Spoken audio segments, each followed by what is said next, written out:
You unlock this door with the key of imagination. Beyond it is another dimension, a dimension of sound, a dimension of sight, a dimension of mind. You're moving into a land of both shadow and substance, of things and ideas. You've just crossed over into the Twilight Zone.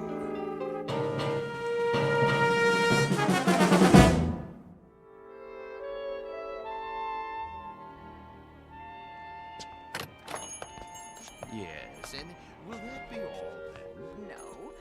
What time is it? I thought you made an appointment. I did. Oh, come on, honey. You're not in that much of a hurry, are you? Yes. What about mad cow disease? Well, clear the room then. Tell them they're keeping the head of McClellan Enterprises waiting. Tell them that we... All right. You want to forget the whole thing? No, I don't want to forget the whole thing. I just want to get this nonsense over with. Send you a postcard. Oh, that would be wonderful. Bon voyage. Ta-ta. Yes, ta-ta. Come on. Hello. May I help you? Mr. Spirito? I am he. We're the Ransoms. My wife called for an appointment. Oh, yes. Please be seated. Now, where exactly do we intend to go? We intend to go to London. Splendid. Of course, you've been. Oh, no. Charming place. You have picked a rather bad time of year, though, but... Excuse me, we're kind of rushed today. I wondered if you'd... Certainly. Now, have we decided on an airline? No. Well then, if I may suggest... We're not going by plane. I beg your pardon? I said, we're not going by plane? Ooh, but you must, unless you're planning this for some time in the future. No, it has to be right away. Oh, then I'm afraid a ship would be out of the question. You see, it's the off-season, and the liners have all been booked up, or put on short runs. All of them? All the acceptable ones, yes. I hope you won't mind my saying this, Mrs. Ransom, but, you know, airplanes are perfectly safe nowadays. I realize that some people feel a certain trepidation, but there's absolutely no reason... Eileen, if it's the only way. May we see a list of boats that are running? If you wish. You promised. I know. It's important, Alan. We agreed on that. I'm afraid these are the only passenger-carrying vessels bound for England in the next 30 days. Some are freighters, but it's sometimes possible... What about this one? The Lady Anne? I don't think so. Why not? Well, it's very nearly the oldest ship in the water, and the slowest. 13 days till Le Havre. Another half day to Southampton. Forget it. No. Wait. This says it leaves on Thursday. We'll take it. Please, Mrs. Ransom, the Lady Anne is a veritable antique. Listen to the man, Eileen. We can relax when we get there if that's what you want. Don't make such a big deal out of it. It is a big deal to me, Alan. A very big deal. Give us 2 tickets. For this relic? Yes, that's right. The Lady Anne. Oh, very well. A few extra days won't matter, will they? I don't have anything better to do. Check okay? Of course, sir. But, Mrs. Ransom, the Caravan Travel Agency takes pride in its service. I beg you not to do this. Well, it isn't going to sink, is it? With a ship that old, you can't tell what might happen. Oh, give me that check. Here. We'll pick up the tickets. Come on, Alan. You can go back to work now. Thanks for your help, Mr. Spirito. Very well. Bon voyage.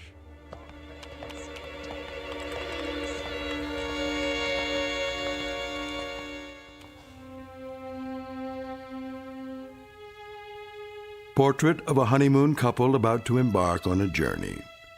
Like most newlyweds, they've never traveled a great distance together, nor have they become truly acquainted. But there is a difference. These newlyweds have been married for 6 years, and they're taking this honeymoon not to start their life together, but to save it. Or so Mrs. Ransom believes. She's not sure why she insisted on an ocean liner, except that it will give them some much-needed time together, even if it is the Lady Anne. The tickets read New York to Southampton, but this old ship is bound for a very different port. Its final destination? The Twilight Zone.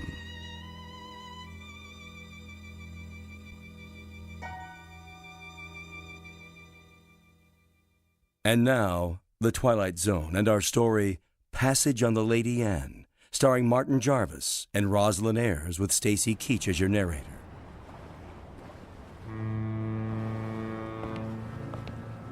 Perfect. A foggy night. Can't even see the ship. Where is everybody? Already on board. We're a few minutes late. I was ready. If you hadn't taken so long packing... There it is! Oh, Alan, isn't it beautiful? No, not it. She. The ship happens to be a lady. Sorry. She's beautiful. Indeed she is. Oh, yes. There's the gangplank, is that what they call it? Come on, Alan. I can hardly wait. No, from the descriptions, we were expecting a cross between a kayak and the Flying Dutchman. You're seeing someone off? No, we're passengers. What? How's that? Passengers. Oh, no. No. I hardly think so. No, you see, this is the Lady Anne. Toby, please. You have no right to badger them. Yeah, be quiet, woman. Well... Now, young fellow, look here. If you'll consult your tickets, I think you'll find there's been a mistake. I repeat, this ship is the Lady Anne. And I repeat, there's no mistake. Show me your tickets. Why should I do that? Call it curiosity. Do you mind? Go ahead, Alan. All right. Let's see. Mr. and Mrs. Alan Ransom, New York to Southampton. You're not going to read the fine print, too, are you? Well, they seem to be in order. Thank you. It's good to know that. Well, there must be an error. This is a private passage, you might say. A mistake in booking it.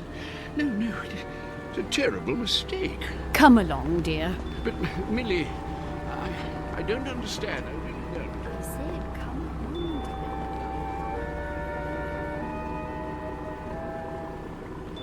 Well, I guess that's how the British say welcome aboard. Oh, don't get your back up. You'll be twice as cranky when you're his age. Bet we can beat him up the ramp. Not too late to turn back, you know?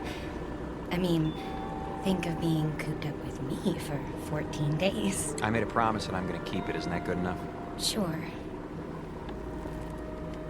Not very steady. Really gives you confidence, doesn't it? At least try to enjoy this. One moment, please. Your names? Ransom?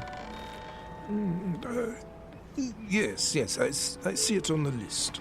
Do you want to see our tickets, too? Everything seems to be in order, sir. Stateroom 24, down that flight of stairs. Thank you.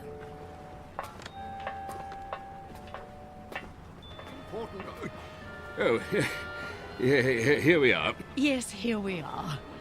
Good evening. I say, you're not going to let them do this, are you? I'm afraid it's out of my hands. Out of your hands? Well, we'll see about that.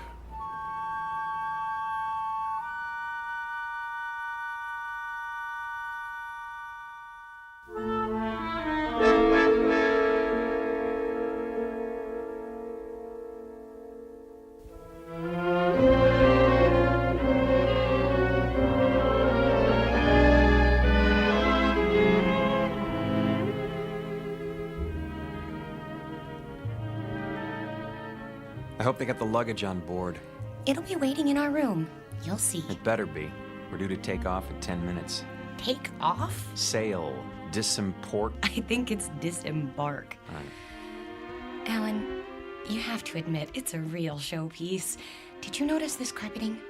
And the oil paintings? And brass everywhere. Great, where's the bar? I could use a drink. Number 24. This is it. What in the... Alan, look! It's like an old-fashioned drawing room with a tapestry and gold everything. Pigeon's blood vases. I don't believe it.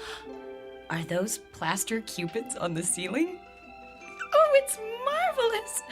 And the canopy bed. Shaped like a swan. It's got a goose feather mattress. Oh, Alan, isn't this fabulous? It's probably the most ridiculous room in the entire world. You realize that? Probably. It is. And you actually like it. Don't you? Look at this chest. It must be 100 years old. A bowl of fresh flowers on top. And even a box of candy, shaped like a heart. At least the luggage is here. No kidding. You think we can take it for 2 weeks? I mean, with all this... There's the whistle. Come on, let's go up on deck. Why? Why? That's what you do. Haven't you seen any movies? Hurry.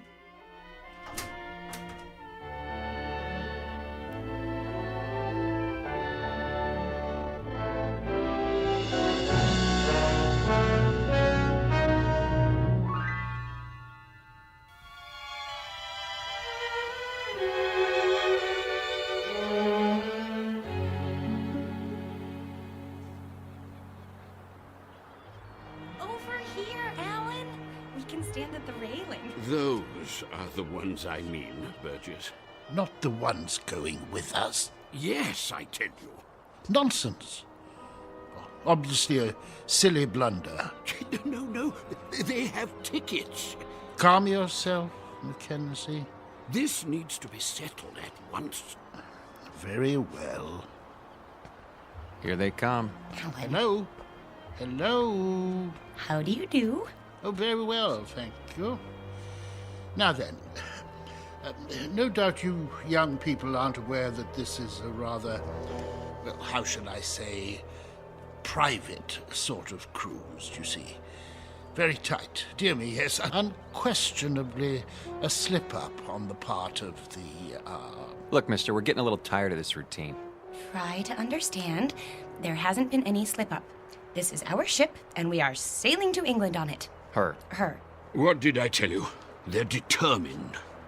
This is bad news, very bad indeed. Oh, really? For you or for us? Don't argue with them, Alan. See here, please, this may seem odd to you, but we are actually trying to be of help. Yes, exactly so. You see, there are things you don't know about this ship. Yes. But what does that mean? Well, for example, it isn't common knowledge that... Burgess. No, Mackenzie. We've got to tell them. But... This vessel is over 50 years old. We knew that. Oh, but there are other things you couldn't possibly know, because you haven't had time to look. Such as? Well, she's falling apart everywhere. The deck chairs wouldn't support the weight of a baby. Yes, that's true. And the staircase is about to collapse at any moment. And the food, it's food. Dreadful. It's positively poisonous. Ptomaine, you know. Yes. But the worst of it is the danger at sea. Those boilers, not to be trusted. They've been ready to burst for years. Oh, yes, for years. So you can see how impractical the whole idea is. There's just one thing. Yes? If it's such an awful, dangerous ship, what are you doing on it? What? Oh. Yeah, well, We're old and eccentric. well, yes. Well, we're young and eccentric. We like impractical things, the challenge and all. Besides, we think it's an absolutely charming boat. Last warning. They'll be pulling away the gangplank at any moment. Look, you'll be quite bored. We never get bored. Do we, Alan? Nope, not at our age. You're sick, then. Yes, you'll get sick. No stabilizers. She rides like a washing machine, I can tell you. Sounds like fun. I think I've heard about enough. Wait. I have my checkbook. What's that for? I am prepared to pay you double the amount of your tickets. This is ridiculous. No, I want to hear it. Pay us to do what? If you will abandon your plans, I'm sure you'll find another booking, something more suitable. That's a very generous offer. Yes, very much more suitable. Alan, you're not considering it, are you? Well, what do you say? Not a chance. Triple the amount, then. Yes, triple. No. Very well. I am forced to extremes. Sir, madam, if you will leave the Lady Anne at once, I will give you the equivalent of, let me see, 50,000 American dollars. 50,000 American dollars. Yes, which I will match. Well, I haven't got it all on me, but Making it a total of 100,000. Yes, 100,000. Well. You're talking my language now, gentlemen. Alan? Let's say pounds sterling, shall we? In pounds? Or better yet, an even $250,000 U.S. currency will be fine. No, that amount is completely unreasonable. I'm sorry. No. In that case... But... Sorry. Let's go, honey. You must reconsider. You don't understand the implications. Look, fella.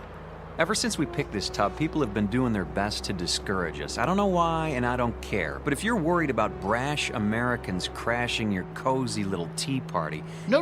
It isn't that at all. Forget it. From now on, leave us alone.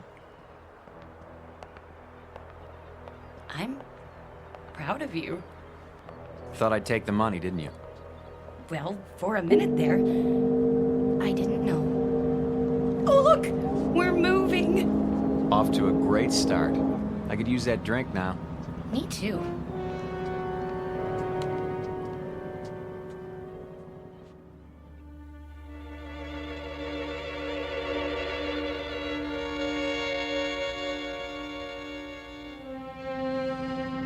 Too late. We did our best. We should have tried harder. But the funds he was demanding... highway robbery. Nevertheless, it was our duty. The duty of everyone on board. Who knows what the consequences will be?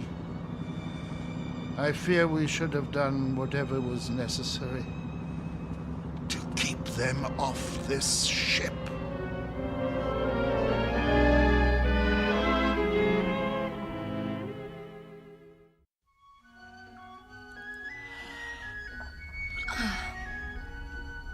Alan? Yes?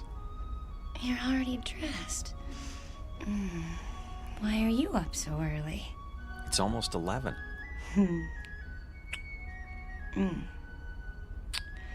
Don't tell me you're nervous. We're not going to let two cranky old men spoil our second honeymoon, are we?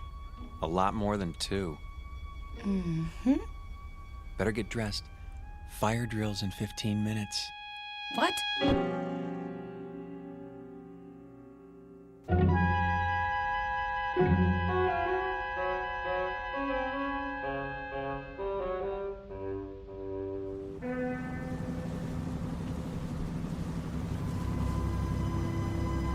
Honestly, you could at least tell me what this is all about. You act as if we're going to an execution. There. See for yourself. Look at all of them. And all wearing their life preservers. Oh no. Alan, some of them are even on crutches. And wheelchairs. Pretty hard to stand for inspection. Is that what they're doing? Apparently it's a safety requirement. Well, there was the Titanic. I picked up a few more names. The Mackenzies, of course, and Mr. Burgess. How could I forget? The one on the end is named Van Vlyman. Next to him is Mr. Bristow. Cooey! Hello there. Care to join us? Yes, do join us. Hello. In a moment, Mrs. Mackenzie. You don't suppose that everyone else on this ship is... Everyone. I checked this morning. The youngest person I saw was 70. Oh, but that's silly.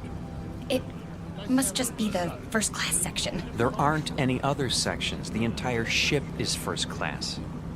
You mean they're all... Show some respect.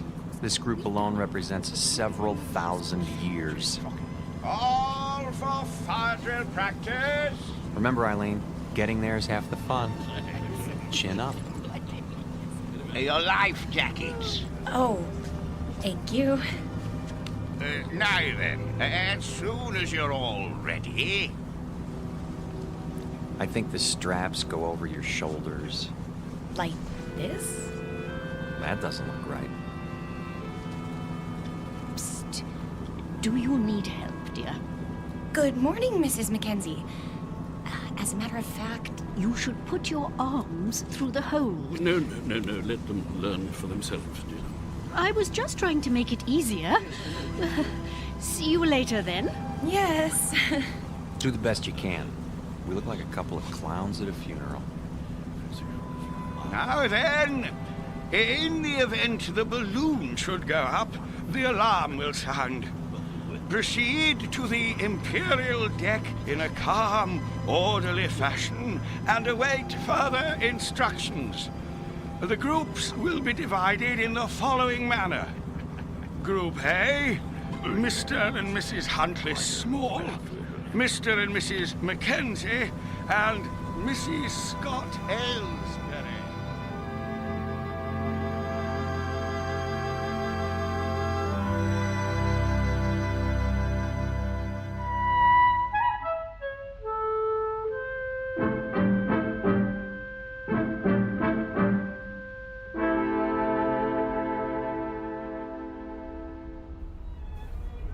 Here we are. The Imperial Lounge. Looks like we're in time for the noon orgy. Alan, I think it's elegant. Like a private club. That's the problem. We're not members. This isn't a ship. It's a floating rest home. Shh. You wish something from the bar?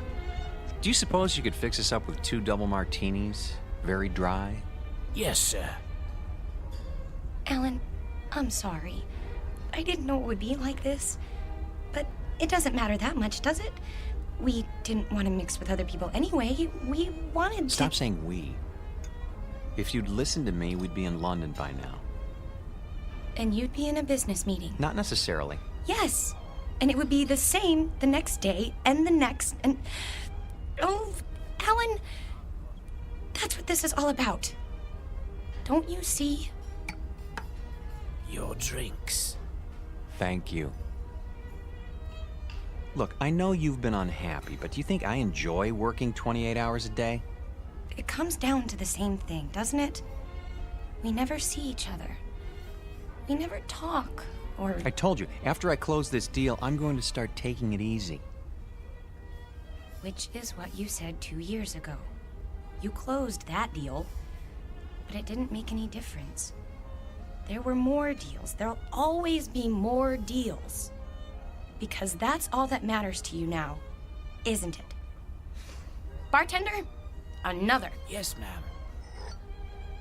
Try to control yourself. I have been controlling myself for 6 years, and I'm tired of it. I am tired of begging for little bits of your time. You're not interested in me anyway. You're interested in success. Fight your way to the top and then fight to stay there. Stop making a scene. Why?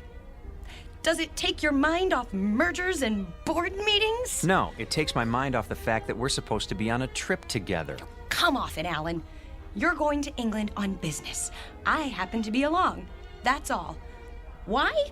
Because I insisted. If I hadn't, you'd have gone alone. Isn't that true? Admit it. I can't talk to you when you're like this. You made me like this. Because the truth is, you don't care anymore. I was stupid to think that a few days together would make a difference. You're a flaming success now. Alan Ransom, the financier. And I'm the nagging wife who doesn't understand. Eileen, please. What's the matter? Are you afraid they'll catch on? Don't worry. They think we're a happy couple, made for each other. Shut up. Yes, sir. Well, when this tub finally gets there, you can relax. Because I'll be leaving.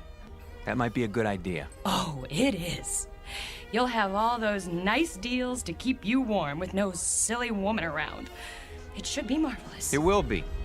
For now, I'll be on deck reading the Financial Times. Here's for the drinks.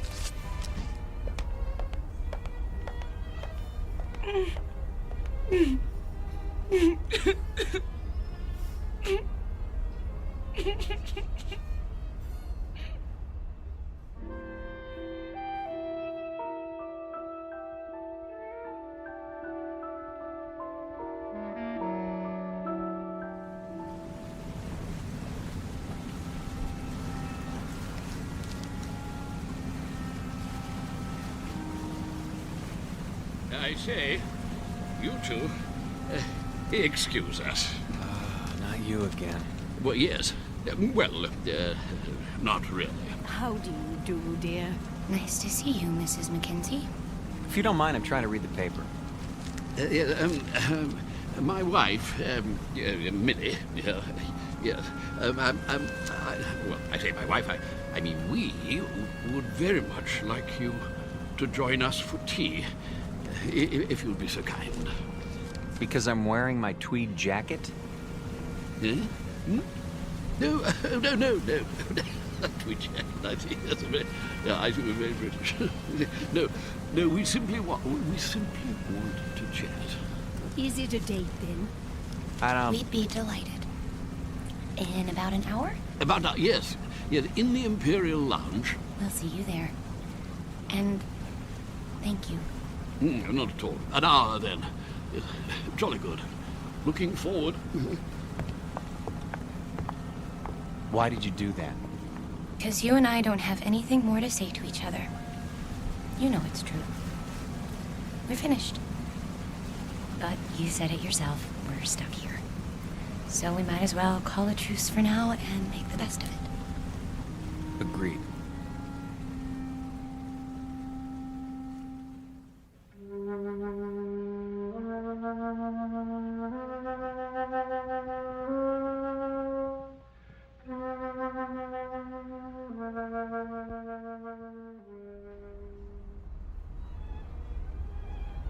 Hello. Over here. Hello again. My dear. So glad you could make it. Charmed, I'm sure. Do sit down. Do sit down. Not at all. Nasty day. What? Now look. The reason for this meeting, apart from the pleasure of your company, is Go ahead, Toby. Yes, thank you. Millie, my wife, Millie pointed out that we've all been, something less than hospitable to you, if not rude. And so I expect I ought to apologize. And do you? Oh, yes, most sincerely. But you see, there is something more important. Good news, in fact. Yes, we've been talking the whole thing over, and we've decided that you won't have to leave the ship after all. We won't? Say, that is good news. We were afraid we were going to have to swim back, and it's had us sick with worry. Really? No. I see. I see. Very good. No, I'm sorry about that, my boy. But we were quite concerned, all of us, as I dare say you gathered. You see, it simply hadn't occurred to us that an outsider would ever want to travel on the Lady. The last time she took on a new passenger was, well, according to Captain Prothero, was some 16 years ago, so you can understand. Yeah, but never mind that. It's all settled now. What's all settled, Mr. Mackenzie? Oh, no, we'll get to that in good time. You simply must forgive us. We can't have been very good company so far. Well, frankly. Yeah, the point is, we spent a good many fine hours, Millie and I, my wife Millie, on this old, scow. And when we heard they were going to retire her, well, it seemed right somehow that we should join her on her last return voyage. Yeah, absolutely. And the same is true of the others. Yeah, well, the other people. Yeah, and that's what accounts for the number of senior parties aboard. We didn't understand. No. And you still don't, really. More tea? It's quite bracing. Yeah, thank you. Yes, one thing that hasn't changed. Yes, tea is still the best in the world. What about the others, Mr. Mackenzie? What are the others? Oh, yeah, yes, like us, as I said. Sentiment, you know. Of course they know, Toby. Why else would they have chosen the Lady Anne? Yes, that's true. Our story isn't so different, I guess. My husband and I had never really been alone in 6 years. Excuse me. I'm going to get us a drink. Scotch all around? Oh, yeah, well, splendid. Thank you. He's embarrassed, isn't he? I seem to be doing that to him all the time now. You were saying the two of you hadn't been alone? Well, he's a busy man. You get wrapped up in things if you want to be the best, and I don't know. When I heard he was going on a business trip to England, I made him promise to take me. But that doesn't explain the Lady Anne. No. No, I suppose it doesn't. Mostly it was the time. More days together. And, well, it just seemed kind of special. Oh, my dear, the Lady Anne is special. Very special. More special, I should say, than either you or your husband could imagine. You see, this is the ship Toby and I sailed on when we were married, which would be 53 years ago. 52. Yeah, she was a splendid thing then. Yeah, the ship, I mean. No. Oh, Toby, really? I thought you told us it was an old rust bucket. Not it. She, yes. Oh, I should have been struck down by lightning for such a fearful lie. Mrs. Ransom, mark this. The Lady Anne was the finest ship that ever crossed the sea. Queen of the fleet, she was. Oh, yes, indeed. Is, Mackenzie, is. No other ship can touch her. Quite right. Sit down, Burgess. This is an old companion of mine, Ian Burgess, Mrs. Ransom. Ah, yes, congratulations.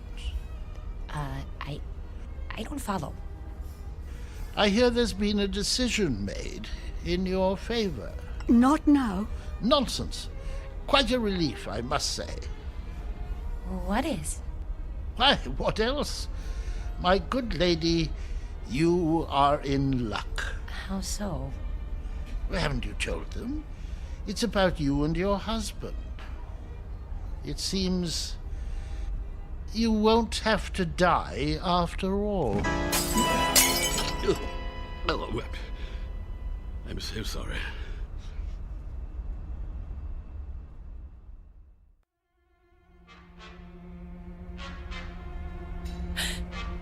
What did you say?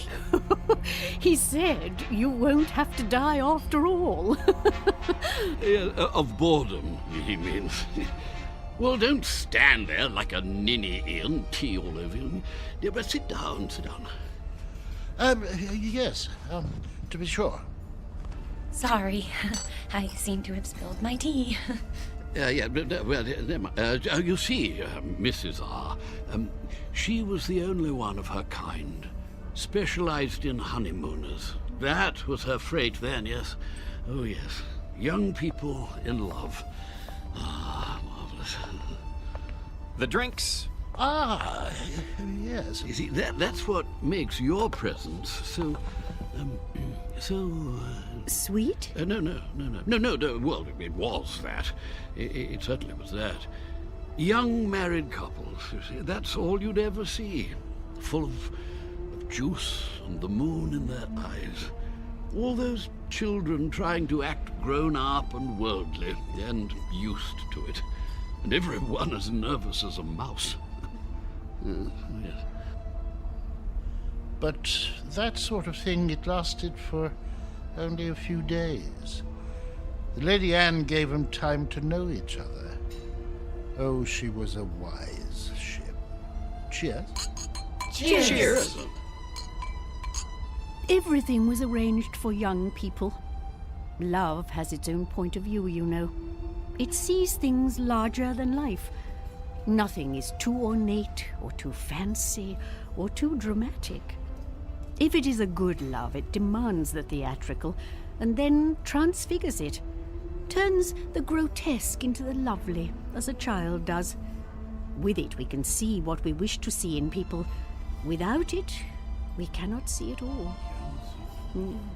We can search forever. How a shipping line ever found that vision, I cannot imagine.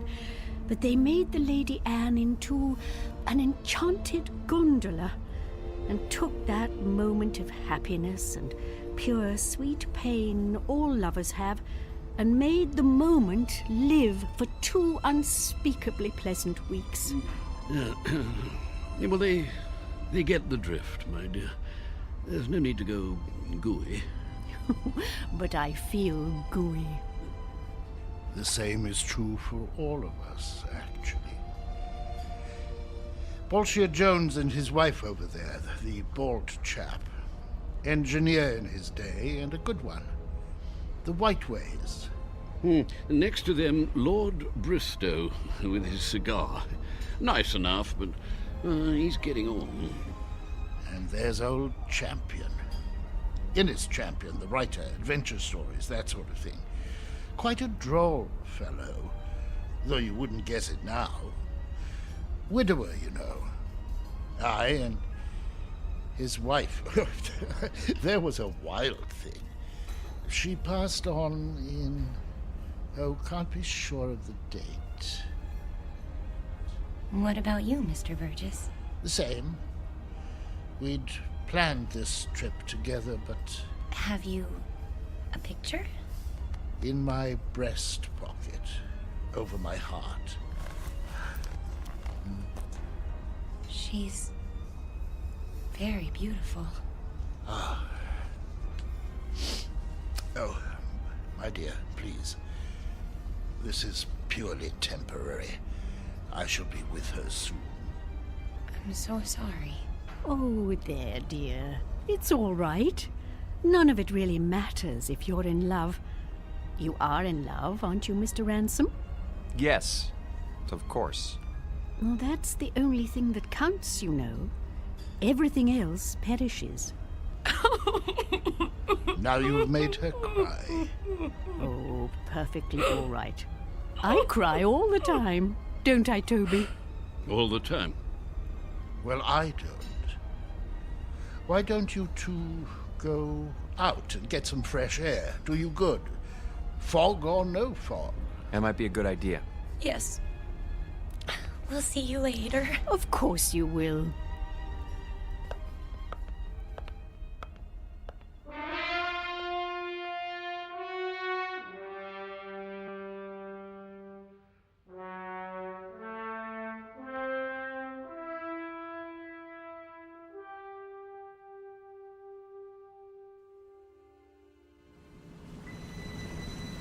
I think they're all very, very nice. What is going on? The sun. What about it? It's behind us. It was over there, and now it's... We're heading north. So we're heading north. We should be heading east. Blame it on me. Everything else is my fault. Why not this? There you go, starting again. I don't know what I'm doing here. Look at them down there playing shuffleboard. Or sitting, wrapped up in their blankets. Really, Eileen, this whole idea was ridiculous. Eileen? Eileen, where are you? Eileen? Eileen!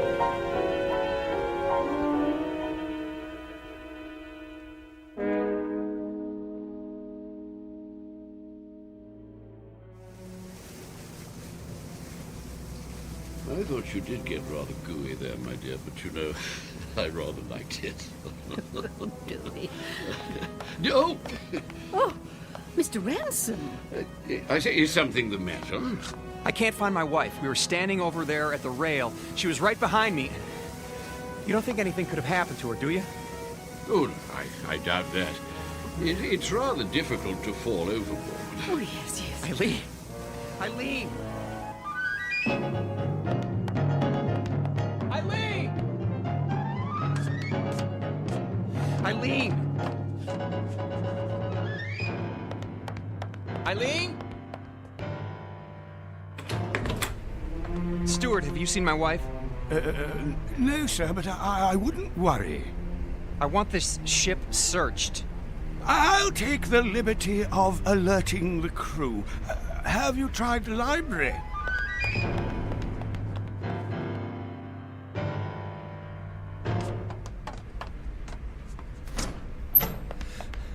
Eileen? Not here, sir. She's got to be somewhere. Still looking, sir. Haven't you found her yet? Easy, sir. We'll let you know. Eileen? Eileen, where are you?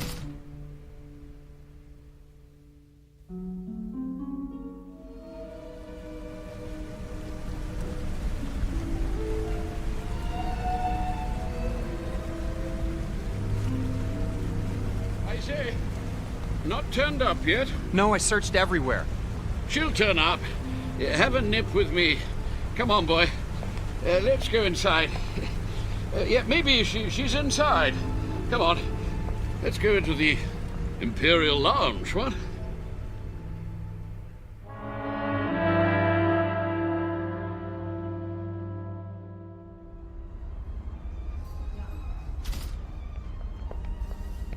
Two whiskeys. Make 'em strong. I can't believe it. She's gone. It does seem that way. But of course it isn't so. You've just missed her. You don't know how much. A toast to the Lady Anne. Here, here. Oh, yes. Here, Yeah, here. yeah. The Lady Anne. Yes. It's a pity. What's going to happen? A crime. An evil, black-hearted crime. Easy, Burgess, easy. Easy? Gad, they want to scrap the lady. Outlived her usefulness. Nonsense. A little slow, perhaps. Speed. That's all that counts now.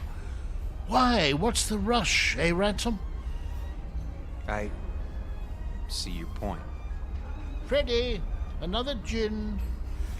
That's the state of the world today. It's a plot, doubtless of communist origin. Who wound him up? Burgess, do sit down. Haven't you eyes, man? The Lady Anne was condemned because she represents a better way of life. She's grace and manners and tradition. She's the Empire. I say, somebody turn him off. Silence, Adicott.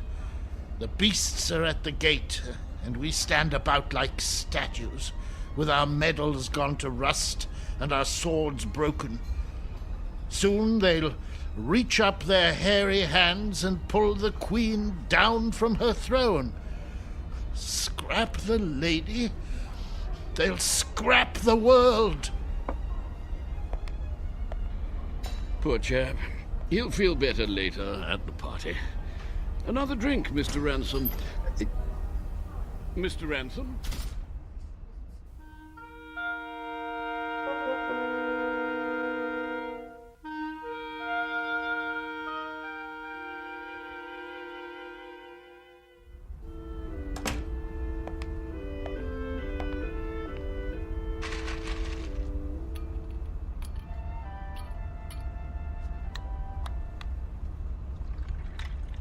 Pour me one, too.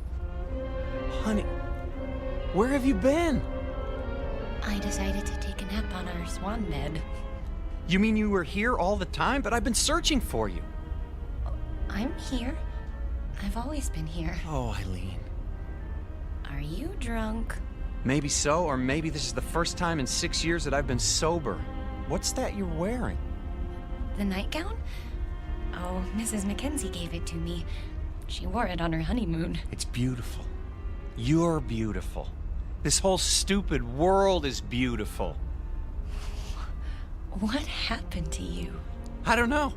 But I'm going to try not to forget. I'm going to try very hard. Oh, Alan?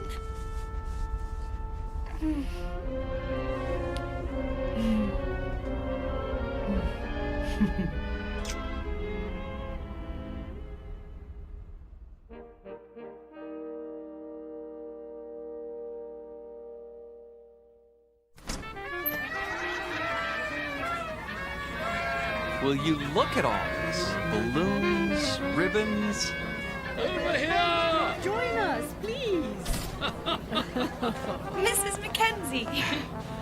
Come on, drink up. The champagne's getting warm. Well, you found her.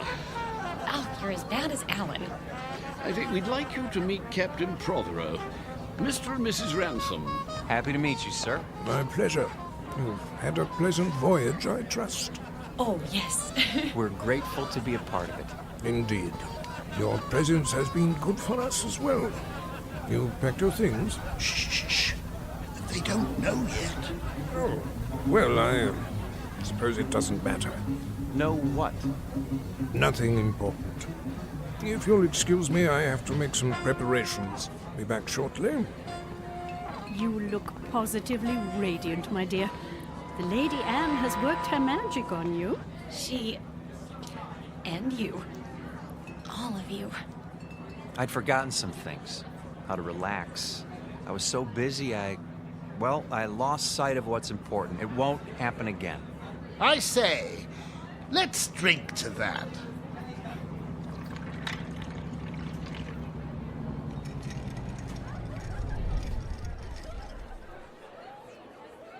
Have the engines stopped? Oh, nothing to worry about. Cheers. Mr. Burgess, why are we having a party now? We're only partway there. You'll understand soon enough. Who needs a reason to party? Mrs. Ransom, may I have this dance? I have been waiting for someone to ask.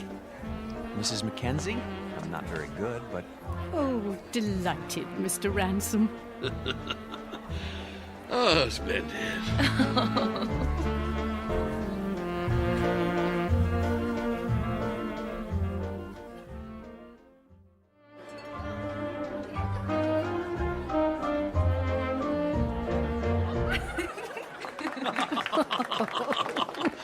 Oh, very nice. Well, I see they haven't gotten them fixed. What? The engines. The engines? Oh, there's nothing wrong with the engines. Ready now? Your luggage has been collected. Luggage? Really? Should have told them. Didn't want to spoil the party. Excuse me, but what are you talking about? Why should our luggage be moved? Because, my friends, we're putting you off the ship. You're what? Are we in trouble? No, nothing like that. They'll come to understand. Maybe so, but we don't understand now, and we're not going anywhere until we do. I'm afraid there isn't any choice. Follow me, please. Alan? Is this some kind of gag? You don't just put passengers off a ship in mid-ocean. Steward! Captain! Draw your pistol. Yes, sir. You're kidding, aren't you? If you'll do as the captain says. This way. I tell you what, we'll all go. Alan, what's going on?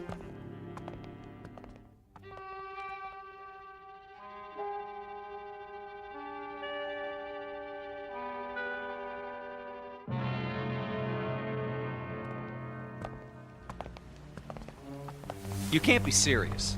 There's nothing to worry about, my boy. Your exact position has been radioed. Even now, help is on the way. Alan, you're not kidding. Captain, this is outrageous. Your luggage is in the boat. There's a tin of biscuits. Champagne? I thought of that. The lifeboat sends out a signal so you'll be picked up straight away.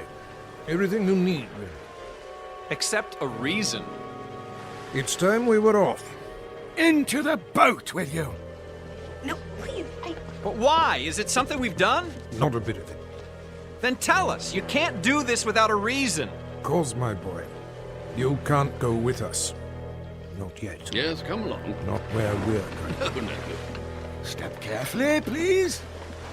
We liked you people. We thought you liked us. They do, Alan. Don't you see? They do. Lower away. Don't forget the blankets. Alan, look. Everyone's at the rail. Goodbye. Bye. Goodbye. I say, what are those papers, dear? They're your letters, Toby. Don't you remember, dear? I've kept them for so long. You're throwing them overboard. They deserve a proper burial at sea. I won't be needing them now, will I? No, dear. Not anymore. Listen, the engines are starting again. They're moving. So are we.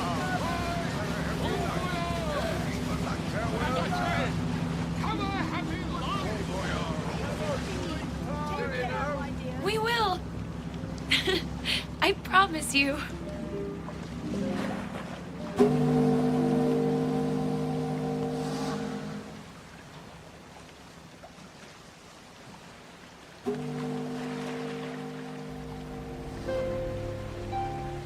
Here's a blanket.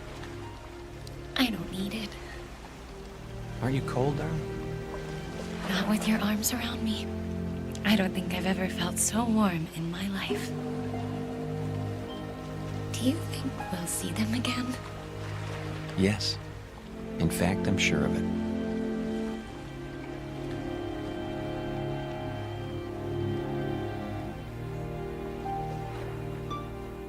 Lady Anne never reached port. The ransoms were picked up by a cutter a few hours later, just as the captain promised. They searched the newspapers but found no mention of the Lady Anne. The ship, with all its crew and passengers, went down in the mid-Atlantic, or so it was said. But Alan and Eileen knew better. They knew it had sailed on to a better port, its final destination on a distant shore called the Twilight Zone.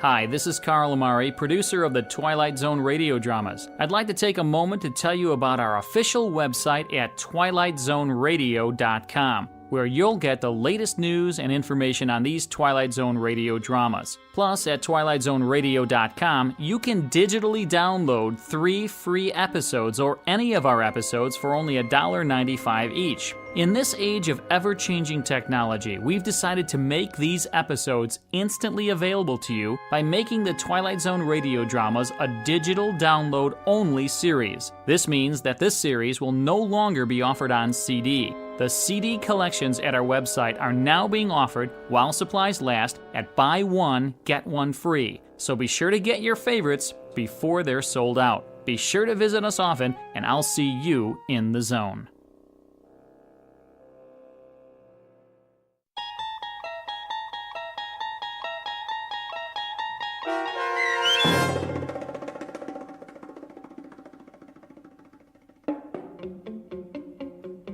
Passage on the Lady Anne, starring Martin Jarvis and Rosalind Ayres, with Stacy Keach as your narrator, was adapted for radio by Dennis Etchison and written for The Twilight Zone by Charles Beaumont. Heard in the cast were David Pasquesi, Anne Somerville, Jim McCants, Joby Cerny, Eleanor Weingart, Martin Astrop, and Nick Ruddle. The producers of The Twilight Zone wish to thank CBS Enterprises and the Rod Serling Estate for making this series possible. This copyrighted radio series is produced and directed by Carl Lamari and Joby Cerny for Falcon Picture Group. Sound design and custom Foley effects for The Twilight Zone by Cerny American Creatives Bob Benson, Craig Lee, Matt Sorrow, Tim Cerny, and Todd Beyer. To learn more about The Twilight Zone radio dramas and to contact us, visit our official website at twilightzoneradio.com. This is Doug James speaking.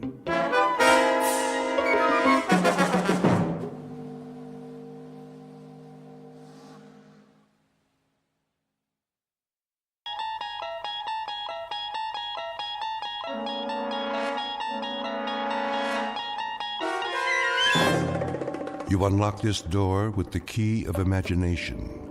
Beyond it is another dimension, a dimension of sound, a dimension of sight, a dimension of mind. You're moving into a land of both shadow and substance, of things and ideas. You've just crossed over into the Twilight Zone.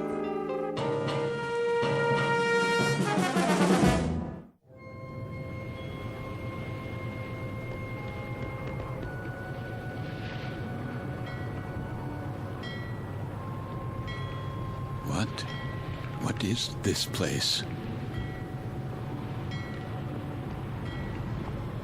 The time. It must be late. Very late. Light in the salon. Let's black out down there. Who?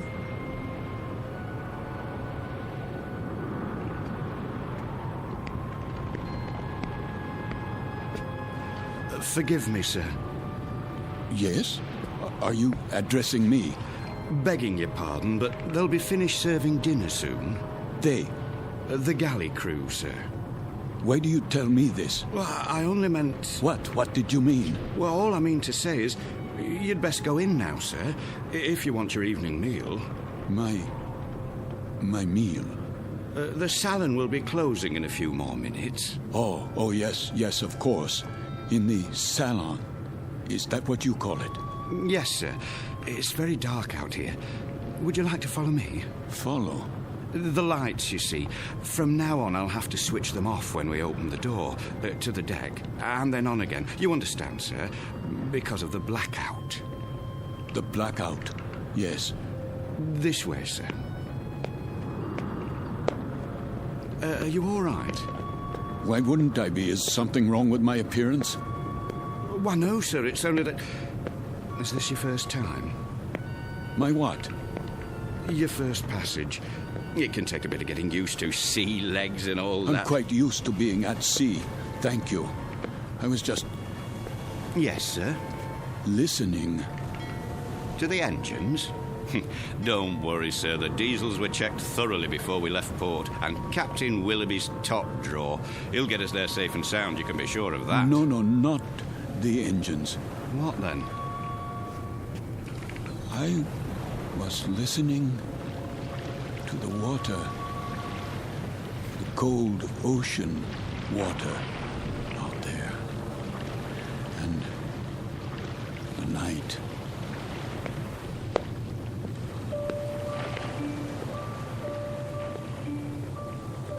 This is the deck of a small freighter, the SS Queen of Glasgow, located somewhere in the North Atlantic. Her registry, British. Gross tonnage, 5,000. Age, indeterminate. At this moment, she is 1 day out of Liverpool. Her destination, New York. Duly recorded in this ship's log is the sailing time, course to destination, weather conditions, temperature, longitude, and latitude. But what is never recorded in such a log is the fear that washes over a deck like fog and ocean spray. Fear like the throbbing strokes of pistons from the engine's diesels, each one a heartbeat, parceling out every hour into breathless minutes of watching, waiting, and dreading. For the year is 1942, and this particular ship has lost her convoy. Now she must travel alone like an aged, blind thing groping through the unfriendly dark, stalked by the unseen periscopes of steel killers, enemy U-boats that also watch and wait. The Queen of Glasgow is therefore a frightened ship, and she carries with her a premonition of death. In a moment, her crew and passengers will find out just how real that premonition may be, when a course is set that leads them all into an area known as the Twilight Zone.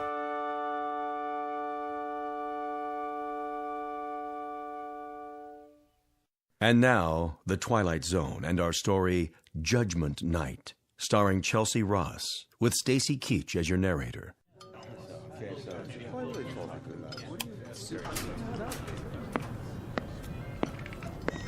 Why does he keep playing with the lights? Thought I'd gone blind for a second. My apologies for the momentary darkness. Wartime regulations, you know. Think nothing of it. Perfectly understandable. Wasn't it a lovely meal? Yes, indeed. Glad you enjoyed it, ladies and gentlemen. Something more, perhaps? Not for us, thank you, steward. We were just leaving. Come along, dear. Wait, Mommy, where's my doll? Why, here you are, little girl. You dropped it by your chair. Can you thank the nice man? Thank you. You wouldn't want to leave your dolly behind now, would you? Come along, Joanna. It's well past your bedtime. Yes, Daddy.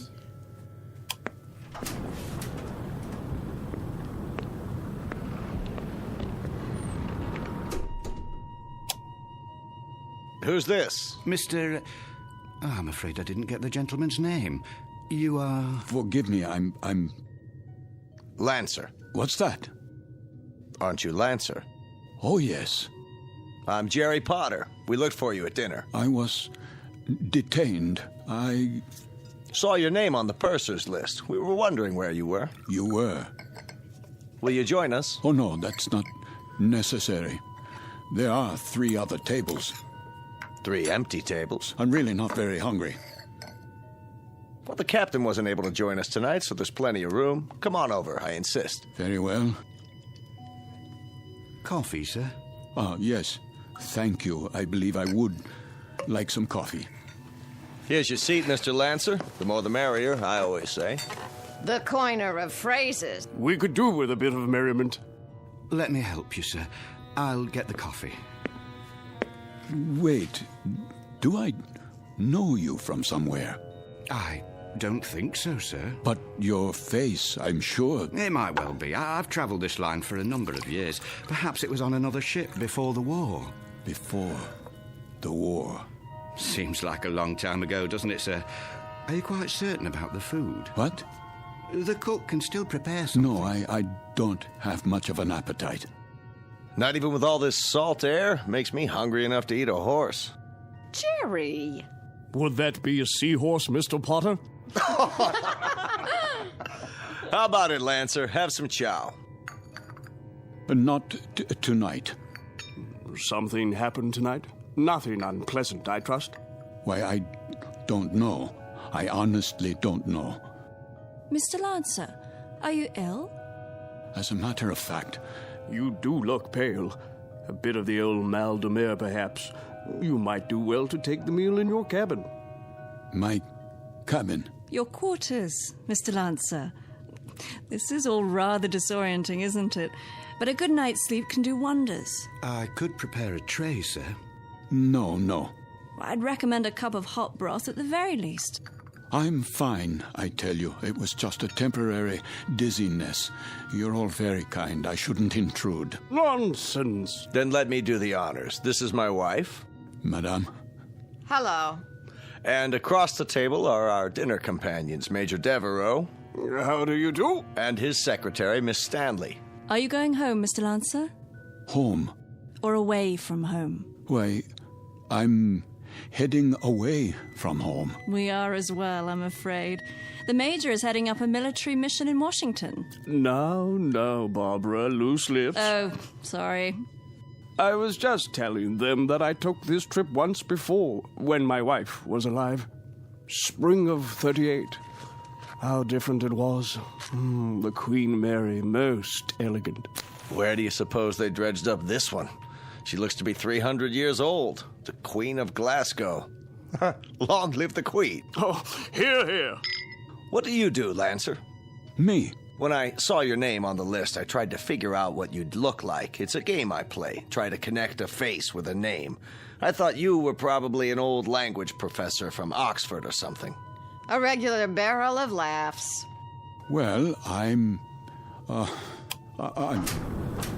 There goes the light again. Well, good evening, Captain Willoughby. No, please. Remain seated. I don't have much time. I thought I'd just stop for a cup of tea and say hello to those who are still here. Don't worry on our account. I'll get you tea, sir. Thank you, steward. We did miss you, though, Captain. I must apologize. We have a miserable fog out there. No kidding. And I thought I'd best take my meal on the bridge. And the rest of the convoy, Captain, are they in sight? They'd have to be 3 feet off the bow to be in sight, Major. That fog is quite thick. Oh, dear. However, we do hope to have some sort of contact by tomorrow. But I wouldn't worry. She's a good stout ship, and this isn't her maiden voyage. She's made this passage often. I suppose misery loves company, though, doesn't it? I'd feel a lot safer if we were in a convoy. I can almost see those wolf packs converging on us. There would be no wolf pack converging on a single ship, Major Devereaux. Sorry? The principle of the submarine pack is based on the convoy attack.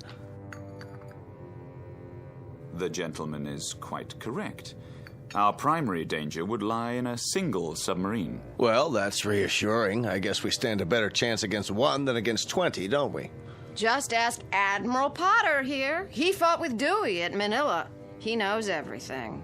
Still, it only takes one torpedo. They can do such dreadful damage.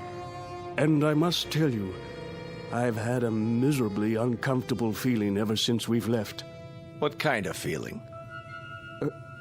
Of being followed. Isn't that something? I've had the same feeling. I'll tell you, I'd rather they go after us with a pocket battleship. That you can see, not a skulking, crummy tin fish a couple of miles underwater. If we're being followed, you will see the sub, Mr. Potter. It will surface. They won't waste all their torpedoes on us. Not when they can sit back 1,000 yards and shell us with impunity and sink us at will. You forgive me. This is Mr. Lancer, Captain. Mr. Lancer? But you sound like a U-boat commander. My apologies. That was clumsy of me. Oh, please, sit down. Let me clean it up, sir. I hope I didn't spill any coffee on you, Miss Stanley. No, but you did quite a job on yourself. That's quite all right. I'll get you a towel. I said it was all right. Yes, of course. Sit down, Mr. Lancer, please. Another cup of coffee, sir? No. Thank you. That won't be necessary. I think we might start by getting better acquainted. First of all, I trust everyone's comfortable. Yes, quite. This ship, you know, wasn't designed to carry passengers. I hope you'll bear with some of the inconveniences. I suppose they're worth living with to get to the States, aren't they? You can say that again. Mr. Potter, I understand you're with the American government. War Production Board. And where is your home, Mrs. Potter? Good old Chicago. Windy City. Oh, how interesting. I do hope to travel farther west one day.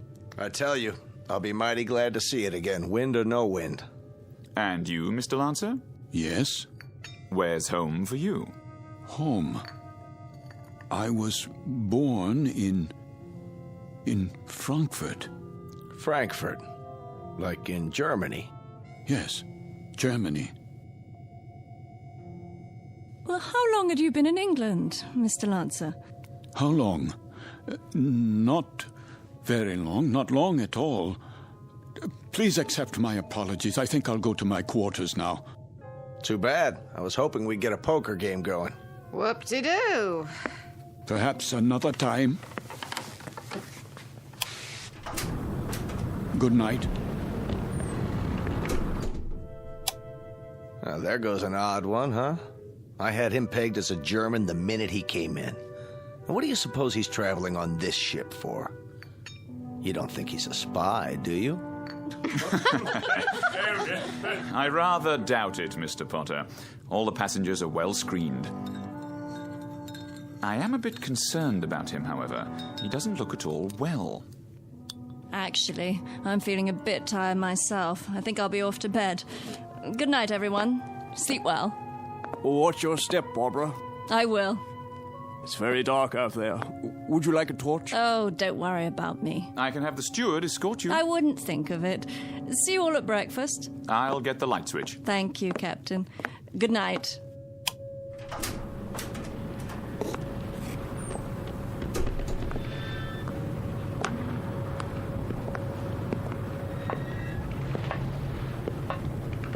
Hello? Is someone there?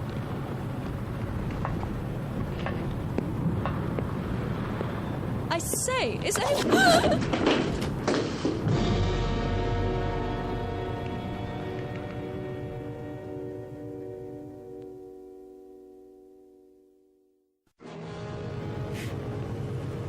Who's there? Watch your step, Miss Stanley. Oh, Mr. Lancer. The stairs are quite slippery from the fog. So I see. I was afraid you'd lose your footing. Thank you for your help. The fog can be treacherous at sea. And it carries quite a chill, doesn't it? Yes. Yes, it does. It's best to stay off the deck at night. Why are you here, Mr. Lancer? What? I thought you'd be in your cabin. I'm still a bit unsettled. Not quite ready to sleep yet. Miss Stanley? Yes. May I ask a question? Please? Have we met before? I don't think so. Why? You'll forgive me, but you looked so familiar. They all did, for that matter. Are you sure you're well, Mr. Lancer? Yes, I seem to be. It's just this feeling. What sort of feeling? Oh, it will sound crazy to you. Go on, please. Just that I'm doing things, saying things. That you've done before. How do you know that? I know the feeling. I've had it occasionally. Have you? Walking into a room and being able to swear that you've been there before. Even the conversations. They seem identical to ones you've had at some other time. Yes, but what other time and where? That's always the question, isn't it? And the people? Yes, and the people, too. Yes.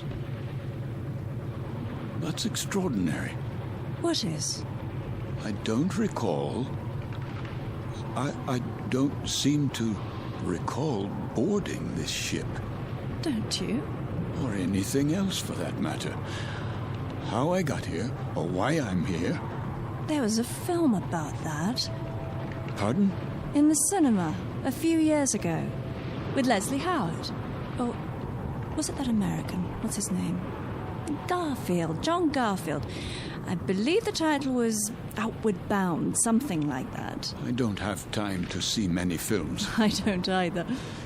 But in this one, the people all found themselves on an ocean liner. Of course, it was a cruise ship, not a freighter. But none of them could remember anything. There was a man and a woman, and they met and began talking, much as we are right now, I suppose. And it turned out they were... Go on. Well, they were all dead, you see, and on their way to the other side. Isn't that absolute rubbish? It is indeed. You don't suppose we're dead, do you? And about to cross the River Styx or some such? No, that's ridiculous. I, for one, remember everything. A cab to the docks, and carrying my bags, my passport, the security clearance. My passport? Of course. It must be in my cabin. If we were dead, I'm sure the meal would have been followed by a lovely dessert. Mr. Lancer, may I make a suggestion? Why don't you see the ship's doctor? I'm sure they must have one, even on a freighter. For what purpose? It has to be some form of temporary disorientation. I was standing on deck, and it was as if I suddenly woke from a deep sleep. I heard your voices from the salon. Amnesia? Not really. I know who I am. I'm Karl Lancer. I was born in Frankfurt, Germany. I'm in the...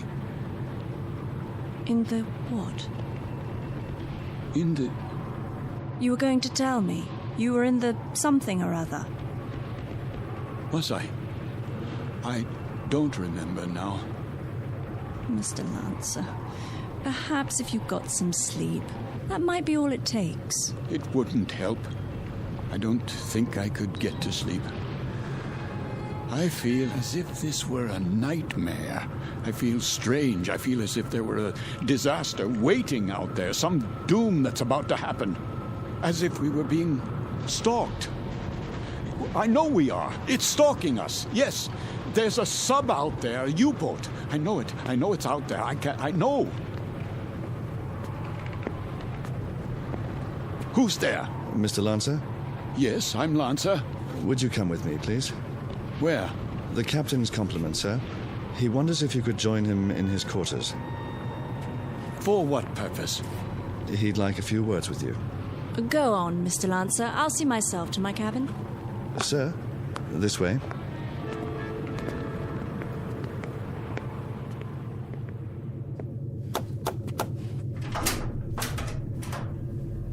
Mr. Lancer, sir. You wish to see me, Captain?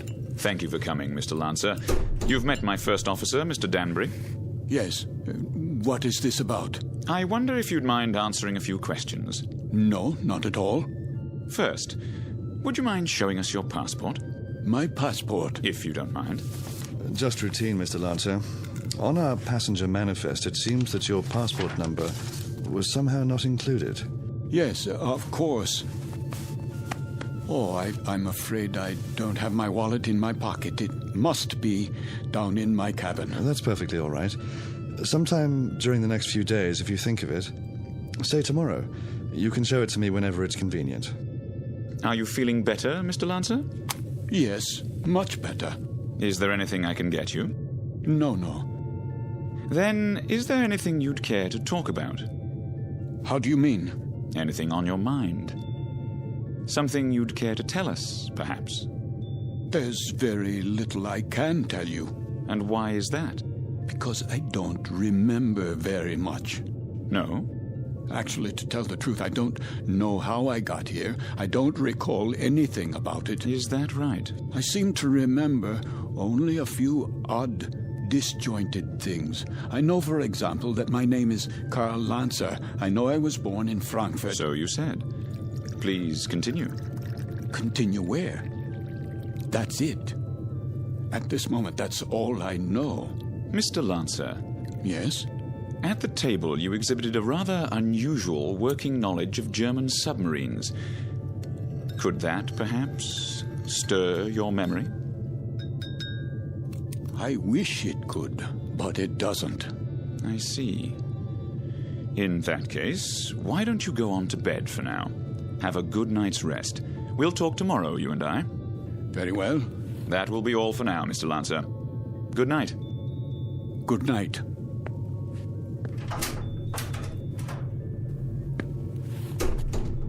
Most peculiar. I'd agree, sir. I'd say he bears watching. Then watching is what he'll get. I told you what he said at the table. What do you make of it? That's hard to say. But as I was going to get him on deck, he was talking to one of the passengers, Miss Stanley. And? He was speaking quite excitedly, in a very loud voice. I couldn't help but overhear. He was saying something about how he knew there was a U-boat out there. It's stalking us. That's what he said. You heard him say that? Those were his exact words. Thank you, Danbury. I thought you'd want to know, sir. Danbury. Sir? Let's keep this between ourselves for the time being, shall we? Yes, sir. And see that a steward is sent down to his room. I want to have a look at that passport as soon as possible. Right away, sir.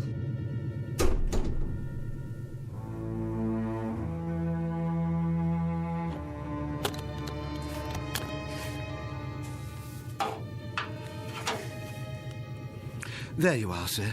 All your clothing hung up, I believe that's it. Anything else I can help you with? No, that will be all. Ah, your shoes. I'll just put them in the closet. Hold on, what's this? Where? In your bag. Looks like an officer's cap, but not one of ours. War souvenir. What are you talking about? This, sir. I was wondering if it was a war souvenir. Let me see that. Yes, sir. It's a naval officer's cap. Foreign by the style of it. Don't touch things that don't concern you. I only thought I'd put it away for you. That won't be necessary. I'll put it away myself. Yes, sir. That will be all.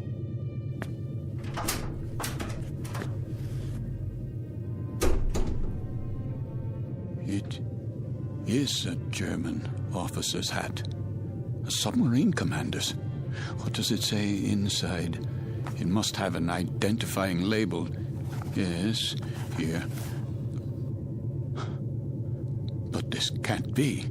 It says, Karl Lancer, Kapitan, Kriegsmarine.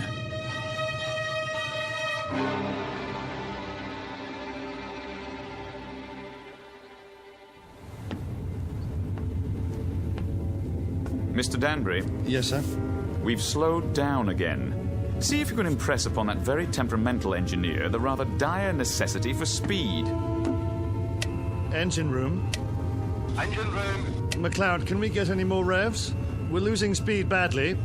Begging your pardon, sir, but I've got these blooming engines trained to the limit now. Kindly tell the captain that if I keep them going at this rate, they'll be a breakdown before morning. In that case, we'll be going a precious lot slower in a drift than under power. McLeod, we simply have no more revs. If you can give me maximum speed for another 12 hours... Captain! These engines needed to be overhauled a month ago, and instead of an overhaul, they're getting worked to death. Well, do what you can, man. Aye, aye, sir.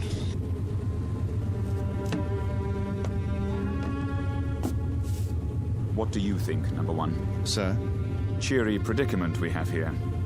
If we reduce speed and give those engines a break, we don't stand a chance. And if we keep them going at maximum, they'll break down inside of 2 hours. I don't know what to say, Captain. It's a dangerous call either way. If we could only see through this bloody fog.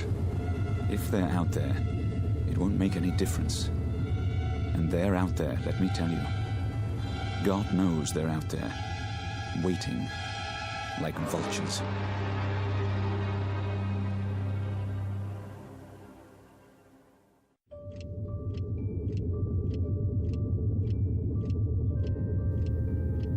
Another drink, please. Begging your pardon, sir, but it's very late. Don't beg my pardon. Just put the bottle on the bar. Go to bed if you're tired, but leave the bottle.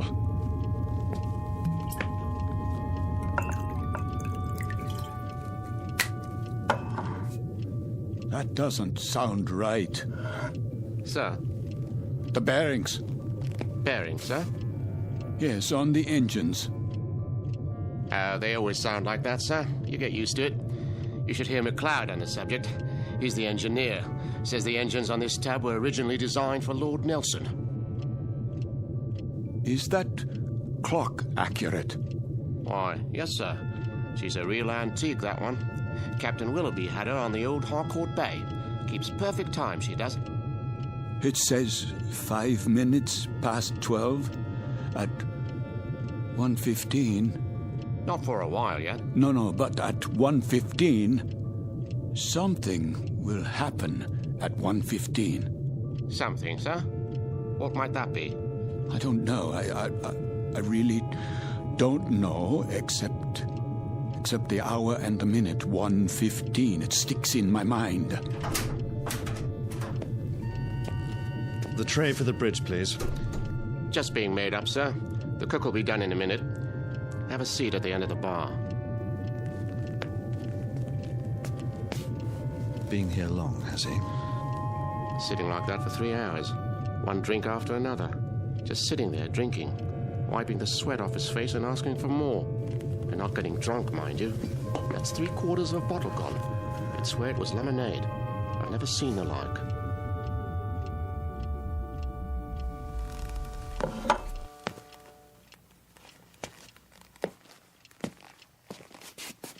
Why have the engines stopped? Probably just routine maintenance, sir. Don't give me that. They've broken down. I don't think it's serious, sir. You don't think it's serious? Adrift in waters like these without any power, you don't think that's serious? We're defenseless here. Now we are absolutely defenseless. They'll be repaired, Mr. Lancer. We'll be underway again soon. No, we won't be underway soon. We'll drift until 1:15. That's what he's been saying all night long. You know, of course, how easy it would be for a submarine to... You're a nervous man, Mr. Lancer. I'd suggest you call it a night. I'm a nervous man. I can assure you that I am suffering from something a little more serious than nerves. I'm suffering from knowledge. I'm suffering from knowing what's going to happen. Really? Now? My affliction comes from waiting and knowing that inside of an hour, a U-boat will surface off our bow with searchlights and a deck gun. We'll be attacked and we won't be able to run away. Here, sir. Sit down, man. How does it feel to you people just standing still and waiting for a shell or a torpedo to smash into you, waiting for the ship to blow apart so that you can find yourself in the water, closing in on you, filling your lungs so you can't scream? I said sit down, man. Mr. Lancer, this kind of talk won't do you or anyone else any good. Here's the captain's tray, sir. Leave it. Is something wrong? The gentleman is ill. He doesn't know what he's talking about. Carry on. Yes, sir. Go on, cook. Back to the kitchen with you.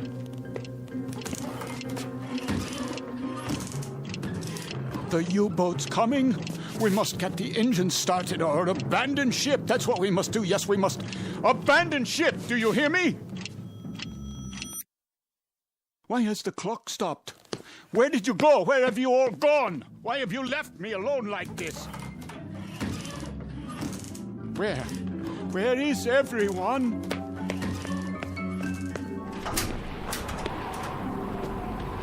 What is that? The searchlight. It's here. That's the U-boat. The U-boat is here.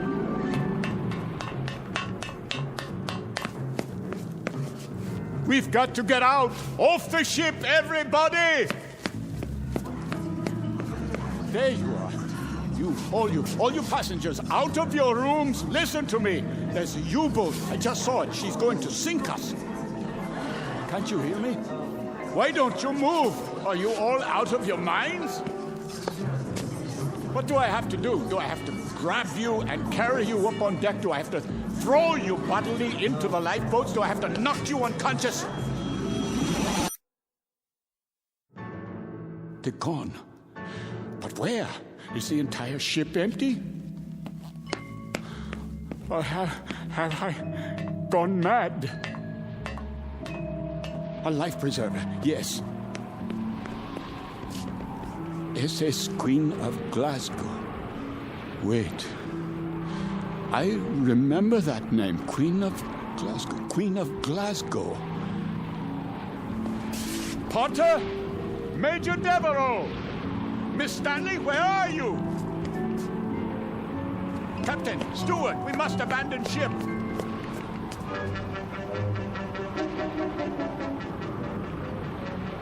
Fire fry!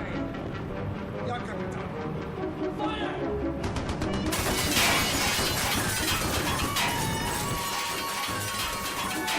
They are shelling us. We're hit, I tell you. Miss Stanley, we must get out. The lifeboats. I can't, Mr. Lancer. The roof's collapsed. The door won't open. Climb through the porthole, quickly. I'll try. Where are the lifeboats? Over here, Mr. Devereaux. We'll have to climb down. Help us, please, my wife. I'm coming, Mr. Potter.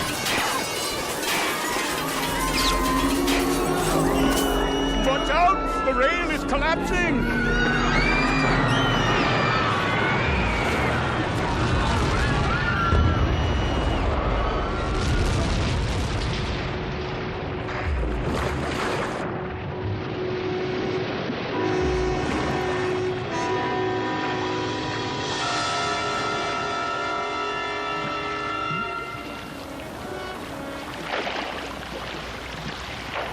family. The little girl. Where? The doll. Here, I have it. Who could do such a thing? Who? Who?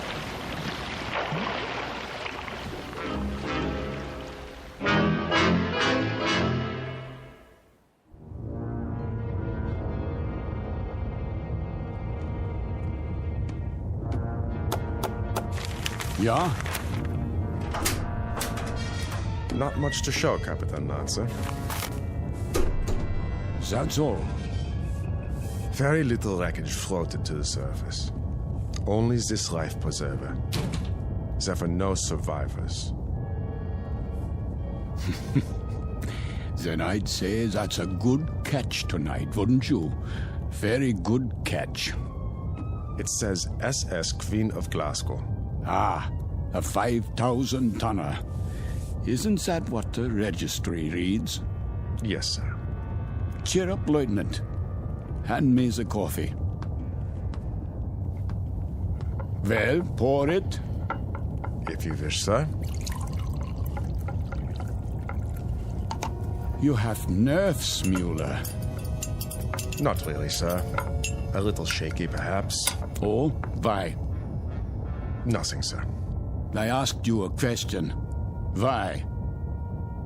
There were women and children on that ship. So? We gave them no warning. You'd have us give them warning, eh? So their radio man can send out their position, which quite incidentally is our position. You have sentiment, but no brains.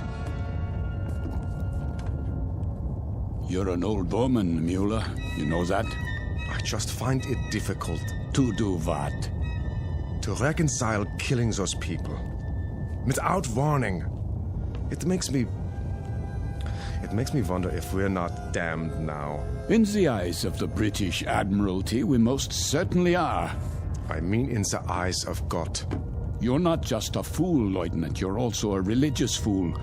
Perhaps a mystic, too. And if we are damned, what will happen? I've had dreams about it. Maybe people like us have a special kind of hell waiting. Maybe to be damned is to have a fate like the people on that ship. To have to suffer as they suffered and die as they died. You are a mystic, Lieutenant. We'd ride the ghost of that ship every night for eternity. Every night, Herr Capitan. For eternity. What are you talking about? They could die only once. Just once. But we can die 100 million times. Every night. Ride the ghost of that ship. Every night. Every night.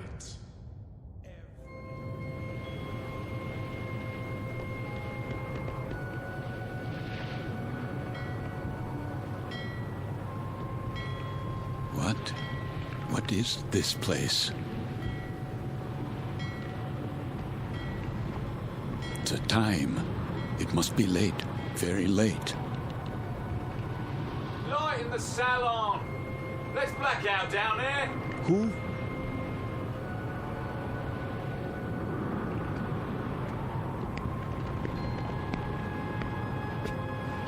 Forgive me, sir. Yes?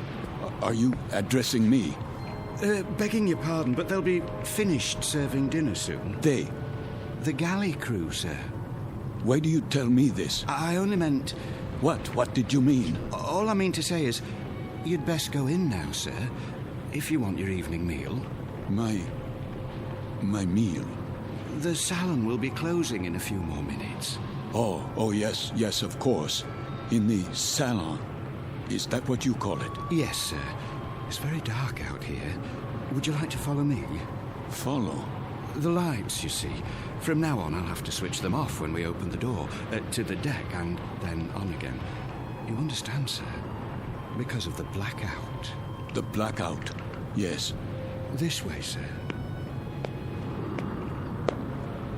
Are you all right? Why wouldn't I be? Is something wrong with my appearance? Why, no, sir. It's only that Is this your first time? My what? Your first passage. It can take a bit of getting used to. Sea legs and all that. I'm quite used to being at sea. Thank you. I was just... A special kind of helveting. Maybe to be damned is to have a fate like the people on that ship. To have to suffer as they suffered and die as they died. We'd ride the ghost of that ship every night for eternity. For eternity. For eternity. For eternity. Yes, sir? Just listening. To the engines? No, not the engines. I was listening to the water. The cold ocean water out there. And the night.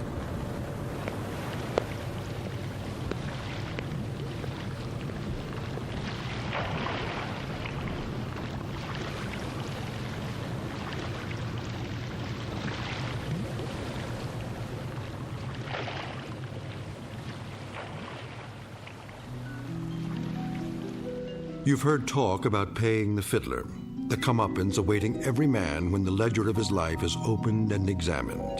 The credits and debits added up, a tally made, and then the reward or the penalty paid. In the case of Karl Lancer, former Capitan and U-boat commander, Navy of the Third Reich, this is the penalty. This is the justice meted out. This is Judgment Night in the Twilight Zone. More from the Twilight Zone after this. You are about to enter another dimension. A dimension not only of sight and sound, but of mind. A journey into a wondrous land of imagination. Next stop, the Twilight Zone.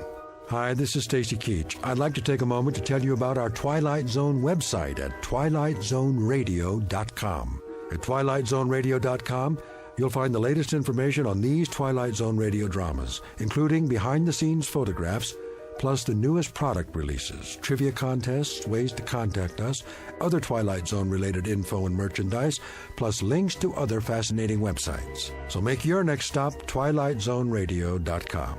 Visit twilightzoneradio.com to purchase these Twilight Zone radio dramas on cassette and CD, or call toll-free 1-866-989-ZONE. That's 1-866-989-9663.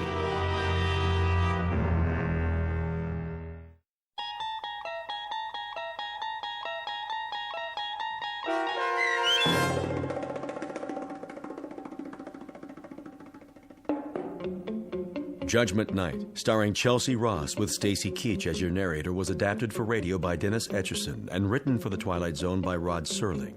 Heard in the cast were Nick Sands, Damian Arnold, Richard Shavson, James Houghton, Sarah Wellington, Christian Stolte, Fernette Lebo, Doug James, Martin Astrop, Anna Rose Benson, and David Darlow. To learn more about the Twilight Zone radio dramas and to obtain audio cassettes and CDs of these programs, visit our website at twilightzoneradio.com. The producers of The Twilight Zone wish to thank CBS Enterprises, Carol Serling, Dennis Etchison, Dick Brescia Associates, Claire Simon Casting, Terry Jennings, XM Satellite Radio, Sirius Satellite Radio, our sponsors and our radio affiliates for helping make this series possible. This copyrighted radio series is produced and directed by Carl Amari for Falcon Picture Group. Audio editing, sound design, Foley effects, and mix for the Twilight Zone radio dramas are by Cerny American creatives Craig Lee, Michael Slaybach, Bob Benson, and Jason Rizzo. To learn more about the Twilight Zone radio dramas and to contact us, visit our official website at twilightzoneradio.com. Doug James speaking.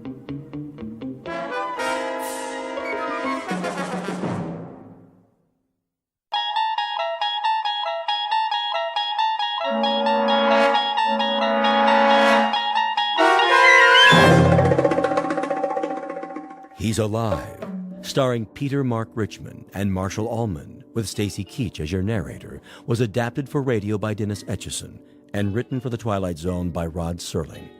Heard in the cast were Roger Mueller, Jason Bradley, Christian Stolte, Doug James, Jeff Lupetin, Amanda Amari, Elizabeth Lido, Vince Amari, Alex Sopner, Frenette Lebo, Carl Amari, Kurt Nabig, Peggy Roeder, and Jason Mallow. This copyrighted radio series is produced and directed by Carl Amari and Jason Mallow for Falcon Picture Group. Doug James speaking.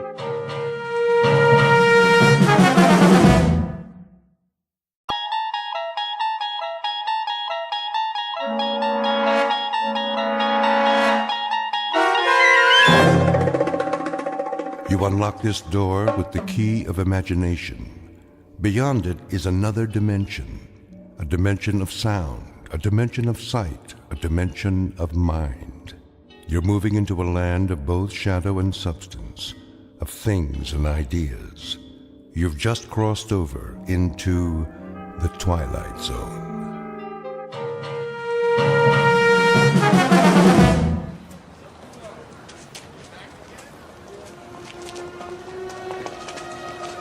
That looks like a good spot. Where? Up ahead on the corner. Yeah, we'll set up some boxes. I don't know. It's perfect, I tell you. All these people taking a walk after dinner, they'll listen. Oh, they'll listen, all right. Just hand out the pamphlets for now. I have to work on my speech. What speech? You don't need one. Just say it the way you say it to us. These people, they don't know what we stand for. So tell them, Pete. We'll make sure they listen. Put the flag up against the building. Which one? Both of them. Ours and Old Glory. The big two. There's some boxes. You can stand on them. I'll go set them up. Man, oh man, this is gonna be the night, huh, Pete? Well, I guess it's now or never. Got that right. How's my uniform look? Here, straighten your tie. The cap, the boots, perfect. You look like a leader. Big time. Go, Pete. Give him a dose of the truth. Hey, mister. Excuse me, little girl. Are you in the army? No army you ever heard of, sweetheart, but you will. My daddy's a lieutenant. Are you a lieutenant? Better than that, kid. A lot better. Now stand back. You're in the way.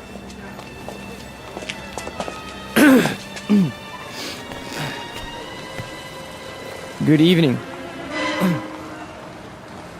Good evening, neighbors. I have something of great importance to tell you. If you'll all gather round. Neighbors?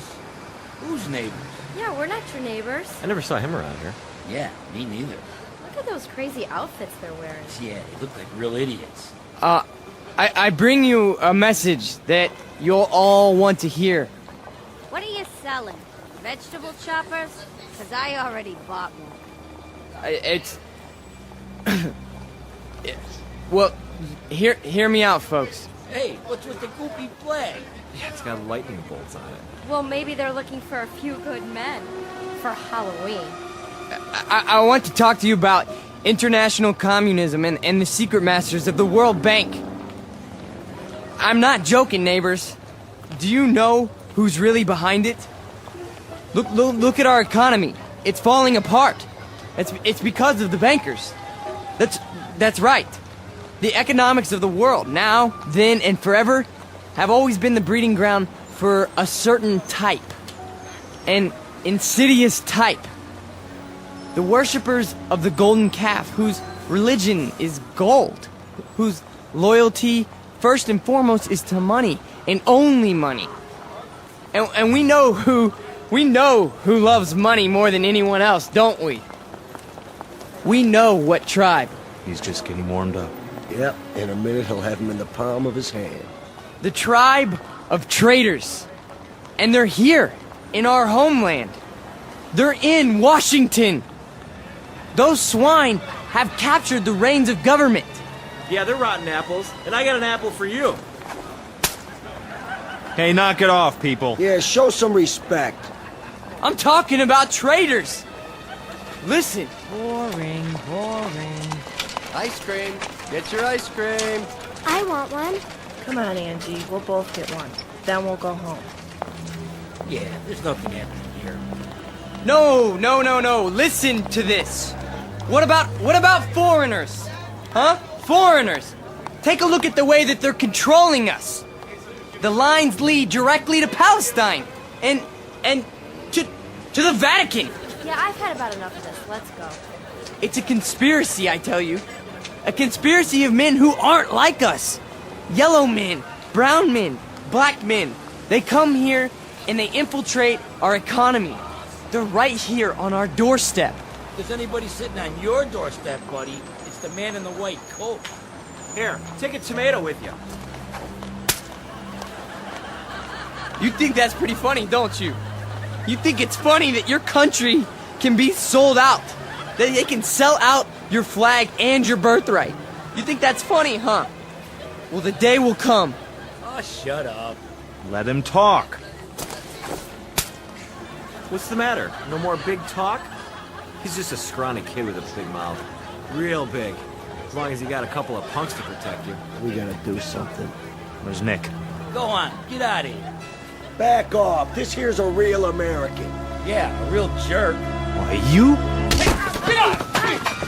Cut it off! Cut it out! Right now! Portrait of a Bush League Führer named Peter Vollmer, a young man who feeds off his self-delusions and is left perpetually hungry. Like his goose-stepping predecessors, he searches for something to explain this hunger, to rationalize why the world passes him by without saluting. In his own twisted and distorted lexicon, he calls it faith, strength, truth. But the particular brand of truth he seeks can be found in any sewer. Peter Vollmer doesn't know it yet, but he is about to ply his trade on another corner, an intersection in a strange shadowland called the Twilight Zone. And now, the Twilight Zone and our story, He's Alive, starring Marshall Allman and Peter Mark Richmond, with Stacy Keach as your narrator.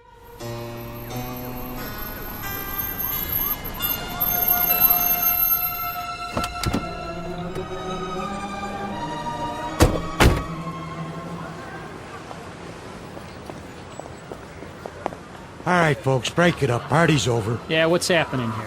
Looks like the boys in the brown shirts took a licking. No, we got him. We got him good. Said, what are you lying on the ground for? Problem, fellas? It was the communists. The communists did this. What? Which ones are those, Jack? All of them. They ran away like cowards. We want to press charges. What about names? We need names if we're going to charge anybody. Look, forget about it. We can take care of ourselves. Sure you can. Need some medical attention? No, we don't need your help. Come on, Peter, I'll help you out. Let's get out of here. Hey, Jack, you forgot your flag. Yeah, your mama made it for you. Give it to me. Sure. There'll come a day when guys like you will crawl on your belly to salute this. There'll come a day. Yeah, well, let me know the date, Jack, so I can stay home sick.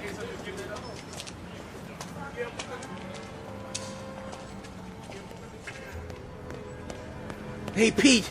Pete! Are you okay? Yeah, we're fine. What are you doing in the alley? They cornered me. Must have been 10 guys on top of me. It was all I could do to get away. You sure that's what happened? Sure, I'm sure. Oh, mean crowd, Pete.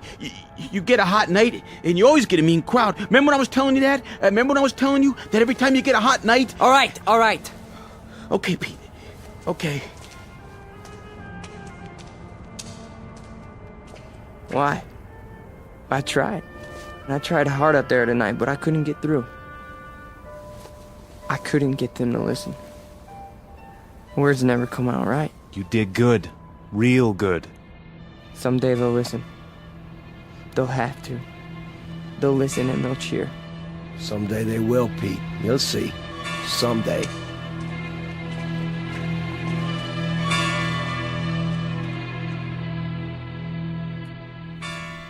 Now, hold still. It's only a cut, not a mortal wound. Wash your face when you get home and put some iodine on it. I think you will survive. Now, do you want a cup of coffee? I'd rather have a drink. A drink, is it? May I have a drink, Ernst? I have some wine. Will that do? Yes, please. Very well. You are a man now.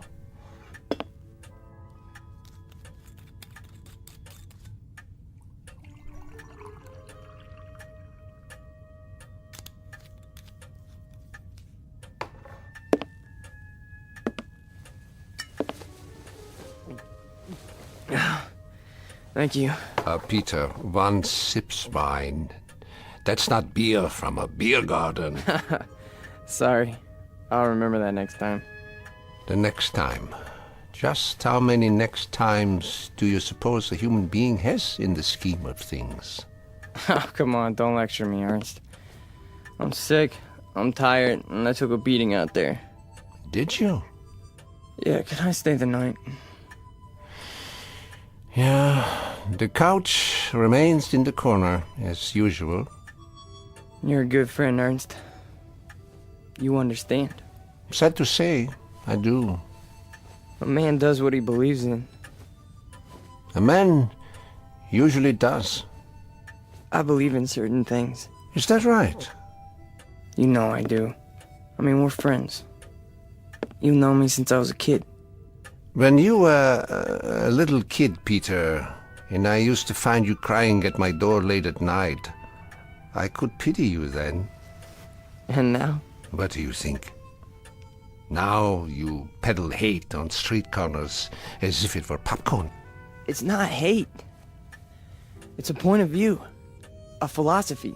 Oh, I know the philosophy. I know it quite well. 9 years in a place called Dachau. And you know who put me there?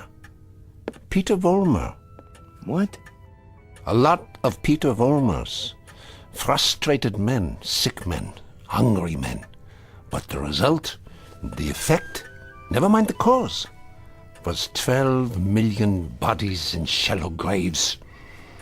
And it all started with young men in uniforms, talking on street corners. Hey, you let me come here. You never sent me away. No, I never did. I never do. That's the weakness that you scream about on your street corner, the sentimentality, the softness, the weakness that makes a man his brother's keeper. So I must be one of the worst of your criminals, Peter. Sentimental, soft, and very preoccupied with my brothers. I should close the door on you, but perhaps this is my sickness. I only see the boy, not the man. Go ahead. Sleep on my couch. Look, why don't you understand? You're the only person in the world I ever had. What else have I had? What? A drunk father who used to throw me against the wall? An old lady who drank till she had no marbles in her head? She didn't even recognize me half the time. That's why I used to come over here to your apartment, because, I mean, you were gentle with me, you know? You'd talk to me. You'd feed me. You'd take care of me. Ernst, you're my real father. Ah, this is the boy speaking again. The little boy with so much fear in him. Yeah, you rest now, Peter. You rest well.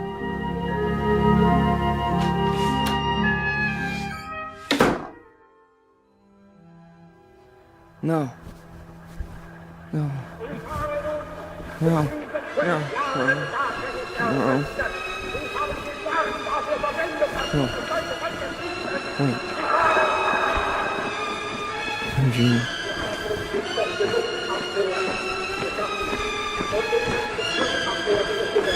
What?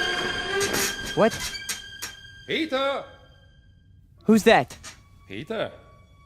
Who's out there? Who is it? A friend, Mr. Vollmer. A friend? You have need of friends, yeah. Allies. Yeah, come downstairs, Mr. Vollmer. Come down and we'll talk, you and I.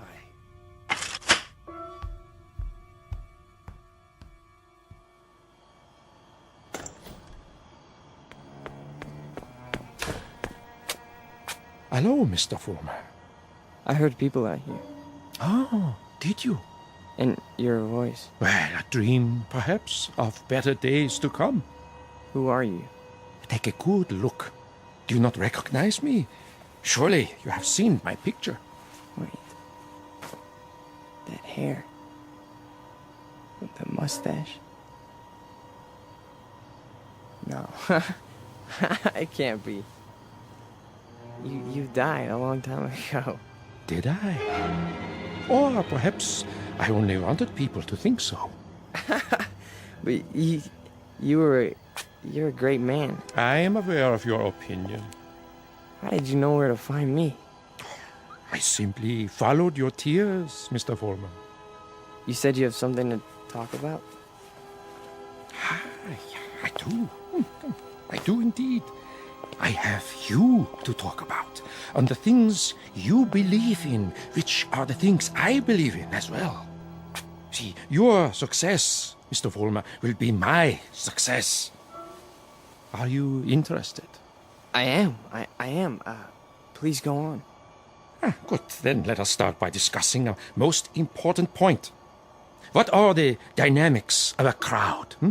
How do you move them, Mr. Vollmer? How do you excite them? How do you make them feel as one with you?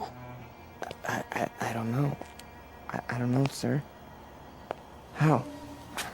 Join them first, Mr. Vollmer. Yeah? When you address them, speak as if you were a part of the mob. Speak to them in their language, on their level. Make them hate the things you hate. How do I do that? If they are poor, talk to them about poverty. If they are afraid, talk to them about their fears. And if they're angry, Mr. Vollmer, if they're angry, give them objects for their anger. But most of all, what is most of the essence is that you make the mob an extension of yourself. Say to them things like, things like this. They call us hate mongers. They say we're prejudiced. They say we're biased. They say we hate the minorities. The minorities. Understand the term, neighbors. Minorities. Shall I tell you who the minorities are? Shall I? We are. We are the minorities. That way, Mr. Vollmer. See, you started that way. I think I understand. That's right.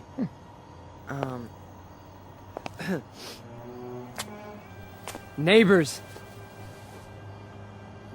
Neighbors. They call us hate mongers. That's it. More. They say we're prejudiced. They say we're biased. Yeah, now you have got it. Go on. The minorities? Understand the term, neighbors. The minorities. Shall I tell you who the minorities are? We are the minorities. Because patriotism is the minority. Because love of country is the minority. Because to live in a free white America seems to be a minority opinion. Let me tell you something, neighbors. I want you to dwell on this. Just dwell on it. Once we had an atom bomb, and suddenly the Russians had it. We wanted to send men into space, but it was the Russians who got there first. We had a hydrogen bomb. It was the Russians who exploded theirs. Who gave them the bombs? Who sold us out? Who stabbed us in the back? Well, if it's the minority opinion that we must survive, then we are the minority. And this minority will not stop until it's the majority. This minority will not give up the fight. No, this is the promise, and this is the legacy.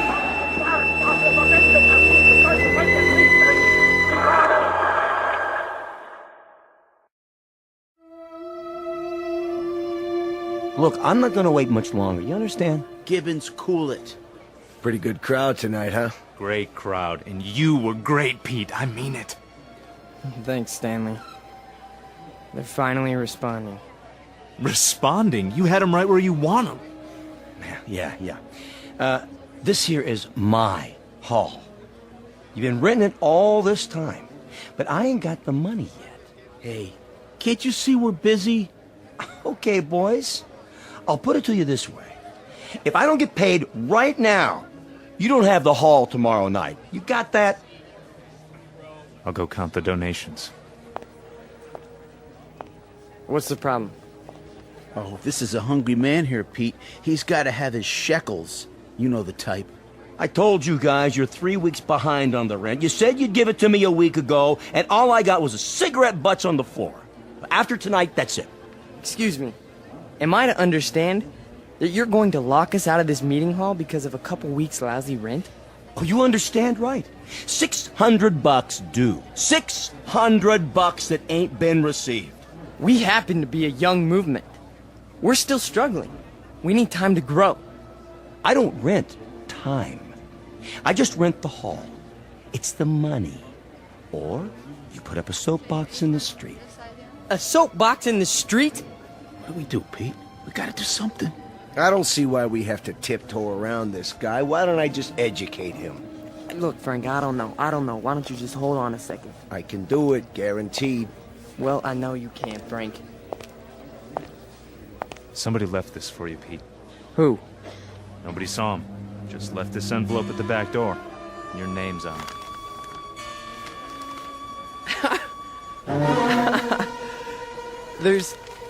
There's money inside. 6 C-notes. Hey, how about that? We need $600, and here it is. Oh, man, how about that? Hey, Gibbons, come and get it. Yeah, it's about time. You satisfied? Then don't bother us. All right. You're paid up through this week. Where'd the dough come from, Pete? You have any idea? We must have a secret supporter. I can see why. You were really something tonight. I can't even tell you how it sounded. You had him. You really had him. Hey, we're gonna make it. And now something tells me we're really gonna make it. You bet your life. You guys go on. I'll see you outside. Sure, Pete. Anything you say.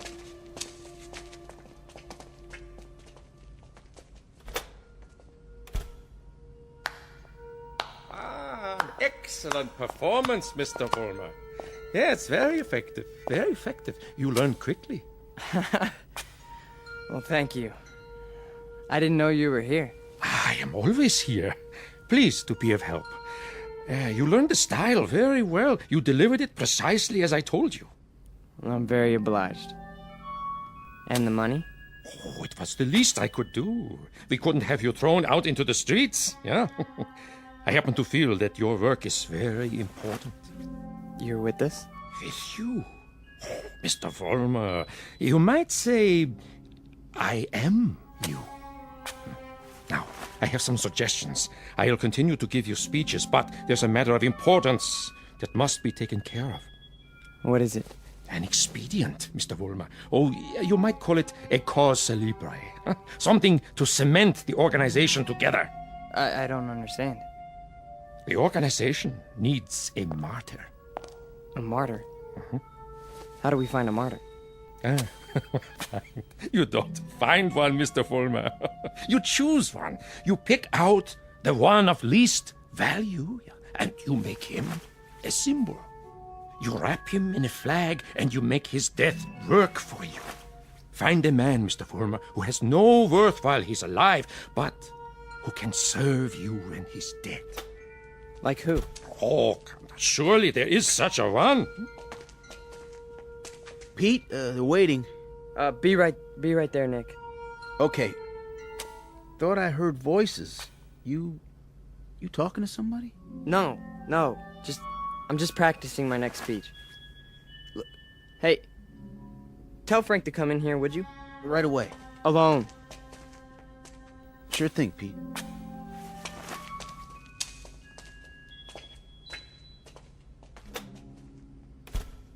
An excellent choice, Mr. Vollmer. The little fat one. Yeah. Now, all you have to do is arrange it. The only thing is, I've known Nick for a long time. Isn't there some other way? Other way? No, there is no other way, Mr. Fulmer. And if you weaken now, there's no point in going on. When Frank comes back, tell him you've discovered an informer. Tell him the informer has done you irreparable damage. The informer must be put out of the way, but cleverly, subtly, so that there is some question as to who is responsible. But Nick's been with us from the beginning. The beginning? Oh, no, Mr. Fulmer. None of you were at the beginning. None of you. Nick's my friend. And this is an act of friendship. We are allowing him to serve the cause. How glorious for him.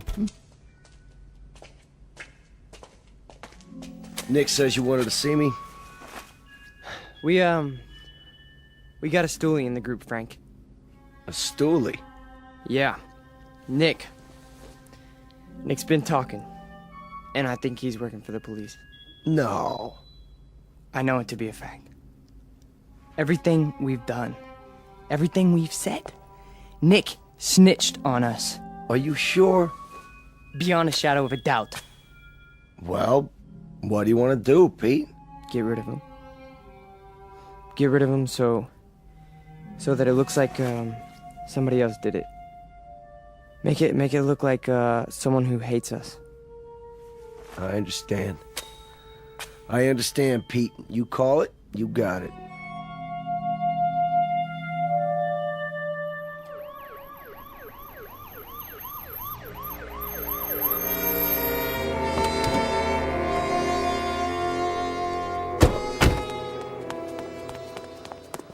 There you are, officers. Thank God.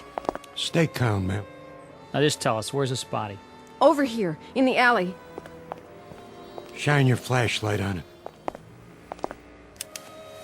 Look at all that blood. Somebody did quite a number on him, huh? I've seen him before. It's one of those young hooligans. You can tell by the uniform.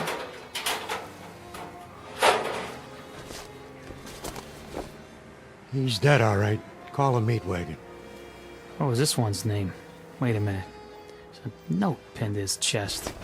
What does it say? A good fascist.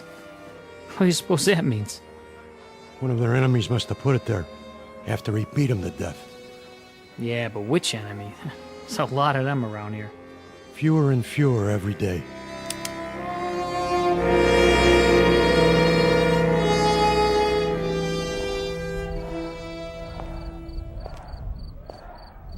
Hurry up, Frank. We've been waiting for you. Is it done? Cross off the little creep. Anything else? Then, we finally have our martyr. Pete, you better go on. They're going nuts in there. It's a good crowd tonight? Right to the ceiling. What's the matter, Stanley? Oh, nothing. Then why the look? It's just that... Nick was a nice guy, Pete. I miss him. Stan, you listen to me. You forget about Nick right now. He was a fat pig with no guts. He was a greasy big mouth who copped out every time he took a breath. A nickel and dime Judas who got exactly what he deserved. So don't mourn for Nick. He doesn't rate mourning. Not that pig. You got that, Stanley? Look at me, Stanley.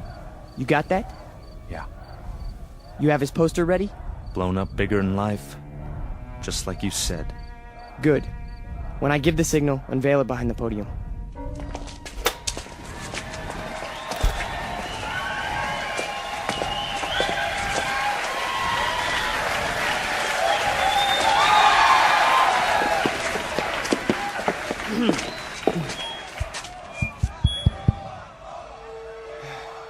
All right, everyone. I have something very important to say. A man of honor has died tonight. A decent, courageous fighter for the cause of freedom. He gave his life.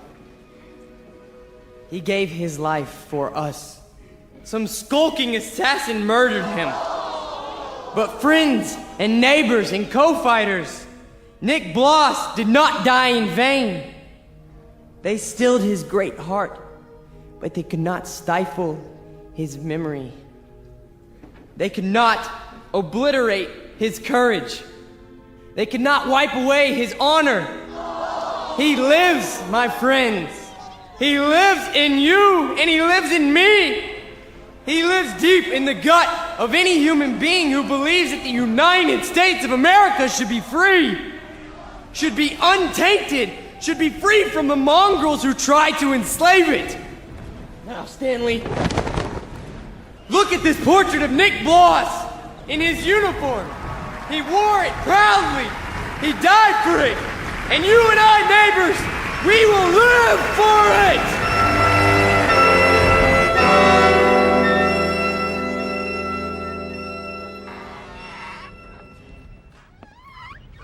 Oh, hiya, Mr. Gans.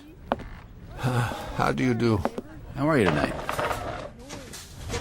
Oh, I'm very sober, unfortunately. Beer? Yeah, if you please. Boy, listen to him across the street. Guy's got a voice on him. And I knew it when it was only a whimper. That's a wild kid, that one. Used to be people would laugh at him, but lately he gets the crowd. Not many people laugh now. Say, you know him, don't you? Yeah, since he was a child. A silent little boy with very little to say. But now, I've been here before. Oh yes, I've seen and heard it all before. That was another time, Mr. Gans. Another place. Another kind of people.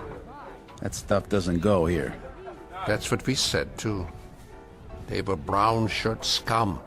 Temporary insanity. Part of the passing scene. Too monstrous to be real.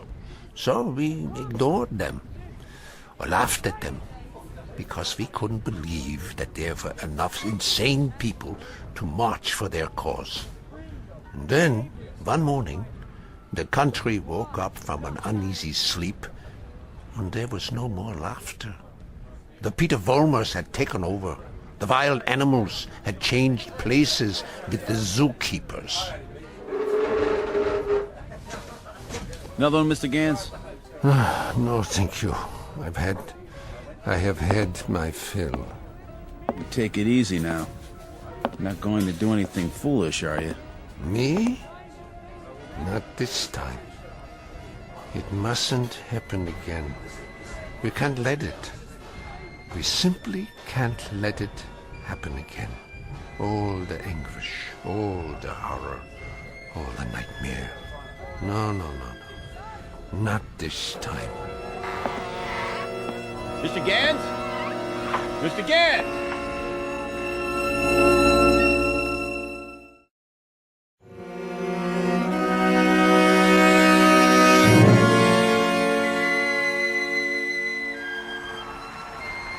And so I tell you, my friends, we will take it to the streets.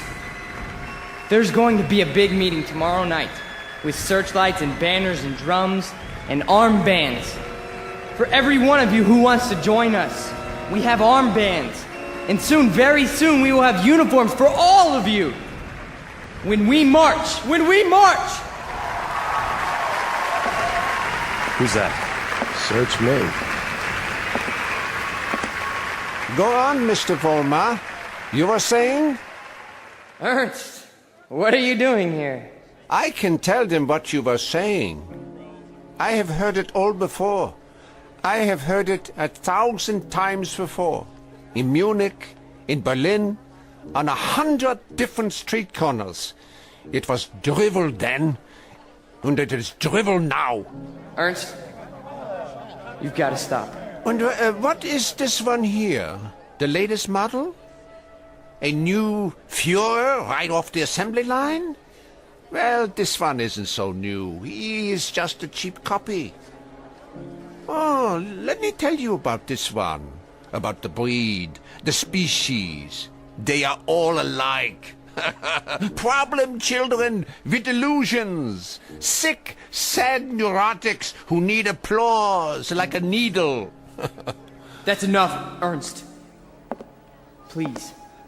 Please. Listen to me, Peter. And let them listen. or I will tell them about a quaking, whimpering boy who cried on my couch, who still cries on my couch. Ernst, don't! They need parades and torchlights and slogans like therapy. They need uniforms and armbands because without them they are naked and pitiful. This one grew too old to bite his nails, so he made believe he could lead others. Pete, don't let him have the mic. Put him down or I'll put him down.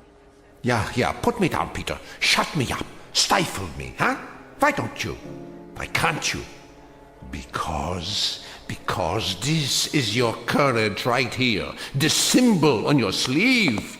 A torch and a lightning bolt. A crude drawing for children. I'm warning you, Ernst. This patch is your strength. This and the crowds and the sick isles. And if I tell you to your face, Peter, that your courage is made out of cloth, that your ideas are filthy garbage, and that you are something less than a man, what do you say to that? How do you answer me? Like this! Oh, the rebuttal. The only answer your kind knows how to give. Is that the best you can do? A bloody nose? This is your Führer? He is yours. I give him to you. A gift from the sewers. You see, folks, the way it is. Hey, Pete, don't worry about it. He's just an old man. One crummy old man. The way it is, I knew him. I knew the old man once. Is that a fact, Mr. Foreman? Yes, that is a fact. I used to know him. And... Who's he talking to? Mr. Foreman, I have no interest in who he is. My concern is in what he is. He cheapened you in front of these people. You barely had the strength to strike him a slap, like a woman. Your voice is like a lion, but your instincts are rabbits. And you? Instincts like a rabbit. Slap like a woman. You stand in the darkness and plan the battles. But you're never there when they're fought. No. Why don't you come up here alongside me, huh? Why don't you let them see who you really are? Why don't you make a speech? Mr. Foreman, I was making speeches before you knew how to read them. I was fighting battles when you were struggling to get out of a womb. I was taking over the world when your universe was a crib. And as for my standing in the darkness, Mr. Foreman, I invented darkness. Then you take the stage. Go on. It's all yours. Pete, who were you talking to? Where are you going? You can't run out.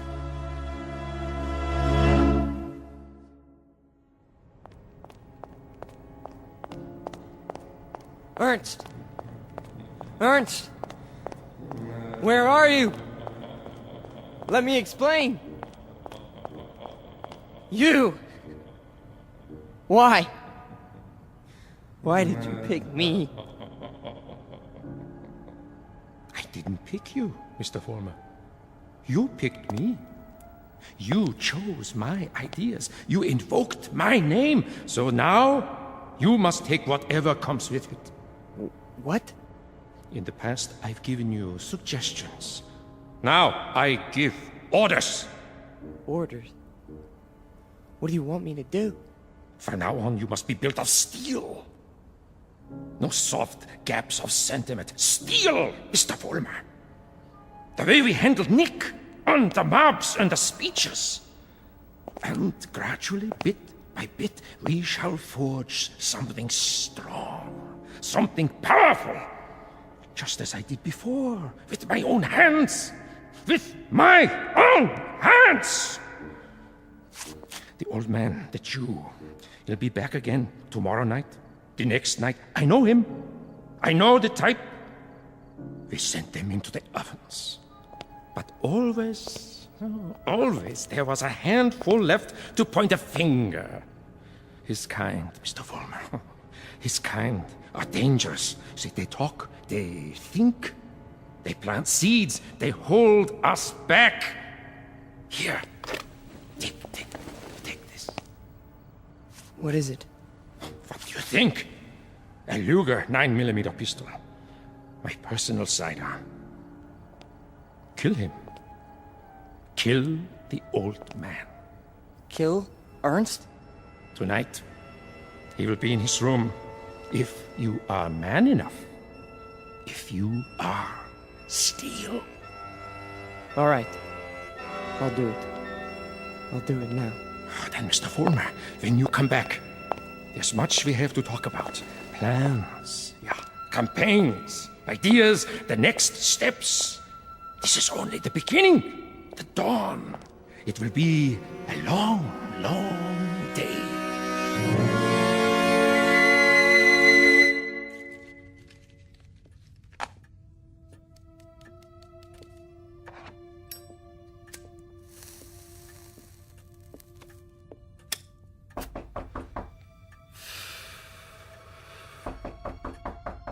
Yeah? Come in. Ah, I thought it was you. You wouldn't listen to me, Ernst. On the contrary, I listened to all that I was able to stand. You should pay attention now. I can't even begin to tell you what's happened. It's too incredible. It's too unbelievable. I can tell you this much. We're on the march. From now on, we only go forward. There's no stopping us. No stopping you, Peter? An old man stopped you tonight with a few words. He stopped you with the truth. You're wrong, Ernst. It's not just me anymore. There's someone else. Someone behind us. Someone even you tremble at. He'd have to be a very imposing figure, Peter. Much more imposing than you. Oh, he is. He gave me this. See? More imposing even than a gun. That's only because you don't think I'll use it. Which only goes to show that you don't know me. I know you, Peter, I know you. From a ravaged little boy wanting love to a torn man looking for respect, identity. I don't fear you. So you may do what you have in mind at any time you wish. With this one last reminder. You can never kill an idea with a bullet. Never. No. I'm all steel now. Ernst, I'm made out of steel. No more sentiment. No more softness. Just purpose. Just will. Then shoot. Kill. Destroy me, if you can. Am I close enough to you? You're frightened. Admit it. Not at all. Impatient and a little bored. With living? With having to live in a time that produces people like you. Once, years ago, you made death inviting. You still do. So do me the goodness, Peter. Get it over with as quickly as possible. I'm waiting, Peter. Kill him, Vollmer. Kill the old man. Kill the Jew. Use strength. Use will. Be made of steel, Vollmer. Kill him!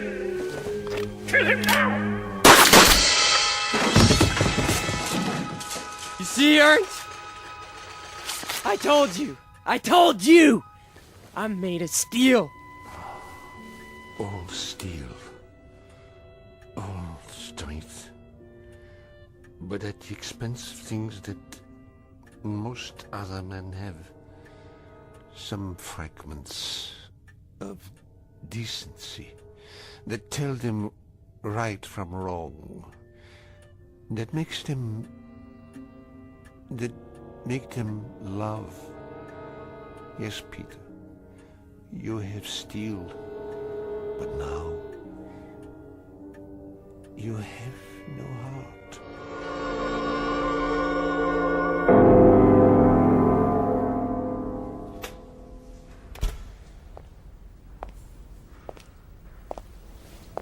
Where is everybody? Pete? We were just cleaning up. What happened to you? Nothing. Nothing happened to me. You tell them. You go out there and you tell them. But they've all gone home. Tell them I'm still in charge. I'm number one. You serve, I lead. Understand? You serve, I lead. Come on, Pete. Let's go. No, he picked me. Out of everybody, he picked me. What's wrong? Don't you believe me? He did. He picked me. So long, Pete. See ya. Don't you walk away from me! Frank! Frank!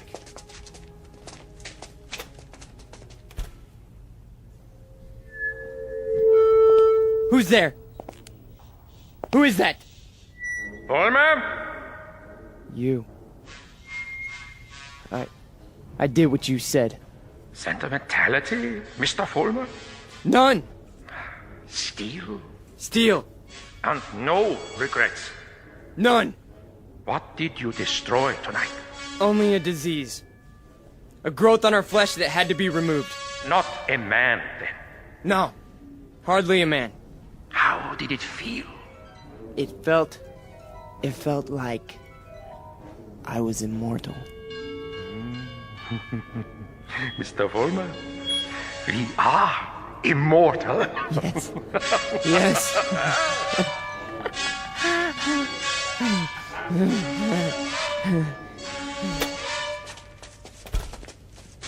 There he is. Don't move. What do you want? Peter Vollmer? Yes. We have a warrant for your arrest. That's impossible. The charge is conspiracy to commit murder.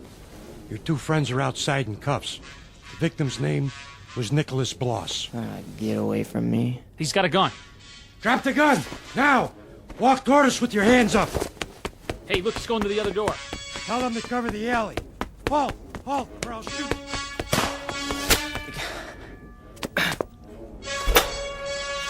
Hold it right there.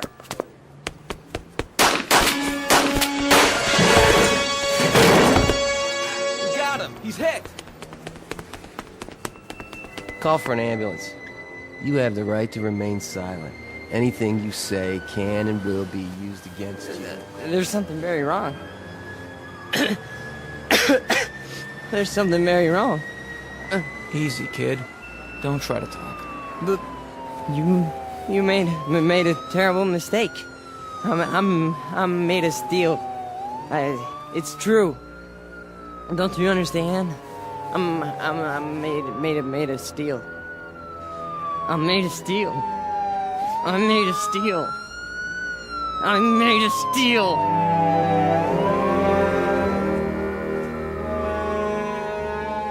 Where will he appear next? This phantom from another time, this resurrected ghost of an old nightmare. Chicago? Los Angeles?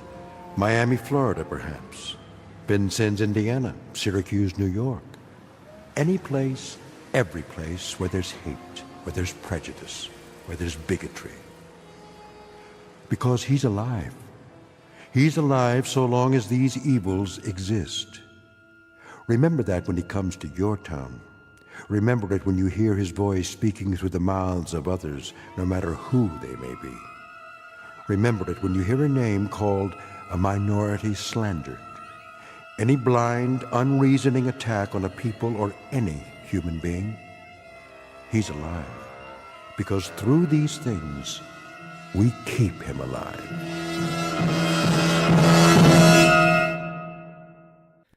The Twilight Zone continues in just a moment. You are about to enter another dimension. A dimension not only of sight and sound, but of mind. A journey into a wondrous land of imagination. Next stop, the Twilight Zone. Hi, this is Stacy Keach. I'd like to take a moment to tell you about our Twilight Zone website at twilightzoneradio.com. At twilightzoneradio.com, you'll find the latest information on these Twilight Zone radio dramas, including behind-the-scenes photographs, plus the newest product releases, trivia contests, ways to contact us, other Twilight Zone-related info and merchandise, plus links to other fascinating websites. So make your next stop twilightzoneradio.com.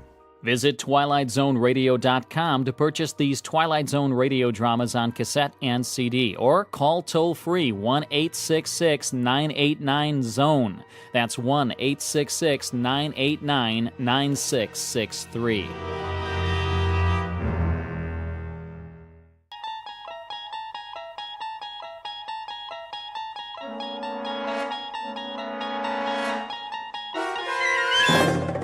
You unlock this door with the key of imagination. Beyond it is another dimension, a dimension of sound, a dimension of sight, a dimension of mind. You're moving into a land of both shadow and substance, of things and ideas.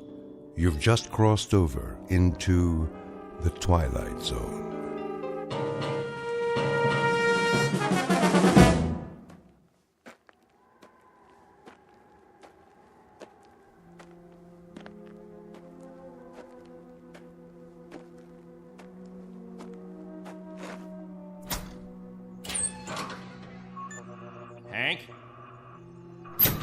Hank!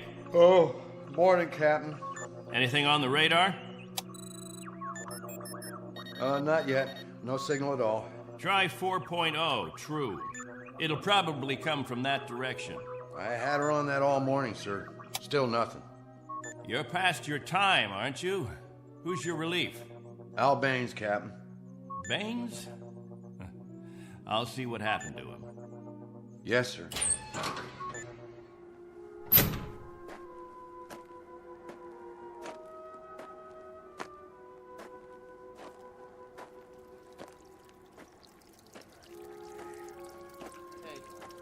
Morning, all.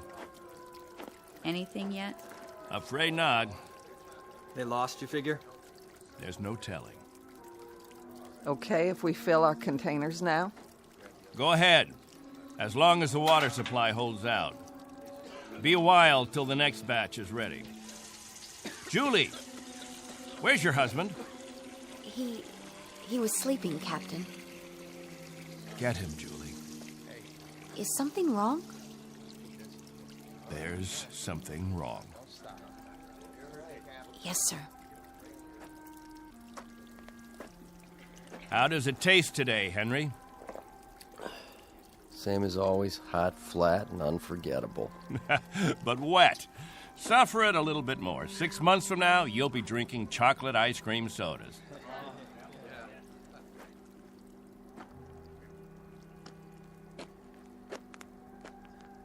You want to see me, Captain? There's a man in the radar tower who'd like to see you, Al. He would have liked to see you 2 hours ago when you were supposed to relieve him. I overslept. Tell that to Hank Parker up there in the tower. Tell him you overslept, and then be good enough to tell him, Al, that you'll stand his watch all day tomorrow. That's not fair, Captain. It doesn't happen often. Once is too often, Al. More than once is intolerable. And many more than once is a case history of Albert Baines who likes his sleep. I prefer it to a stupid game in the hot sun, both of them. A game, Al? What are we listening for? 30 years of 2 shifts a day.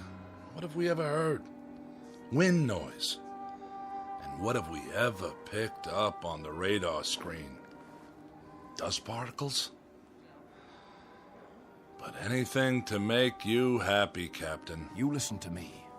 There's a ship on its way, and when it reaches this atmosphere, it may want to be vectored in.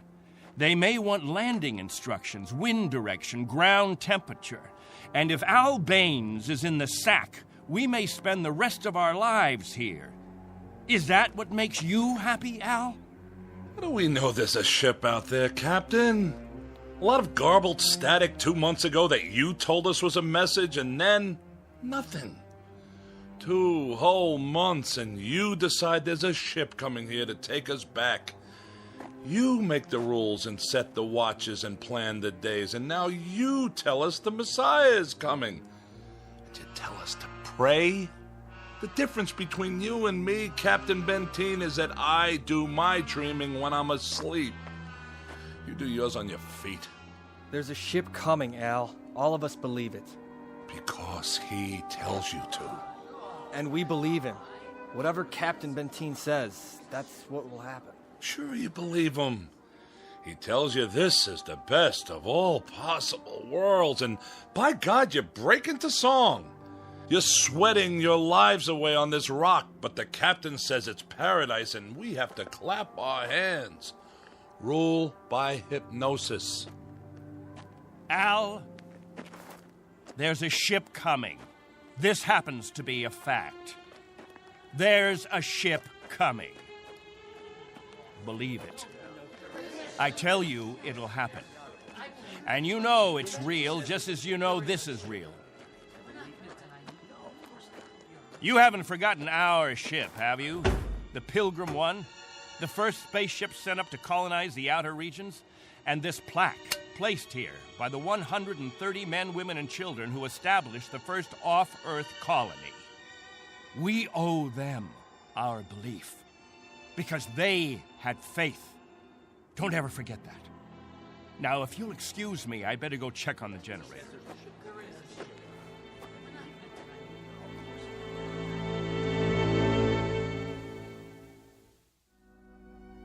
This is William Benteen, who officiates on a small outpost in space.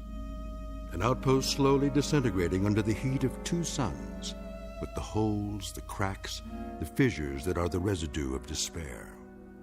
He tries to fill them with faith and to retain a faith of his own. This is a remnant society, a handful of people who left the earth looking for a millennium, a place without war, without jeopardy, without fear. What they found was a lonely, barren place whose only industry was survival. And this is what they have done for decades, survive. Until the memory of the earth, they came from what has become an indistinct and shadowed recollection of another time and another place. 2 months ago, a signal from Earth announced that a ship would be coming to pick them up and take them home.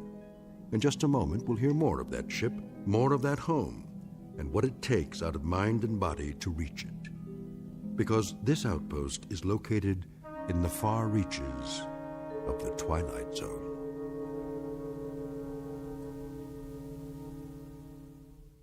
And now, The Twilight Zone, and our story, On Thursday We Leave for Home, starring Barry Bostwick with Stacy Keach as your narrator.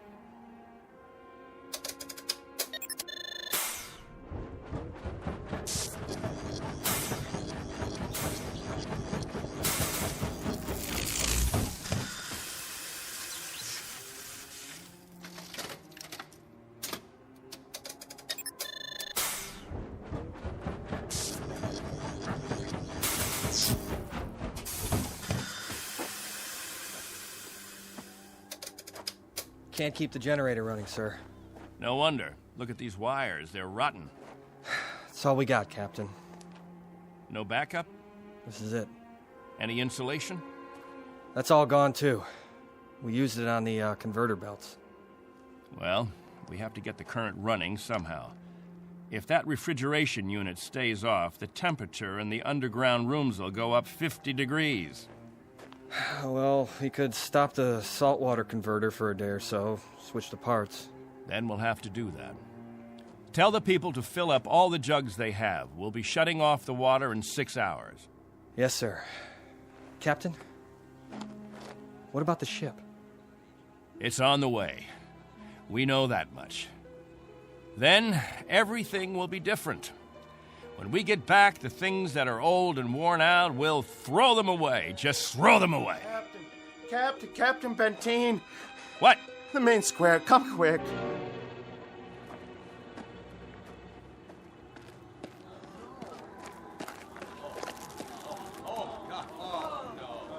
It's Mrs. Rodale. She's hanged herself. Cut her down.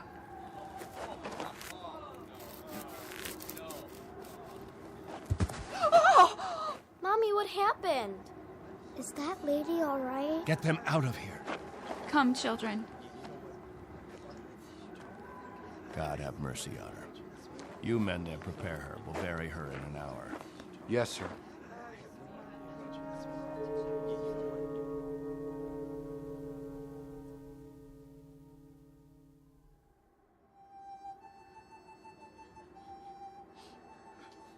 We now consign to this planet the remains of Mary Rodale. We ask God in His infinite mercy to give her the serenity and joy that she sought while she was with us. And we ask His forgiveness for her sin. Amen. We ask that this good woman be allowed to rejoin her beloved husband who preceded her in death 11 years ago. Bid your farewells now. Forgive her, Lord. Have mercy on her, Lord, for what she's done. A terrible thing. She didn't know what she was doing. She knew what she was doing. Better and clearer than the rest of us. This is a funeral, Al. The 9th funeral in the last 6 months. Nobody talks about it. We just let it go by. But there have been 9 people who thought that maybe heaven is a place where they can get a drink of water without salt in it, where they'll be able to breathe air without choking on the heat of it. If you want to talk blasphemy, Al, take it away from here. I'm talking truth, Captain Benteen. I'm saying that this woman and the others, they took their own lives because living became intolerable. And I say that dying was their right. Anything else? Just this question. I put it to everyone here. Al, please. No! Isn't living tough enough that we don't have to do it by the book? Isn't it hot and blinding and miserable enough that there shouldn't have to be rules? So that we shouldn't have to suffer by the numbers? Will anyone make the simple observation that there's far more happiness going into that hole than what's left above ground? There's more peace of mind in that dead body than in all you mourners put together. All we've got here is anguish. Captain Benteen, let us live with it or die from it in our own way. Young Mr. Baines here wants us to lie down in the sun. Young Mr. Baines would have us given to death when there is still life. He would end all the rules. He'd throw away the regulations. There'd be no standing in line for water. Let the strong take it away from the weak.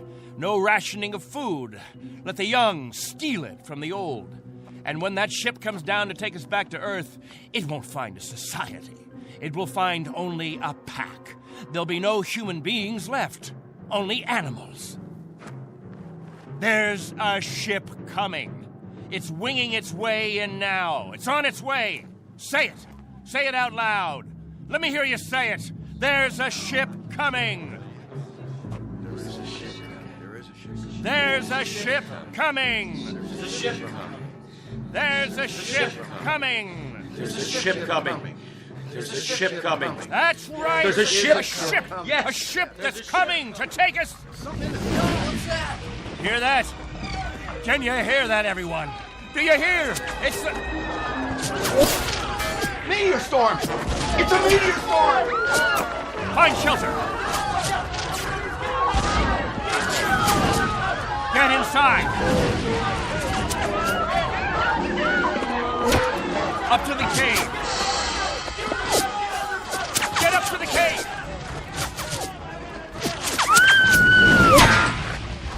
Julie! It's Julie. She's bleeding. Quickly, we have to move. I can't. Something hit my arm. I think it's broken. Stand aside, I'll carry it.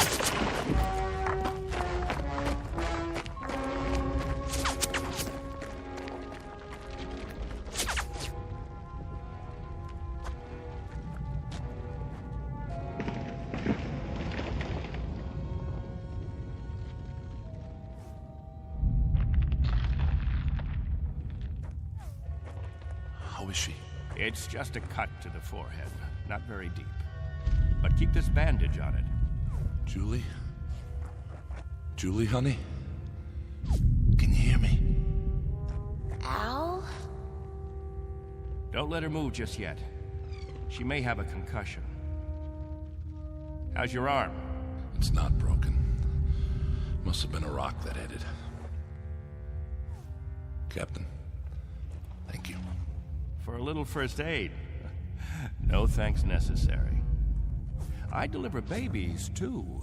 You might want to keep that in mind. Now, I'd better go see to the others.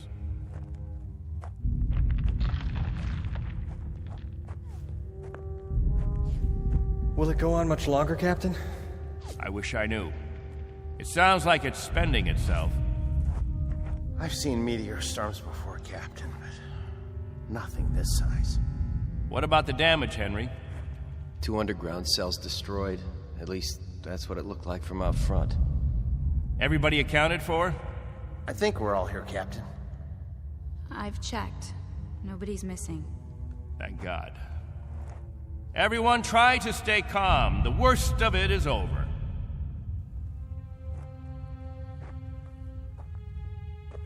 Jojo? Yeah, Captain? You're not scared, are you? Well, kinda. Now, we can't have that. Mind if I sit for a minute? We'll talk, you and me.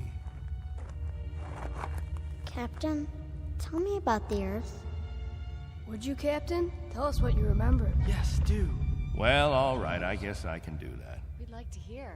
You, over there, is that you, Fran? Yes, Captain. And you, Buck. Yes, sir. You fill in the holes if I leave out anything. Straighten me out if I'm wrong about any of my recollections.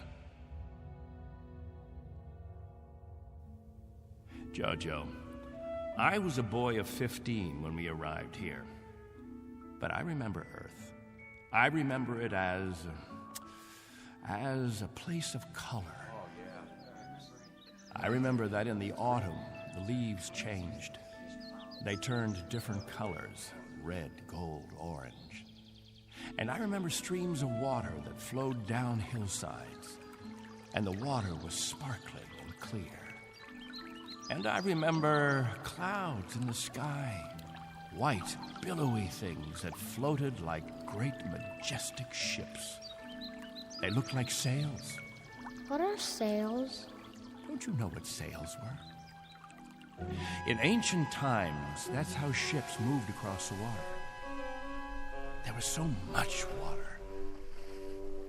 The men unfurled large sheets of canvas against the wind, and it was the wind that moved them. And I can remember night skies. Night. Endless black velvet with stars. And sometimes a moon that seemed to hang there as big as the face of an old man, looking down on us all. Captain, what's night? Why, that was the quiet time, Jojo. Night was when the earth went to sleep. It was the cover it pulled over itself. Not like here, with 2 suns always shining, always burning. It was a darkness that felt like a cool hand brushing over tired eyes. And there was snow on winter nights. Gossamer things that drifted down and turned the earth all white.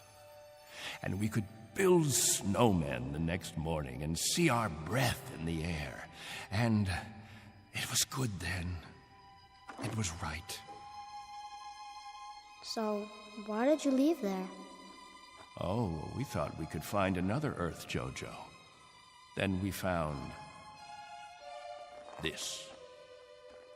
We thought we could escape war.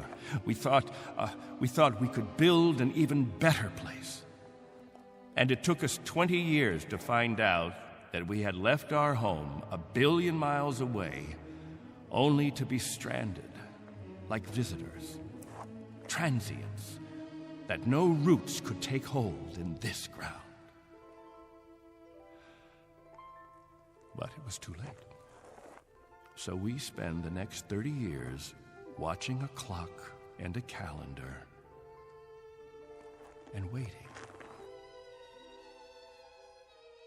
But we can't wait any longer. Not a day, not an hour. We have to get back home. There's no more time. I'll go outside and survey the damage.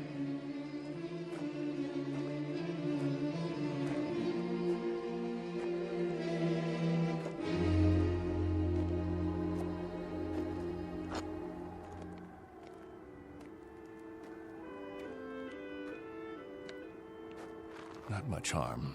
Radar tower's still standing.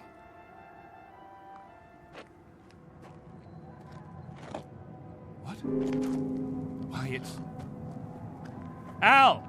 Al Baines, do you hear that noise? All of you, come out here. Do you hear it? What is that?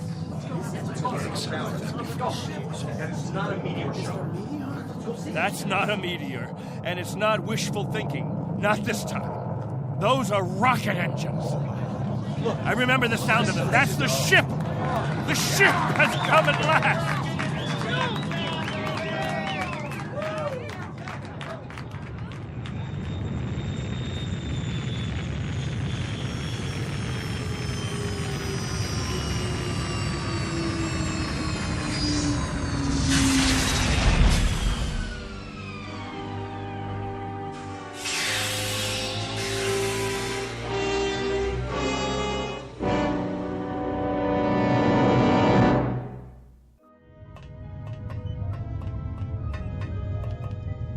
Wow, what a ship.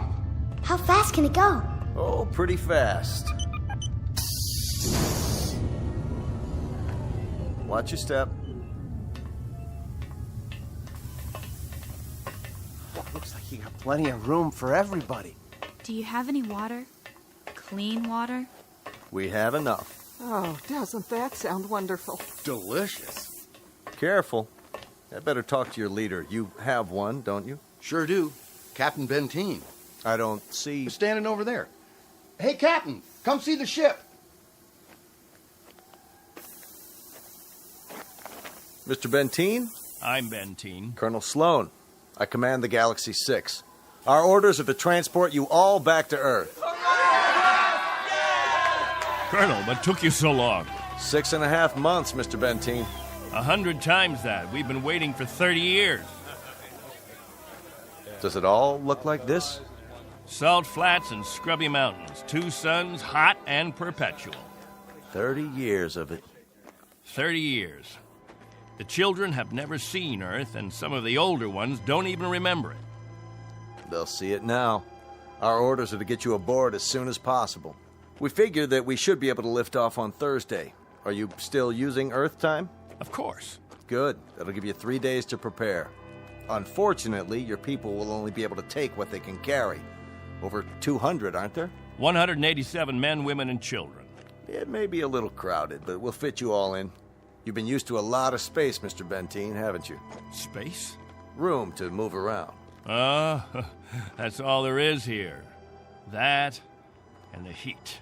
I can feel it. They'll make the trip standing on their heads if necessary. I'm sure they will, but I don't think that'll be necessary. Do you know, can you understand what a godsend this is for all of us? It's hard to imagine. I can only say your country's very, very proud of you. What of the Earth? Has it changed? Not too much. Still green? Still green. And the cities? The cities still stand. And war? As always, I'm afraid. One dies down, another one springs up. But through some miracle and the grace of God, we never had the big one. Now, Mr. Benteen, all things considered, I think you'll find it very much as you left it. Captain Benteen. Captain? That's what the people call me. This place, their very lives, it's all been my responsibility. You've done quite a job, Captain Benteen. But you can rest easy. I'll take over the responsibilities now. No need. I'm used to the job, Colonel. The living quarters, they're underground? I was saying, Colonel, I'm used to the responsibility. I wouldn't quite know how to function without it. Is it cooler there, Mr. Benteen? I'm sorry, I didn't... Your underground rooms, are they much cooler? Yes, they're refrigerated. It's... Captain. Morning, Captain. George. The best morning ever. We just wanted to say thank you, Captain. Why? For what? For keeping us alive all these years. That's right. Without the Captain, none of us would be here. That's not necessary. You better believe it, Colonel. I do. I do believe it. Captain Benteen. Go ahead, Colonel Sloan. That's all right. I'll see to the others.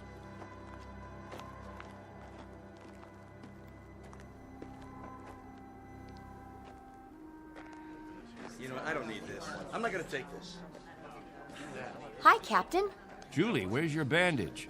Oh, I don't need it anymore. But we put one around your head so the cut would heal. What's this? Isn't it incredible? It's called a medicinal patch. You wear it for 24 hours. It accelerates the growth of new skin. Look at her forehead, Captain. You can hardly see the scratch. Better put the sling back on your arm, Al. I don't need a sling. Just this metal band. It's magnesium. Colonel Sloan said my arm would be perfect by the end of the week. Well, I seem to have had my practice taken away from me. But while we're here, I'd use that sling. I'll bet I've fixed about 500 broken wings in my time, and the only way to be sure it heals properly is to keep the limb immobile. Where's Colonel Sloan? I want to ask him what to pack.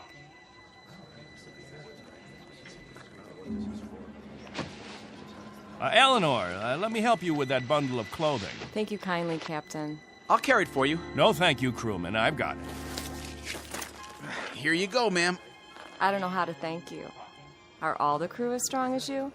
That's our job, ma'am. Nothing to it.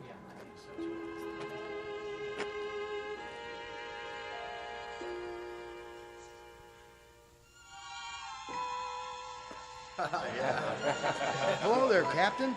Will. I'm so excited. How much longer? Not long. Be patient.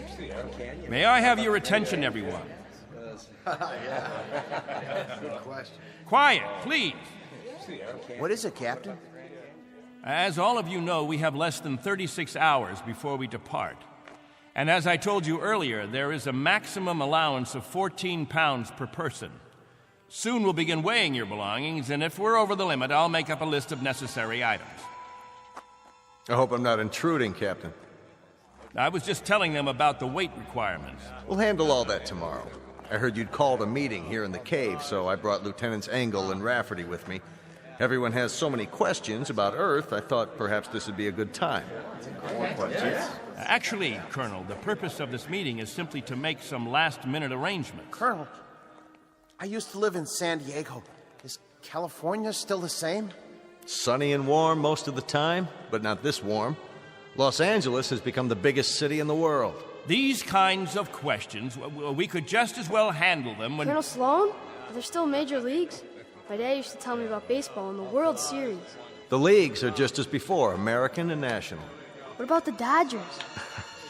They came in 10th last season. I'm told they need pitchers pretty desperately. I'll tell you what, when we're finished here, we'll improvise a ball and bat and have ourselves a game. How's that sound? Yeah, that'd be great. Let's do it.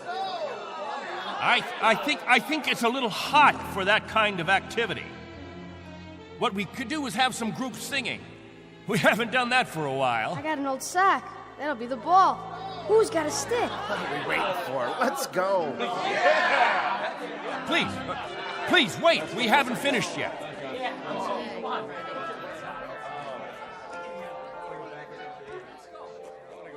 Jojo, I haven't told you a story in a long time. How would you like to hear a story about... What have you got there? This is what they call candy. One of the spacemen gave it to me. It tastes... Sweet, Jojo. It tastes sweet. Yeah, sweet, Captain. Want a bite? No, thank you, Jojo. Back on Earth, we can get all we want. Something, Captain? I'm not sure. I'm not at all sure. You've promised them all candy. You've made it sound as if as if that was what the earth is made of. Sugar and spice and everything nice. Maybe they ought to be told the truth.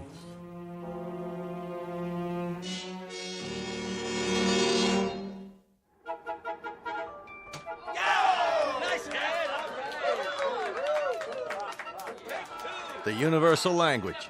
Baseball. You have a limited vocabulary, Colonel. Do you have any idea what the temperature is? At this hour, it's about 110. I don't know whether your crew can take it, but I know my people. They're going to pay for this little athletic event. Some of the older ones, it might even be serious for them. It's just a game, Benteen. My guess is that it's worth it. Now, I'd better get back to the ship. Colonel Sloan.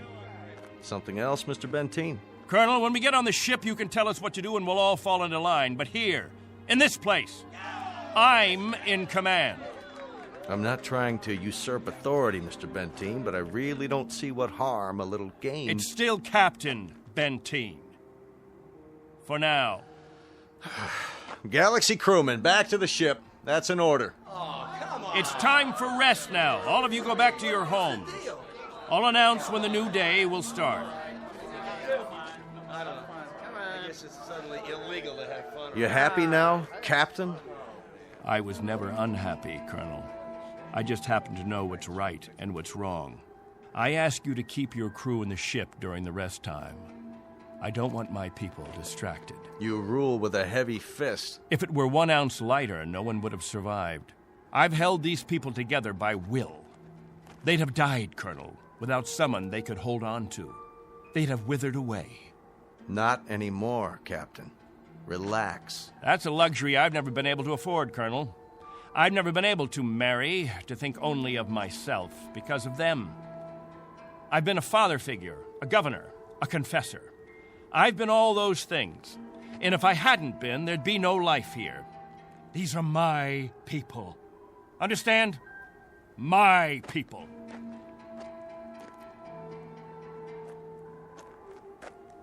What's with him, Colonel? I'll bear with him a little bit longer, fellas. He's really quite a man. He's got just one minor aberration. And what's that? He believes he's God. As far as he's concerned, we're booting him out of heaven.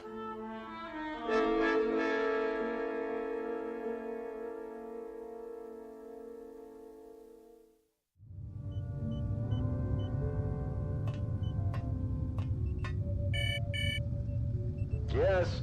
Mr. Captain Benteen is here, sir. Show him in. Very well, sir.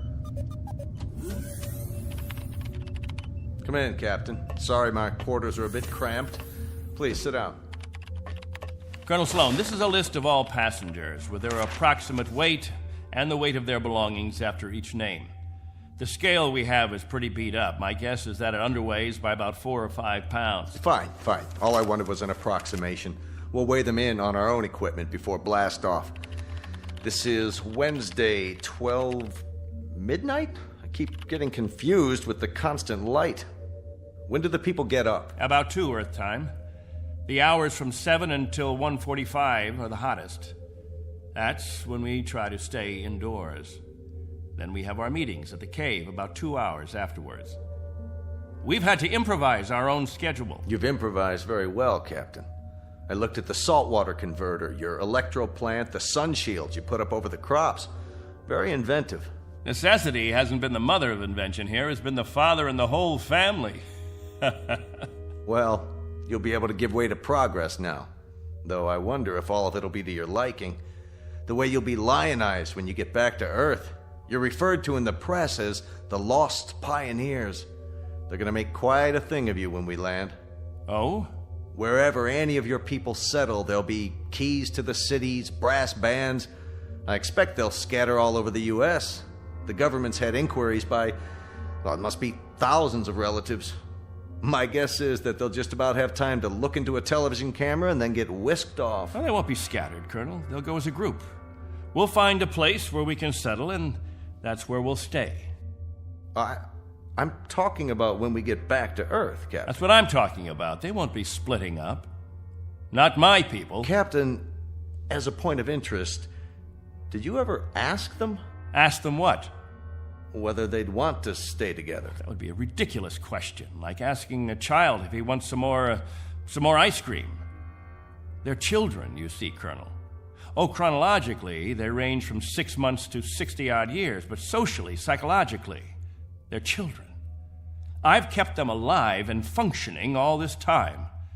Once we're back on Earth, I'll simply continue the process. Captain Benteen, have you told them that? Have you told them that after 30 years of waiting, 30 years of living in a compound, they're going to travel 1 billion miles just to walk into another one? Have you? There's no need. They wouldn't have it any other way. To leave them to their own devices, that would be an act of cruelty. Captain, do me one favor. Just ask them.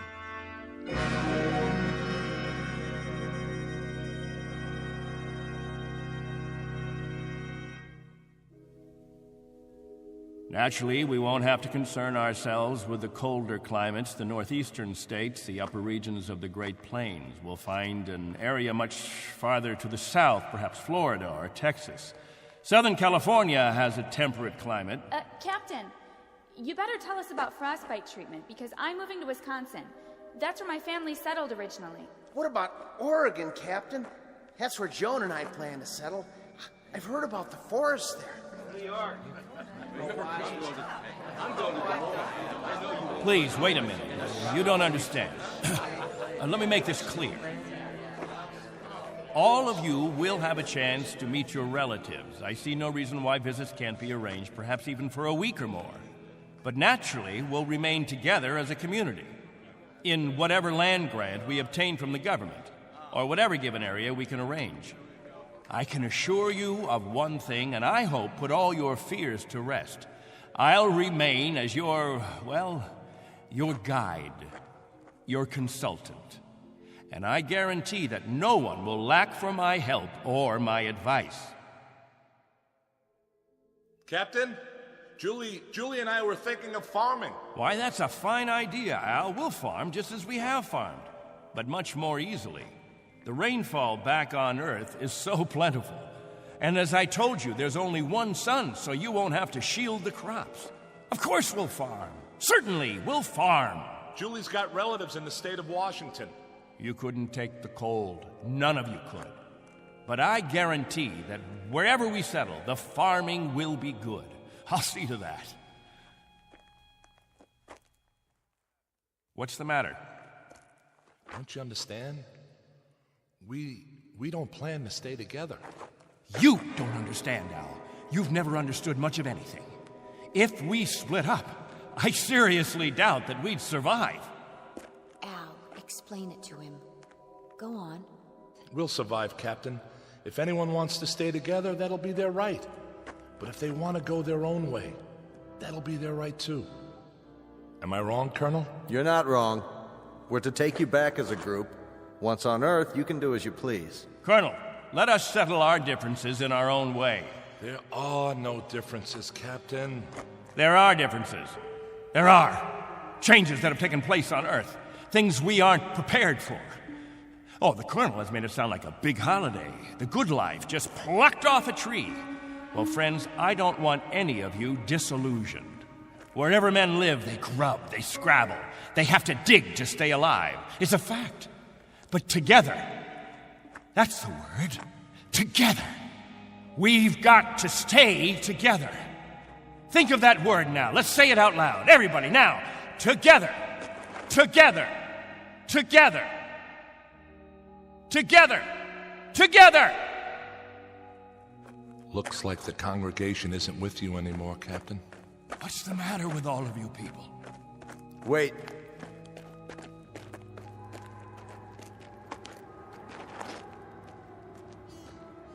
I've made the compartment assignments. I'd like to go over them with you. Assignments? There's not much time, and there's some things we have to check off. There's a decompression problem that we've got to tell them about, and a moment of weightlessness shortly after we leave the atmosphere that I want to explain to the children. Do you know what we called you while we waited for you to come? We called you the Messiah. Did you? You were supposed to bring freedom, but that's not what you brought. You brought selfishness, dissatisfaction, divisiveness. With all the misery we've had here, those germs never infected us. I brought nothing but a ship and a crew and a means of escape. You've had no diseases, no viruses. Did it ever occur to you why? You've lived in a test tube, Captain. Antiseptic and germ-free and sterile. Sure, you're a group, a cell, but that's all over with. Now it's time for you to be what God meant you to be, individuals.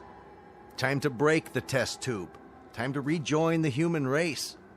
What I'd like to know is why in the name of God you're so reluctant about it. Because I remember the human race. This is incredible. Oh, it's really incredible. I was wrong, Colonel. I've been telling them about an Earth that doesn't exist, an imaginary garden. No, we can't go back. It's too late. Captain, really?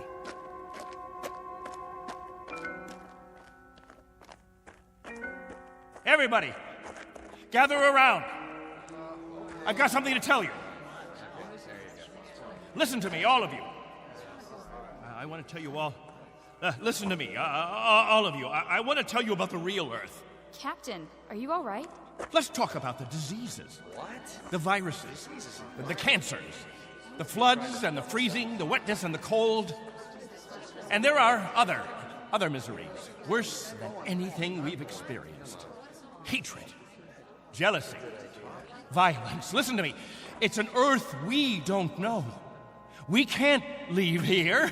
We'd be committing suicide. We'd die of things we've never been exposed to before. We'd die of the loneliness that animals get in a zoo. Because we don't belong. We don't belong to his kind. Do you understand me? We don't belong there. Captain Benteen, why don't you let your children vote on it? Only if they know what's waiting for them. Only if they understand that Earth isn't any garden. It's never been, and it never will be. That's fair enough. I'll tell you what Earth is. The same as it's always been. It's a race struggling to survive, just as you have survived. Captain Benteen is right when he tells you that it isn't all a place of beauty. There may still be wars and prejudice and strife. I suppose there will always be jealous men and angry men and unforgiving men. But it has one thing you don't have. Every man is his own master. There won't be anyone telling you when to eat and when to sleep and when to meet, what to sing and how to play. Instead of heat, you may feel cold, and instead of thirst, you may feel hunger. But you'll be men and women. You won't be sheep. You won't be a kindergarten. And when you pray to God, his name won't be Benteen.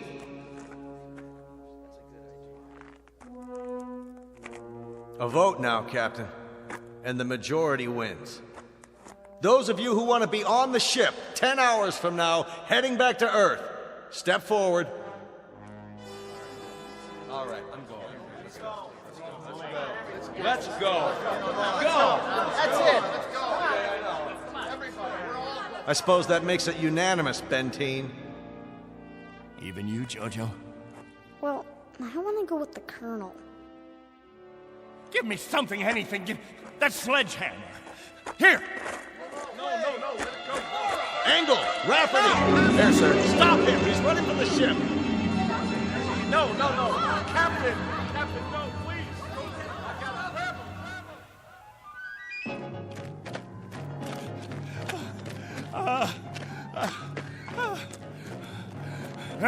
We'll see how far you get. Without a tail fin. Put it down!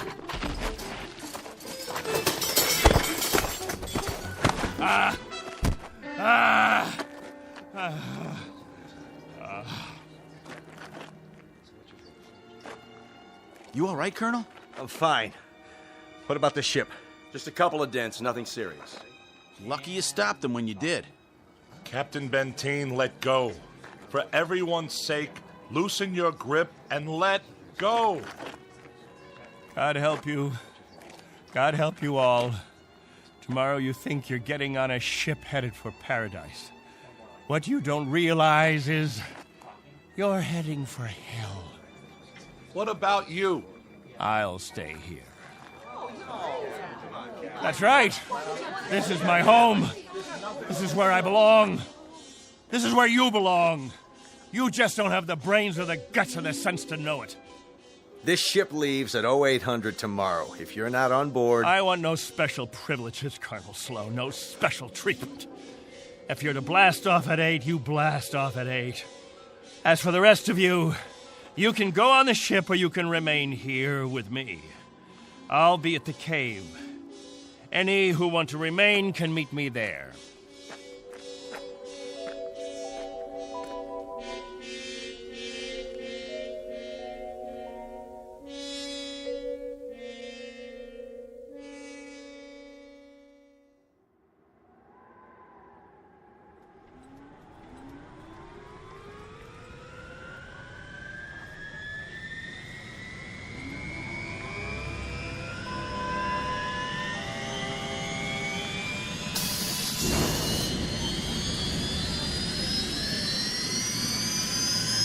That's it, folks. The rocket's fired up. Everybody on board, single file.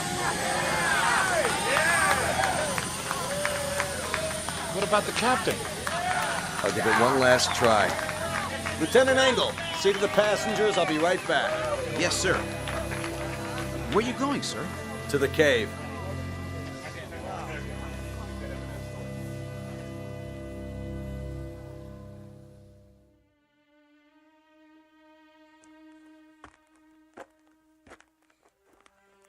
Captain? Benteen? Benteen, we know you're in here. Please, let us talk to you. He's not going to show himself, Colonel. We're leaving now. We have to blast off in 5 minutes. If we don't, we'll have lost our orbital position. Benteen, it has to be now. Captain! Captain, please, come out! Remember this. If we leave without you, there'll be no other ships. This is where you'll live the rest of your life. And this is where you'll die. All right, Benteen. As you prefer. Let's go, Baines. Goodbye, Captain.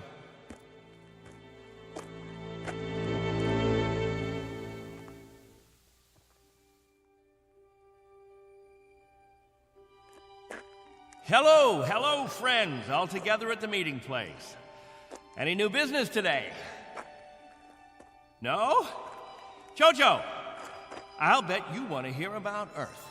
About the rivers and the seas, the blue skies, or the night, the stars and the moon. Which do you want to hear about this time? There's color on Earth, the change of seasons. And the wind brings the smell of the ground, the plants, the seeds, the roots, flower petals, sap from the trees, and the smell of the weather, the rain or the mist or the fog. And on the earth, there's green, the color green, the feeling green. There's something fresh about it, something living. Earth. It's called Earth. Don't leave me. Please.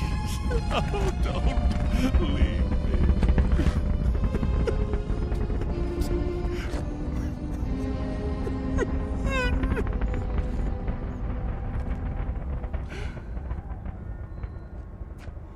No! Don't leave me behind! Don't leave me.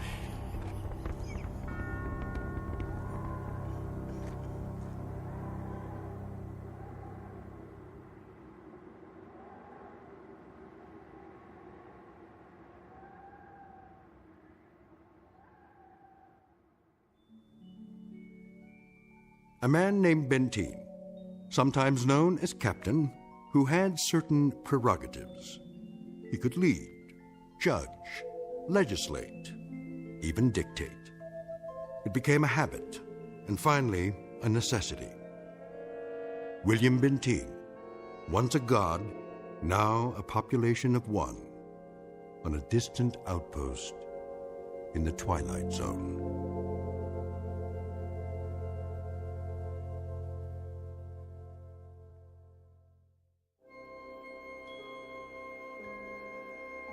Hi, this is Carl Amari, producer of the Twilight Zone Radio Dramas. I'd like to take a moment to tell you about our official website at twilightzoneradio.com, where you'll get the latest news and information on these Twilight Zone radio dramas. Plus, at twilightzoneradio.com, you can digitally download 3 free episodes or any of our episodes for only $1.95 each. In this age of ever-changing technology, we've decided to make these episodes instantly available to you by making the Twilight Zone radio dramas a digital download-only series. This means that this series will no longer be offered on CD. The CD collections at our website are now being offered while supplies last at buy one, get one free. So be sure to get your favorites before they're sold out. Be sure to visit us often, and I'll see you in the zone.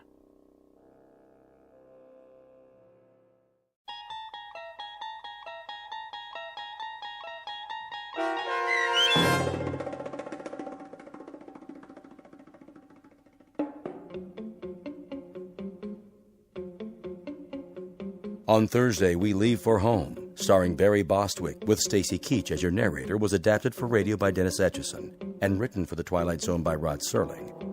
Heard in the cast were Mike Starr, Christian Stolte, Elizabeth Lido, C.J. Amari, Richard Hensel, Justin Kaufman, Kurt Nabig, Joby Cerny, Jennifer Joy, Meg Thalken, Tracy Hernandez, Jake Salins, Doug James, Jeff Lupetin, and Amanda Amari.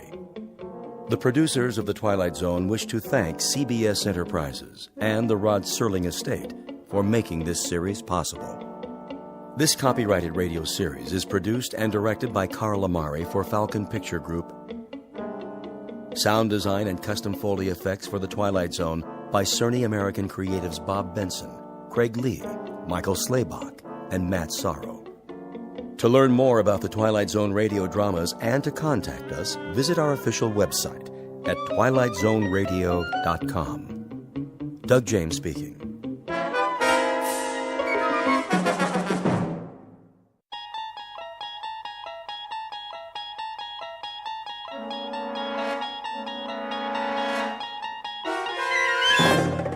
You unlock this door with the key of imagination. Beyond it is another dimension, a dimension of sound, a dimension of sight, a dimension of mind. You're moving into a land of both shadow and substance, of things and ideas. You've just crossed over into the Twilight Zone.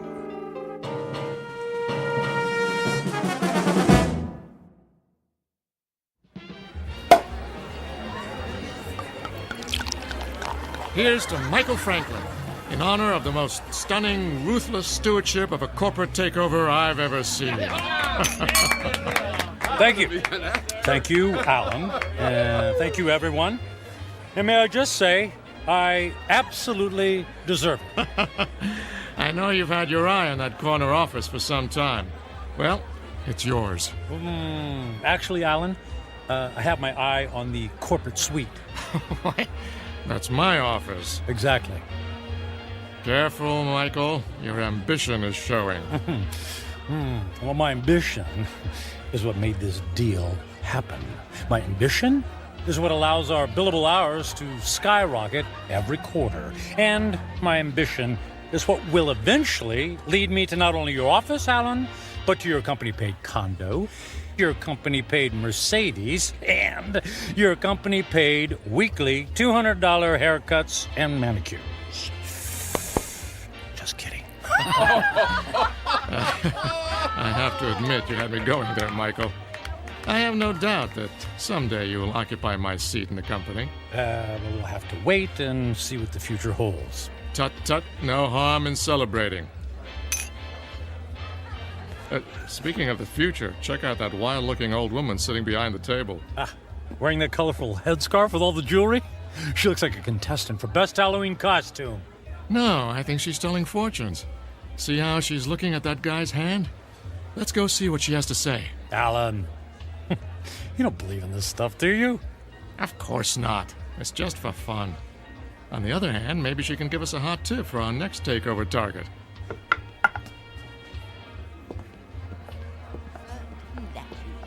The warnings of the tea leaves, for they are never wrong. Ah, I see there are 2 more supplicants who wish to learn about their futures. Make that 1 supplicant. I'm not playing. Oh, go ahead, Michael. What can it hurt? I put my faith in real things, Alan, like profits and a well-written prospectus and a robust return on an investment dollar. And people? People are the least reliable things on the planet. Well, anyway, I'll spring for your reading. How much is it, please? For this most rare and deep connection to the mystic masters of the cosmos, the charge is $5. $5? Ooh. It's highway robbery. All in good fun and worth $5 to find out what's next for the amazing Michael Franklin. There you are, my good woman. The mystic You've got the sales pitch down pat. Please close your eyes and focus your thoughts on your inner golden light. I would have guessed that green is your color. Michael, quiet. All right, I'm quiet. I'm focused. Watch as the golden light moves toward you. Slowly, it surrounds your consciousness. Surrender to its mystery. I never surrender. The mystic masters perceive you as a man who values work above all else. She's got that right. She could have said the same thing about anybody in this bar. There are people in your past who have suffered a disconnection with you. Spirits are left unsatisfied. Well, it can't be old girlfriends. It doesn't take time to go on dates. Your soul is troubled. My soul is just fine. Thank you very much. There's something strange. I am attempting to discern your future, but I cannot. I could have told you that. No offense. What's the matter? The reading is over. What? Hey, we paid you to tell us fortune. Here is your money back. I cannot complete the reading. Now look, lady, I don't believe in all this hocus pocus, but a deal's a deal. Just tell me I'm going to be the richest man in the world, and you can keep the $5. I do not take lightly the readings of the soul. I'm going to go complain to the manager. Alan, hold on, Alan. Look, we don't want to cause you any trouble, lady, all right? Just say what's on your mind, and we'll leave. Very well. I will tell you what the mystic masters have divined. May the Lord have mercy on your soul. What is it? Alan's gonna fire me? I'm gonna lose my hair? Your future is very clear, and it is this. In 10 days, you will be dead. What? I don't think that's very funny. The signs are serious, and the reading is true. What kind of scam is this? Come on, Michael. Don't let her ruin your night. You know, lady, we were humoring you by coming over here. The least you could do is play along and not be such a downer. I did not wish to reveal your fate. You insisted that I do. When the clock strikes midnight on the 10th day to come, you will be dead. And now what? And no. Don't tell me. Let me guess. I pay you another $5, and you tell me how I can avoid this terrible fate. That is impossible. Your fate is sealed. Let's go get a beer. Come on, Michael. Fine. It's been a real pleasure spending time with you, ma'am. Alan, I'm heading home. I got some paperwork to finish anyway. Are you sure? Oh, yeah. Yeah. Suddenly, I don't know, I just lost my desire for celebration. Okay, buddy. See you tomorrow. Yeah, see you tomorrow.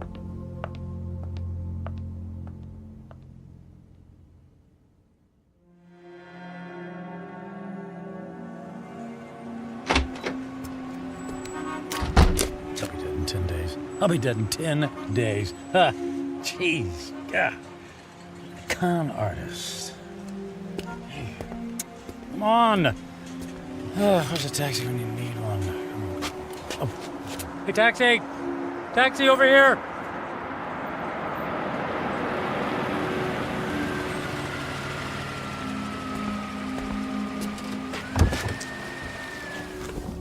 Hey, where to, buddy? Take me to... Hey, pal, you okay? I feel... dizzy. You don't look so good. I need... Hey, buddy. Oh my gosh, he passed out. Gotta get him to the hospital.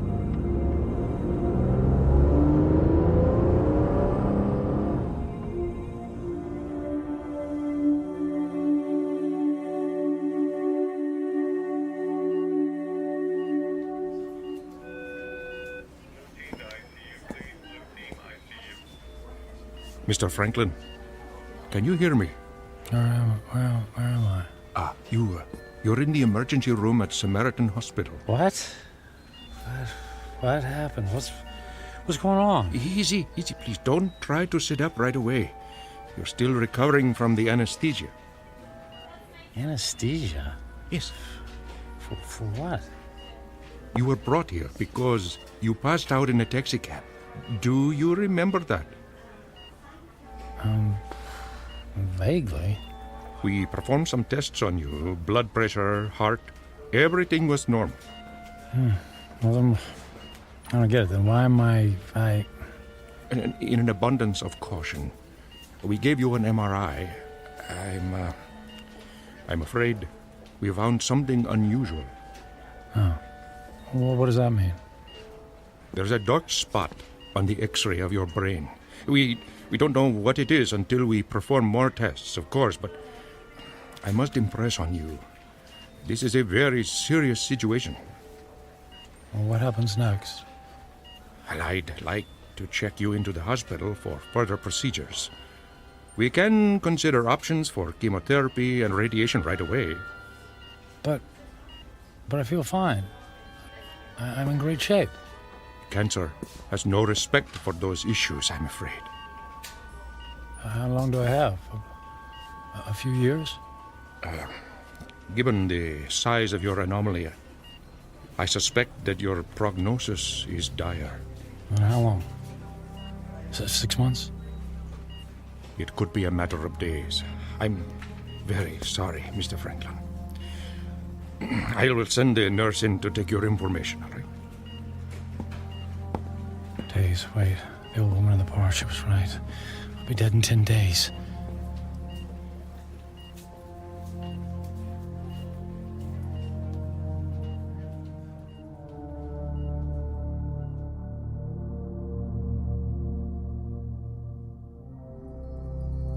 Portrait of a man frozen in the amber of fear. Michael Franklin, workaholic captain of industry, ruthless to his enemies and dismissive of routine human interaction. Given a prognosis that would send a chill of terror down the spine of the most stalwart of men, he is faced with the rising specter of his own mortality. But even worse, he stares into the rear-view mirror of a life only half-lived. Devoid of true friendship, with only a string of consummated business deals to mark his measure, Michael Franklin is about to embark on a frightful journey of self-examination that can only be experienced in the land between regret and insistent memory, a land we like to call the Twilight Zone.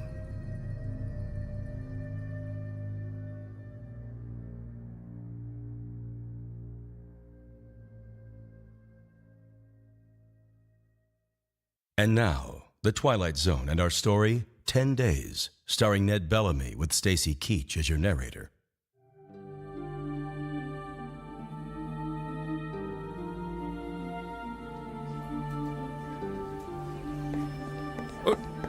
Nurse, what happened to the patient who is in this bed, Mr. Franklin?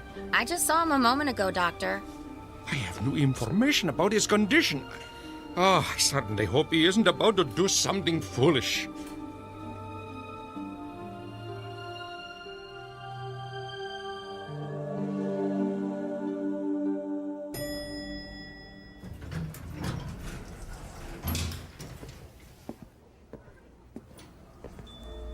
Is Alan in yet?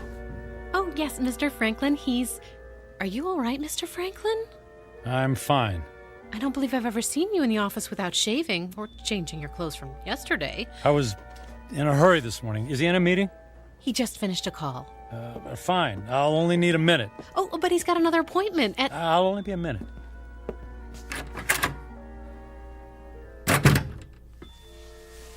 Michael, you look like you haven't been to sleep all night. Isn't that the suit you wore yesterday? Don't tell me you went out to celebrate without me. Alan, I quit. Yeah, me too. Alan, listen to me. I'm quitting. This is some kind of joke, right?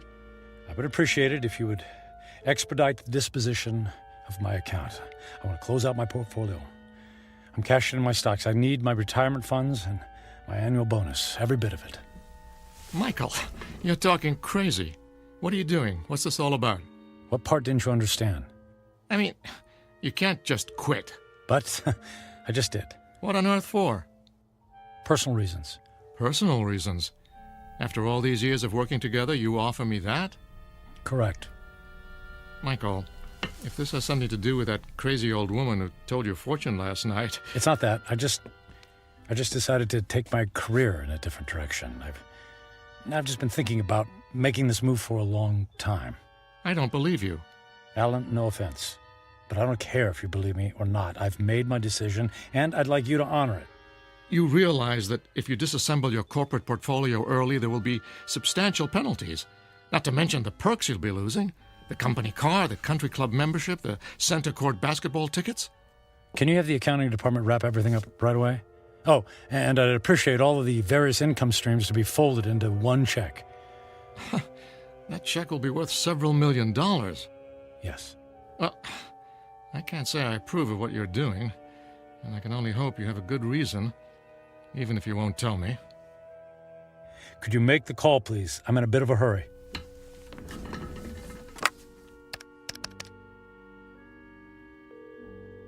After 12 years, I don't see why there's such a... yes, this is Alan Fisher in corporate. I have it's an unusual request. Michael Franklin has decided to leave the firm, and he wants all of his outstanding monies gathered into one check for immediate pickup. Yes, I understand the amount is substantial. Very good. He'll be right there. All right, Michael. The check is being... Michael? Michael? Where did he go?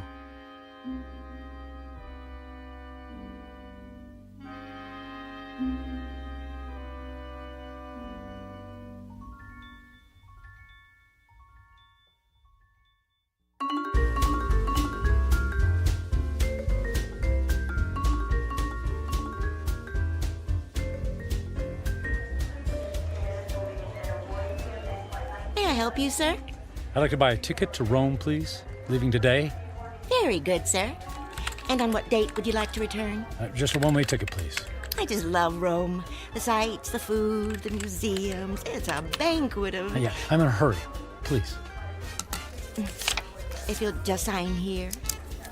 Will you prefer a window or an aisle seat? Surprise me.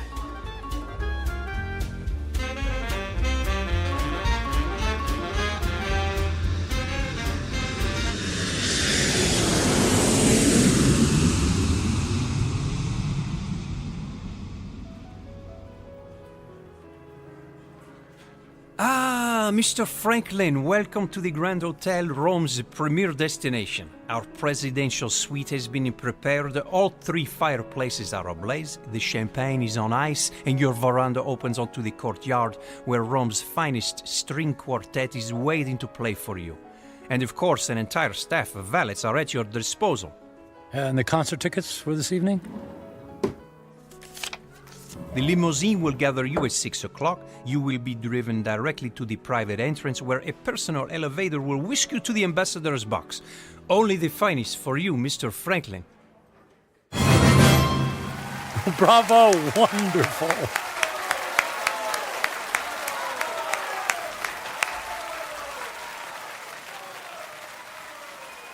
Excuse me, Mr. Franklin. The young lady in the next box has sent this fine wine to you. Well, please ask the lady if she would care to join me.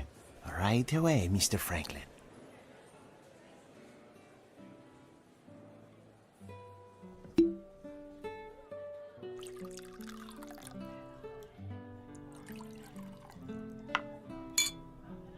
I haven't seen you at the theater before.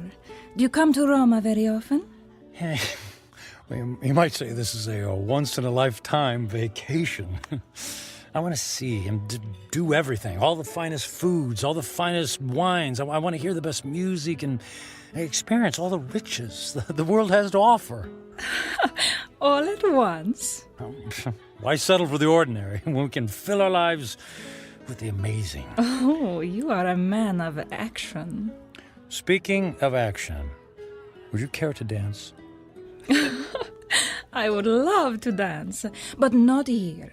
There's a fabulous nightclub in the center of the city, very exclusive. The limousine awaits.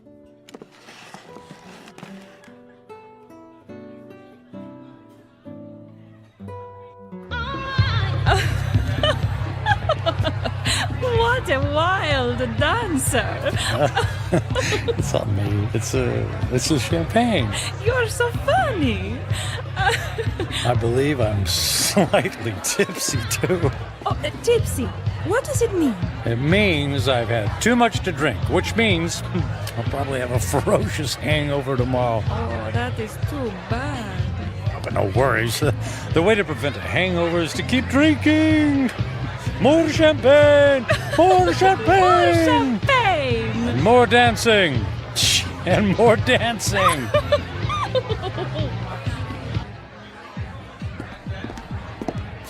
Michael, are you sure you can afford to buy drinks for the whole restaurant? That's only money. And look how much fun they're having. Look how much fun I'm having. Waiter! Another round for my friends. 3 cheers for a friend Matthew. It's Michael. Okay, cheers for Michael.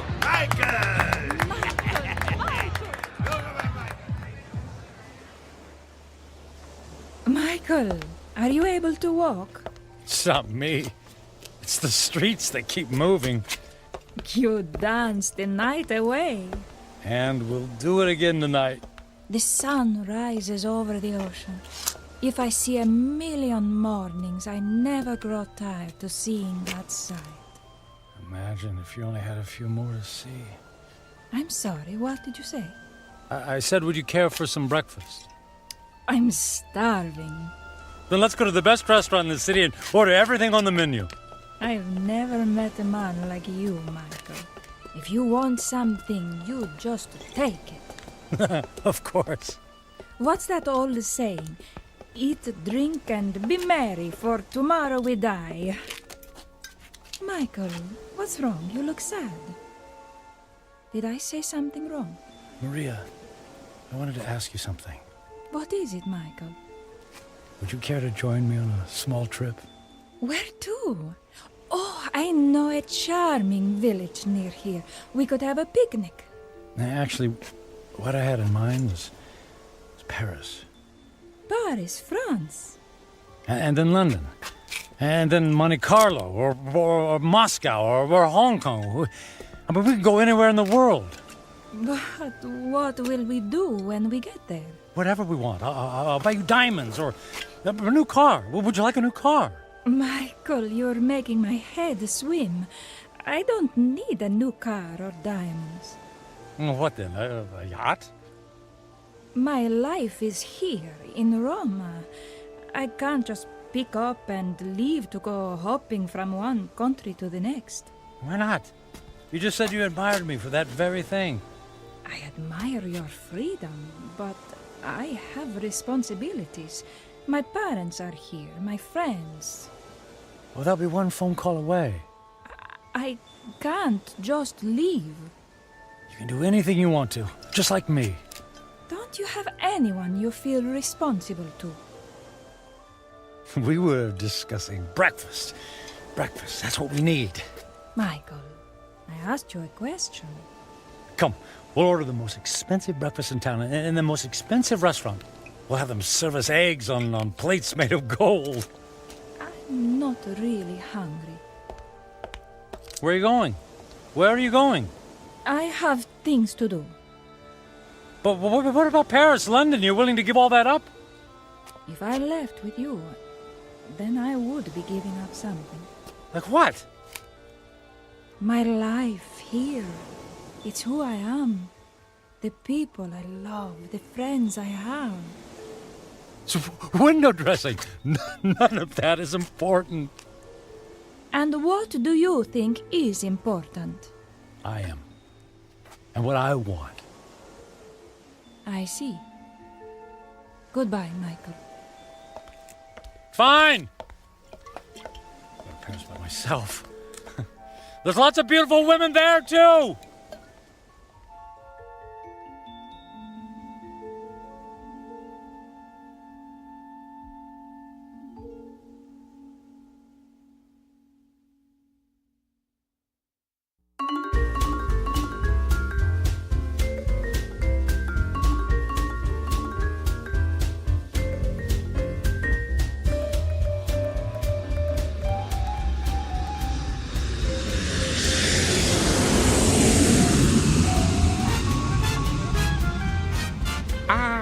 Bonsoir, Monsieur Franklin. Welcome to Paris. Your suite is prepared for you with a view of the Seine and a bottle of champagne on ice, right? Mais oui.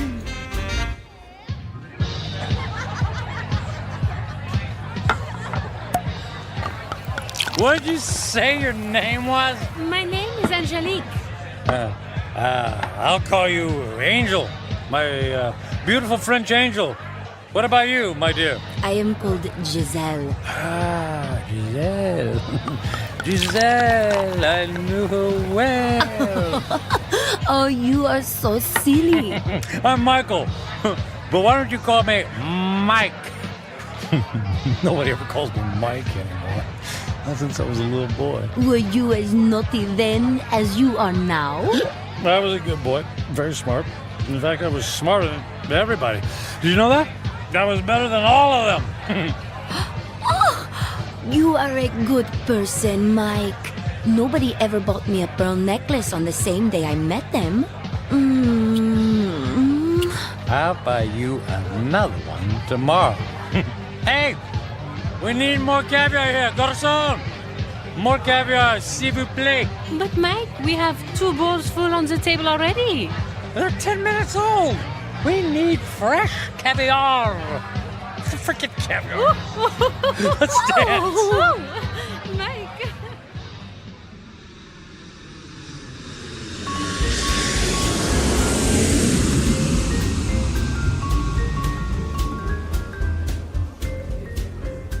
Welcome to London, Mr. Franklin. Your suite has been prepared for you and... Bottle of champagne on ice. Got it. Let's say, on second thought, cancel my room. Book me on a flight to Monaco. I got an itch to gamble. Right away, sir.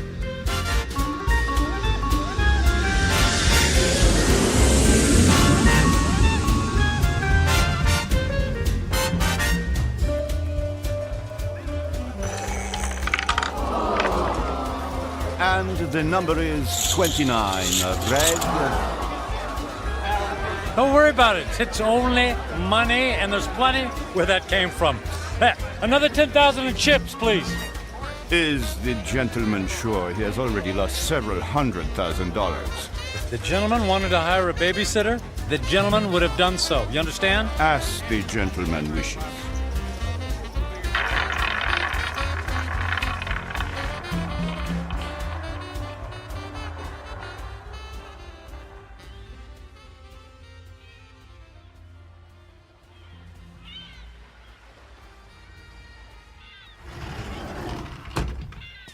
Mr. Franklin. Good morning, Mr. Franklin. Mr. Franklin? Hello? Mr. Franklin, your branch is here, sir. Shall I place the champagne bottle next to the bed? Shall you... Who are you? Where am I? I am Captain Philippe Duchette. This is the Fandango Dancer, the luxury yacht you rented last evening. I rented? Was I alone? The gentleman was escorted by several very attractive ladies, and there was a request for the boat to take you to Australia. But, as you may know, that trip is beyond the range of this vessel. Wanted you to take me to Australia. After we received the Alaskan crab, Russian caviar, and of course, the champagne. I hope I never see another glass of champagne. What shall I do with the cases that are on the deck? How many cases did I order? 10. They're yours. Merry Christmas. Do you wish to proceed with the cruise? No, I don't think so. Very good, sir. All right. For a week, I've eaten the finest foods, drunk the most expensive champagne. I've slept in the most exquisitely comfortable beds with the most luxurious silk sheets. I've held beautiful women in my arms. I should be the happiest man on earth. I should have a permanent grin tattooed on my face. Why am I so miserable? I'll have a few days left to live. A few days. I need to be somewhere where someone knows me, where I don't have to pay for the company of people. I need to go home. I need to go home.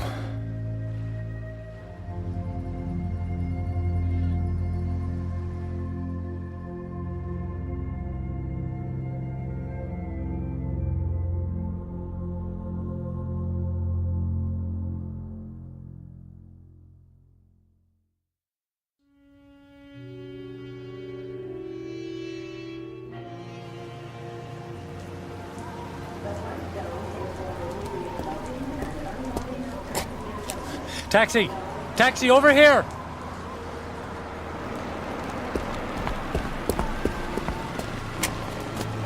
Hey, where to, mister? 1020 Clark Street. Hop in.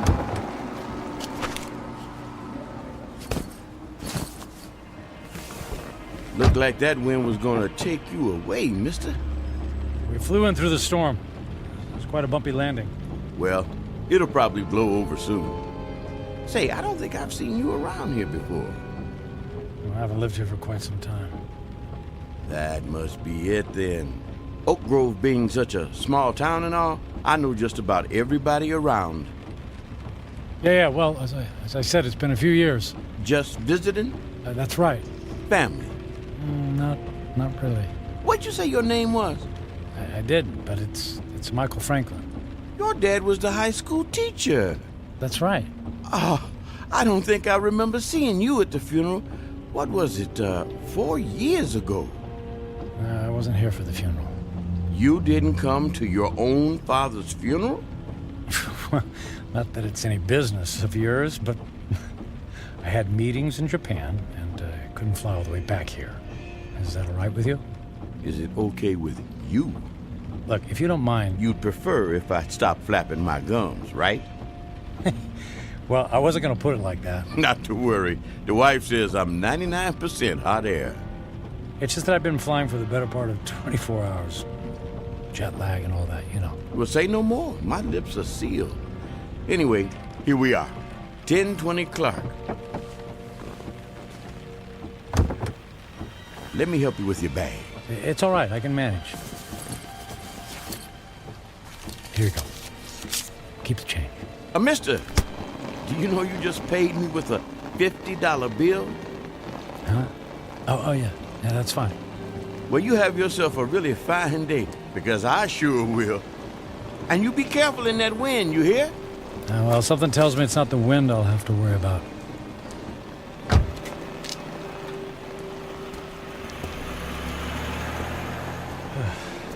Here goes.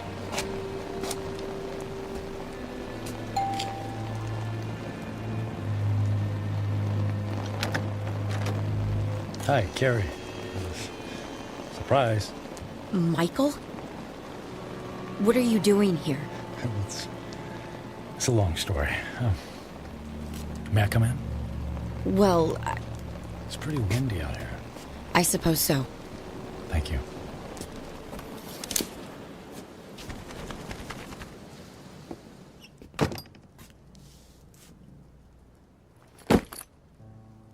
Michael, what's going on? You just show up on my doorstep after 4 years? Well, you know me. Spur of the moment. You are not a spur-of-the-moment person.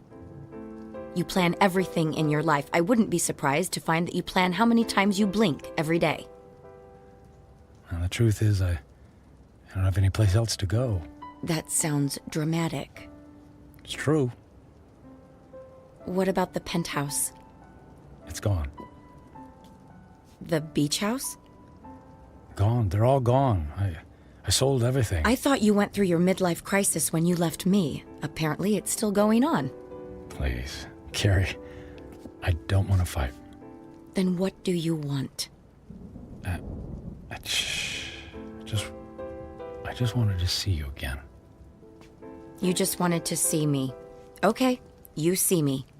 Now what? Do you mind if we sit down? Michael, I have to be at work in an hour, and I'm in the middle of a term paper. You went back to school. I'm getting my master's. That's wonderful. Congratulations. Thank you. I mean, you planned it for years. It's great that you finally decided to do it. Yeah, well, if there's nothing else on your mind... So, how have you been? Busy. I don't have a lot of downtime, but that's how I like it. You redecorated things here. You redecorated the house. I needed a fresh start after you left. Oh, Carrie, about that, I'm so... If you're about to apologize, please don't. I've already more than paid you back by thinking the most horrible thoughts any person could think about another person. I guess I deserve that. Oh, you have no idea. How could you just walk away from a marriage, Michael? What was so terrible that you couldn't stand up like a man and fight for me? For us? It wasn't about you, Carrie. Oh, that's good to know. Because when I was picking up the pieces, when you left, it sure felt like it was about me. What I mean is that I wasn't a good husband. True. You were always working. And I knew that I wouldn't be a good father. True. You never even walked the dog. So, I didn't give up on you. Or us. I gave up on myself. Well, that makes everything all better. You can go now. Carrie, please. Oh, I could just clobber you for coming back here. It isn't fair for me to have to dredge up these old feelings again. Well, maybe a civilized conversation without any bickering would do both of us some good. I don't think so. Please, Carrie, it's more important than you know. For what purpose, Michael? So you can go back to your high-powered, big-shot job in the city and feel good about yourself? I just don't want to leave loose ends, please. For better or for worse, can we just talk?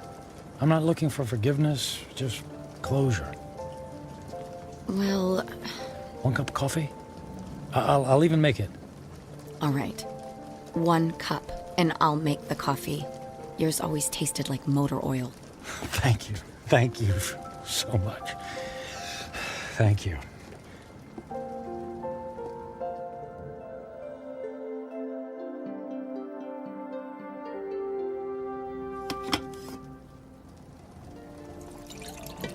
So you quit your job, sold your homes, and now you're here. It doesn't make sense. Yeah, about that. I guess I just realized that being a workaholic isn't very much fun, after all. But that's all you know. When we were married, you barely slept at night. You were up early to track the Asian stock market. You stayed up late to finish paperwork. I can count on one hand the number of times we actually went out on anything resembling a date. And even when we did go out, you acted like it pained you to be away from your business calls. That is all over now, Carrie. Money doesn't mean a thing to me. I find that hard to believe. Believe it. It's true. So, what? You're gonna take up oil painting? Or become the stand-up comedian you always wanted to be? Nothing like that. Actually, it's quite serious. Last week, What was that? It came from the living room. Oh, the tree! The wind knocked the tree into my house! Carrie, wait a sec, Carrie, don't go over there. It might be dangerous. That's a tornado warning! Oh my god! The house across the street! The roof just caved in! All right, look, let's get into the basement. The power just went out! I have flashlights downstairs. Wait, outside, look. What? Michael, come on, there's no time! Oh, look, in the street, there's a kid in a bike. Oh no! That's Jimmy from next door! He doesn't know which way to go. Oh, Michael, he's going to be hurt. I'll get him. Michael! What are you doing? Michael! Jimmy! Jimmy, keep your head down. Jimmy, I'm coming for you. Help me! I'm right here, buddy. I'm right here. I'm gonna carry you into the house, okay? What about my bike? I'll get you a new one. Let's get out of the storm, okay? Okay. Put your arms around my neck and hold on. I'm trying. Squeeze real tight, Jimmy. I'm scared. And I'll be brave for the both of us, Jimmy. Okay? Got to get the door open. Michael, I can't budge it. Carrie, push. Push as hard as you can. I'm... Carrie, push. Pushing. Harder. As hard as you can. There, you got it. We made it. We made it. Into the basement. Come on. Come on, Jimmy. That's it. Let's go get safe. Okay.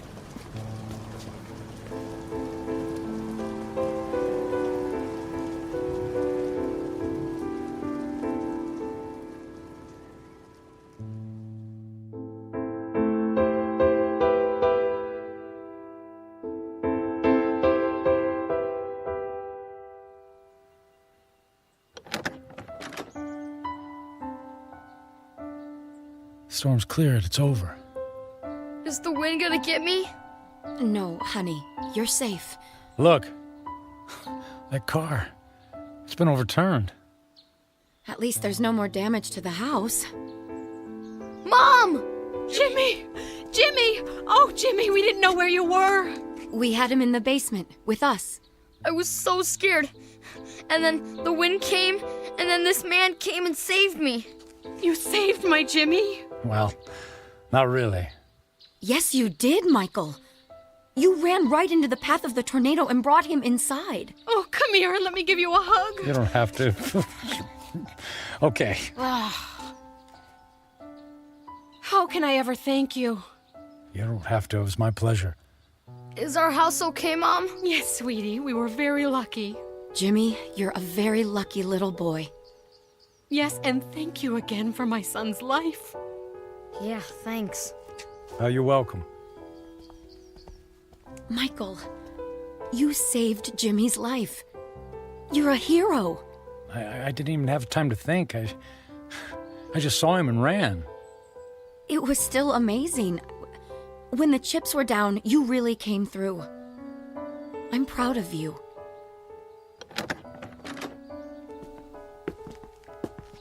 Oh, look. Look at the damage in your living room. No, it's okay. All of that can be fixed. The main thing is that we're all safe and healthy. Right. Listen, Carrie.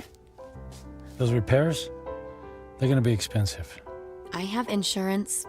Yeah, but that will only cover the basics. Let me take care of the costs. Michael, you don't have to do that. No, but I want to.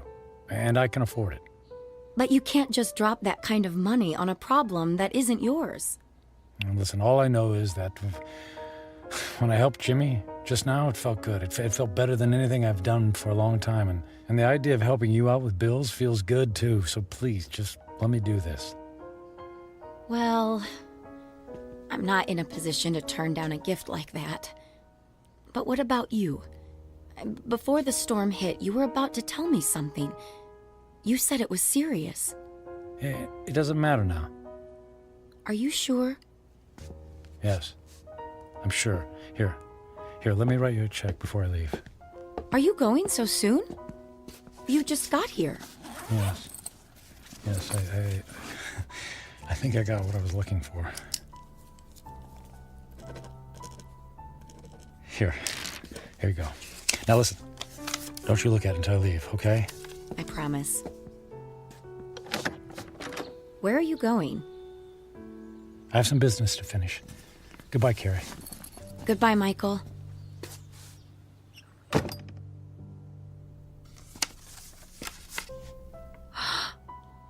$1 million? Michael! Michael!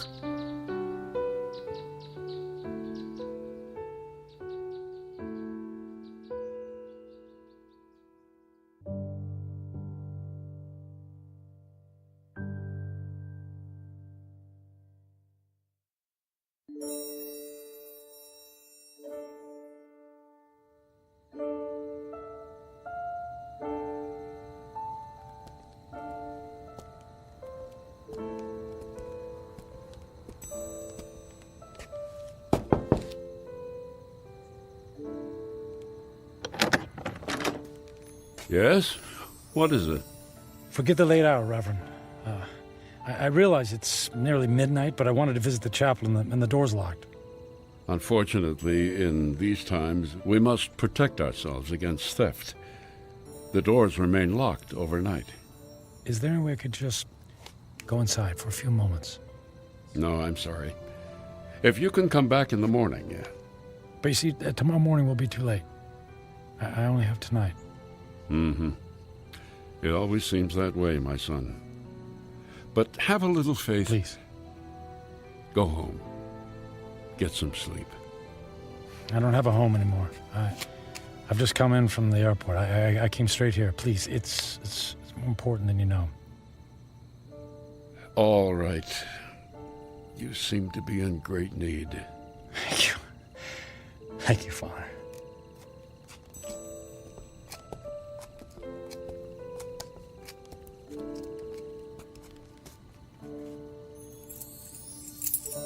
Yeah, it's one of these. Here we go. I'll come back in 10 minutes. I won't need more than 5.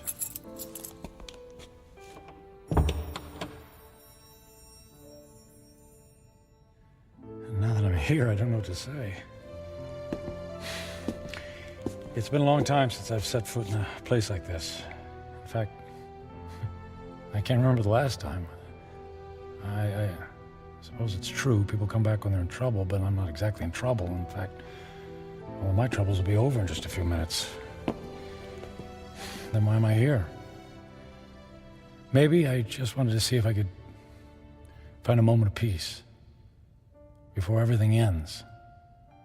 Just a single solitary moment when I don't have to feel so alone. The truth is, I'm alone because of my own actions, by the selfishness of the man I've become. I was given love, but I turned away from it in favor of my career. I gave up friendship in favor of business colleagues who couldn't care less if I lived or died. So what did it all mean? What is the sum total of my life? I have no job, no home. I'm gonna die without a single friendly voice in my ears. I did have some good times with Carrie. Thank goodness for Carrie. I don't blame her for being angry. And despite her anger, she took me into her home. She forgave me. And Jimmy, I saved his life. He'll have a chance to grow up to have a family and a little boy of his own. I gave that to him. I did make a difference after all. Maybe I had to go through it all so that I could be there to save his life. If that's true, then it's worth it. I'm glad things turned out the way they did. I did something worthwhile. My life mattered after all.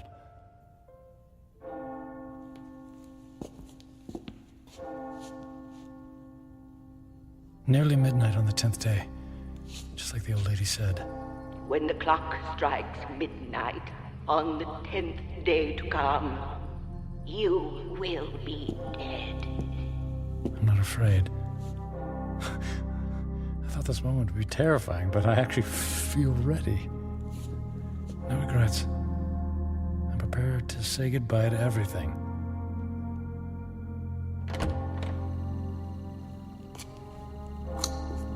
Excuse me, sir. I'll have to ask you to leave now. Yes, I'll go, and thank you. From the bottom of my heart, thank you. No, may I ask one favor? What is it? If anyone asks, can you tell them I was ready and that I was grateful? Grateful? For what? For everything. It was all a gift.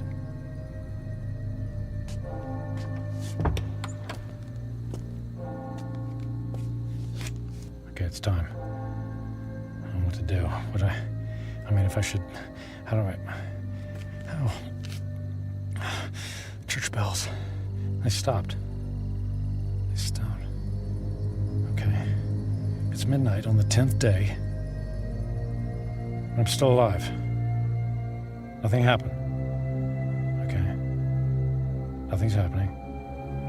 The old woman said I had 10 days to live, that I would die at the stroke of midnight. She lied. She lied.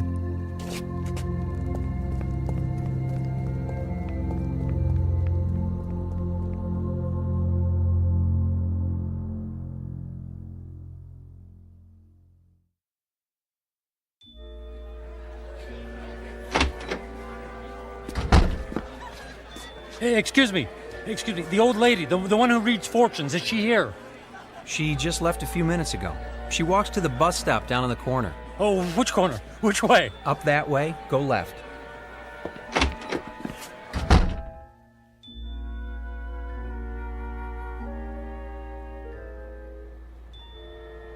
Where is she? Don't let her be. Ah, there she's. Hey, don't get on that bus. Wait. What is it? Who is calling? You lied to me.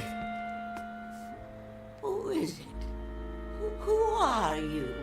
What do you want? Look, I'll stand in the light so you can see my face. Now, do you remember me? Ah, yes. The angry man. And I'm still angry. You told me in 10 days, at the stroke of midnight, I'd be dead. 10 days are now over. I sold my home. I shut my life down because I believed in you. Yes. I told you that in 10 days you would be dead. So? And I was correct. The man I spoke to 10 days ago is dead. What do you mean? That man was selfish and cruel. That man was friendless and meaningless. Can you say the same things about yourself today? I guess not. He's gone. Bury him. Give yourself the rarest of all gifts in life. A second chance. A second chance? Huh. Sounds too good to be true. And yet, here it is, yours for the taking. You're right, things are different now. I don't know how to thank you. Live for someone other than yourself.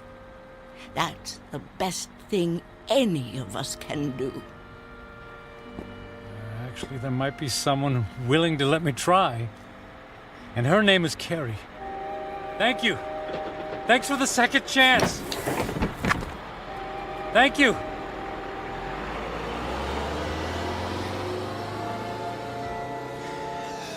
Thank you.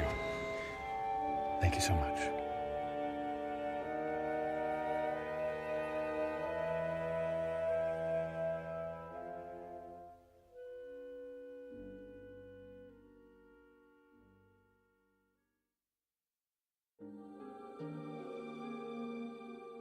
Michael Franklin, a man on a mission to burn every bridge even before he made his way across. Stung by the terrible knowledge of his impending demise, his journey toward redemption faced a detour of intoxication and self-indulgence.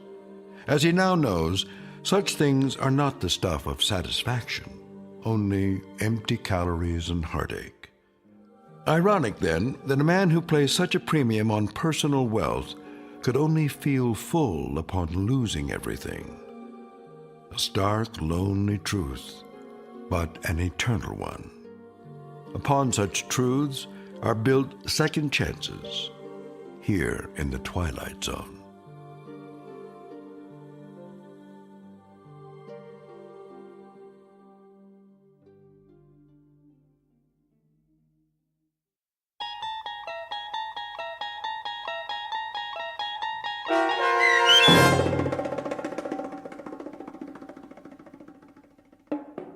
"10 Days," starring Ned Bellamy with Stacy Keach as your narrator, was written for The Twilight Zone by Mark Valente. Heard in the cast were Linda Ryder, David Darlow, Ernest Berry Jr., Roger Mueller, Tony Makis, Saskia Bellori, Joby Cerny, Elizabeth Lido, Martin A. Strope, C.J. Amari, Molly Glynn, and David Pasquesi. The producers of The Twilight Zone wish to thank CBS Enterprises and the Rod Serling Estate for making this series possible. This copyrighted radio series is produced by Carl Amari and directed by Joby Cerny for Falcon Picture Group. Sound design, custom Foley effects, recording, and editing are produced in the Cerny American Sound to Picture Theater by sound designers Craig Lee and Todd Beyer.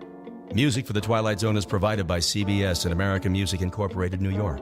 To learn more about the Twilight Zone radio dramas and to download episodes, including 6 free episodes on our homepage, visit our official website at twilightzoneradio.com. Doug James speaking.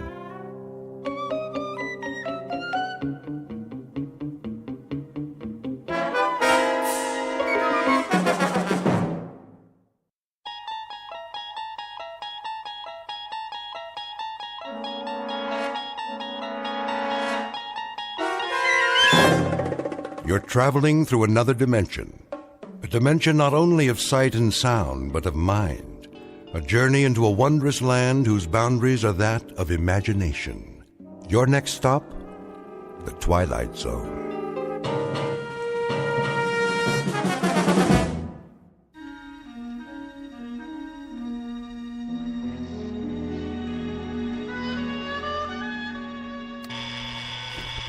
Blasted alarm.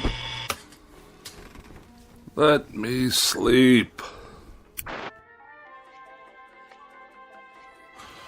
Oh, all right, I hear you. It's 7:01 on a beautiful spring morning. What's so beautiful about it? And this is Mike Munn, here with some more sunshine music on your favorite listening station, Radio K-Rand. Oh, you shut up. So, whether you're on the way to work or just waking up, relax. We'll be with you all day long, bringing you melodic masterpieces around the clock. Off, I say. I did not set this radio to go on at all. And before we start another set of timeless hits, here's a special message for one of our favorite listeners, Bartlett Finchley. What? Mr. Finchley, we know you're out there, so put on a happy face. Take some time to smell the coffee, and remember, we love you madly, but we'd love you even more if you'd get out. Nobody wants you here, so you may as well pack up and get out now. We'll see about that. Of all the outrageous gall.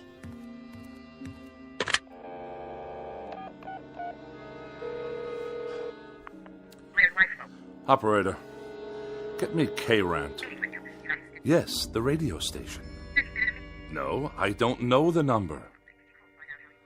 Kindly dial it for me, if you can spare a moment from your crossword puzzle. K-Band, how may I direct your call? Connect me with Mike Munn. I beg your pardon? Munn, your asinine disc jockey. I'm sorry, sir, but there's no one here by that name. Of course there is. I just heard him on the radio. He took it upon himself to broadcast a personal insult directly and specifically aimed at me. We play all music all the time, sir. Do you know who you're speaking to? This is Bartlett Finchley. Yes, Mr. Finchley? And I will not be addressed in such a manner, on or off the air. Of course not, sir. Which manner? I'm sure you know full well what I'm talking about. The airwaves are licensed by the Federal Communications Commission, and they are not to be used for personal messages. I'm sure the FCC will be most interested in these blatant violations. They'll pull your license so fast it'll make your empty head spin like a top.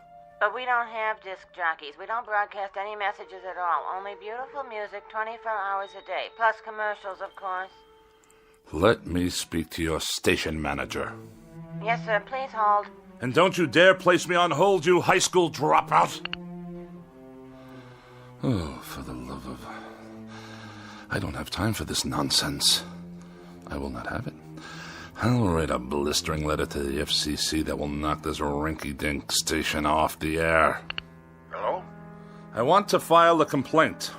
A very, very serious complaint about your broadcasting policies. Come off it, Finchley.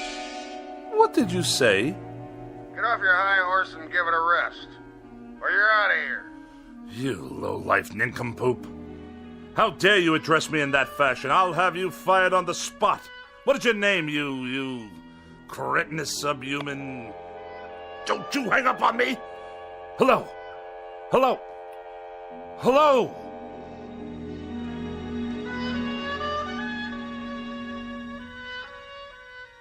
This is Mr. Bartlett Finchley, age 42, a practicing sophisticate and dedicated misanthrope who writes very special and very precious things for gourmet magazines, critical journals, and the like.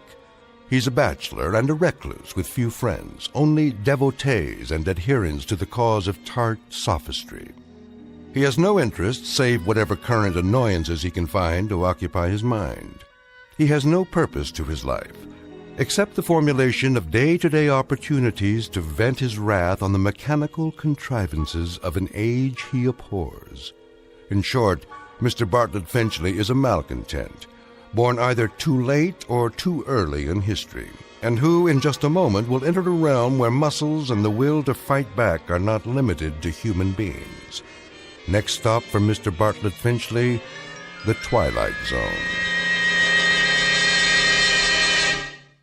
And now, The Twilight Zone, and our story, A Thing About Machines, starring Mike Starr, with Stacy Keach as your narrator.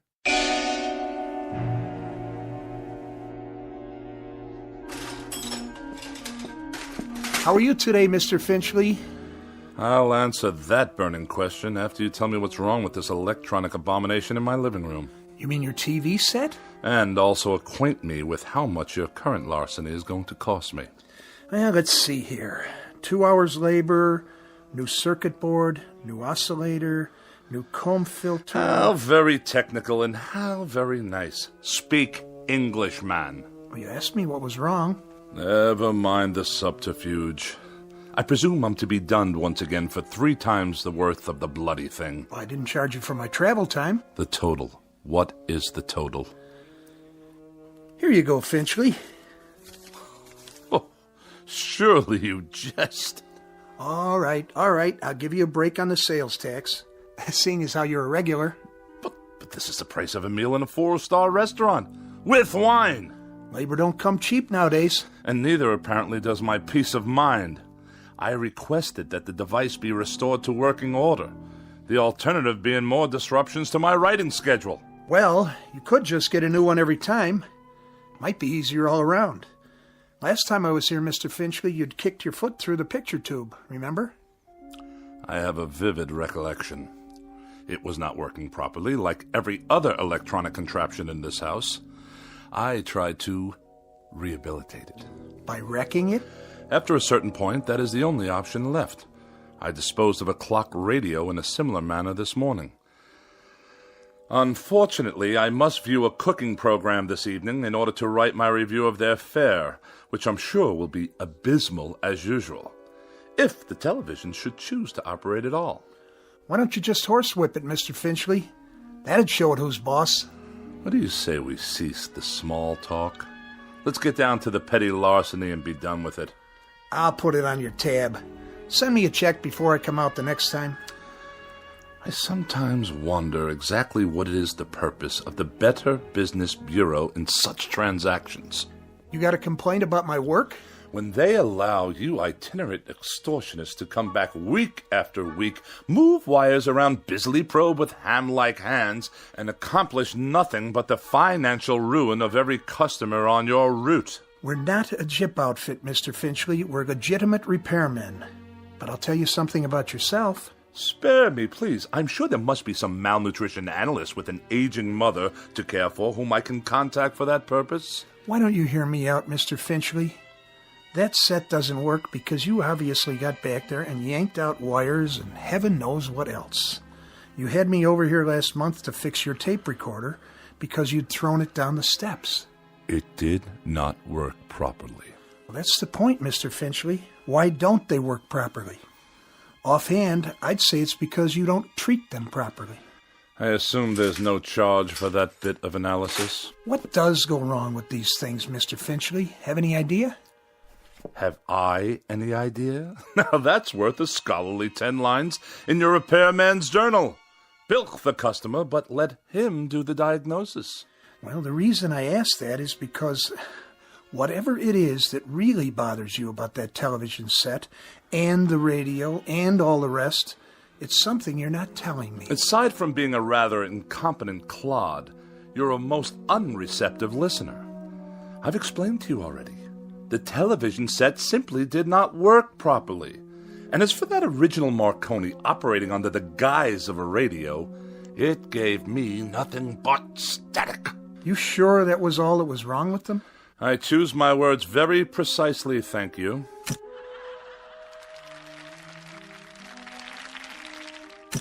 Well, there you go. TV's okay again, for now. I'll send you a complete bill, Mr. Finchley. Of this I have no doubt. Finchley, what is it with you, anyway? With me? Well, with you and machines, that is. Any type of machine, as far as I can tell. Just curious. You don't have to tell me if you don't want to. If it's something personal.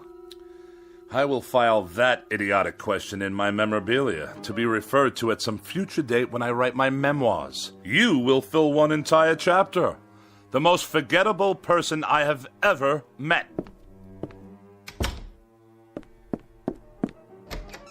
It just so happens, you boob. It just so happens that every machine in this house refuses to cooperate on any level. They behave as if... There! You see what I mean? Enough! I said that will be just about enough of that. Stop! Stop! Stop! Please!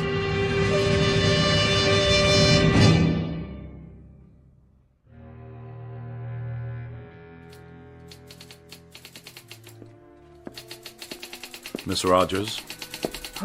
Yes, Mr. Finchley? Let me see the pages. Yes, sir. Is that all you've done? That's all I've done. 2 articles and 1 column, almost completely retyped, 40 pages in 3.5 hours. That's the best I can do, Mr. Finchley. It's that idiotic gadget of yours, humming and clicking away. I suppose it's about to break down, too. It's perfectly fine for a typewriter if you'd let me use a word processor. My words don't need processing. They've already been diced and sliced by the most perfect processor known to man, the human brain, which in my case comes with a great deal of priceless expertise. But a computer would increase the speed. I wouldn't have to worry about ribbons, correction tape. The solution to that, Miss Rogers, is increased accuracy. I'm extremely accurate, Mr. Finchley, and it's not my speed that's the problem. This is an old-fashioned, out-of-date technology. If you'd allow me to bring a computer in here... Oh, no. Not in my house. More unnecessary bells and whistles. Thomas Jefferson wrote out the preamble to the Constitution of the United States with an inkpot and a feather quill.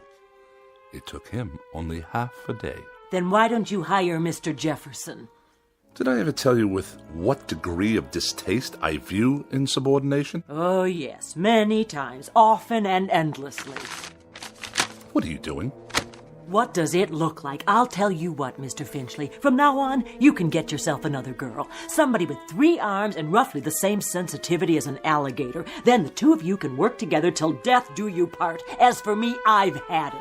And you are going where? Where? I think I might take in Bermuda for a couple of weeks, or Mexico, or maybe a quiet sanitarium on the banks of the Hudson. Now, Miss Rogers. Any place where I can be as far away as possible from the highly articulate, oh so sophisticated bon vivant of America's winers and diners, Mr. Bartlett Finchley.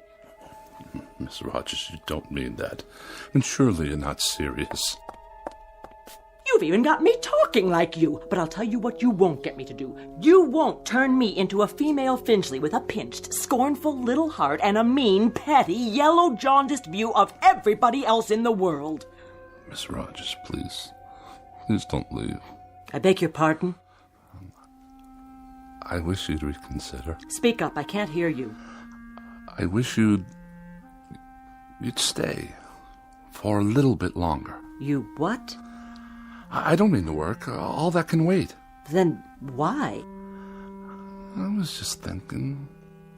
Well, we might have dinner. You're not serious. Or something, perhaps a cocktail. You are serious. I am. I'm not very hungry, and it's too early for cocktails. What's your trouble, Mr. Finchley? You sound like a half-hearted orphan whose idea of a lark is a square dance at the local grange. I'm merely suggesting to you, Miss Rogers, that we observe the simple social amenities between an employer and a secretary. I thought we'd go out, even take in a show or something. How very sweet, Mr. Finchley. Thank you, but no, thank you. Tonight I'm taking a hog-calling lesson. You know what a hog is, don't you, Mr. Finchley? He's a terribly bright fathead who writes for gourmet magazines and condescends to let a few other slobs exist in the world just to take his rudeness and run back and forth at his beck and call. Good day, Mr. Finchley. Miss Rogers, before you go, have a cup of coffee or anything at all. If you must know, I'd like very much not to be alone for a while. Are you ill? No, not as such. Then what's the trouble? Does there have to be trouble because I'm desperately tired. I've hardly slept for 4 nights. And the very thought of being alone now, well, frankly, it's intolerable. Things have been happening, Miss Rogers. Very odd things. Go on. That TV set in the corner. It goes on late at night. It just goes on all by itself. I see you got it fixed. And the clock radio I kept in my bedroom, it went on and off, too, of its own accord, whenever I tried to catch up on my sleep. I'll let you in on a little secret. There's a conspiracy afoot in this house, Miss Rogers. Really, Mr. Finchley? That's exactly what it is. A conspiracy. The television set, the radio, electrical devices of every sort. That miserable car I drive. Even the clock on the mantelpiece. There's no clock on the mantel. I know. I threw it away. Why would you do that? What I'm getting at, Miss Rogers, is that for as long as I've lived, I've never been able to satisfactorily operate machines. Mr. Finchley, I think you ought to see a doctor. A doctor? Oh, the universal panacea of dreamless idiots. If you're depressed, see a doctor. If you're happy, see a doctor. If the mortgage is too high and the salary too low, see a doctor. You, Miss Rogers, you see a doctor. I am a logical, rational, intelligent man. I know what I see. I know what I hear. And for the past 3 months, I've been sharing this house with a collection of wheezy Frankenstein monsters whose whole purpose is to destroy me. Now, what do you think of that? I think you're terribly ill. I think you need medical attention.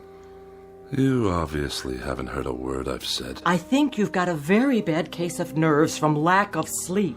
By no choice of my own, I assure you. And I think that way down deep, you yourself realize that these things are nothing more than delusions. Now I know what you really think of me. That I'm to be pitied. That I'm a poor wretch, not in my right mind. That... Think what you like. Now where are you going? You don't need company, Mr. Finchley. You need analysis. You're no better than a cogwheel robotic machine yourself. You haven't an iota of compassion or sympathy. Mr. Finchley, please, let go of my arm. I'll let you go when I get good and ready to let you go. Mr. Finchley, let's not make an ugly scene here. Now, come on, let me go. Mr. Finchley, let go of me! Get out of here and don't come back! With distinct pleasure and manifest relief. Don't ever come back. I'll send you your check.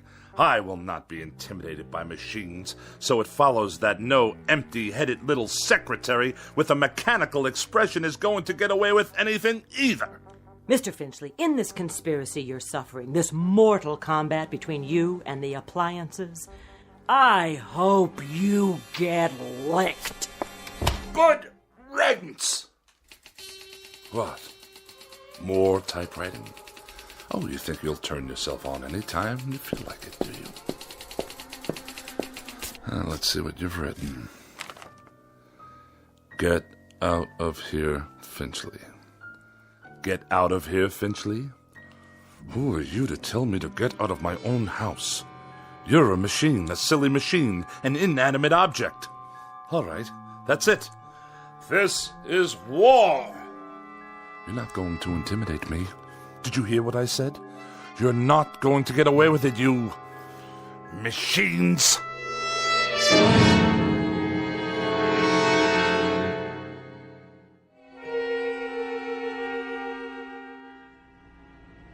Nice day, huh?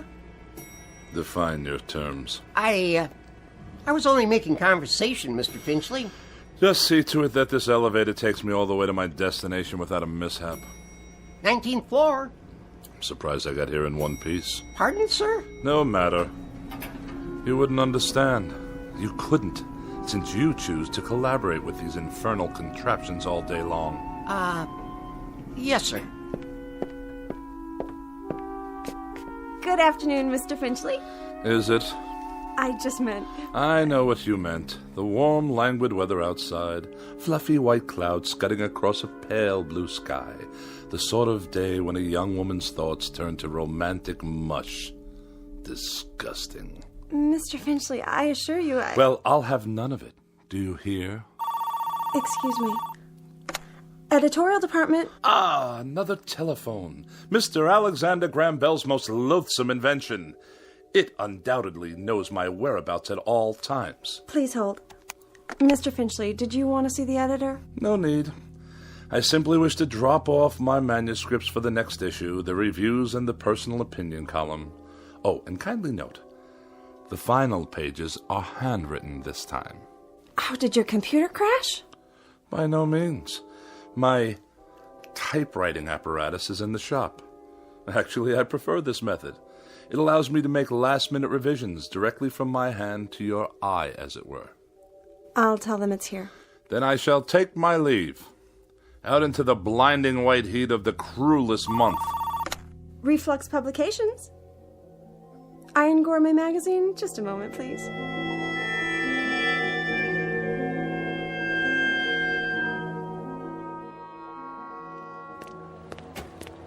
You there! Why are you touching my automobile? I'm writing you a citation, sir. For what reason? Overtime parking. What? The meter ran out. That's impossible.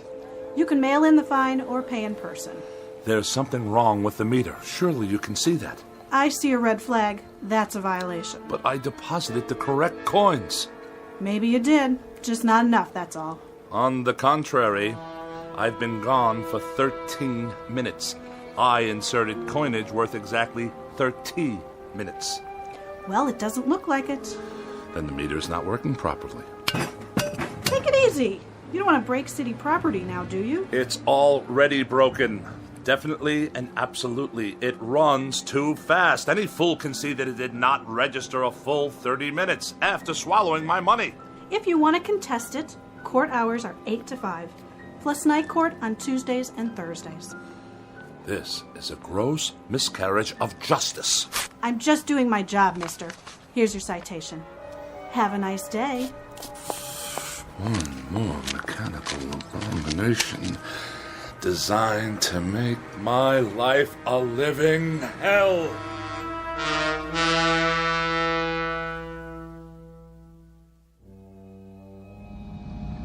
One side, madam. You, sir. Move your vehicle out of my way. Watch it, Mac. Watch what exactly, you imbecile? This is my lane. Park it, Pops. Of all the insolent. Get that rattle trap off the road. Stand aside. Bartlett Finchley is at the wheel. I earned my first driving license while that bully was still in kindergarten. The barbarians are at the gates. Yet another red light, waiting for some mother and her toddler to cross the street. Oh, look at them, stuffed to bursting on cheeseburgers. What's wrong with you? Are you blind? I did nothing. Simply placed my foot on the brake pedal. On the gas, you mean? The car moved forward under its own power. Yeah, sure. You trying to kill somebody? I saw the whole thing. He did try to kill you. On the contrary, the motor car obviously malfunctioned. We're in a crosswalk here. Get his license number. You do that. The light is now green. Do I have your permission to proceed? Get that piece of crap out of here. Gladly.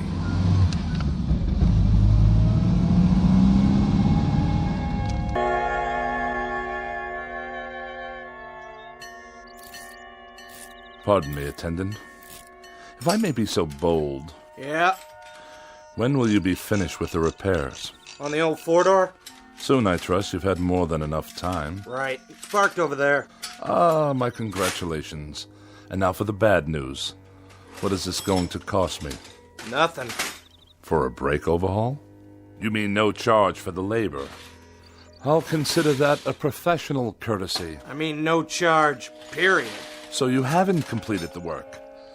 My good man, I can't wait around this gas station all day. There's nothing wrong with it. I checked the brakes, transmission, the works. It's an oldie, but there ain't nothing wrong with that car. Nothing? She's a classic. You know, you could sell that baby for good money if you want. But I distinctly felt the machine roll forward under its own volition. All the same, it's working perfect. Real cherry set of wheels you got there. I know a collector looking for something like that. I'll give you, say, $900. $900? The hubcaps cost more than that. Okay, $1,000. Give me the keys. If you say so. Here you go, Mr. Finchley. But she's not gonna last forever, you know. You ought to get back what you put into it. Buy yourself a nice new car. If you can hang on a minute, I'll call the guy. And waste even more of my precious time? Good day.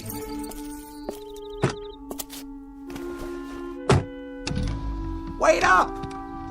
Ah, now you deduce what's wrong, as I'm about to drive away. $1,100, cash on the barrelhead. Oh, go tighten your fan belts or whatever it is you do in this incompetent establishment.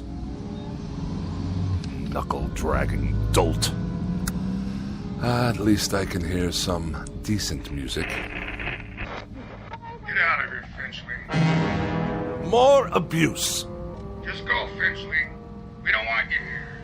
Pack up and get out. Before it's too late.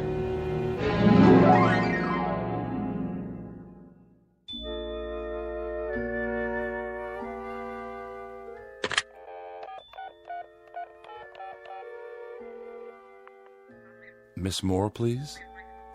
Oh, is that you, Agatha? Bartlett Finchley here.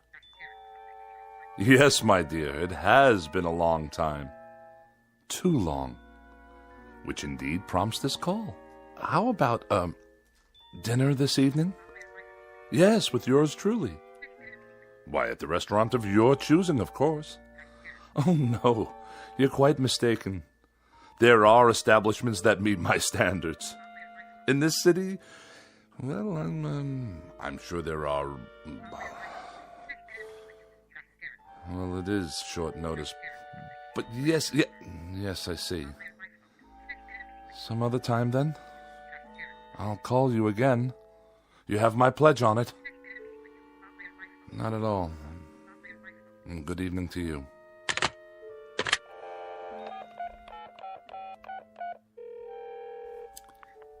Mrs. Donnelly, please. Pauline, is that you? Oh, and how's my favorite young widow this evening? Bartlett. Bartlett Finchley. You remember?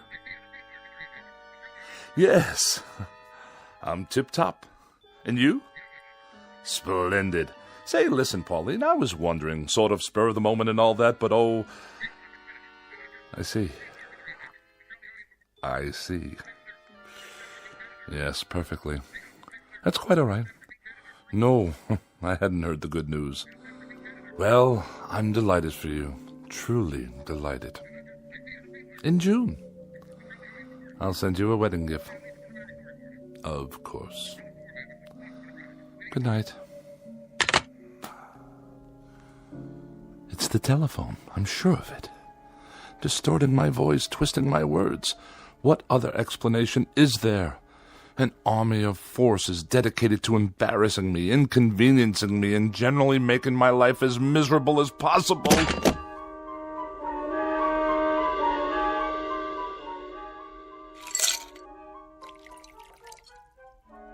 How much longer, may I ask? The phone's all fixed, Mr. Finchley. One in the bedroom, too. So you say? Yeah, she's operating all right now. Had to replace a handset, though. Shouldn't give you any more trouble. I'm deeply indebted. Convey my best to Mr. Bell for his reliable invention. Yeah, sure. Is there something else? Well, you tripped over the cord. Is that what you said? If that's what I said, you may rest assured that's what happened. Well, you're the boss, Mr. Finchley. Reason I asked, though, those wires sure looked like they were yanked out. Do they now? Proving what a vast storehouse of knowledge the phone company has yet to acquire. Okay. So long, then. Have a nice night. I shall certainly endeavor to do so. One thing. Yes? The thing about phones, though? What? Well, you see, they're just like any other piece of electronics. You have to be careful. Treat them right. Because if you don't, they won't do what you want. Kind of like people, I guess. Kick them to the curb, and they won't be there when you need them. You get back what you give out. But, well, I figure you know that already, don't you, Mr. Finchley? A smart man like you. Good night. So be it. Another evening alone. Just as well. At least this way I'll have the company of a person of quality. And welcome once again to Dinner for One on the Eating Channel. Tonight we prepare a bright and breezy repast guaranteed to liven up any kitchen. Oh, spare me. 3 new and exotic courses imported from jolly old England. For appetizers, a wonderful discovery called the Scotch egg, followed by an exquisite cold watercress sandwich. And the traditional pièce de résistance, bangers and mash. Sound excited? Well, it is. So sit back and enjoy and keep a pencil and paper handy. Now for something completely different. Balderdash, not worthy of a review. Cretins and half-wits at every turn. Well, who needs you? Who needs any of you? Mr. Bartlett Finchley is going out on the town. He's going to have a wonderful evening with some good wine, and who knows what lovely lady I may meet during my nocturnal meanderings. Who knows indeed?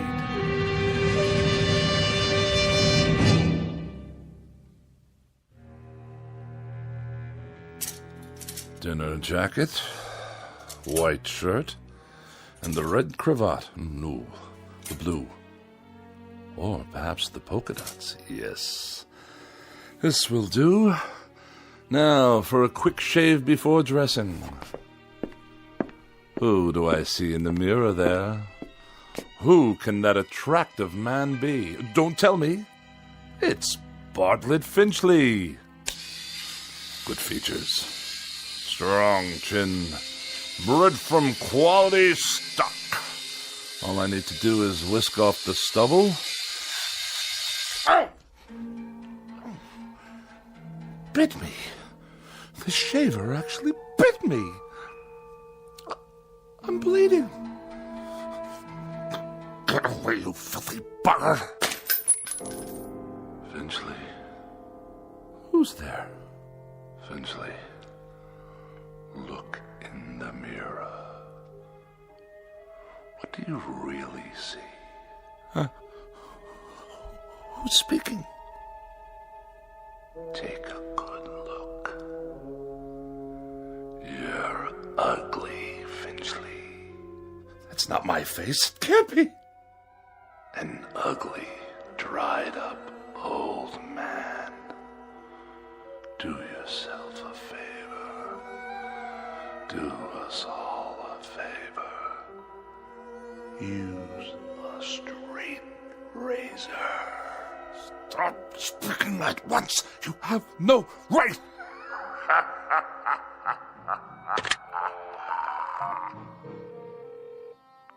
Hello, operator. Get me the police. Someone's in my house. Hello? Hello? Finchley, get out of here. Stop this! You Finchley? Oh, thank God you're here, officer. At your car? What? The car in the street. Yes, it is. What about it? She rolled down the driveway, almost hit a kid on a bike. Yeah, my son. But the brake was on. The emergency brake? You better get it fixed. I just did this afternoon. Don't you believe him, officer? Car rolled right down the driveway and into the street. You're lucky it didn't hit somebody. Then you'd really be in hot water. Got the keys? They're in the other room. Better get them then. Might want to put on some clothes while you're at it. Look at him standing there in his underwear. I have a robe on, madam. Some robe? It's called a dressing gown. And tie it shut. I'll write you up for indecent exposure, too. Oh, yes, of course. All right, fella, you better pull her back in the garage. I'll give you a warning this time. Have those brakes checked first thing in the morning, understand? Perfectly. There is another matter I'd like to discuss with you, officer, now that you're here. And what's all the noise in his house? He's always throwing stuff, yelling at the top of his lungs. That true? No, I fell, that's all. Tripped and fell on the stairs. That why your face is bleeding? Precisely. What's the other matter? Matter? You said you have something to discuss. It's difficult to explain. You wouldn't understand. Eating then, Mr. Finchley. So is he going to move his car or what? In one moment, madam. For now, you may remain on my property until I return with the keys. At that time, I should like you to be out of my yard. Otherwise, I shall solicit the aid of this gendarme to forcibly eject you. Idiots! I need a drink.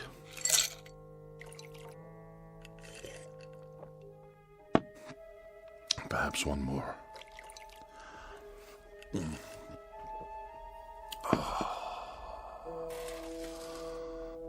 That's better. But if the car can't be trusted, how can I go out this evening? I'm a prisoner in this madhouse. Miss Rogers? Edith? Is that you? Yes, of course. You had second thoughts, and now you've come back. Where are you? But if you're not here, then who's typing? Get out of here, Finchley. Get out of here, Finchley. Is that all you can write, you infernal machine. Who turned you on? Get out of here, Finchley. Get out of here, Finchley. No. You get out of my television set. What's that? The clock. I smashed it this afternoon. Smashed it to smithereens. And you. I destroyed you too. Oh, you won't get me. You won't get me. I won't let you.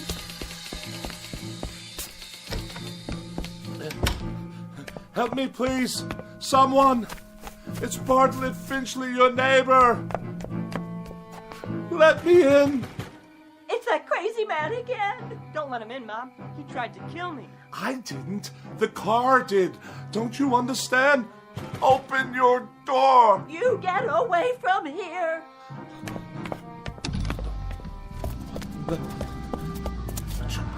You can't follow me.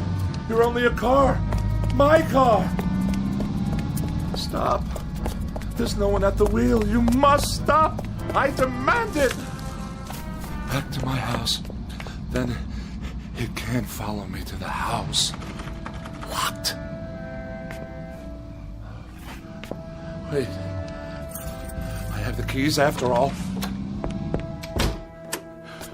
It can't get in here. I'm safe now. Safe. Where's the light switch? Burned out. Just as well. I'll hide here in the dark until the car goes away. Yes, that's it.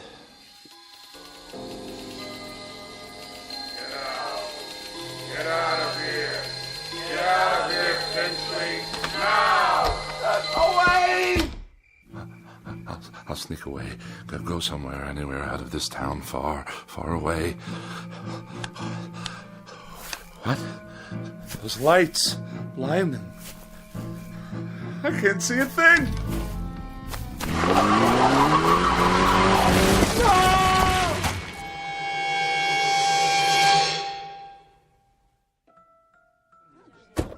I have your 1019 on Woodlawn Drive. What is the status? Cancel that call for backup. Paramedics have arrived, waiting their decision. Do you have a positive ID? Finchley, first name B for Bartlett. Stand by, 10-4.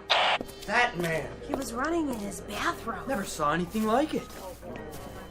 What's his condition? Flatline. He's gone. I'll put him down as DOA your arrival. Heart attack? That's what it looks like. What happened here, you know? Neighbors said they heard him shouting about something last night. He sounded scared. What about? Yeah, whatever it was, he took it with him. Was he out here? Right here on the porch, slumped down against the door, eyes wide open like he saw a ghost. I figured he was on his way to his car. Which one? At the curb. Never got to move it like I told him. Must have been drunk. You can smell it on him. Good thing he forgot his car keys or he might have done some real damage. Yeah, not now, though. Poor old guy. He was a royal pain, let me tell you. That's all over now. Maybe he did see something. Who knows? Maybe so.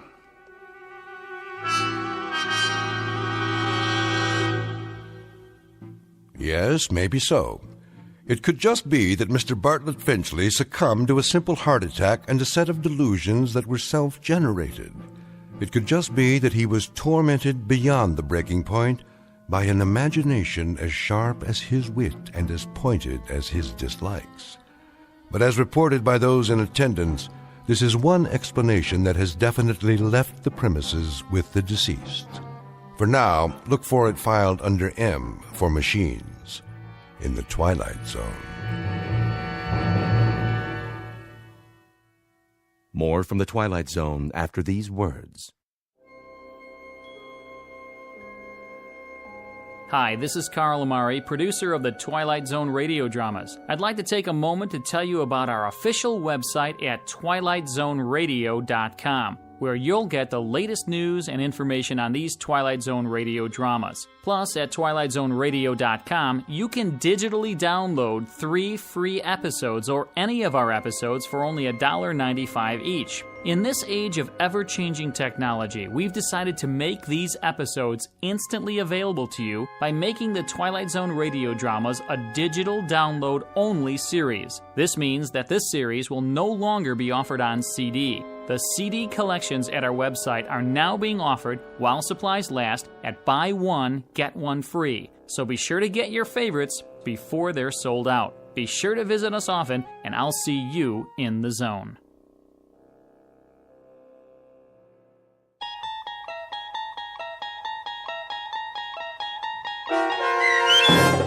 A Thing About Machines, starring Mike Starr, with Stacy Keach as your narrator, was written for The Twilight Zone by Rod Serling and adapted for radio by Dennis Etchison. Heard in the cast were Doug James, Peggy Roeder, Rich Kominick, Turk Muller, Guy Burrill, Larissa Borkowski, Irene Olson, Heath Corson, Lynn Foley, Natalia Reed, and Peter DeVito.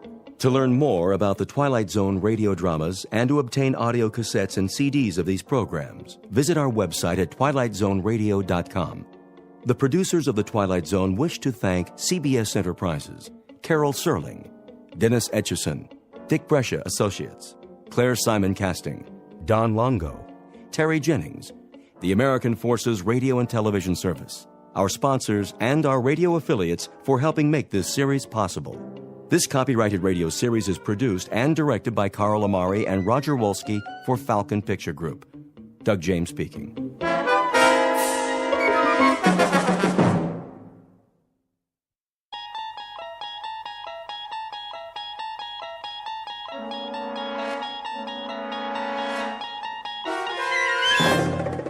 You're traveling through another dimension, a dimension not only of sight and sound, but of mind.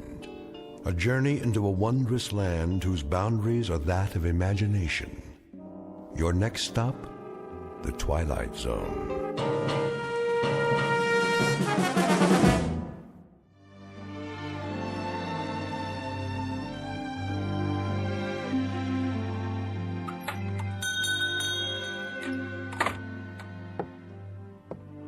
Morning, Mr. Castle. Hello, Ned. Any mail today? Got it right here. Where's my registered letter? Registered? Oh, I didn't see one. The one that says I won the Publishers House sweepstakes. Oh, well, I'll keep an eye out for it. I entered that one myself. Instead, I get only bills. Yeah, the check's in the mail, Mr. Castle. Say, maybe tomorrow, huh? Maybe. See ya.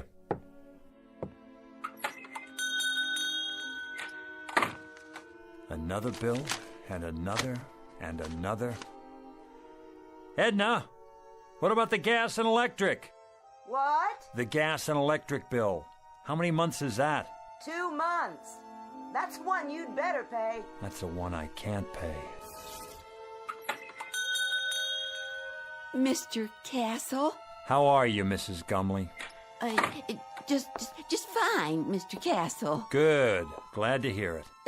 How have you been? Oh, can't complain. Been having a lot of rain, haven't we? What? Oh, yes. Quite a bit of rain for this time of year. Well, it's good for the flowers. How's that? Good for the flowers. The rain, that is. Yeah, very good for flowers.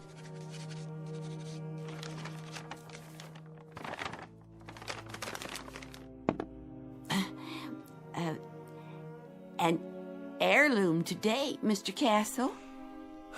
An heirloom, Mrs. Gumley. You don't say. Oh, yes, Mr. Castle. Been in my family for years. Has it now? Years and years. It's supposed to be very valuable. Hand-blown glass is what it is. Mrs. Gumley, it's just a plain old glass wine bottle. Do you know what it's worth, actually? Nothing.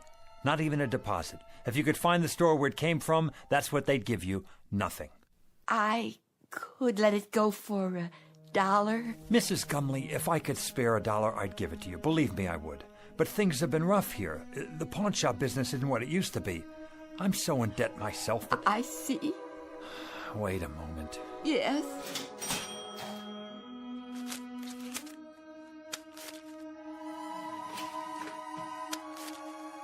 $1 it is, then. I wish it could be more, Mrs. Gumley. I really do. God bless you, Mr. Castle. I could kiss you. Stop that now. It's nothing. You're a wonderful man. Good luck to you. And to you. Better days for all of us. Mr. Castle, it's not an heirloom, you know. I found it in a garbage can. It's just a dirty old cheap glass bottle. Please forgive me for lying to you. That's all right, Mrs. Gumley. Who knows? Maybe it'll turn out to be an heirloom. We'll just have to wait and see.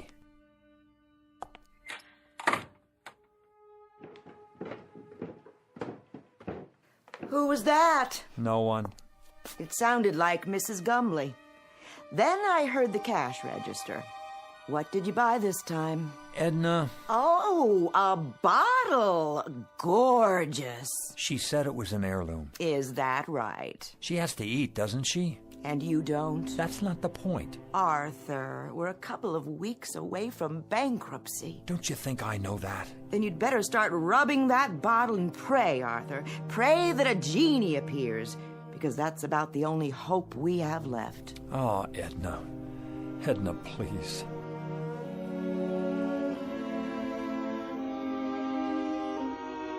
Mr. and Mrs. Arthur Castle, suspended in that brief fragment of time before fate comes out of a bottle. Mr. and Mrs. Arthur Castle, gentle and infinitely patient people whose lives have been a hope chest with a rusty lock and a lost set of keys. But in just a moment, that hope chest will be opened, and an improbable phantom will try to bedeck the drabness of these two people's failure-laden lives with the gold and precious stones of fulfillment. Mr. and Mrs. Arthur Castle, standing on the outskirts and about to enter the Twilight Zone.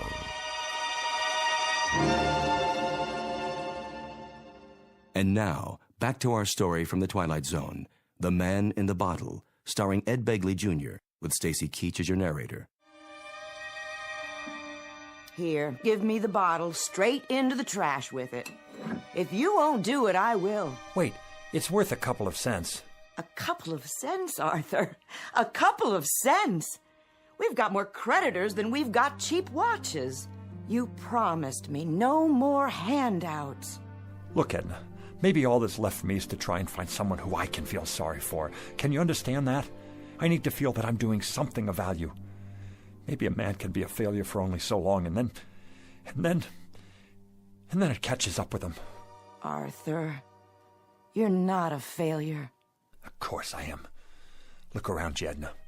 In this clutter, you see the legacy of 100 years. My grandfather owned this shop, and it finally broke his heart. Then my father, and it killed him too. The meanness of it, Edna. The shabbiness of it. The hand-to-mouth of it. This isn't just a hock shop where you buy the pitiful little residue of other people's failures. It's a shrine to failure. That's what it is. It's a mausoleum, a burial ground for people's hopes. Arthur, please don't talk like that. Edna, what happens to us anyway? What happens to us? Have you ever thought of that? We're not old people, and yet this place is making us old. There should be years ahead of us, years without having to make do, scrimping and counting and picking over checkbooks and budgets and final notices and old bills and... Careful, Arthur, you're knocking things over. I don't care about the bottle. I'm trying to explain... Arthur, what's all that smoke? I don't know, but it seems to be coming from inside Mrs. Gumley's bottle. How do you do? Where did you come from? From the bottle, of course. The bottle?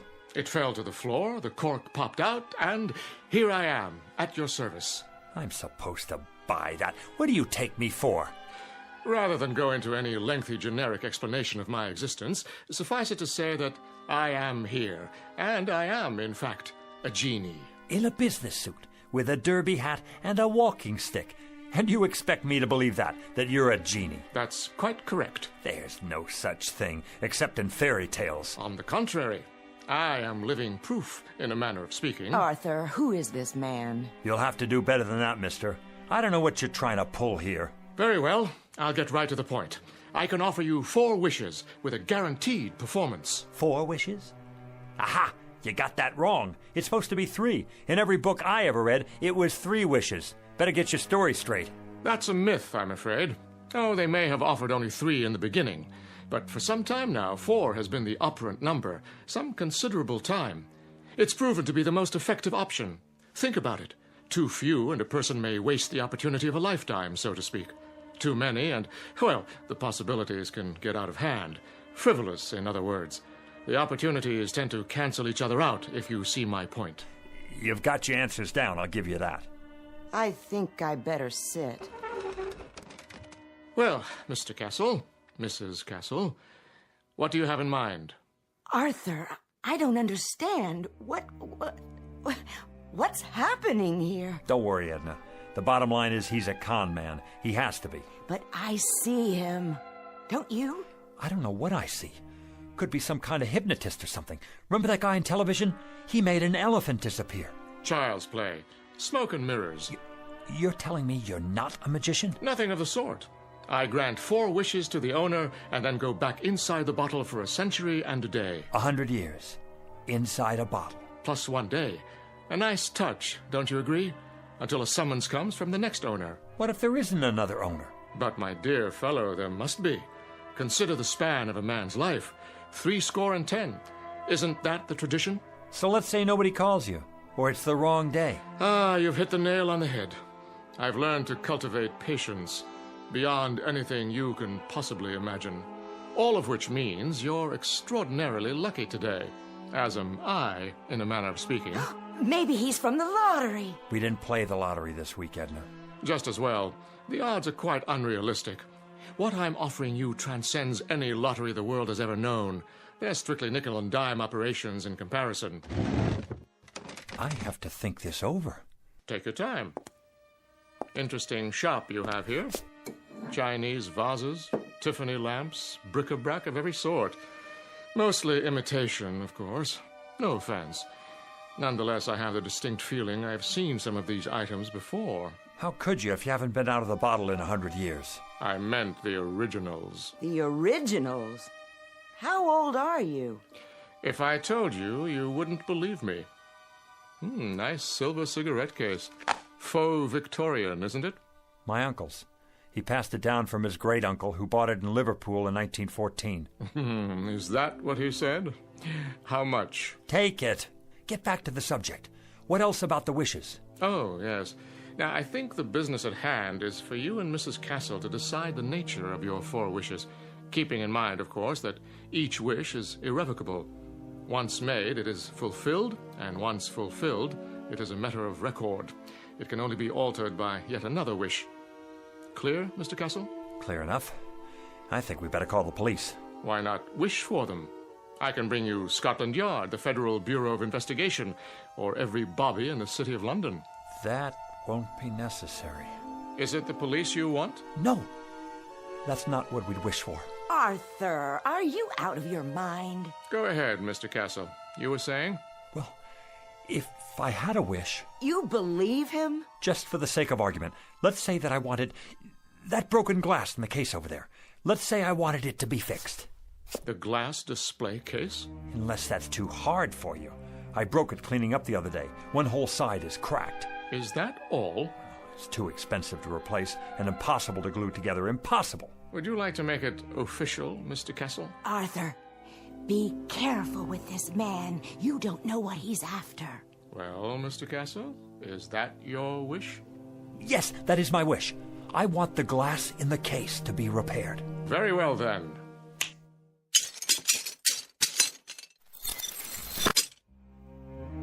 Am I dreaming? It's a magic trick. It has to be. No, you're not dreaming, Edna. I see it too. It's like new. How did you do that? Next. What? Well, Mr. Castle, you have 3 wishes left. 3 wishes. 3. Edna, 3 wishes. Anything we want. Think, Edna, think. What do we want? Why, I don't know. I asked you to think. I'm frightened. A new shop, Edna. An expensive shop on 5th Avenue. We could have that just for the asking. But Arthur... Or travel. Take trips. We could see the places we could never afford to visit, like Paris or Rome or even the South Seas. We could take a cruise around the world, first class. Surely there's a catch. Oh, money. $100,000. $200,000. $1 million. We wouldn't have to grub anymore. We wouldn't have to sit here and waste our lives away. Arthur, it isn't right. There's something unholy about it. Clothes, Edna. Expensive clothes, jewels, a beautiful house. No more worries for the rest of our lives. Are you sure? Edna, we don't have to rot away here. We can have anything we want. Anything, Edna. Money. Money. The simplest of all requests, Mr. Castle. Simple. For you, maybe. How much would you like? In what denominations? Edna, how much do we want? I don't know. I just don't know. $1 million. That's what we want. $1 million. In what form? Gold? Silver? Of course, there are market fluctuations in precious metals, so there will naturally be an element of risk. Platinum shows the least movement. Diamonds are relatively stable at the moment. Forget it. Cash only. All negotiable U.S. currency. Very good. Denominations? No 50s or 100s. Make it $5 and $10 bills. Recent dates and no counterfeits. Where would you like it? Savings account or checking? Perhaps a numbered deposit in a Swiss bank. Right here. Here? Where I can see it. On the floor? Don't you worry about that. Just bring it here. I'll take care of the rest. That is your second wish. You understand English, don't you? That's our wish. Coming right up. Oh, just one thing. Aha! Arthur, I told you. Do you mind terribly if I... If what? If I smoke. Is that all? Of course, if you prefer otherwise. I see the no smoking sign on the wall. No. Go right ahead.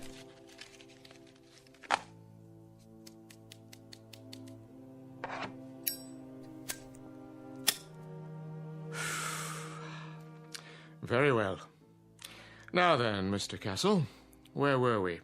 Ah, yes, I was about to say, ask and you shall receive. What's that? Where's it coming from? What is it? It's money. Look at it. A rain of money. Edna, $1 million, Edna. $1 million.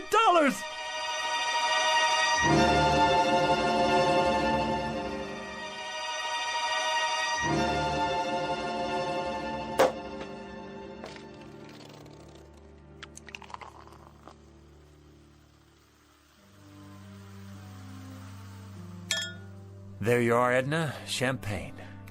I think I've had more than enough. I suppose you're right. How can I work if I have a hangover? Well, you could take the day off. Edna, you're a genius. Why didn't I think of that? We both could. Close up the store and... And what? I wouldn't know what to do, would you? Well, let's see now. It's a beautiful day.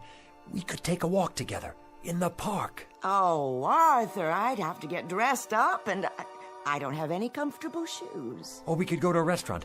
Any restaurant at all. But we've already had lunch. Then we could take in a film downtown, or a play, a musical.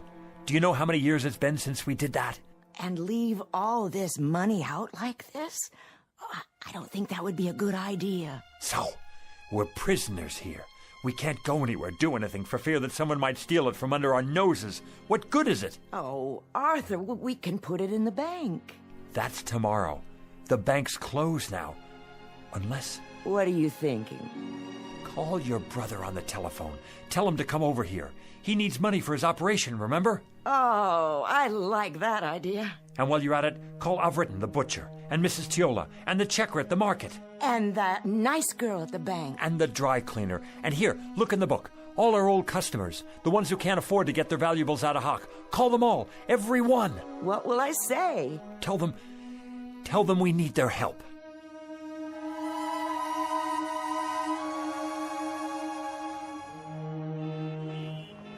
miracle, that's what it is. I couldn't believe it when they called. Where did they get it all? They're such wonderful people. And so generous, too. Hey now, what's going on here? Hello, Officer McLaurin. The line's halfway down the street. Yes, it certainly is. Are they having a fire sale in there or what? It's that nice Mr. Castle and his wife. What about them? They're redeeming things. What things? All kinds of things, as long as you've got your pawn ticket. Even if you don't, they remember. They're redeeming us. That's what they're doing. It's the loveliest gesture I've ever seen. Hi there, Mrs. Gumley. Beautiful day. Indeed it is. Your turn, Mrs. Gumley. Go on in. Hold on. Where'd you get that fistful of money? Right inside, officer. From Mr. and Mrs. Castle, bless their souls. What are they doing, running numbers? Nothing like that. Strictly legit. You're telling me they gave it to you? Sure did. Enough to pay off their tab at the butcher shop and then some. Plus the next 10 years in advance. And whereabouts did they get this bankroll? Don't ask me. But their ship sure must have come in big time. The horses, was it? Or the lottery? I heard it was the sweepstakes that came in the mail. No, it was their cousin. He died and left them a fortune. Well, we'll just have to see about that. They're not breaking any laws. I haven't had my turn yet. You're not going to arrest them, are you? Maybe not, but I'll keep a close eye on the situation. In the meantime, I know someone who might be real interested in all this. Don't you people go blocking the sidewalk now.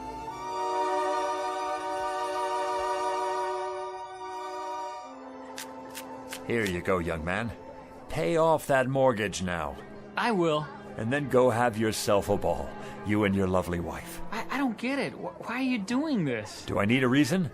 Every time I come in your gas station, you look under the hood. Oh, that's nothing. Check the air and the tires, all of it, without my asking. I say that's worth something. It's worth a lot these days. Well, thanks, Mr. Castle. Bye now. Who's next? Mrs. Gumley, how are you? Very well, thank you. Here, you take this now. I want you to have it. So much. Don't you worry about it, Mrs. Gumley. Anything you need, anything at all, you come to us. There's more where that came from. For you, plenty more. God bless you both. But why are you giving me this money, Mrs. Castle? Why? Because you're so bright and cheery every time I'm in the market. Oh, Mrs. Castle, thank you. You put this in the bank now for when you get married. And for you, Mr. Jacks? And you too, Mrs. Tiola. You have a nice day now.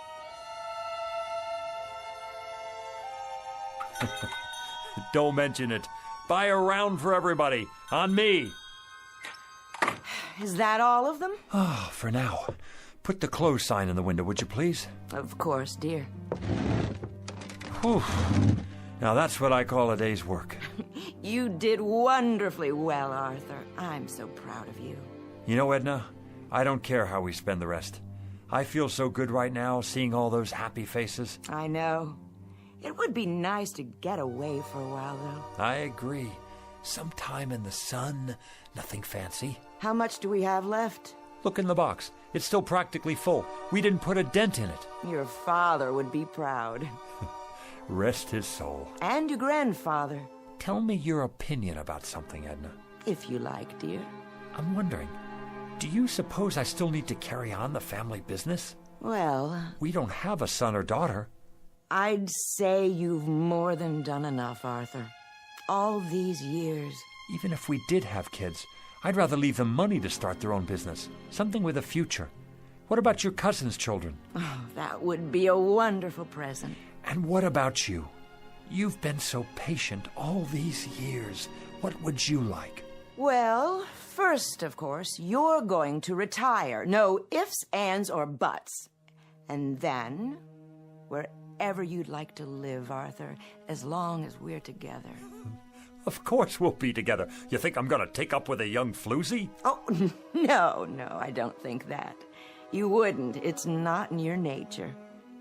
But you're tired. You need to rest. We both do. Rest and live.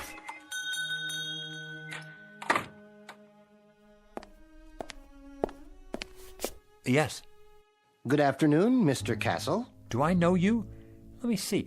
Harry Joy's son. I don't believe we've met before. Wait. Stu Wintner's nephew. That's it. Not quite. Are you from the life insurance company? Because if you are, we've got your payment right here. Just let me count it out for you. In cash. Is that all right? That's not necessary. Or we could write you a check just as soon as we make a deposit. And quite a deposit it will be by the looks of all this. I told you, Arthur, we should have put it away. Let me give you my card.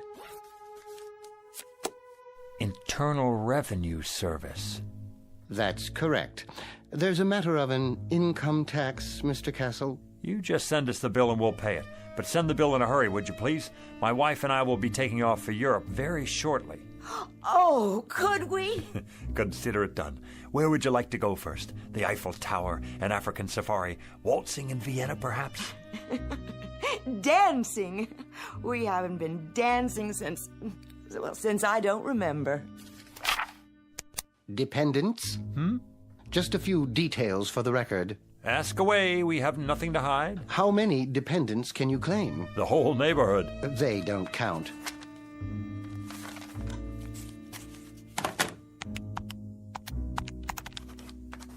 Wait. What's that figure? The one you just wrote down? Beginning with a sum of $1 million taxed on the basis of a husband and wife, using the standard deductions and taking into account unpaid back taxes, approximately $907,000. Oh, that's how much I have left? Good. Fabulous. That's how much you owe the government. I beg your pardon? In addition, there's a state income tax involved, which, using thumb rule, would come to a rough figure of $35,000. You mean hundreds, don't you? Then there will be a matter of a 5% penalty. For what? If you fail to file a declaration within 30 days of today's date, but I'm sure you won't let that happen. The whole thing will amount to about, roughly, mind you, let's see here, $942,640. Arthur, we've given away a lot of money already. I'll figure out how much.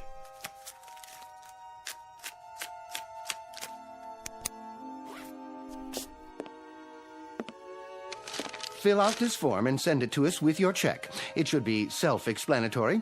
If you want to use the installment plan, we'll send you a statement after your records have been analyzed. Mr. Castle? Yeah. Send us the bill. We'll be seeing you. Good evening to you, Mrs. Castle.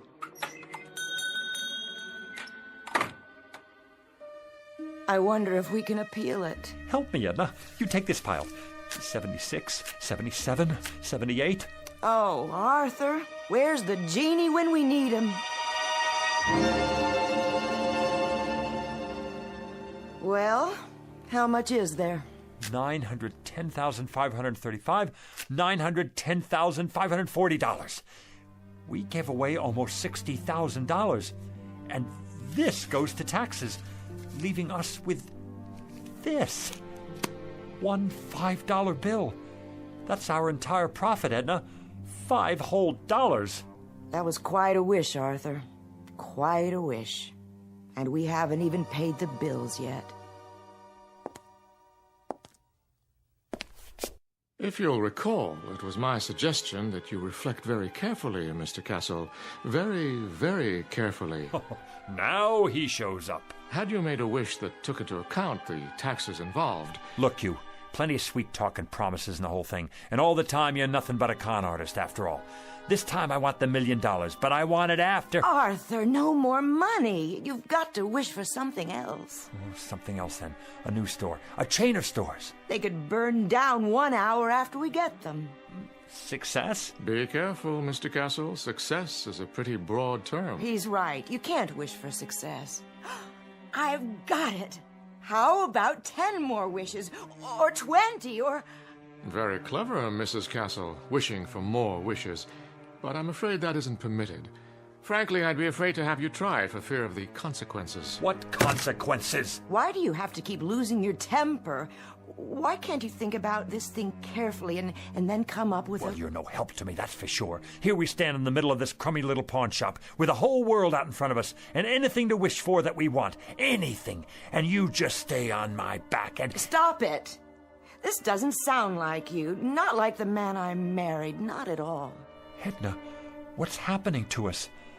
What's really going on here? Oddly enough, this is the normal pattern that seems to be generally followed. Great excitement, great emotionalism, and strangely enough, hard to believe though it may be, only a modicum of happiness. Well, you've got cheap customers here. Our price is no longer so high. We're people who haven't had much happiness. People who've carried a crummy hawk shop on their backs all their lives. What, Edna? Tell me, what do we wish for? I don't know, Arthur. I just don't know. What about it? What can I wish for now? What can come to me without tricks? Without tricks? I question the semantics here, Mr. Castle. There are no tricks involved. There are simply normal and understandable outgrowths and conditions that go with any windfall. No matter what you wish for, you must be prepared for the consequences. What sort of consequences? Nothing more than cause and effect. Consider, for example, what happens when you throw a stone into a lake. The stone sends out ripples in the water. After a while, these ripples reach the shore. The bigger the stone, the bigger the ripples. And if the stone is large enough, you'll get a wave of water, even a tidal wave that could sweep you off your feet. It all depends on how much you disturb the way things were to begin with. Now do you see what I mean about consequences? That I need something without consequences. I'm not sure that's entirely possible. Something dead sure, at least. Something anchored, something airtight. I must agree, that would be the ticket. Is there such a thing? Sit down now. You'll give yourself a heart attack. Edna, I think I've got it. I think I know what it is. What, Arthur? Power, Edna. Power, prerogatives, to be in charge of something, to be a boss, to be a leader, with respect and the freedom to live as one likes. We could wish for that. Possible. Very possible. President of a corporation? That sort of thing? We could be sued, go bankrupt. Warden of a prison? That's idiotic. Mayor of a city? We could get voted out of office, and then what? Wait a minute. I know what. Head of a country. Ruler of a whole country, that's it. Who can't be voted out of office. What about it, Jeannie? I want to be the head of a country who can't be voted out of office. Is that your wish? Do you want to be more specific than that? Hold on. Let me give it to you this way. I want to be the head of a foreign country who can't be voted out of office. But it must be a major country, well known, not some poverty-stricken third world place, and not in ancient times either, in modern history. How do you define modern? Within my lifetime, and developed. A fully industrialized country with millions of educated people where I'm very popular and can't be voted out of office. No problem. You sure? Of course I'm sure. I mean, what about the consequences? Consequences, Mr. Castle, I've already told you. You run the risk of consequences no matter what you wish for, like the ripples in a stream. There's no predicting, at least not with absolute certainty, where they'll lead. All right, then. Go ahead, Arthur. Wish for that. The thing you said. I want to be the head of a foreign country, just as I've described it. Now it's your turn, Jeannie. Take over. As you wish, Mr. Castle. As you wish.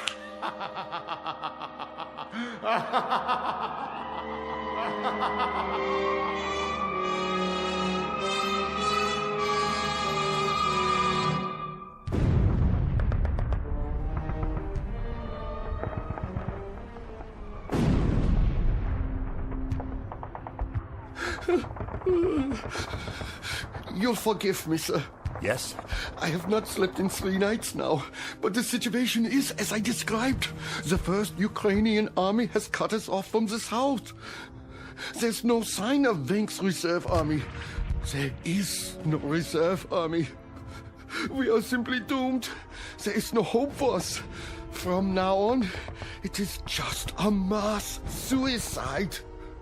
Did you hear what I said? They are already in Berlin. What about it, Führer? Führer? What do you want to do? Why do you call me that name? Here is what you asked for.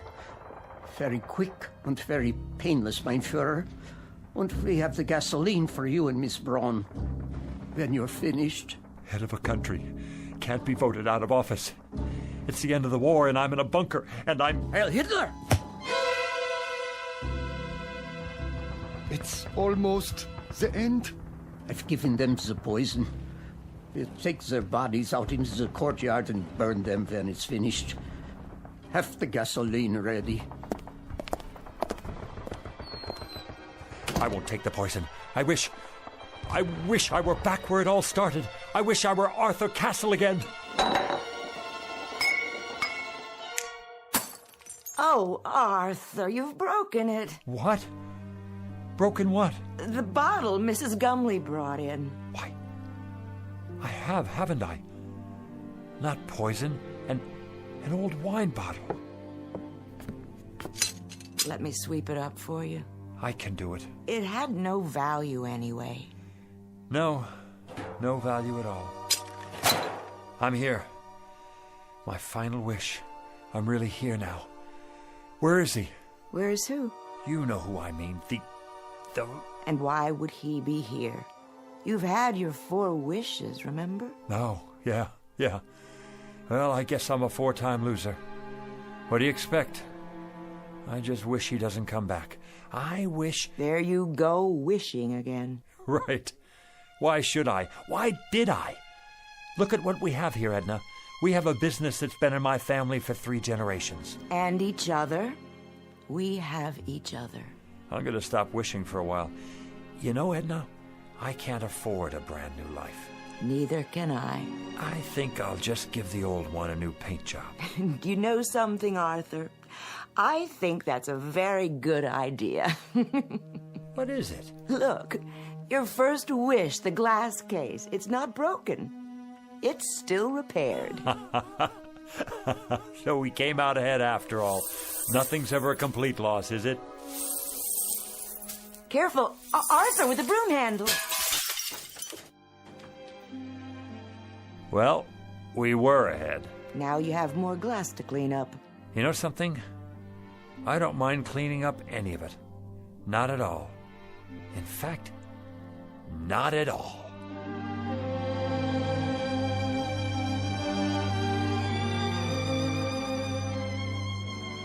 A poet named Lowell said it, something to the effect that granting our wish is one of fate's saddest jokes.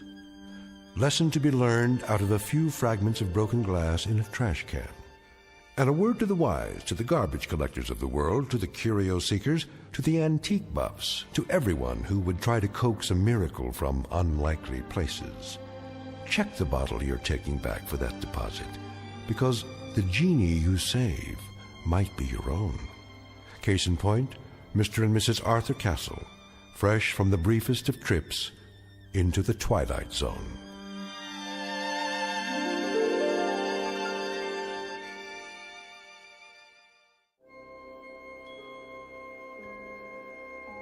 Hi, this is Carl Amari, producer of the Twilight Zone Radio Dramas. I'd like to take a moment to tell you about our official website at twilightzoneradio.com, where you'll get the latest news and information on these Twilight Zone radio dramas. Plus, at twilightzoneradio.com, you can digitally download 3 free episodes or any of our episodes for only $1.95 each. In this age of ever-changing technology, we've decided to make these episodes instantly available to you by making the Twilight Zone radio dramas a digital download-only series. This means that this series will no longer be offered on CD. The CD collections at our website are now being offered, while supplies last, at buy one, get one free. So be sure to get your favorites before they're sold out. Be sure to visit us often, and I'll see you in the zone.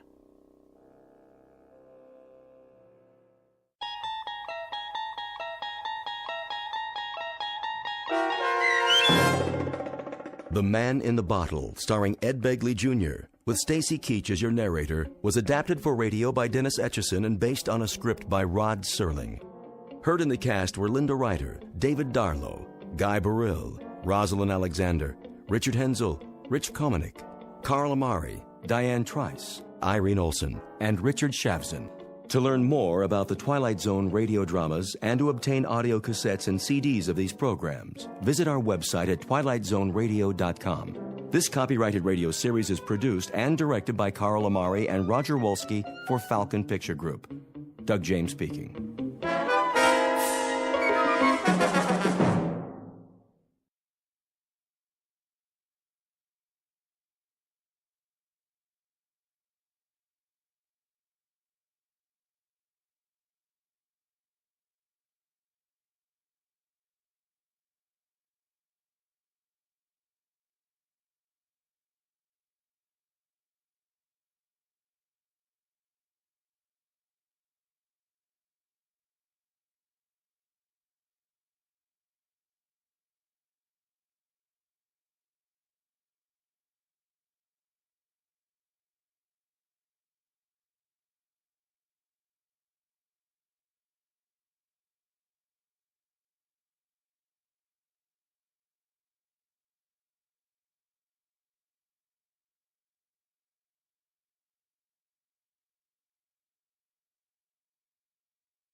Death's Head Revisited, starring H.M. Wynant, with Stacy Keach as your narrator, was adapted for radio by Dennis Etchison and based on a script by Rod Serling. Heard in the cast were Maggie Carney, David Darlow, Richard Shavsden, Peggy Roeder, James Schneider, Carl Amari, Doug James, and Roger Wolski. To learn more about the Twilight Zone radio dramas and to obtain audio cassettes and CDs of these programs, visit our website at twilightzoneradio.com. The producers of The Twilight Zone wish to thank CBS Enterprises, Carol Serling, Dennis Etchison, Dick Brescia Associates, Claire Simon Casting, Terry Jennings, XM Satellite Radio, Sirius Satellite Radio, our sponsors, and our radio affiliates for helping make this series possible. This copyrighted radio series is produced and directed by Carl Amari and Roger Wolski for Falcon Picture Group. Doug James speaking.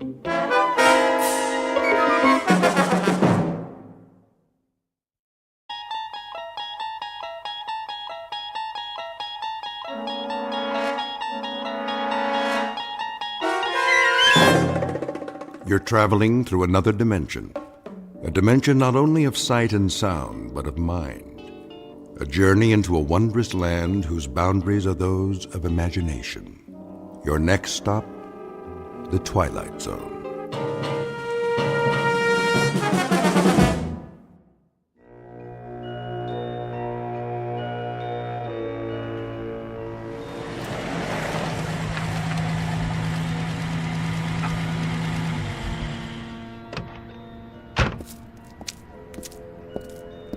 Here we are, sir.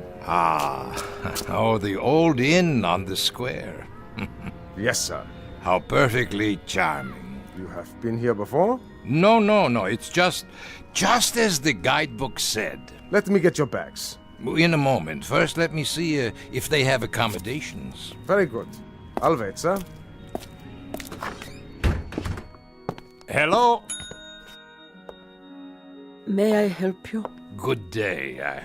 I've just arrived in your town. Yes, sir. And I was wondering, do you by any chance have a room available? Let me see.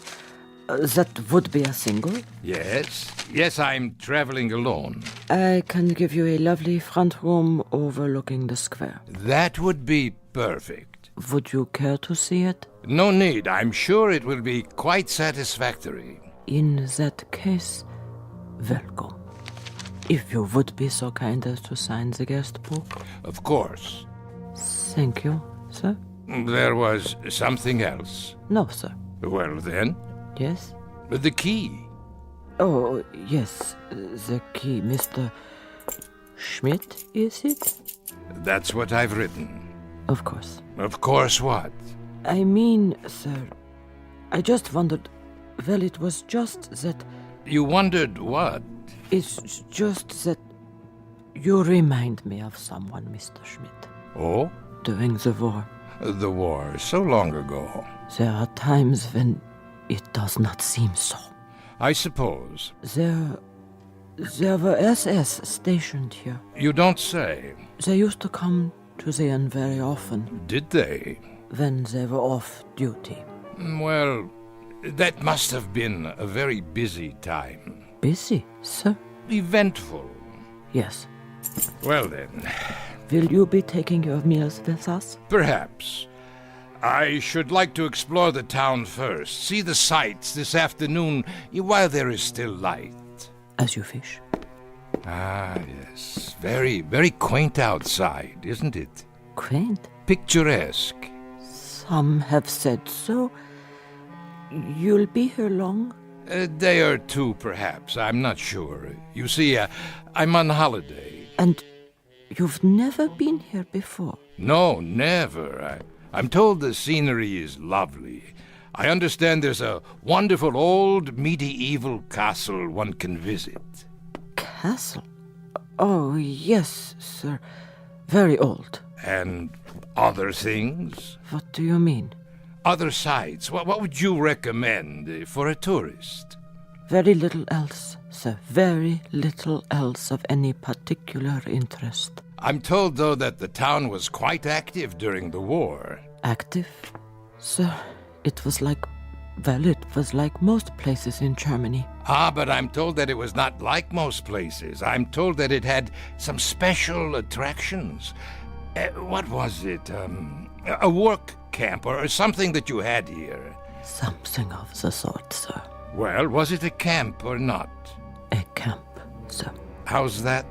A camp, Mr. Schmidt. A concentration camp. You mean a relocation camp? Really, now, that's odd. I'm getting old, I guess.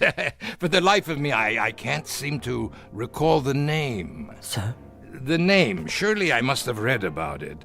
What is the name of this town? Dachau, sir. Dachau.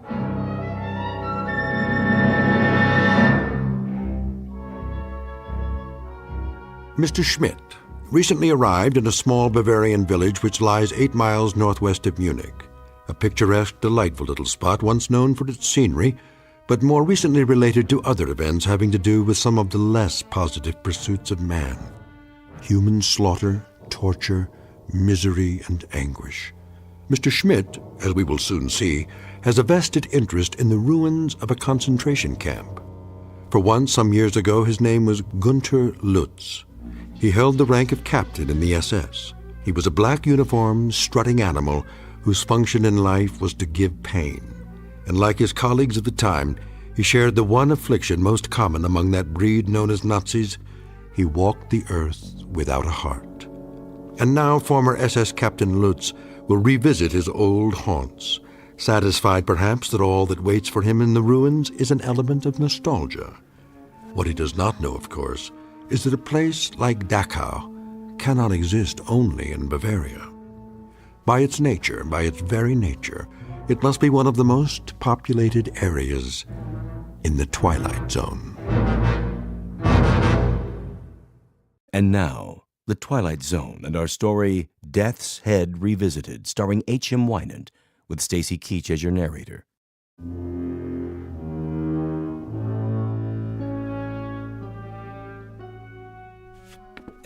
To be sure, Dachau. Once a peaceful place to live, but now? The camp, it's just there on the hill, isn't it?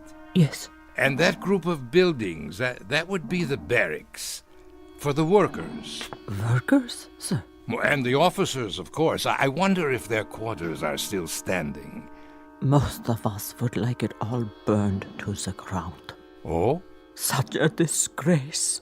Yes, of course. Or perhaps it could be turned into a shrine. A shrine? For the men who lived there.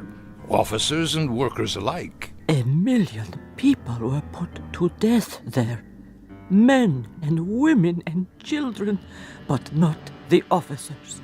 It is already a shrine. Yes, I see your point. Will there be anything else? No, I'm off to do some sightseeing. Good day to you.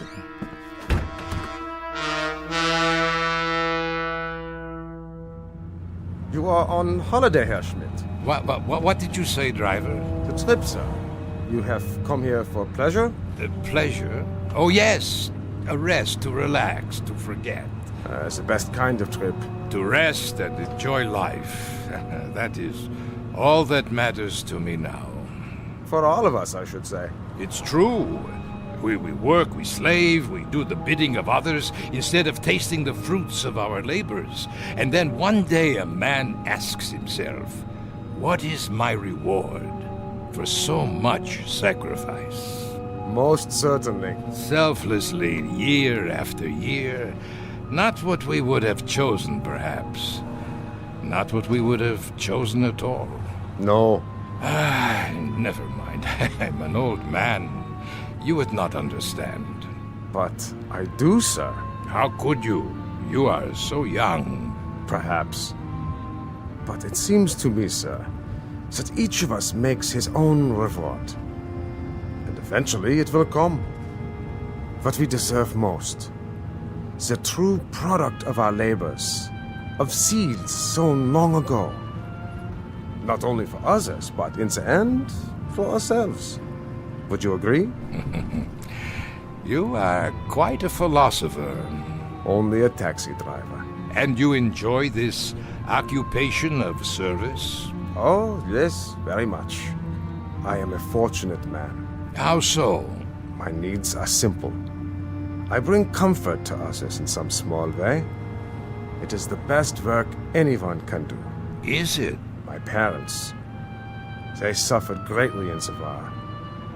They knew very little of comfort. Ah, the war. So much ancient history. But not yet forgotten. For some, perhaps. For myself, I hardly remember any of it. And yet, you have returned. On the contrary, I've never been to this village before. My apologies. I thought because you wish to see the camp. I'm a teacher of history, that is all. And a student as well of historical places. Of course, Herr Schmidt. The camp is just ahead. But look, no one has kept it up. Very few people come here. The road, the grounds, the wire fences, the buildings, even the guard towers, the entire compound is rotting, falling apart. There is no reason to maintain it now. Perhaps you would rather visit the castle. No. This is what I came to see. Very well. A disgrace. Stop the car. Yes, sir? Yes, at the gate. Let me out. You are going in? Of course I'm going in. I've come all this way. I shall wait for you then. Return in 2 hours' time. 2 hours? There is much to study, notes to be taken, you understand. As you wish. That should be adequate. I'll come back to this spot then, in front of the gate. Yes. And kindly be punctual.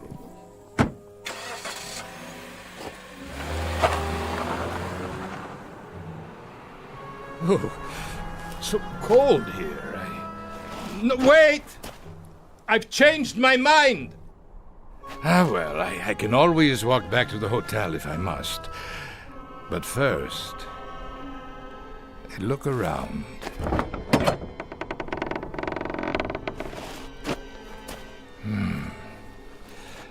Everything seems so small. Not as I remember it. There were many more barracks in the compound. And now only a few remain standing, like this one.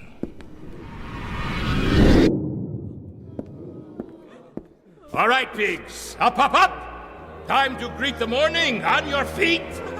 Another splendid day, a day of glorious service to the fatherland. Please, Captain. More water. A ration of bread? Anything. I beg you.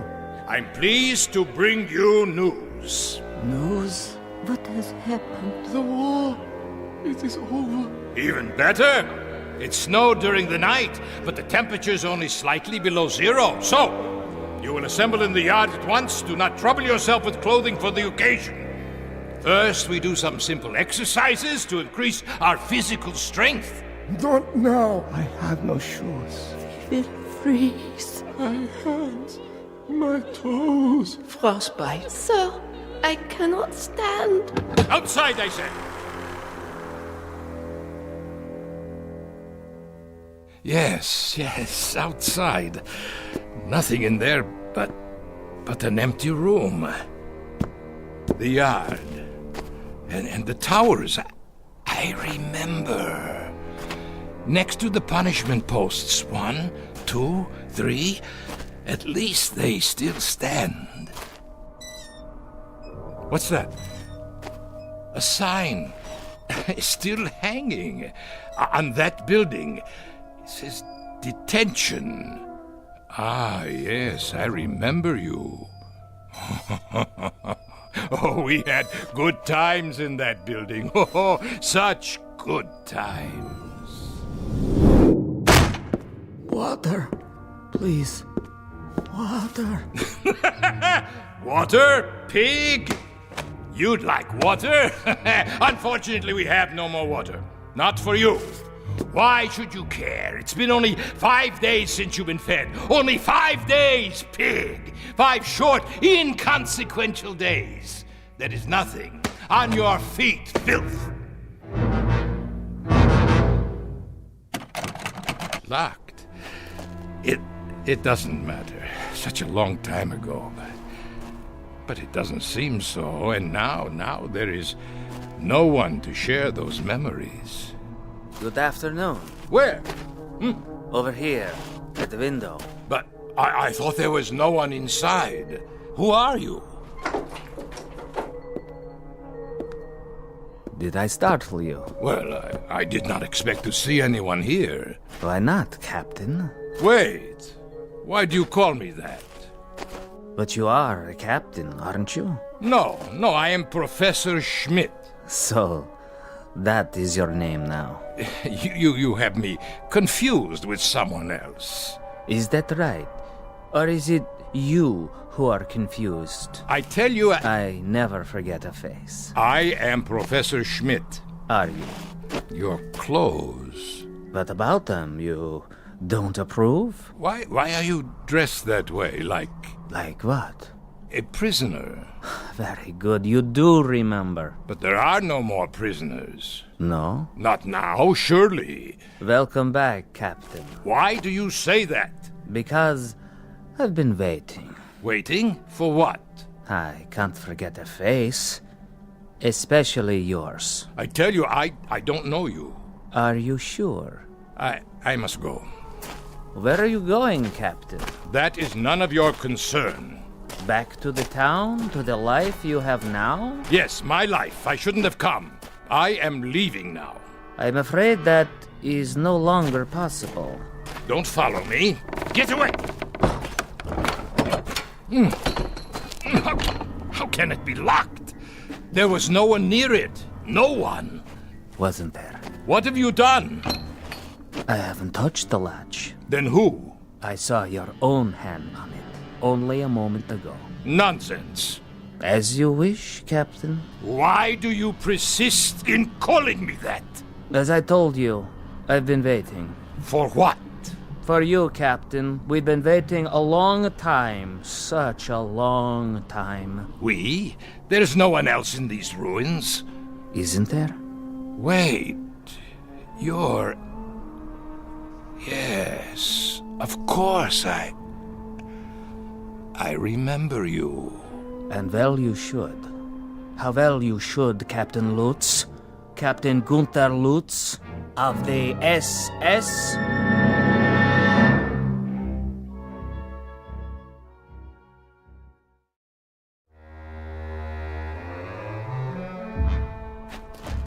Becker! Is that you? So you do remember me. Remember you, Becker? Of course I remember you, my prize pupil. How kind of the captain, after so many years. That's what I used to call you, isn't it? You don't look so bad, Becker. No, as a matter of fact, you look quite well. You don't seem to have changed at all. Neither have you, Captain. Not really. That's why I didn't recognize you. You haven't changed. But how can that be? It isn't possible. Why, it's been years. A great many years, Captain Lutz, since we last saw one another. And now you must be what, the caretaker? Of course. That is why you're dressed like a prisoner. You are the caretaker here, aren't you? In a manner of speaking. Why, Becker, I must tell you, this is not only a surprise, it's a rather pleasant surprise. For me too, Captain. Isn't it odd? How so? It's odd that our paths cross again and we meet now under somewhat happier circumstances. Happier? Yes, for some of us, happier. What was that? What, Captain? It sounded like... The wind, Captain? Perhaps it was the wind. Yes, only the wind. But it is not the wind. No? Don't you hear them? It sounds like... Like what, Captain? Voices. Really? What do you want? Whoever you are, come out and face me! Cowards! If that is your desire, Captain. But I assure you, they are not cowards. Then why don't they show themselves? As you wish, Captain. As you wish. Where are they? They disturb you, Captain? Stop calling me Captain, please. I'm not a soldier anymore. Soldier? You never were a soldier, Lutz. The uniform you wore cannot be stripped off one's skin quite so easily. It was a part of you, a part of your body, an emblem of your mind, a tattoo, Captain. A skull and crossbones burned into your soul. What do you know about it? I was a soldier, Becker. No, Captain Lutz. You were a sadist. You go too far, Becker. Do I? Yes. How can you say such things to me now? Very easily. I speak only the truth. Then if that is the case, you must know. I know that you were a monster. Of the worst sort. One who derived pleasure from giving pain. A distinction that does not even apply to animals. Listen to me, Becker. There is no war now. That's all over with. It's in the past. Is it? There is no more Reich. There are no more camps. How convenient for you to think so. Oh, it is ridiculous. It is patently ridiculous to dwell on these things. What else should I be thinking of? You did as you thought best, and so did I. I performed my duties, functioned as I was told. Stop that noise! Odd that it should disturb you. It never used to. Not even when your victims screamed. Victims? What are you talking about? You weren't quite so sensitive when they screamed for mercy, but now they are not screaming, Lutz. They are simply reacting. They are responding. They have just listened to you offer the apologia for all the monsters of history. We did as we were told. We functioned as ordered. But that is the truth. We merely obeyed directives from our superiors. Familiar, is it, Captain? Stop this. It was the theme music at Nuremberg, the new lyrics to the Götterdämmerung, the plaintive litany of the master race as it lay defeated and dying. We were never defeated. We were betrayed by disloyalty from within, infiltrators, spies. Always the fault of others. We did not do, others did. We did it, but others told us to. Or someone else did it, but we never knew it was done. Captain Lutz, 10 million human beings were tortured to death in camps like this. The diseased, the lame. Women, children, tired old men. They could not contribute. You know nothing of history. In time of war, there is a hierarchy. There must be. Only the strongest survive. So you burned them in furnaces. Our facilities were inadequate. But you murdered them nonetheless. Not just the Jews, but the gypsies, the communists, the outsiders. You shoveled them into the earth. You tore up their bodies in sadistic rage. And now you come back and wonder that the misery you've planted has lived after you? That is the real wonder, that you are so naive. There is no point in talking about this any longer.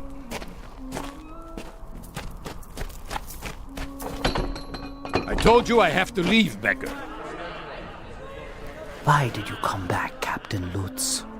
You changed your name. You are quite safe down in South America. What could possibly have brought you back here? One misses his homeland, Becker, the fatherland.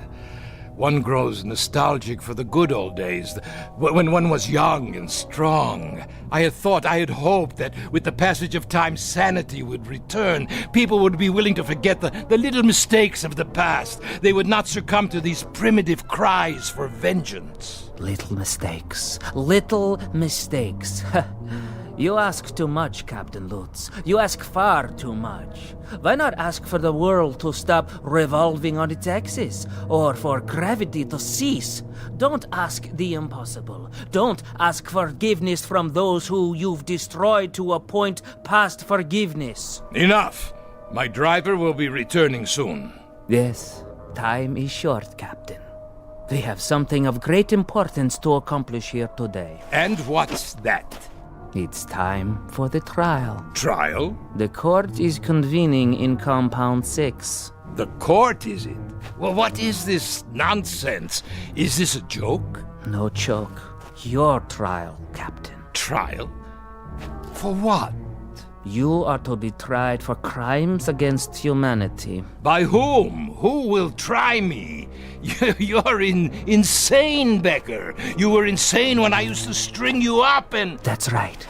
When you used to string me up, Captain, suspended over a hot pipe and feed me salt water until my tongue swelled, burn me with cigarette butts and laugh at me when I screamed for you to please put an end to it, to have mercy and kill me. Your memory is quite good, Captain, quite good indeed. Shall we go now? The court is waiting. Let me out! Someone, let me out of here! There is no escape. There was not then, and there is not now. Nothing has changed. You think the fences are in disrepair? Look again. They are secure, as they were when you were in charge. It is only fitting, wouldn't you say?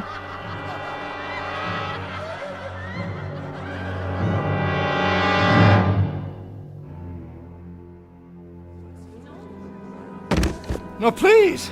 Let me up! I can explain! You can try, but it will do you no good. There is no explanation suitable for this court. We have rules. Who are these people? Greetings, Herr Captain. Welcome. Won't you join us? We welcome you to the house of pain. Do you not know their faces, their bodies? Then, starved, tortured, beaten. For they are your legacy. You made them what they are. Now then, shall we proceed? Please, please, this is inhuman treatment. Not fit for a pig. Precisely. Read it. Read the charges. The inmates of Compound 6, Dachau Concentration Camp versus Gunther Lutz, Captain SS. I am entitled to a military tribunal. Indictment 1, that he condemned to death without a trial 1,100 human beings.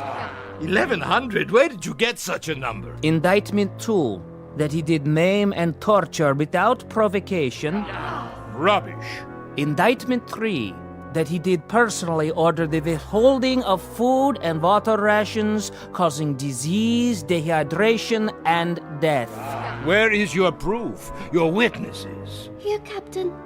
Remember me. I was only a child. You killed me with your own hands. Indictment 4, that he did deny medical treatment for the sick and ailing in violation of all rules of international law and common humanity. We did not have proper supplies. Our resources went to the front. To the officers? For leadership. A military force must have leadership. Indictment 5, that he did order summary executions by firing squad for those too ill and infirm to work. 1, 2, 3, fire! There, that will teach them the penalty for refusing their duties. And desecrated the remains with no proper burial? No, I did not do any of these things. I could not have. Indictment 6.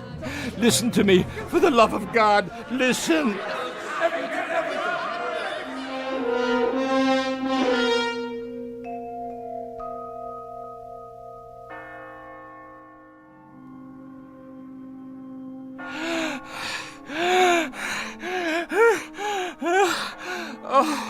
What?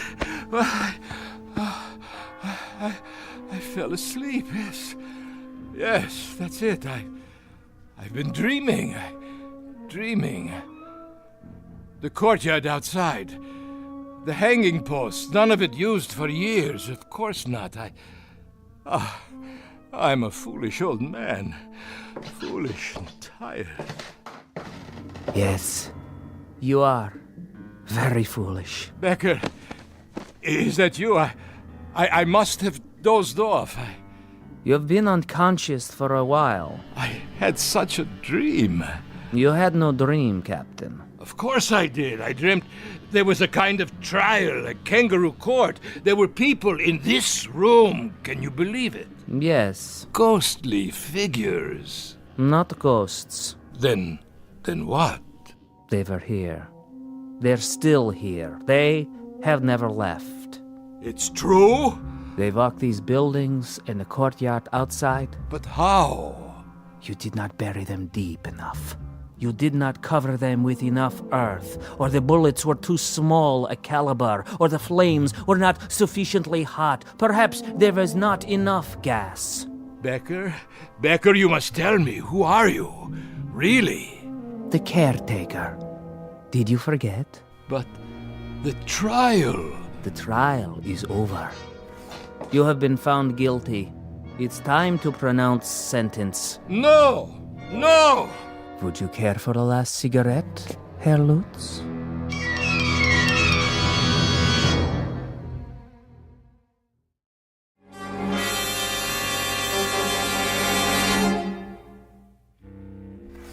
Yes, Lutz, it's time. For what?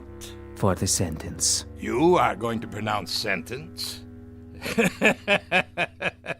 This is what you have in mind now? You will pronounce sentence and then you shall execute the sentence? Is that correct? That is the procedure, as always. And who? Who is there to carry out the sentence? Do you see anyone outside the window to help you? Anyone at all, do you? They are here. I see no one. Are you blind? Here, look for yourself. There! Pigs! Filth! You will assemble in the yard. You will crawl out of your graves to see that justice is done. You will pass sentence on Captain Lutz. Brave, brave victims. Where are you now, eh? Not so brave at all, I should say. They won't answer. Why not? Your authority no longer applies here. But yours does. I am all that is left, and you are no longer a captain. You have been stripped of your authority as of this moment. Oh, I see. Do you? Then where is the judge? Where is the jury? The executioner? You are still obsessed with procedure. Shall I tell you where they are, Becker? They're in your mind. You have hatched them out of your hatred. You have planned your vengeance out of the crazy quilt of a warped imagination sewed together with little thin threads of wishful thinking. Why didn't I kill you when I had the chance? Why didn't I? But wait. Yes? I did, Becker, I did kill you. Ah. Your memory is no longer so conveniently selective. Yes. I killed you the night.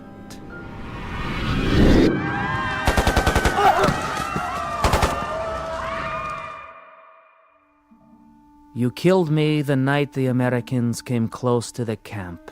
You tried to burn it down. Of course I did. I had no choice. They would have commandeered our supplies, our weapons. And what of the prisoners? You've said that they were of no value. They were of no value. They were a burden. And yet you tried to kill everyone who was left. And in my case, you succeeded. So, it was a waste of time, wasn't it? A waste of your precious time with absolutely no practical value. And it would certainly be a waste of what little time you have left now to try to murder me again. But I will. I'll finish it. I still can. Where? You have been tried and found guilty of crimes against humanity. What crimes? It is the unanimous judgment of this court that from this day forward... Where are you? Show yourself! And for the rest of your natural life, you shall be rendered insane. What is this gibberish? This nonsense, this idiocy. Where have you gone now?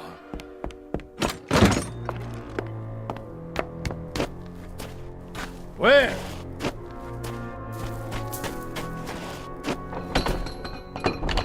At this gate, this locked gate, you shut down hundreds of people with machine guns. Do you feel it now? I'll finish it once and for all.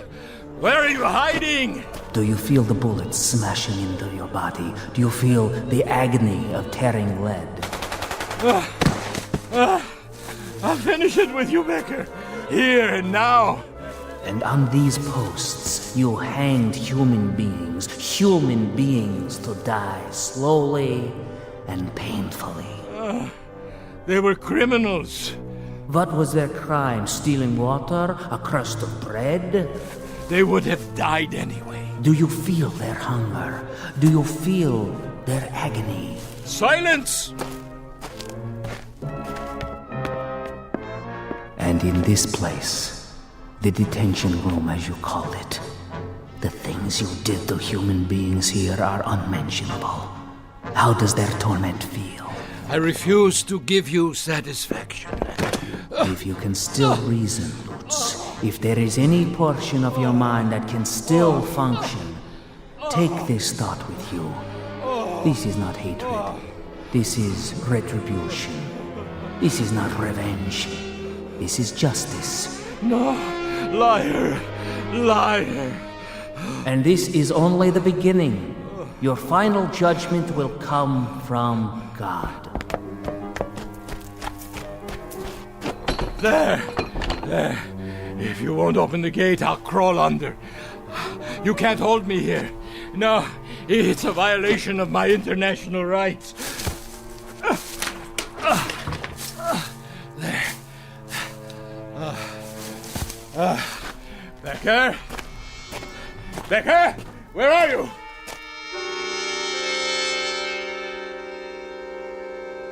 Becker? Where are you? Becker? I'll finish it, you swine! Ah! That man, what is he? He's crazy! Look out! Herr Schmidt, I didn't see you. Call for a doctor, quickly! Get away! Get away! Ah! Ah! Ah! Ah! Ah!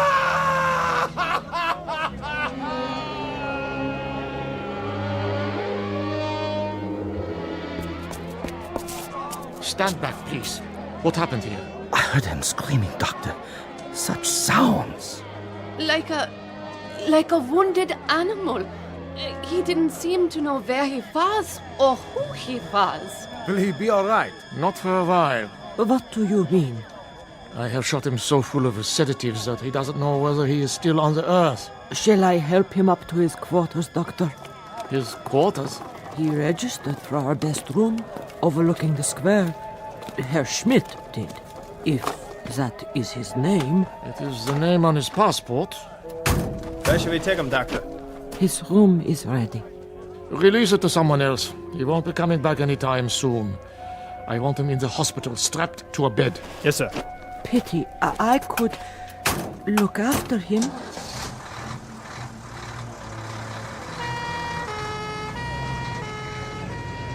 What happened to him, do you suppose? That's what I'd like to know. I give you my word, it wasn't my fault. Yeah, I'm sure it wasn't. I drove him up the hill myself, not an hour ago. The hill? Yes, the old road. To the ruins of the camp. Oh, curious. He said he wanted to study it. He was all right then. Are you quite sure? He must have walked or run all the way back here to the square. But his screams. His screams. Were there any marks on him? None. Then what must he have seen? I have no idea. All I know is that he is in very real pain. More than pain. Agony. As if he has been tortured. But my taxi didn't strike him. Yeah, I believe you. He fell right here, as you saw, clutching himself, as though he had been beaten or shot. He seemed insane, a raving maniac. Sometimes we cannot judge by appearances alone. What could happen to a man in 2 hours to change him so? Someone must tell me. I wish I knew. He said he was on holiday. Poor old fellow. Come here to reap the rewards of a life's work. I wonder what that life's work was to bring him to such a place as Dachau. There may be an answer to that question. Yes? But I'm sure I couldn't say. Ah, well, tell the ambulance I will meet them at the hospital. Yes, Doctor. Thank you for coming so quickly. Yes, thank you. Not at all.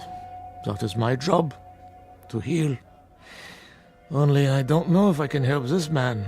But you will try, because that is your duty. Yes, I will try to understand. Someone will have to make a proper diagnosis. I'm afraid his affliction may lie beyond my understanding. Goodbye, then, Doctor. Auf Wiedersehen. Dachau. Why does it still stand? Why do we keep it standing? Some things I will never comprehend.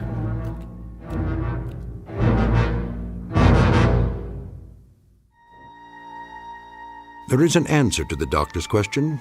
All the Dachaus must remain standing. The Dachaus, the Belsens, the Buchenwalds, the Auschwitzes, all of them. They must remain standing because they are a monument to a moment in time when some men decided to turn the earth into a graveyard.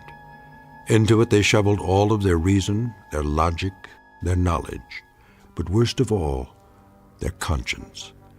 And the moment we forget this, the moment we cease to be haunted by its remembrance, then we become the gravediggers.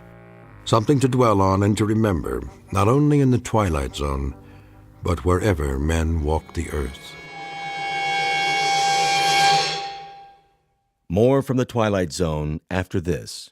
You are about to enter another dimension, a dimension not only of sight and sound, but of mind, a journey into a wondrous land of imagination. Next stop, the Twilight Zone. Hi, this is Stacy Keach. I'd like to take a moment to tell you about our Twilight Zone website at twilightzoneradio.com.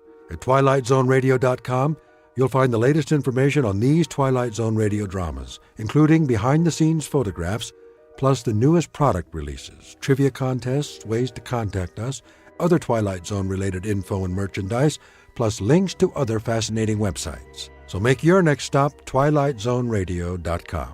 Visit twilightzoneradio.com to purchase these Twilight Zone radio dramas on cassette and CD, or call toll-free 1-866-989-ZONE. That's 1-866-989-9663.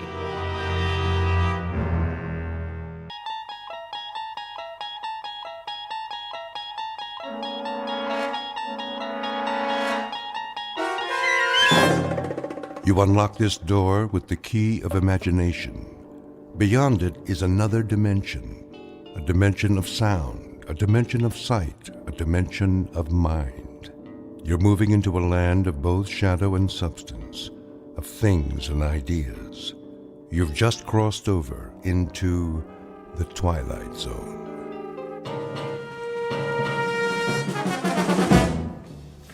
Westbound monorail will be departing on track 10 in 3 minutes. Hurry. We can't miss the monorail. Make way! Coming through!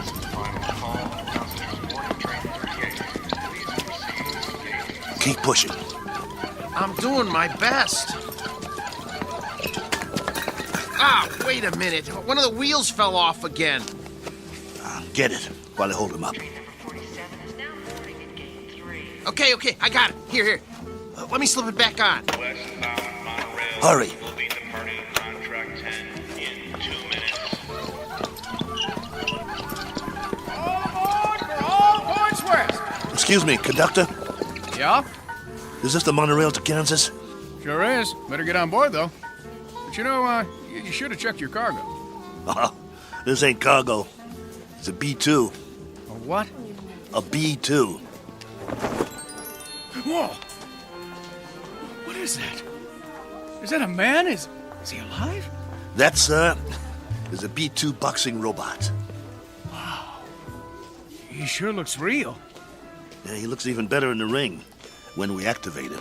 Westbound monorail will be departing on track 10 in 1 minute. Conductor, we bought a ticket for him. Here you go. He's fighting tonight. We have to keep an eye on him so he doesn't get damaged.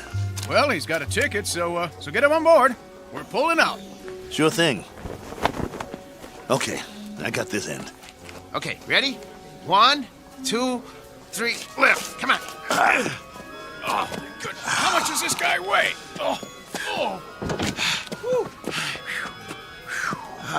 Next time, let's get a lightweight instead of a light heavyweight.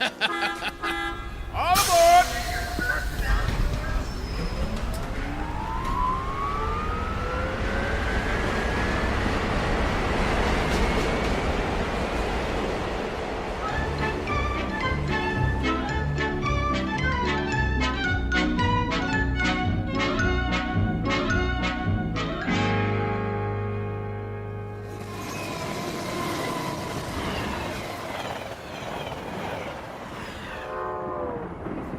Ladies and gentlemen, kindly observe the no smoking sign and ensure that your seatbelts are securely fastened. Thank Well, you. here's our seats. C11 through 13. Let's sit him down in the window seat. He gets the window seat? Get him seated. Hey, you hear him squeaking? Not only is he saying he doesn't want the window seat, he's saying he doesn't want to sit down, period. He needs his silicone Teflonic joint lubricant changed.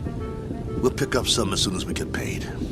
Well, first we gotta find some. Shouldn't be no problem. Come on, I told you. They don't make it anymore. Well, that's crazy. Still plenty of B2s in the business. Name one. This one. We'll find some. All right. Wow. Sure is hot. It'll be hotter where we're going. Wish I had a beer. Well, it wouldn't do you any good. I already had 3 and I'm still thirsty. Not Maxo, he don't need a thing. Never complains. Then, why does he squeak so much? You think he'll be all right? Yeah, if he doesn't get hit. Can it, Pole? Hey, come on, no use glaring at me, Steele. You know he's shot. That ain't true. A little overhaul is all he needs. Well, yeah, a little 10 grand overhaul with parts they don't make anymore. When you talk, you think he was ready for the scrap heap. Ain't he? No, he ain't. Just because he's a little old? Well, try ancient. Plenty of fight left in him. Well, you think he's okay or not? Steele, I don't know. And that's a fact. He needs work. Like what? Well, for starters, the trigger in his left arm. It's been rewired so many times it's just about had it. He's got no protection left on that side. Plus, his eye lens is cracked. Leg cables are worn out, no tension left in him. Even his gyro's off, not to mention he needs silicone Teflonic joint lubricant. We'll get him some.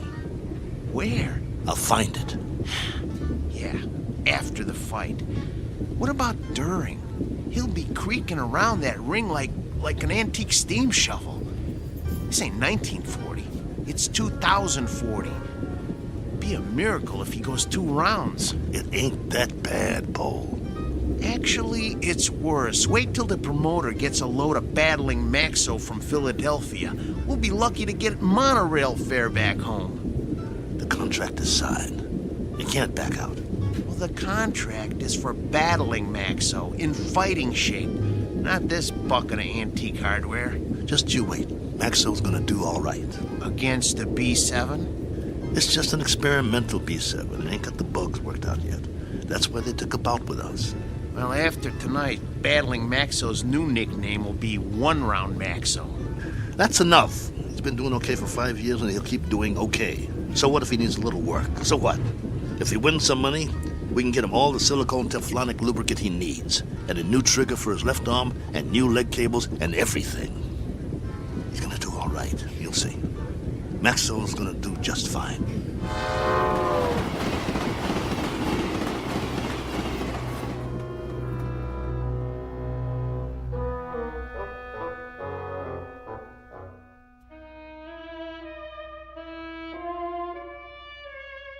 Sports item from the not-too-distant future. Battling Maxo, B2, light heavyweight, accompanied by his manager and handler on his way to Maynard, Kansas for a scheduled 10-round bout.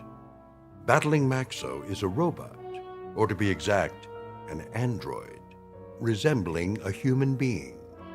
Only androids have been permitted in the ring since prize fighting was legally abolished. This is the story of that 10-round bout. More specifically, the story of two men shortly to face the remorseless truth that no law can be passed to abolish cruelty or desperate need, or, for that matter, blind animal courage. Location for the facing of said truth? A small, smoke-filled arena just this side of the Twilight Zone. And now the Twilight Zone and our story, Steel, starring Lou Gossett Jr. with Stacy Keach as your narrator. You were right. It is hotter here. Told you. Hey, taxi! What are you doing? It's 6 o'clock already. We better get a move on. Well, we got no money for a taxi. We can't push him through the streets. We don't even know where the stadium is. What are we supposed to eat with then? We'll be loaded after the fight. I'll buy you a steak 3 inches thick. Hey, fellas, need a taxi? Thanks, pal, but no thanks. Oh, come on, where are you headed? Stadium. The stadium? That's 6 miles away. You can't push that thing that far. He's right. I told you, we ain't got the dough. Ooh-wee, what is that thing? A boxing robot. Oh, man. He is something. I've never seen one up close. Come on, I'll drive you to the stadium for free. It's on my way. You want a hand with it? Careful. He's got a bum wheel on the bottom. He's real heavy.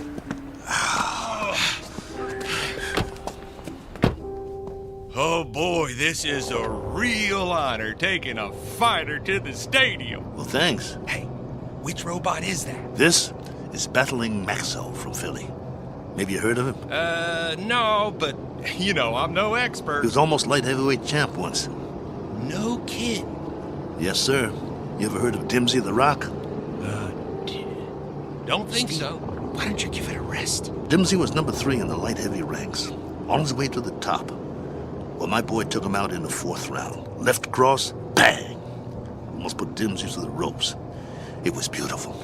No kid. Yeah. Used to be in the game myself. Light heavy. Before they passed the law. Called me Steel Kelly because I never got knocked down. Not once. I was number 9 in the ranks before they outlawed human boxers. Wow. That's something. Anyway, tonight is going to be a good fight. Driver, have you ever seen a fighter from here called The Flash? Oh, yeah, you bet. Man, that is one good fighter. Won 7 straight. He's riding a bullet to the top of the rankings. You just wait. Matter of fact, he's fighting tonight, too. They're bringing in some heat from back east to fight. Flash is gonna slaughter him. Oh, where'd you guys say you were from? Philly. Oh, man, you're not. We are.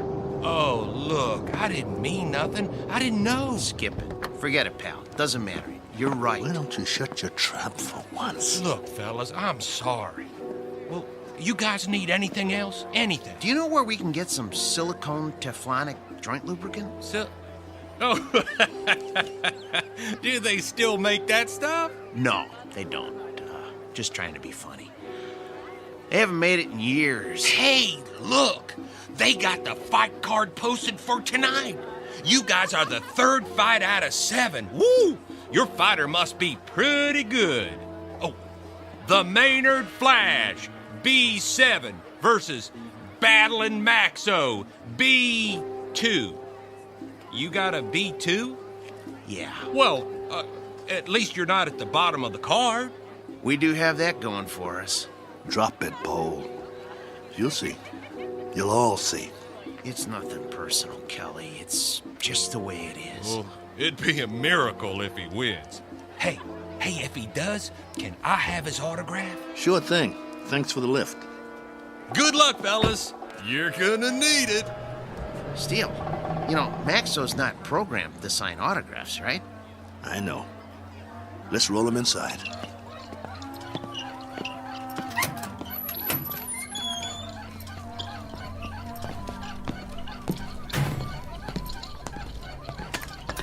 The wheel fell off again.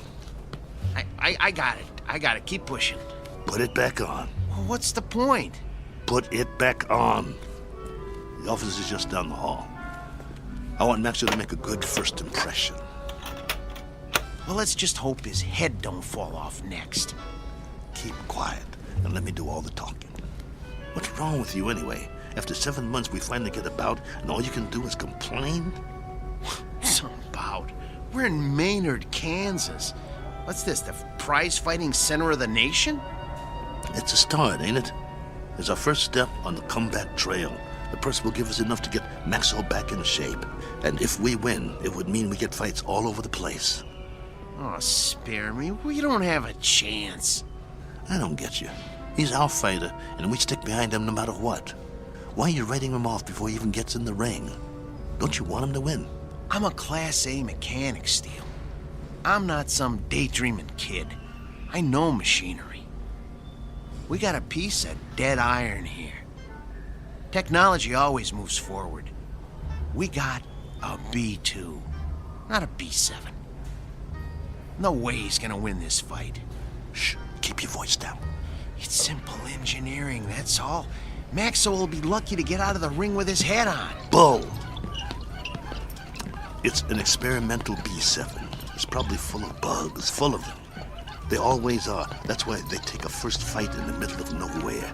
We've got a chance. Yeah, sure we do. Remember, keep your mouth shut. Yeah?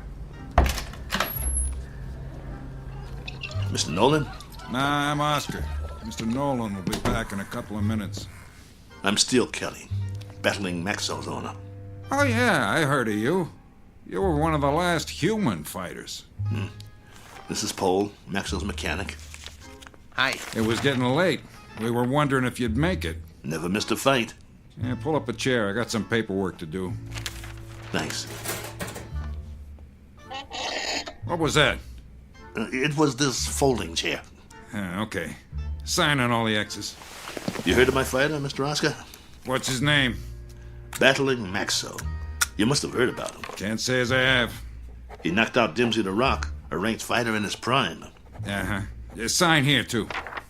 It was all in the East Coast papers. New York, Boston, Philly. Got quite a spread. Biggest upset of the year. Good. Initial here.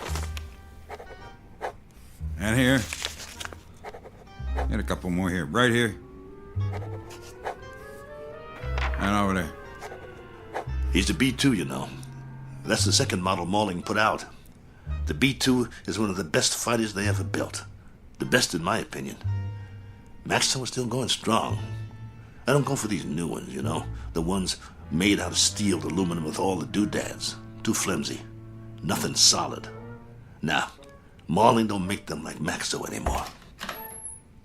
Oscar, who are these guys? Mr. Nolan, I'm Steele Kelly, and this is... Is that your fighter? Yes, sir. Battling Maxo. Fighter in shape? You bet. Prime condition. Paul, my mechanic here, is a Class A mechanic, and he took Maxo apart and put him back together just before we left Philly. Oscar, cigar me. Yes, sir. Ain't you forgetting something? Huh? Light me. Yes, sir.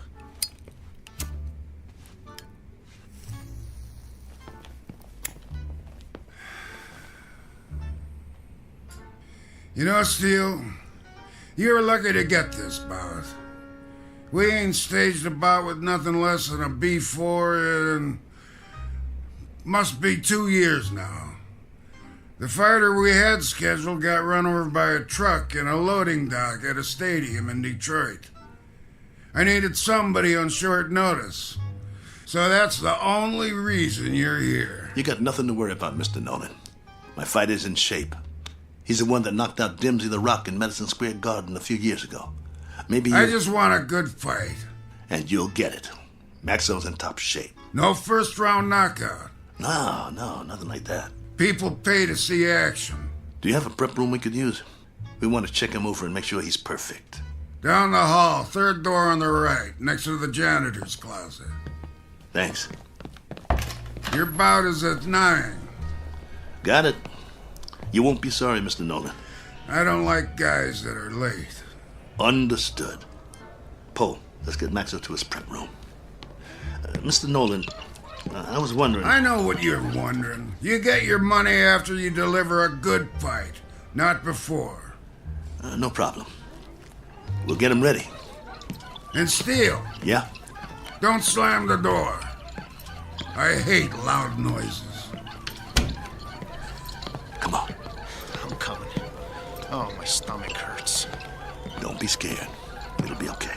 Oh, I ain't scared. I'm hungry. I haven't eaten all day. How could you think of food at a time like this? This one counts. It's our chance for a comeback. We've got to get him in that room, and we've got to check him out real good. What time is it? I'm busy pushing. Come on, check your own watch. I don't have a watch anymore. I had to pawn it. The one your wife gave you? Ex-wife. Hey, look, we got 2 hours before the bout begins.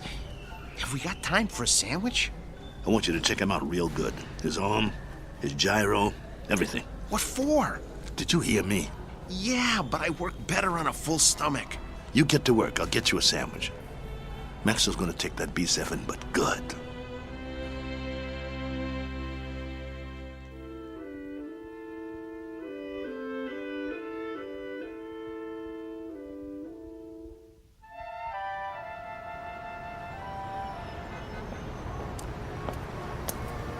Excuse me, sir. Do you know where I can get a Philly cheesesteak? Try Philadelphia. Just kidding you. Oh, there's a nice little place around the corner, but I doubt they'll have something like that there. You new in town? Yeah. Where you from? Philly. Well, that figures. What brings you to town? I got a fighter in a third fight tonight. Really? Well, you must have one good fighter if you brought him halfway around the country for a fight. He's a great fighter. He's fighting an experimental B7. A B7 fighting a B6 could be interesting. He's not a B6. A 5 might stand a chance. He's better than a 5. He's a classic B2. A B2? Oh, well, I've never seen one of those, but I hear they're great bleeders. Good luck. Oh, by the way, at the diner, I recommend the roast beef on rye. Bloody rare.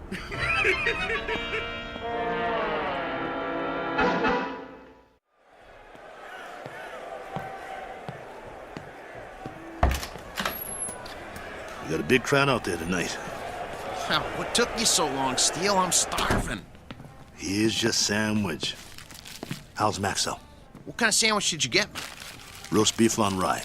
Well done with silicone Teflonic joint lubricant on the side. What? It's mayo. How's Maxo? Did you give me a pickle? How's Maxo? I love dill pickles. Oh, here it is. Okay, well, the answer to your question is Maxo is still big as life and twice as ugly. I cleaned him up a little, though. The B2's always looked real. Look at him. You'd swear he was real, wouldn't you? He's got that natural-looking flesh, great muscle tone. He could have been a male model if he wasn't a fighter. Come on, get to it. Well, outwardly, he hasn't aged a bit. His hair's still curly? Just like mine. Yeah, but he's got a little bit more than you do. Hey, when I had him made, they gave him my good looks. That's a matter of opinion. Quit stalling. What's the good news? Well, that was the good news. And, well, I also turned his power source on, and that's still good. So I ran a diagnostic check. And? And everything that was bad when we left Philly is still bad. There's got to be something we can do. Open him up again. You got a thing for bad news, don't you? Come on, Paul. Earn your keep. That's what you're here for. I'm not a miracle worker. I'm just a mechanic. Well, what do you want to do, retire? Oh, fat chance of that. Then quit stalling and open the control box. All right. Let me power him up first so we can walk over to the table. He's too heavy. Okay, come on. Atta boy. There you go. All right. Okay. Here, help me get him up on the table.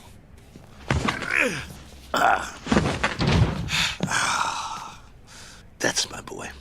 The doctor will see you now. Lift his arm.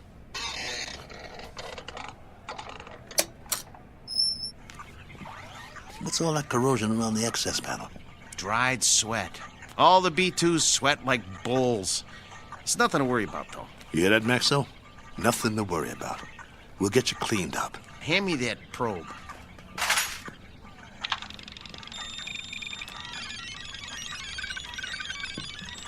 Well? Well, all electronic systems are functional. Well, I hope the circuit board doesn't blow. Why should it? Well, if you recall, he got knocked out of the ring in the last fight 8 months ago. It jarred all his electronic systems. The connections are all still operational, but, boy, I wish I had more time to manually double-check the connections. Well, you don't have time. Sometimes you just have to suck it up and have some faith in your fighter. All right, then. Okay.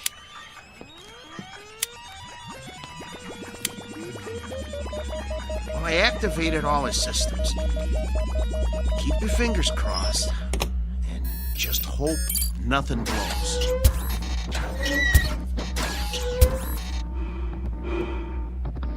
See, his breathing sounds good. His arms are creaky, but they'll quiet down when he warms up. Look, beads of sweat are forming on his forehead. I told you these were good sweaters. Can you hear me, Max? Relax, boy. Let him warm up good, Paul. I'll tell you, the mechanical part is what worries me. I need to check his reflexes. Look, Steele, go put on the gloves, will you? Let's see if he can zero in on you, okay? Maxo, get your legs loosened up. Move around a little. Loosen up your jab, big boy. Don't rush him. If it don't work now, it won't work in the ring.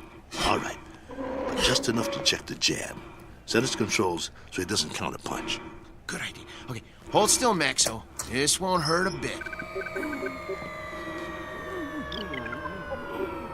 Okay, that's as low as it'll go. I don't think his systems like it, though. You know, if that cracked eye quits, he'll be very vulnerable. Look, Steele, start circling him and see if he can follow you. Come on, Nexo. Look at me. I'm moving in. Want to get you? Block my punch. Oh, man, they're gonna hear that in the back row. That's good enough for now.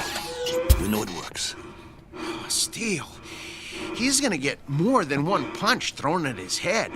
He'll outdance him to keep clear. Give him more power to his legs. Those cables are bandy. I don't like doing this. There's not much tension left in him. He seems to be moving all right. Yeah, but, boy, a heavy wind might knock him over. Put him on automatic. Oh, no. Come on. Let's not push our luck. Do it. All right. Here goes nothing. Maxo, gloves up. That's it. Beautiful. Now, let's see if he can move in for the kill. Kelly, Steele, no. Leave his systems on defense. He might have a couple of rounds if we leave him on defense. It takes less energy. You know, he's gonna get beat to pieces if we let him move in. No, do it. Will you use your head? He's a B2. He's gonna get slaughtered anyway. Look, if we let him go on defense, we might be able to salvage him for pieces. Nolan paid to see him on offense. It's in the contract. Activate his jab. Come on, it doesn't have any lubricant in it. Do as I say. All right. Activating the jab. Shut him down. Shut him down.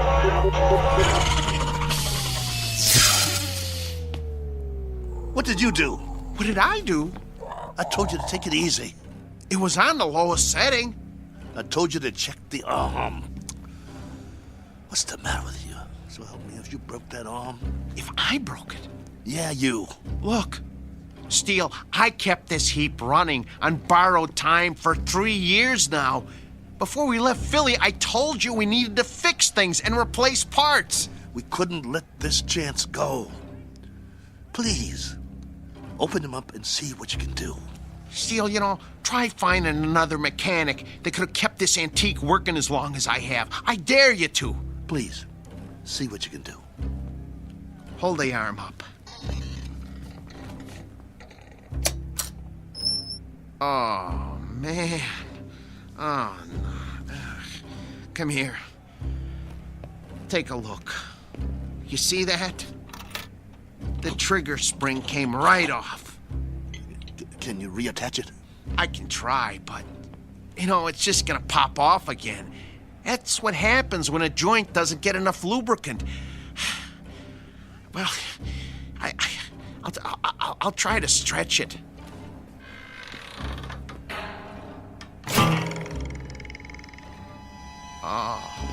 Oh, nuts. Oh. Well, that's that. No. One jab too many. We gotta do something. What? Fix it. I can't. You just can't fix a spring. Once it can't spring, it ain't a spring no more. I told you it was getting ready to break, and to get a new one last year. He's got to be fixed if he's going out there, and he has to go out there. They fronted me the monorail fare. Steele, he needs a new spring. Nothing else will work. Well, can't you get another spring? Where? They don't make them anymore. It's a special spring. I can't just take one off a washing machine or something. Quiet. Yeah? 10 minutes. Something wrong? Oscar, can you make out about the one after the next one? Mr. Nolan does not make changes. We just need a little bit more time to make some last-minute adjustments. Sorry, pal, no can do. We want him tip-top, don't you? Nolan's got you on next. What's the difference? Third? Second? It's all the same, right? Second's the semi-main. That ain't for a B2. Maybe some B2s, but this one... They want to see a fight, not an execution. But I'm telling you... 10 minutes or you're out of here. Be a shame after coming all this way. Right, boys? Right. Well then, I guess that means... We'll have to hurry. You heard the man? I heard him, but it's over. We're finished. No, we're not. There must be a way. What? Sell them for scrap and get a couple of monorail tickets? We hung in there as long as we could, but this is it. I have to hand it to you, Steele. You wouldn't give up. Quiet. I'm thinking. There is one way. It just might work. What might work? If they don't watch the fights. Who? Nolan and Oscar. Maybe they don't even come out of their office. What are you talking about? Oh, no. Oh, no. Oh, no, no, no, no, no, no, no. No, you can't do this. Get the trunks and robe off Maxwell. I'll change my clothes. Steele, you are out of your mind. You can't go into a ring against a B7. I used to be pretty good. I can get through a couple of rounds. Just bob and weave, throw a punch every once in a while. You'll get killed. You heard that, Tub. We deliver a fight or we don't get paid. Steele, come on. You're never gonna get away with this. They won't let you. Who's gonna stop me? You can't make them think you're... Steele, for God's sake. I can if you help me. Nobody here knows what Maxwell looks like. If Nolan and the other guys don't watch the bout, we'll be all right. Steele. The crowd won't have a clue. B2 sweat, bleed, and bruise just like the new ones. Give me the boots. Look, I got an idea. You know what I can do? I can wire my sister. She'll send us the dough to get us back east. Tape up my hands. Steele? Steele. I got another idea. Wait. Look, hold still. I know a guy in Philly wants to sell a B5 cheap. We could hustle up the cash and, Concentrate on wrapping my hands. If you don't tape them right, I could break them on the first punch. Steele, this is suicide. It's a B7 out there. Don't you get it? It's a B7. You're gonna get mangled. Quit talking. I gotta do this. Hurry up. There's no more time, Paul. Put the gloves on me. Oh, I don't want to do this. Please, please don't do this. Look, let me go into the office and let me talk to them. Maybe they'll understand. No, they won't understand. So you're not going anywhere. You're gonna stay right here and lace up my gloves. Ow! You'll help me or I'll beat your brains out on this wall. But you're gonna get killed, Steele. Then I'll get killed. Better me than you, right? I got us in this mess. I'll get us out of it. Get the heap out of there! You heard the boss. Lace my gloves up tight. We gotta fight.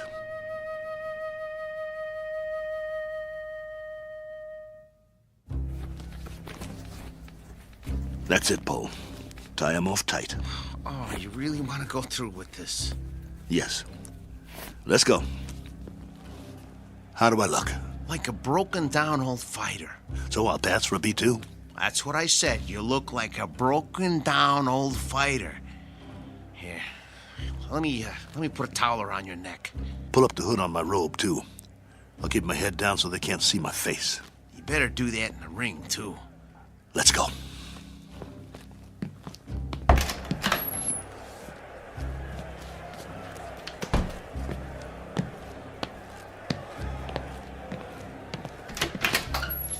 You're late.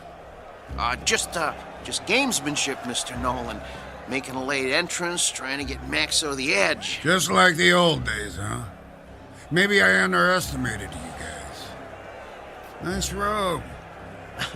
It's old school, you know? Genuine satin. No more stalling. I got a full house out there. Right. Come on, Maxo. Let's show him what you can do. Hey! What? Where's that... What's his name? The owner. Oh, you mean Steele? He's already out there. We're one step ahead of you. I didn't see him pass my door. Well, he went a few minutes ago. He likes to check out the crowd. You boys better put on a good show. Yes, sir. Let me know when we get to the stairs. I got sweat in my eyes. I should have told him. If you had, I'd killed you. Okay, first step. Careful, Steele. Grab my waist. Wipe my eyes. Can't see my feet. Gee, Steele. You're already sweating like a pig. You'll have to towel me off between rounds, just like a real B2. Between what rounds? You won't last long. Whose side are you on? Steele, you're not up against some punch-drunk fighter. You're up against a machine. I said shut up. You're not gonna get away with it, though. They ain't seen a B2 in years. Nolan said so. Steele, you're never gonna pull this off. This is your last chance. Just get me to the ring.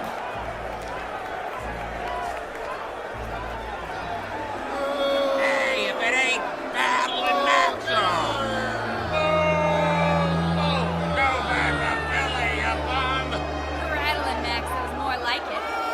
You're terrible! What is it, a bucket of rolls? Okay, Steele, here's the ring. 2 steps to the apron. I can see them. Okay, I'm gonna pull the ropes apart. Hey, send him back to the junkyard! Ladies and gentlemen, the next contest of the evening, a 10-round light heavyweight bout featuring out of Philadelphia, the B2 Battling Maxo!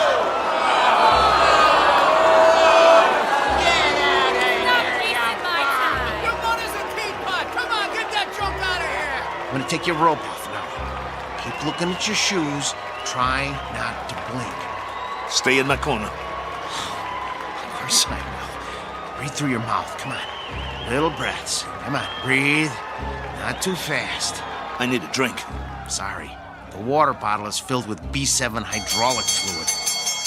And now, entering the ring, his opponent, our own B7, the pride of Kansas, the Maynard Flash!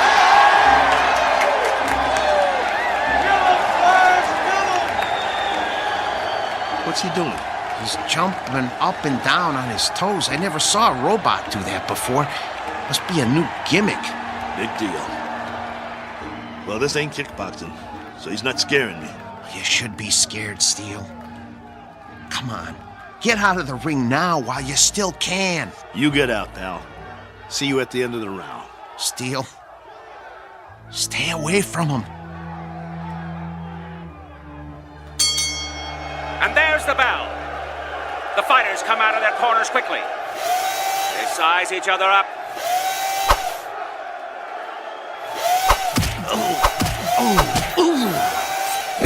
Oh, the flash landed a vicious right. And another. And another. Come on, get away from him. Get away from him. Maxo backs away. Come on, I got money on this fight. Come on, I can take it. The Flash is the aggressor. He backs Maxo into the ropes. Hey, no holding. Get your B2 off the ropes. See how you like this? Bring it, you bum. I can take it. There's thunder in those punches. Your mother's scrap metal. Maxo backpedals. The Flash swings wildly. If he lands one of those, he'll take Maxo's head off. The Flash is coming in for the kill. That one was lethal. Stop the fight. Come on, somebody stop it. Stop it. Maxo is down. It's over. It's over. It's over. Come on, stay down. It's over. Just get me up. I've never been knocked down. I'm Steele Kelly. In the time of 1 minute and 22 seconds of the first round, your winner, the Maynard Flash! Yeah, that's it. Haul him out of here. Move it. Is he broken or what? No, he's okay. Just a second, okay? Steele, can you stand? Come on. Talk to me. Are you bleeding? Put the towel over my face. Yeah, sure. Get the robe. What? The robe. I want to walk out of here like a man. Come on, before they start throwing things.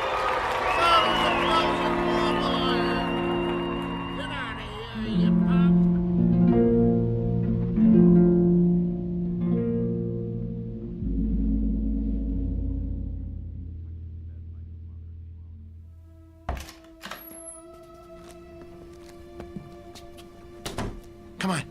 I'm gonna help you. Let me help you up on the table. Come on. Here we go. Sit. Come on. Steele, I'm gonna try and get you some ice. Forget it. But your eye. It'll be all right. I think right now you need a good stick man instead of a mechanic. That eye looks terrible. Actually, I think you need a doctor. Oh, man, you are really a mess. I don't have nothing with me. No needle, no thread, no iodine. That's not what I need. All I got is a couple of Maxo shop rags. Well, maybe we can stop the bleeding with them. Go. What? Where? Go get the money. But I can't leave you now. All right. Look, but just lie down. I don't even try to move, okay? I'll be right back.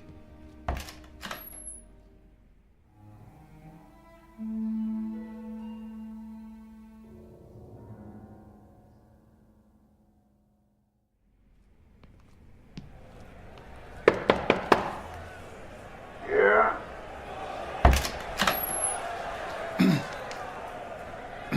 Mr. Nolan? Over that quick, huh? Yeah, I guess. Maxo did the best he could, though, Mr. Nolan. Your strategy didn't work. Did you really think arriving in the ring late would upset a robot? Well, you never know. But that B7, it must have been tweaked or something. I never saw anything like that. Me neither, and I hope I never do again. Get your boy and clear out. Yeah, we will. Only first... You heard the boss. Well, you see, my boss Hiding out, huh? Don't even want to show his face. Something like that. Come here. What? Mr. Nolan says you should come over to the desk. Okay. I want you to deliver something to your boss. Yeah? Piece of advice. Can you handle that? Yes. Now listen real close.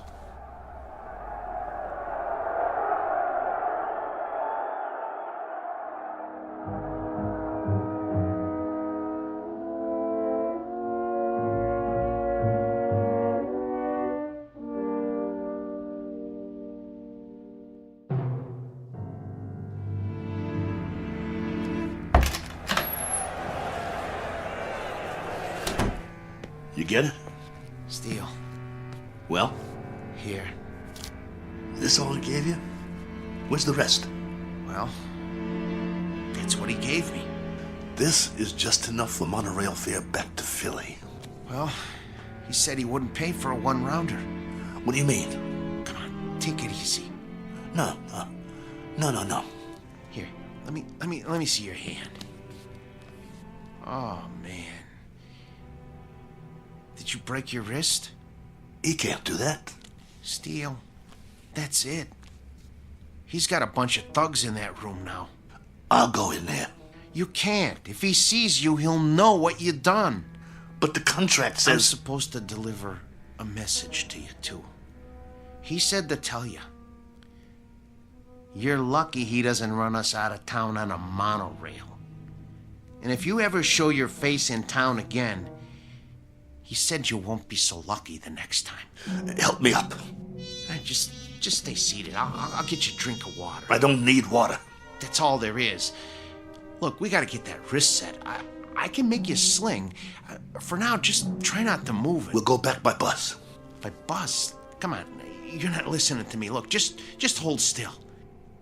If we go by bus, we'll save money. We'd have enough to get Maxo a new trigger spring and a lens for his eye and some silicone Teflonic joint lubricant. He'll be good as new again. All right, Steele. Anything you say. Then we'll be all set. Maxo will be in shape again, and we can get us some decent bouts. That's all he needs. A little work, huh? That'll shape him up. We'll show him what a top B2 can do. Old Maxo will show him. He'll show everybody. Right? Right? Sure, Steele. Sure. Now let's get out of here. Take it slow. I can walk. I know you can. You're a tough guy. But put your hand on my shoulder. That's it. Don't worry about Max. I can pull.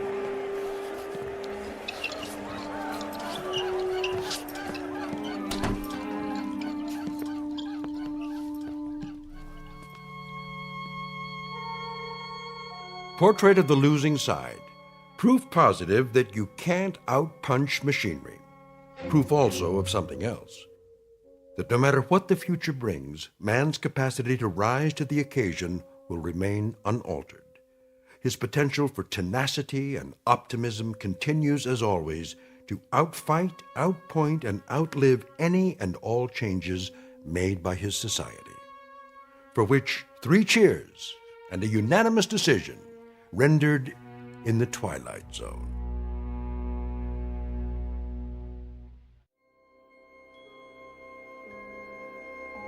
Hi, this is Carl Amari, producer of the Twilight Zone Radio Dramas. I'd like to take a moment to tell you about our official website at twilightzoneradio.com, where you'll get the latest news and information on these Twilight Zone Radio dramas. Plus, at twilightzoneradio.com, you can digitally download 3 free episodes or any of our episodes for only $1.95 each. In this age of ever-changing technology, we've decided to make these episodes instantly available to you by making the Twilight Zone Radio Dramas a digital download-only series. This means that this series will no longer be offered on CD. The CD collections at our website are now being offered, while supplies last, at buy one, get one free. So be sure to get your favorites before they're sold out. Be sure to visit us often, and I'll see you in the zone.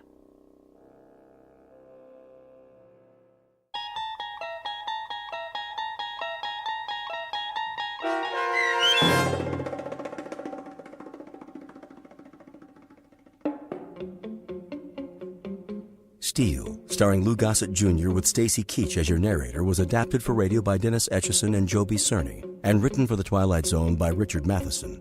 Heard in the cast were Joby Cerny, Danny Goldring, Rich Komenich, Sam Darrence, Pat Fraley, Tim DiDavo, and Jennifer Joy. This copyrighted radio series is produced and directed by Carl Amari and Joby Cerny for Falcon Picture Group. Custom Foley effects, sound design, and mixing are done in the Cerny American Sound of Picture Theater by Cerny American creatives Bob Benson, Matt Sorrow, Tim Cerny, and Todd Beyer. To learn more about the Twilight Zone radio dramas and to contact us, visit our official website at twilightzoneradio.com. Doug James speaking.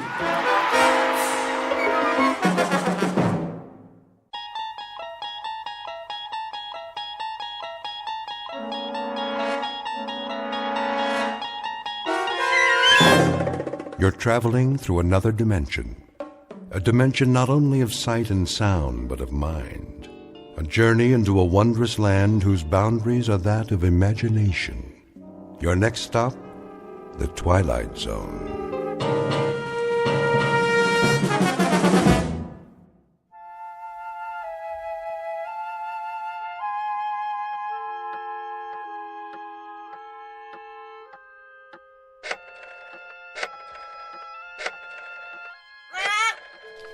Yes, Pete, here's a nut for you. Now, don't bother me, if you please. I have work to do.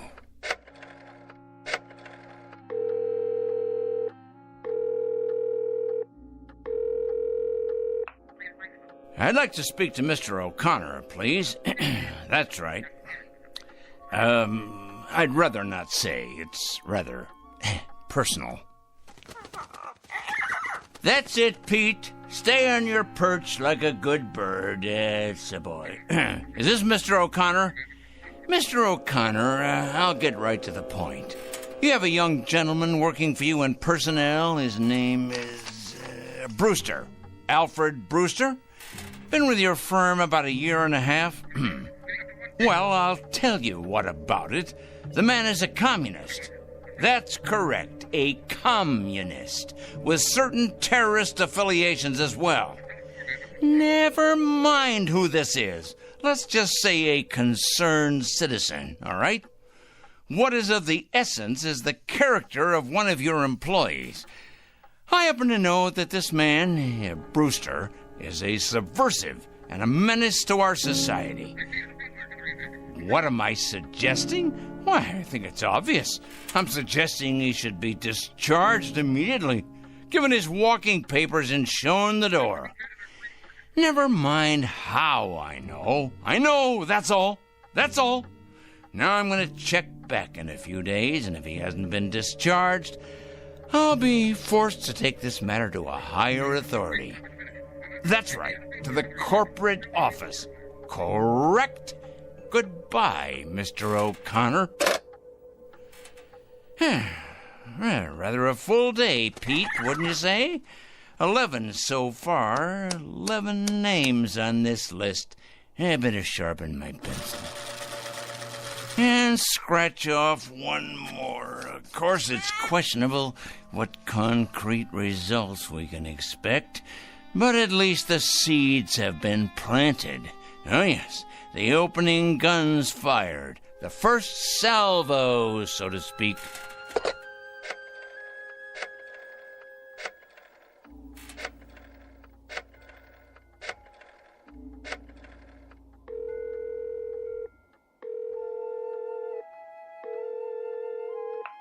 Hello, Board of Education? Well, please connect me. Yes, I'd like to speak with the superintendent of schools, please. It's a personal call. No, I'm not at liberty to give my name. That's right, it's urgent. Is this the superintendent?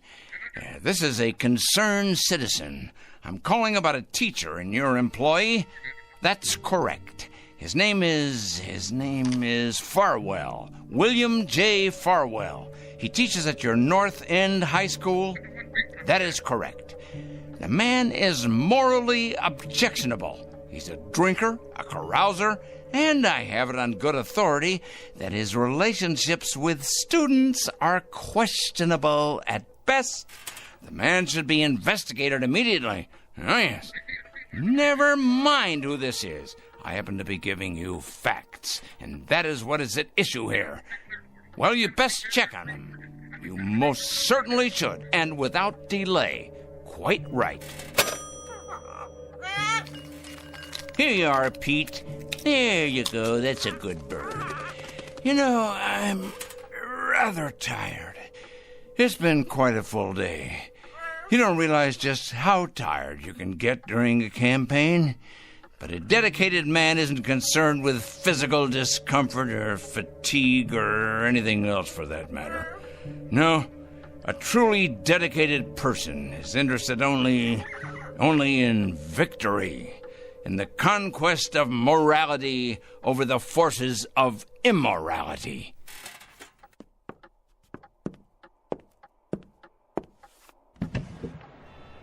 Hey, look at him out there, the dregs, carrion, leeches sucking us dry. Oh, yes, carrying evil around with them like infectious germs. We're gonna have to face it sooner or later. Huh?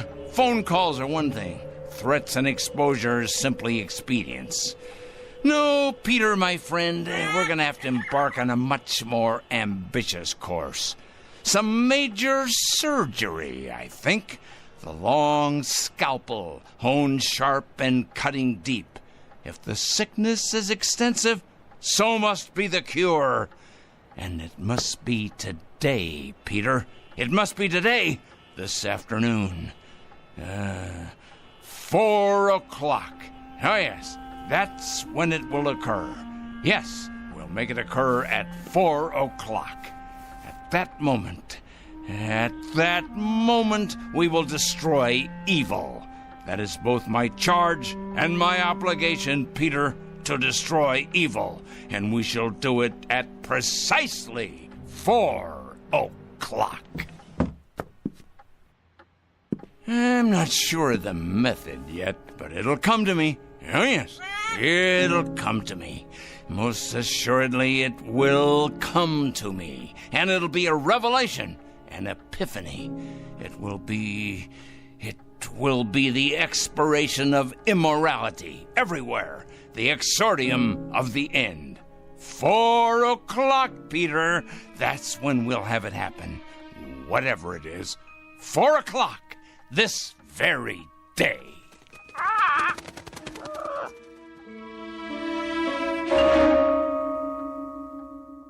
This is Mr. Oliver Krangle, a dealer in petulance and poison, a self-appointed, self-designated, self-ordained vigilante, whose jaundiced eyes peer out at an unholy world and find it undeserving of anything but judgment and punishment.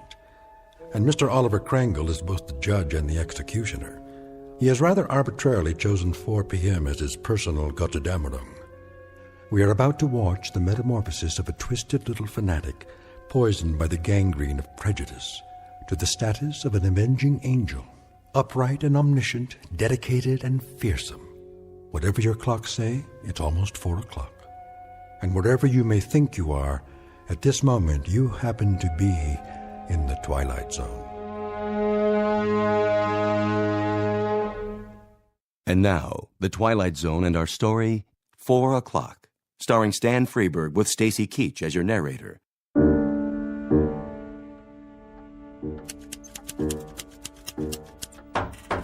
Yes?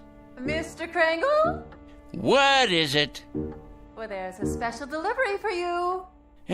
Just a minute.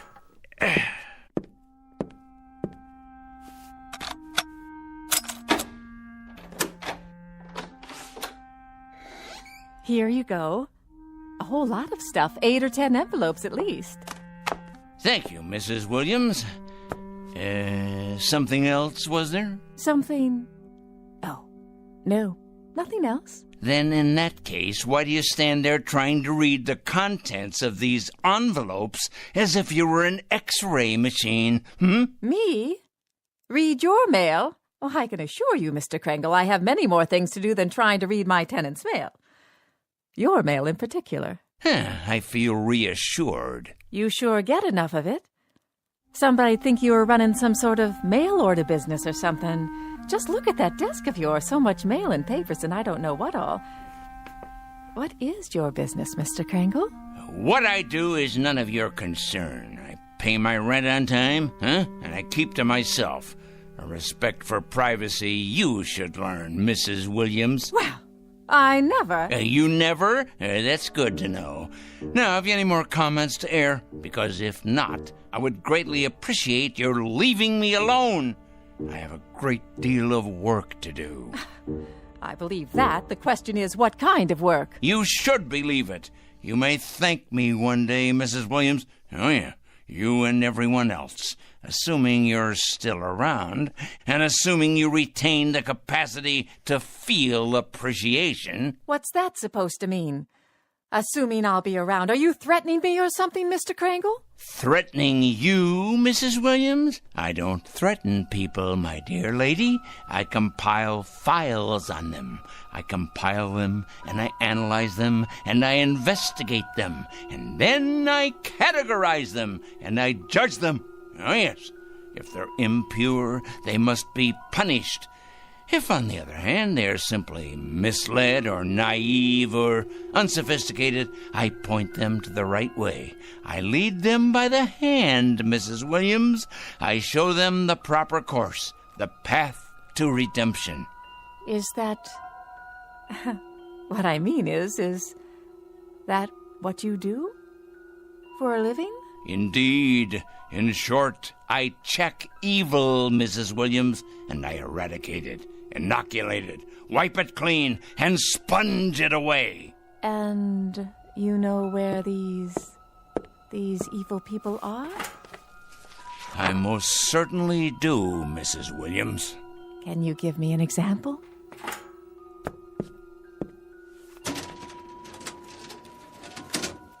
How about this one? Mrs. Claire Williams, age 54, widow, formerly married to John Alistair Williams. Political affiliation? None. Husband's political affiliation? None. Evidence of subversion? None. Negative personality traits? Curiosity and ignorance. Of course, that's just a preliminary report, Mrs. Williams.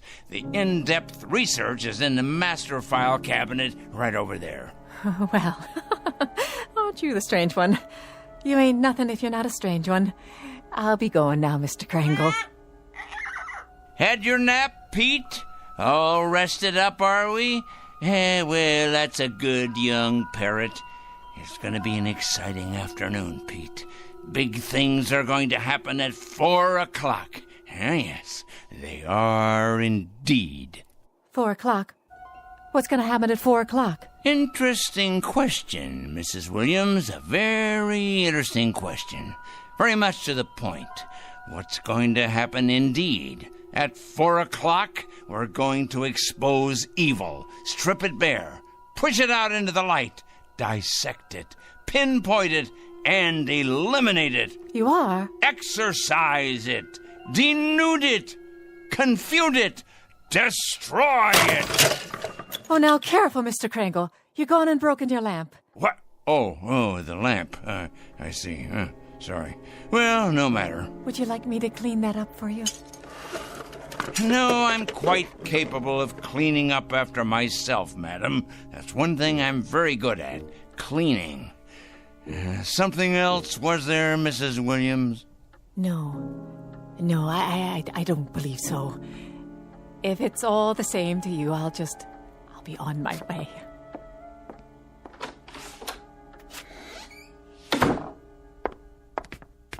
Saints preserve us. Excuse me. Oh, yes. I'm looking for a Mr. Kringle. I can't imagine why. I was told he lives in this building. Oh, he lives here, all right. There ain't no doubt about that. With a vengeance, he lives here right there at the top of the next landing. But if you ask me, young woman, you won't be going in there without police protection. Is that right? If you ask me, the man has a leak in his attic a mile wide. I ain't sure anymore that he's safe to have around.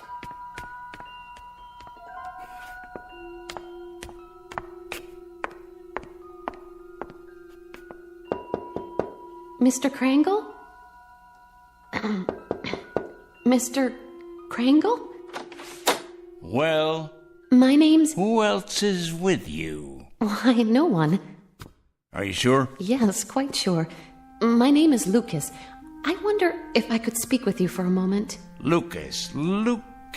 Ah, yes, Lucas. Kurt J., age 27, intern, East Side Hospital. That's my husband. Is he indeed? Well now. Your husband, you say. Come in, please. Come. Have a seat, by all means. Thank you. Now, what about your husband? Why, Mr. Krangle? Why what? Why are you trying to hurt him? Hurt? My dear lady. What has he ever done to you? To me? Why, nothing to me. That is, nothing personally. I don't know your husband, Mrs. Lucas. That is to say, I know of him. Oh, yes, I know of his background, but we've never met. He's a stranger to you then, isn't he? He's a perfect stranger. A stranger, yes, but not a perfect stranger, Mrs. Lucas. By no means. Your husband happens to be most imperfect. And when you perceive, quite correctly, that he's done nothing to me, at least not directly, I hasten to enlighten you. He nonetheless happens to have done a great deal against society. In what way? Ho, don't play dumb with me. Don't give me any of that naive stuff. My husband, for your information, Mr. Krangle, is a dedicated young doctor. A gentle, decent, fine human being. He has only one abiding interest in life, and that is to cure, to heal, to stop pain. And to kill. How can you say such a thing? Yeah, that's his other abiding interest, the one you've conveniently skipped. L-L-L-U-C Lucas. Here we go. I know his file well. Lucas Kurt J., M.D., second-year intern, East Side Hospital. This year, on the night of March 12th, while serving in the emergency ward, he permitted the death of one Mrs. Angela Rienti by failing to relieve pressure accumulated as a result of a brain injury sustained in a traffic accident. It wasn't his fault. It was too late. That's his only crime. He wasn't able to treat her because he was responsible for half the ward that night. And by the time he got to the woman, she was already dead. That's your interpretation. It's not an interpretation. It's a fact. It's exactly the way it happened. By the time he got to her, by the time she was put into his care, she'd already died. He should have gotten to her earlier. How could he? Do you know how many lives he saved that night? How many people he saves every day, every week? He did nothing to her. That's about the size of it, Mrs. Lucas. Miserable dereliction of duty, resulting in the untimely death of a woman who by rights should be alive today. These facts came to my attention, and I simply called them to the attention of the hospital supervisor, an institution, by the way, which I help to support through taxes. By what right? I must ask you, Mr. Krangle, excuse me, but by what right do you presume to pass judgment on my husband? You're not even a medical man. Why, you weren't even there that night. You don't know anything about it. And yet you write your letters to the hospital, dozens of nasty letters accusing my husband of being a murderer. Why, you wretched, small-minded... Enough, Mrs. Lucas. That will be quite enough. I've suffered your presence here, but I'm not required to tolerate your abusiveness, although I don't wonder you're the type of woman you are. Oh, and what type is that? You're obviously greatly attracted to your husband, and there's no secret that birds of a feather, well, you know the rest. I think I catch your implication, Mr. Krangle, and you're over the line. Way over the line. You're as cracked as that lamp of yours. Tell me, has the hospital discharged your husband yet? Discharged? That's right. let him go, cashiered him out, eradicated him from the payroll, given him the sack. I've been expecting it momentarily. They have not, Mr. Krangle. They have done no such thing. It'd take more than a letter-writing campaign from a crank like you to make that happen. Your husband is an evil man. He is no such thing. And I will not put up with evil in any form. And I will not stand by and allow an injustice like this. Of all the presumptuous, wrong-headed... I'm sorry, Mrs. Lucas. I haven't any more time. Why, look at the hour. It's 3 o'clock already. I got things to do. Many more important things to do, thank you. Today's mail, for instance. You'd probably be interested in these. They're cases not unlike your husband's. Communists, subversives, thieves, harlots, but all made out of the same metal. Evil, Mrs. Lucas. All of them evil. And I will not countenance evil. I am absolutely incapable of countenancing it. You're probably unaware of it, Mr. Krangle, but my husband is a very sensitive man. Oh, please, spare me. Your letters have had an effect on him, if on no one else so far. The people at the hospital tell him to ignore the letters, forget about them, but they're tearing him up inside. They're killing him. His confidence in himself, his ability to concentrate and work. You see, he's like a lot of doctors, Mr. Krangle. He cares. He cares very deeply. So, you see, you really have been quite successful after all. I imagine you've been equally successful with other people, too. Mm-hmm. There's too much sanity still left out there for you to have succeeded in having them all fired. Mm-hmm. But you must be hurting them. Those men and women, hurting them desperately, as you've hurt my husband.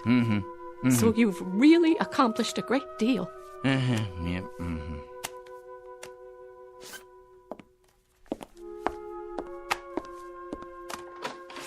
Tell me, Mr. Krangle, if you can, that is. Why? What's that? Why do you do it? I really need to understand. Why? You ask me why? Why? Because they're evil. That's it precisely. Nothing too complicated about that, is there? They're evil, plain and simple. Here, take a look out the window. All those little bugs down there, you see? Bacteria. That's what they are. That's what your husband is. All those little... That's it. That's precisely it. What is? That's what I'll do. I've finally gotten the clue. I said little, you understand? That's what I'll do. I'll turn all the evil people into little ones, understand? I'll make all the evil people, let's see, 3 feet. No, 2 feet. 2 feet tall. That's it. At 4 o'clock this afternoon, at precisely 4 o'clock, every evil man and woman will become a mere 2 feet tall. A revelation, an absolute revelation. Peter, my lad, did you hear what I come up with? Did you? That's it. Do you see the beauty of it, Pete? That's it. It's brilliant, absolutely brilliant. 2 feet tall, Pete. 2 feet tall.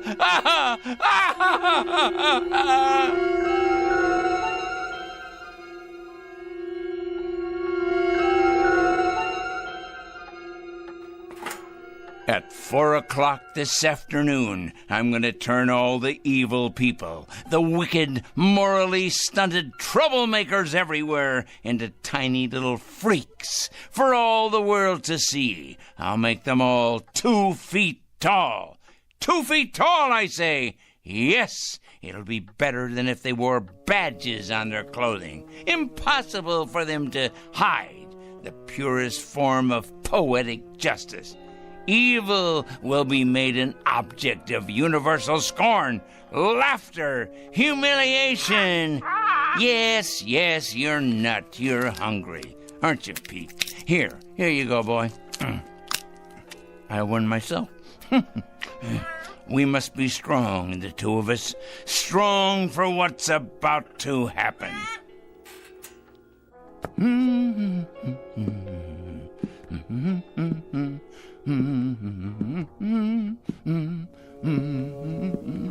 That's right, Petey.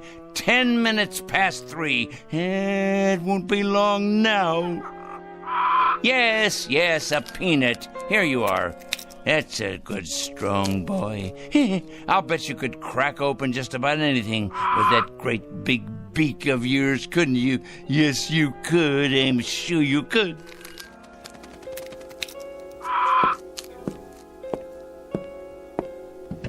Look at them down there, all those wicked little people. They don't know just how little yet. No, of course not. But they will. They will. It's their day of judgment. Oh, yes. Time to finish our preparations, Pete. There's much to do. Less than 50 minutes left now.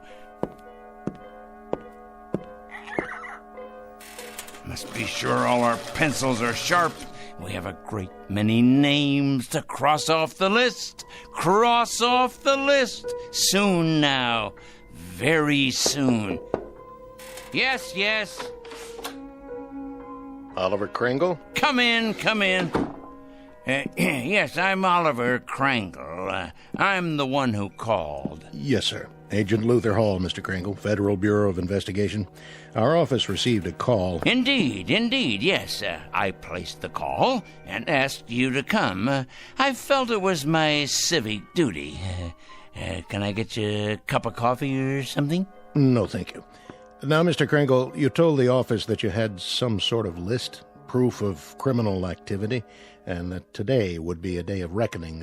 What exactly did you mean by it? Sit down, please. Yes, there's plenty of time. We have more than 45 minutes before it happens. Before what happens, Mr. Kringle? That's the point. That's the whole point. That's why I called you here. And why is that? I felt the FBI should know. I also called the police and the fire department. I even got a call into Washington. Oh, yes. Although the latter message probably won't go all the way to the top. It's my understanding that the Reds are in complete control in Washington now. I imagine they've taken over the switchboards, too. The Reds, Mr. Kringle? Oh, yes, indeed, the Reds. It's a complete conspiracy, you know, Mr. Hall. All the evil people are banding together now, all the subversives, the commies, the terrorists, the thieves of the American dream. It's a total, absolute, worldwide conspiracy. You said on the phone that you had a plan of some sort. Oh, my, yes. It all takes place at 4 o'clock. I thought you people ought to know because, well, you'll have your hands full. Our hands? Picking up all the guilty parties. Oh, yes. You see, Agent Hall, I've spent a good many years doing this kind of work. Just look at all those file cabinets there. Years of dedication to the cause. I've made a study of evil. Oh, yes, indeed. A complete study of it. I cut out newspaper clippings. I listen to the radio and watch television. I follow every major court case that's going on. I compile a completely airtight list of charges against all of them, the evil people. What do you do with them, Mr. Kringle? Do with them? I follow through, of course. I follow them through to their conclusion. I write letters to employers. I make phone calls late at night. Oh, they hate that. Oh, yes. It's one of the most effective methods, as you probably know. Calling those terrible people late at night. The later, the better. Getting them up constantly. Waking them. Enumerating my charges. Speaking out. And then hanging up. They hate it. Very frustrating for them. I'll bet. Oh, yes, indeed. They go out of their minds with fury. They don't like to be awakened late at night, I can assure you. Who does? Yeah, but with these people, it's absolutely necessary. The evil people, you understand. The destabilizers. The enemies of order. But to get to the point, Mr. Hall, The point... And what is the point? The clock on the shelf there tells the story. The entire and complete story. It's 3:20 now. In exactly 40 minutes, all the evil people in the world will be reduced to half. No, a third of their present size. Oh, it'll be glorious. All the unpunished murderers and the tyrants, the proud and the sinful, the schoolyard bullies, the cruel teachers and faithless friends, the wrongdoers, blackmailers, and the nicotine fiends, too, and the thieves, and the harlots, and the transgressors, all of them, every one. How does that sound, Mr. Hall? How do you propose to go about doing this? I mean, shrinking people. I merely will it, that's all. I will it. I've been giving it a great deal of thought. Now, in the past, various other plans have crossed my mind. Other plans? Well, for example, I didn't approve of our entering any of the wars, you see, and I had it in mind I might take the stiffness out of airplane propellers. Do you understand? I'm not sure I do. Well, when the crews came out in the morning, bundled up like children against the cold, and then went into their planes, they'd find the props hanging limp like great empty banana skins. Then the war ended and, it seemed like a waste of effort at that point. After that, jets became the order of the day, and so I thought, what would jam up the intakes on those jet engines? Huh? What better than a flock of birds? Oh, not you, Petey. Not the beautiful, brave, loyal parrots of the world. Oh, no. Just your low-class country cousins. You read about it from time to time. Seagulls that get sucked into jets, cause them to fail. So, naturally, I thought, chickens. Chickens. Ignorant. Can't speak. An army of them bred to sacrifice themselves for the greater good. Release them on runways just at the moment of takeoff. That would ground those bombers and cargo planes, but fast. Of course, there'd still be trucks and overland supply routes. And then I read in the paper a year or so ago about an accident, a bad traffic accident. 3 people were killed. So I decided I would change all the wheels in the world from round to square, or maybe even triangular, so they'd stub in the asphalt and stop in their tracks. You mean sabotage interstate commerce? I devised another method later on. Terribly interesting, I thought. Mark all the evil people on the forehead. Or better yet, turn them all one color. Say, purple. But then it came to me that they'd simply be able to recognize each other more readily and band together in their collective wickedness. I see. Well, Mr. Hall, this is hard to believe, but I hit upon this latest idea about the change in size just this afternoon. Some benighted woman was in here, and she quite inadvertently gave me the clue I needed. Make them all 2 feet tall. Now, what could be simpler? Think of it, Mr. Hall. Think how ineffectual this will render them. They can't handle delicate scientific instruments, or typewriters, or computers, or telephones, because they can't reach them. They won't even be able to open a window or turn a doorknob to escape once we know where they are. Why, pretty soon they'll be as extinct as dinosaurs. Here's a peanut for you, Petey. I think, Mr. Hall, that the most interesting place will be, let's say, a murder trial, where nobody knows whether the accused is guilty or not. And then at 4 o'clock, if he's guilty, or watching the drunkards in a saloon, or, there's so many places to be. Mr. Kringle? Yes? I'd like to ask you a question, sir, and I hope you don't take offense at it. Go on. Have you ever had any psychiatric help, sir? What? Psychiatric help. I don't think you're rational. I think you've developed some kind of obsession here, and I think you need some help. Help? Me? I need help? Why should I need help? I'm not evil. You obviously don't understand any of this, do you? I'm not the evil one. It's them. It's them. It's all of them out there on the street. Just take a look out the window. See? They're the evil ones. They're the ones who are going to be 2 feet tall. In just 30 minutes. That's when it's going to happen. In just 30 minutes. Well, I'm sorry, Mr. Kringle, but there doesn't seem to be very much we can do about all this. What do you mean? Why, the law enforcement agencies are going to have round-the-clock schedules from now on. Do you realize how many evil people you're going to be able to find? Why, they'll be all over the sidewalks, all over the streets. You'll have to build more jails. You have to build more electric chairs, gas chambers, gallows, penitentiaries. Well, what about it? What are you going to do? Nothing, Mr. Kringle. Not a thing. And if you'll forgive a suggestion, that's what I think you should do, too. Nothing. These letters you write, these phone calls, there happens to be something in this country that precludes all that, makes it unnecessary. And what's that? Law, Mr. Kringle. There happens to be law. We like support from citizens. Support, help, cooperation.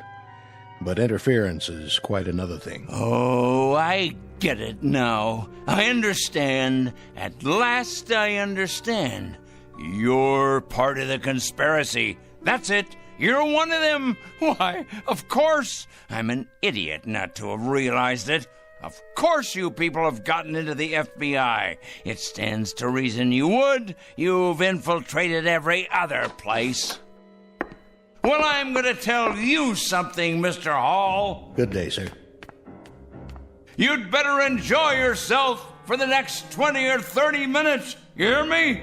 You'd better enjoy yourself to the utmost, because you're going to be 24 inches tall. You and everybody like you.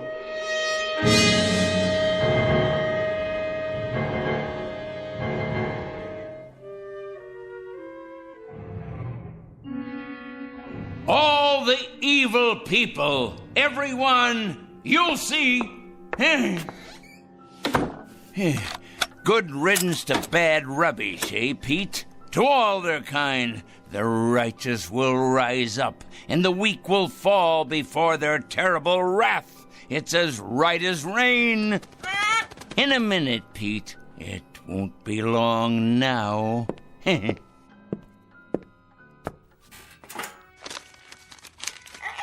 Yes, here's your nut. It won't be long now at all.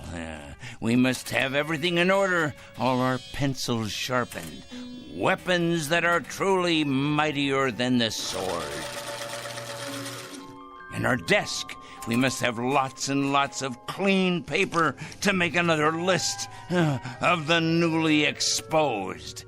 Their corruption on display for all the world to see. I wonder what they'll look like down there on the streets, on all the streets everywhere. Oh, what a glorious sight it's going to be. So many people. Think of it. Fat ones, thin ones, the young and the old, suddenly grown too small for their clothing, which of course will no longer fit them. It simply won't fit them at all. Like the toads and the cretins they are. Someone should follow along behind and collect it in trucks, boil it in hot water, decontaminate it, and then redistribute it to the rest of us. Think of that, Pete. New suits, trousers, neckties, formal wear, tuxedos, this and casual wear of every style. Oh, yes, it shouldn't go to waste. Think of how much money could be made in resale centers across the land. Money to finance a whole new campaign. Why, Pete, we could open a chain of clothing stores. All we need is a fleet of trucks to gather it up. Ours for the taking. But alas, it's too late to organize any of that now. Oh, if only I'd planned ahead. Well, the least I can do is alert the media. Yes, that's the responsible thing to do. I wonder if they have any idea at all about what's to take place. And at this hour, the Dow Jones is down 14 points. Raging fire now under control in upstate. The White House press secretary announced a peace plan today. 4-car pileup on the bridge. Motorists are advised to use alternate routes. Come on down to Crazy Joey's Fashion Warehouse. We've got sportswear, clothes for the workplace, back-to-school duds, all at out-of-this-world prices. You'll think you've died and gone to heaven because my name's Joey and I'm crazy. Another lost opportunity, Pete. But that man doesn't know how soon he'll be out of business. He has no idea, does he? No idea at all. We better check the television news while we're at it. We'll have the weather for you coming right up after this. The very veg slices, it dices, it turns out finger-licking julienne potatoes. Okay, now tell us about your new book, 101 Ways to Profit from Armageddon. Amateurs. Pete, what to do? What to do? Of course I can send out press releases taking credit for all that I've done after the fact. If only I had more time. More time! Still, we'll have to alert them as best we can.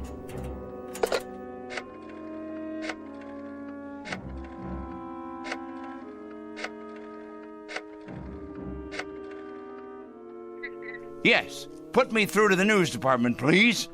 Never mind who this is. Wait. This is Oliver Krangle speaking. Crangle. Yes, that's right. I'm calling with an important bulletin.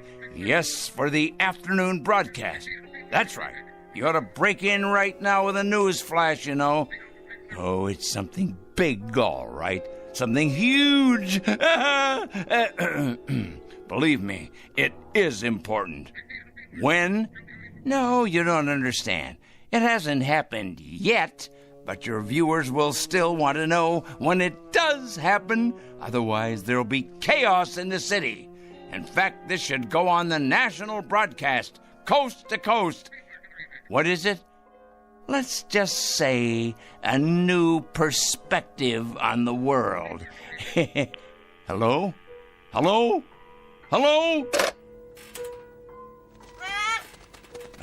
Petey, obviously they've infiltrated the local news channel as well. Of course they have. I should have known. They're everywhere, like insects, like vermin. Well, they won't be in control much longer, because Judgment Day is upon us. The strong will rise up to take what is theirs, while the subhumans are exterminated. It's the law of nature. But for now, there's precious little left to do, except make sure the clock is wound and to prepare ourselves for the occasion. Just try to be patient, Pete. Just a few minutes longer. Wait with me, and you'll see that it's all been worth it. I promise. But first, I must look my absolute best. Yes, top-notch, befitting a man of my stature. The reporters will swarm up the stairs here, wanting interviews. And there'll be photographers, of course, with their news cameras. Let's see here. What do you think, Petey? Perhaps a clean shirt and tie? My best shoes. I have to pass muster here. Meanwhile, you preen your feathers, my boy, and get ready to meet the press.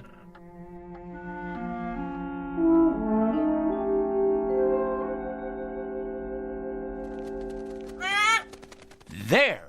It's happened, Pete. It's happening right now. This very second. Can you feel it?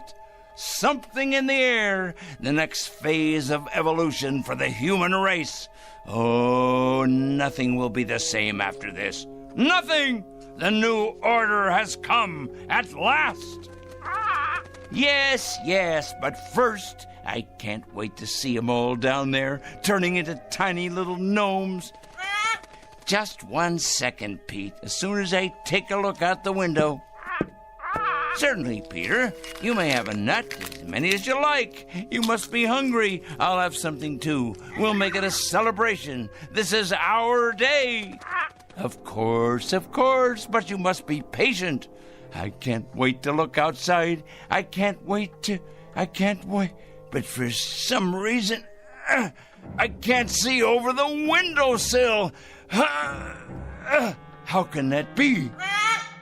I can't even reach the bowl of peanuts. I know you're hungry, but somehow it's just out of my reach. What? Unless someone has moved it, put it in a very high place. But that would have to be someone very tall. Someone very, very tall.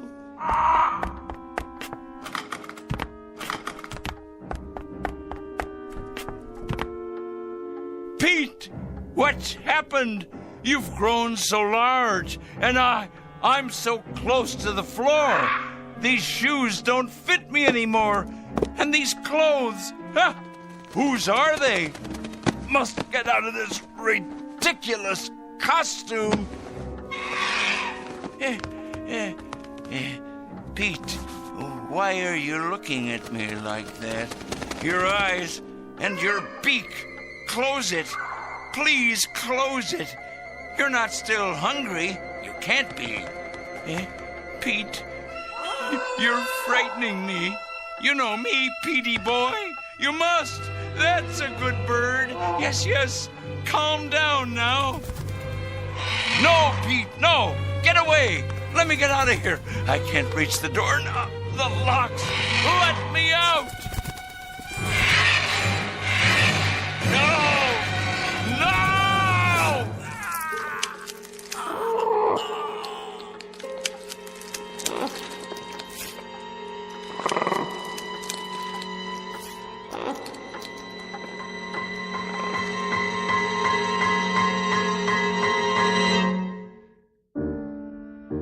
At 4 o'clock, an evil man made his bed and lay in it. A pot called a kettle black, and a stone thrower broke the windows of its glass house. Not a pretty picture, perhaps, but for this poor, misguided fellow, quite unavoidable. A simple matter of supply and demand. He was right about one thing, though. In a world where the strong get stronger and the mighty feed upon the weak, you can run, but you can't hide. Look for this one under F for Fanatic and J for Justice in the Twilight Zone.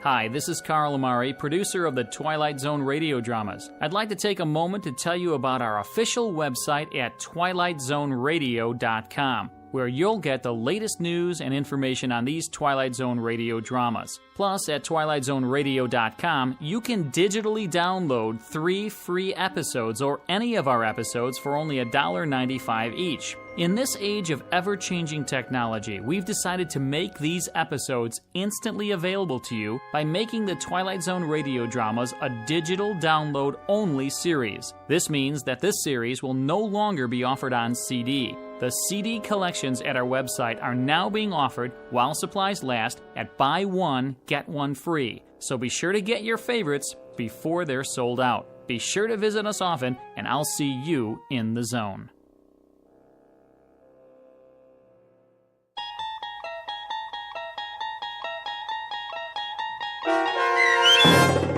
"4 O'Clock," starring Stan Freberg with Stacy Keach as your narrator, was adapted for radio by Dennis Etchison and based on a script by Rod Serling. Heard in the cast were Taylor Miller, Maggie Carney, Rick Peoples, Doug James, Paul Patch, and Carl Amari. To learn more about the Twilight Zone radio dramas and to obtain audio cassettes and CDs of these programs, visit our website at twilightzoneradio.com. The producers of The Twilight Zone wish to thank CBS Enterprises, Carol Serling, Dennis Etchison, Dick Brescia Associates, Claire Simon Casting, Terry Jennings, the American Forces Radio and Television Service, our sponsors, and our radio affiliates for helping make this series possible. This copyrighted radio series is produced and directed by Carl Amari and Roger Wolski for Falcon Picture Group. Doug James speaking.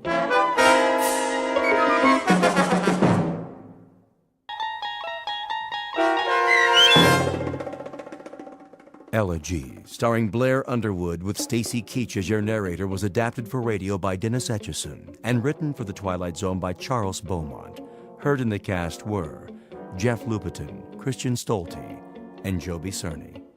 To learn more about the Twilight Zone radio dramas and to obtain audio cassettes and CDs of these programs, visit our website at twilightzoneradio.com.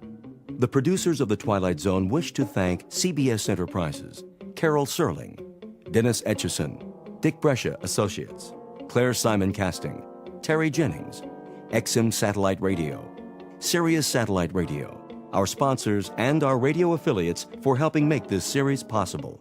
This copyrighted radio series is produced and directed by Carl Amari for Falcon Picture Group. Doug James speaking.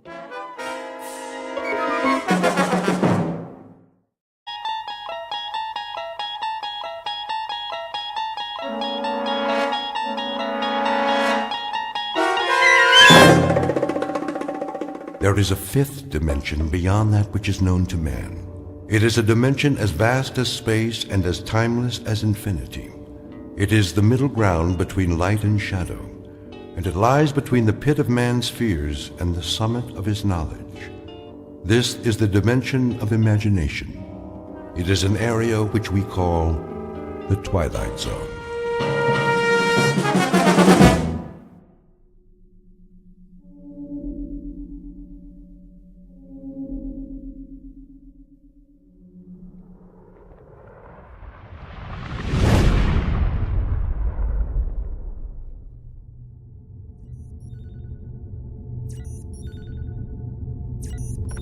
Kirby.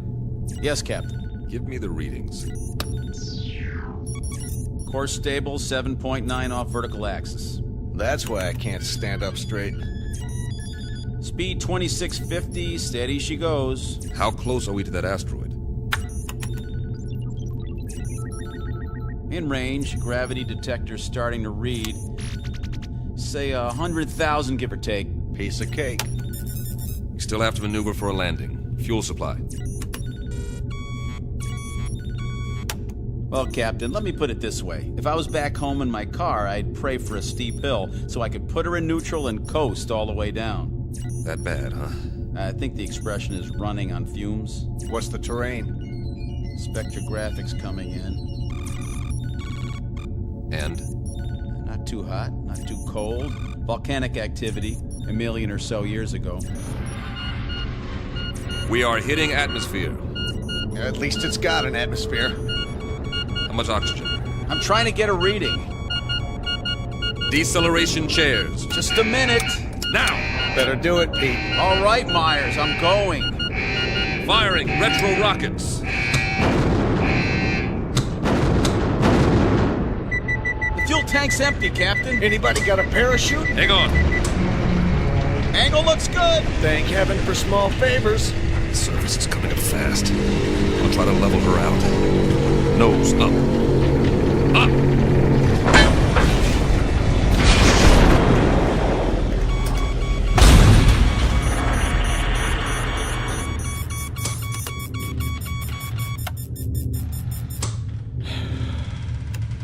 Nobody say anything. I want to remember this magic moment. Oh. Ooh. Everything seems to be in one piece, except for the communications module.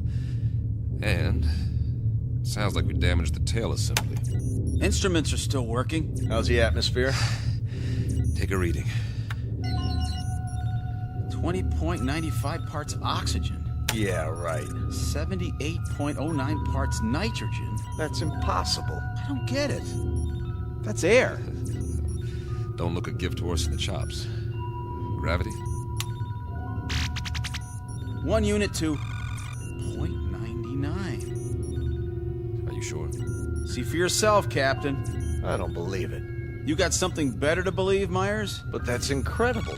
Conditions identical to Earth, and yet we're 655 million miles away from Earth. Let's get the airlock open. Hold up, Pete. What for? I'm sick of breathing recirculated air, eating freeze-dried tofu, and we're almost out of that. The instruments could be wrong. What's the difference? We aren't going anywhere for a while. Can't even radio for help till we fix the module. The man has a point. I suppose you're right. At least put on your helmets. Forget it. If this is all she wrote, then I'm ready for it, one way or another. I'm afraid I'm with Pete on this, Captain. Either we die now or we die later, starving to death like dogs. All right, open it. Now, this isn't an order, but I'd recommend everyone take a very deep breath.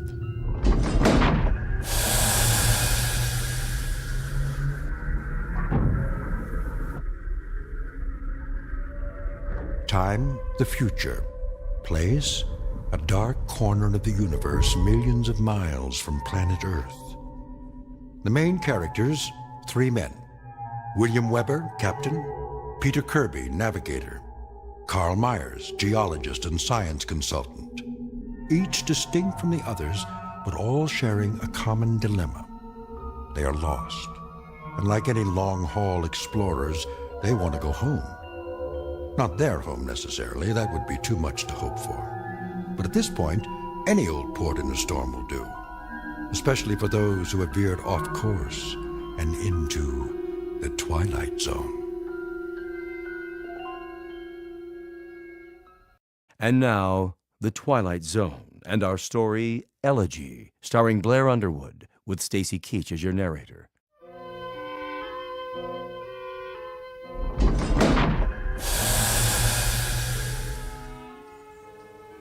Captain's notes. We've made a rough landing, but no injuries. According to our instruments, the atmosphere is breathable, so we've opened the airlock. It's hard to believe, but the temperature is that of a spring day on Earth. And it smells clean. Well, I'll be. Get the ladder into position. Watch your step.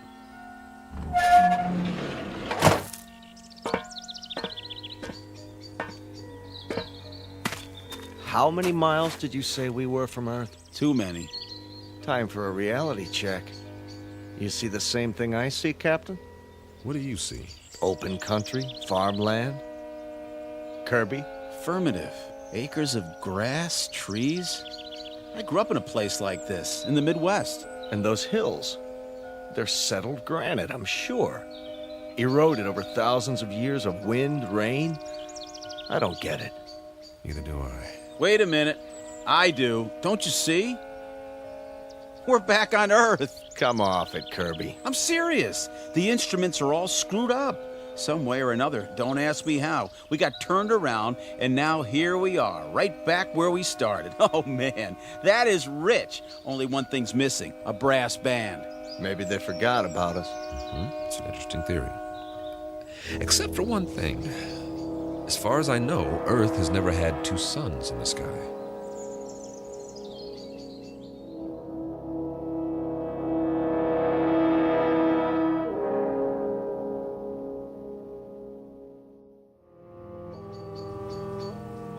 You're right. But the temperature's perfect. That means they're smaller than our sun. Added together, they put out just enough energy to duplicate conditions on our own planet, including evolution. And the people learned to build farmhouses exactly like ours. What? If that's not a barn over there painted red, then it's a pretty good imitation of one. What in the name of... Better check it out. Be careful, men. We don't know what we're dealing with yet.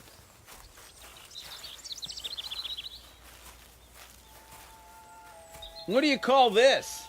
A Martian? I'd call it a hound dog. Hey there, boy. How come he's not moving? He's taking a nap in the shade. I don't blame him, do you? What the heck is that? By the barn, it's called a tractor.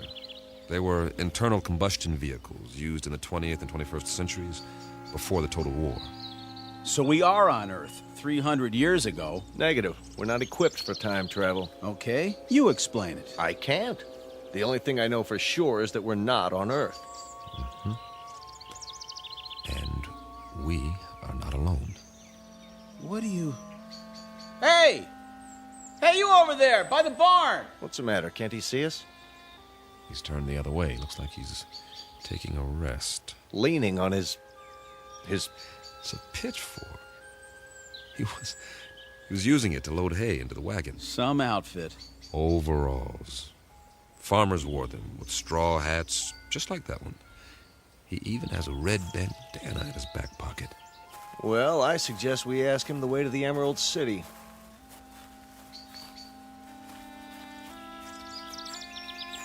Excuse me, sir. My name is Captain Weber. My men and I... Sir?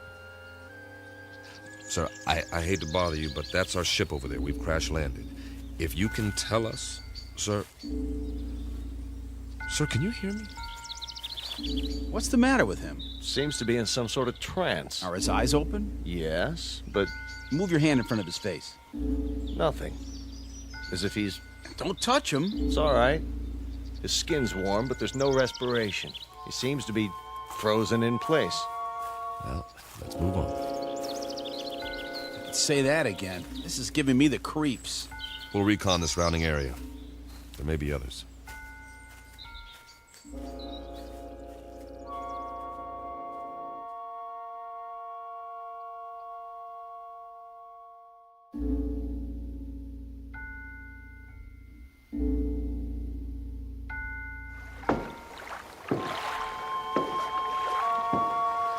Oh, now this is what I call a lake. That's what anyone would call it, Pete. Easy, easy. Be sure the bridge will hold. Feels solid to me. We ought to take off these flight suits and jump in. No, thanks. Why not? Well... Go on, say it. You can't swim, can you? Not as such. Oh, the big scientist. Wait a minute. Maybe we can find some water wings for you. Let's get a move on. We have a lot of ground to cover. Back home, we had a swimming hole. Man, on a hot day, I thought I was in heaven. We'd go skinny dipping. Right in all that pollution. Nah, before the government closed the rivers. They were even fishing it. You could even see them jumping in the air. You ever go fishing, Captain? Yeah, as a matter of fact, I did. In the mountains. The runoff from the snow was clean. Yeah, you could eat the fish if you wanted to and not get sick. I don't see any fish in this water. We better keep moving. We don't know when the suns go down. We should be back at the ship before dark, just to be safe. Good point. Maybe they don't have fish here. That's a possibility, if the planet's evolution took a different turn. Hey, there's somebody. I don't see anything. On the opposite bank, clad shirt. See him? Sitting there with a fishing pole? Hey, mister! Hey, mister! Kirby's right. Folding chair, wicker basket, the whole setup. Looks like the guy's got it made. Let's hope this one talks to strangers.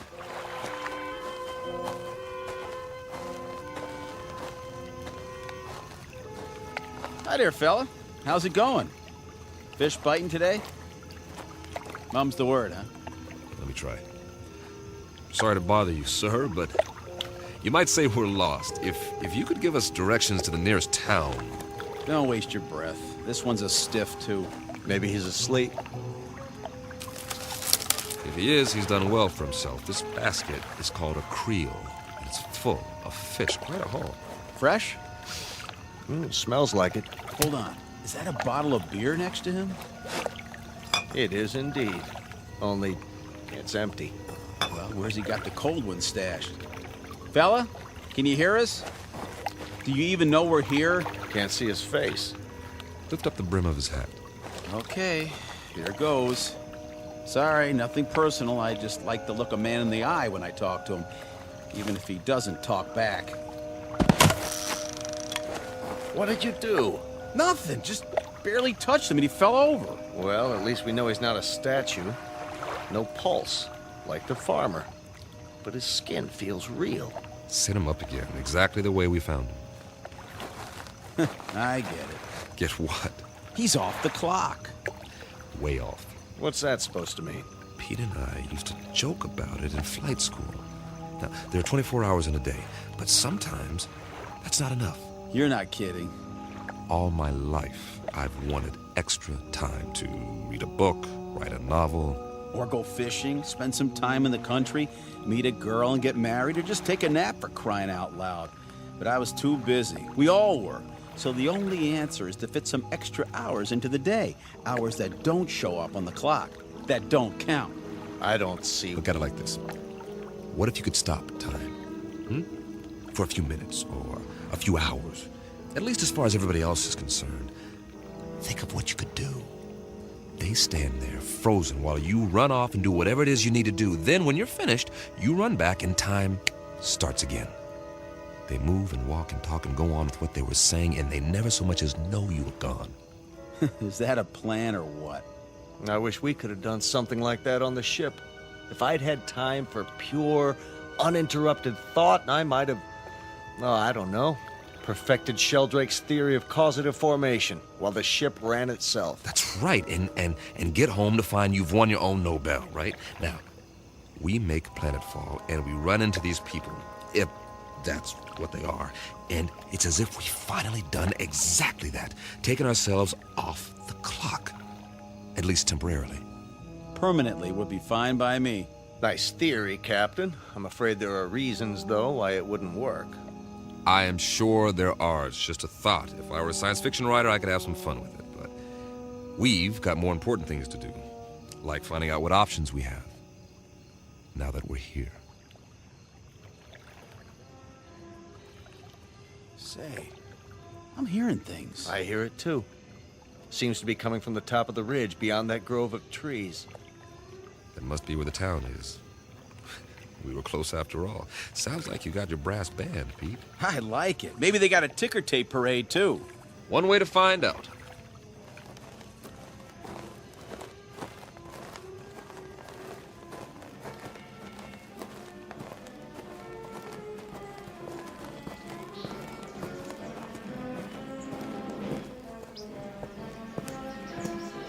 Captain's Journal.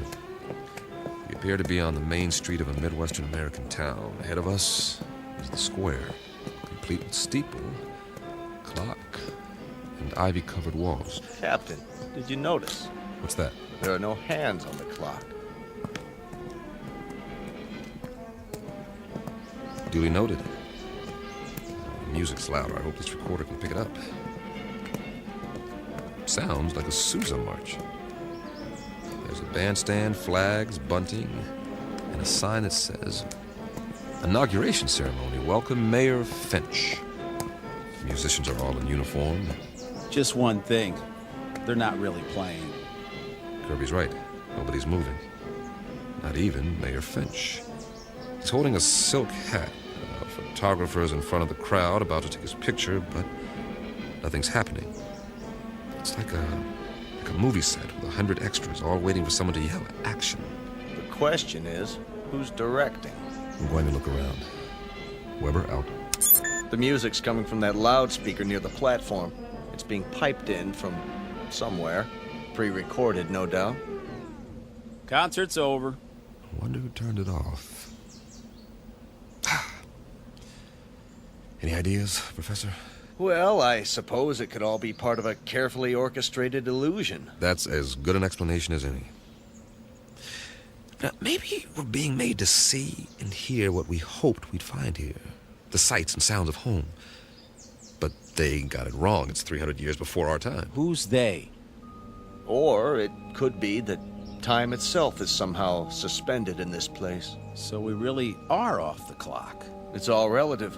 Time may have, in a sense, speeded up for us or slowed down for them. You mean they might actually be moving? It's possible. Why can't we see it? You can't see the movement of a clock's hands. Nevertheless, they move. Yeah, when there are hands. Do you believe what you're saying? Of course not. Hey, everybody. Sir, ma'am, what's the matter with you people? Are we invisible or something? Don't take it personally. By the looks of them, they don't see anything. They might as well be statues. But they're not statues. Here, feel one. You, sir, shake hands with the captain. See what I mean? They feel like flesh and blood. Yeah, Kirby's right. More of the same. Whoever, or whatever, is responsible, they've created a perfect imitation of the real thing all over this asteroid. For what purpose? I don't have a clue. The expenditure of time and effort is considerable. Not to mention the science involved. The skin on these pseudo-people must be a new polymer compound. And the clothing, all duplications of Earth fabrics. I wonder Never mind. Say it. Well, we must not be the first to land here. But this asteroid's not on the charts. Then who were they modeled after? Maybe somebody real is still here. Where? Could be anywhere. The streets, the buildings. I say we separate. We'll meet back here in an hour. Well, it's better than huddling together like frightened children. All right. Pete, you go that way, Carl. See where the street leads and take some readings while you're at it. All right. I'll cover the buildings along this side, starting with the hotel. Remember, 1 hour. Are your watches set? Yeah. Yes. Don't ask me what to set it to, though. Earth time or something else entirely.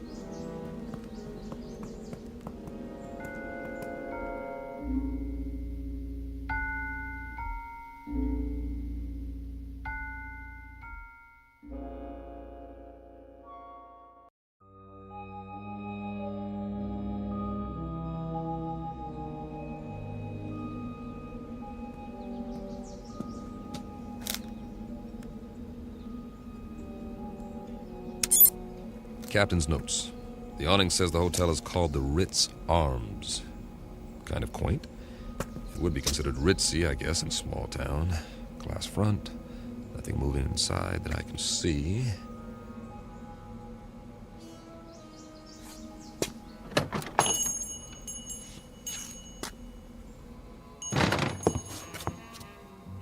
I should have brought the Visicam to record this. There's a clerk behind the desk, not moving, of course. And this is classic. There's an alcove off to one side. I can see 4 men seated around a table. A green lampshade, money. I think they're playing poker. Or they were before they stopped moving. And there's a waitress with a tray full of drinks. The big winner seems to be a little man with a gray mustache. Not your typical gambler, but he's all set to rake in the chips. He looks mighty happy. Hey, fella. Wonder what cards he's got here. I don't think he'll mind if I take a peek. 4 big, beautiful aces. Nice work. Oh, hold on. If I'm not mistaken, that's a waltz coming from upstairs.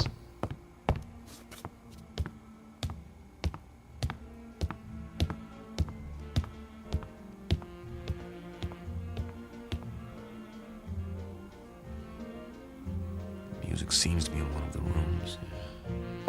Hello? Hello? Anybody here?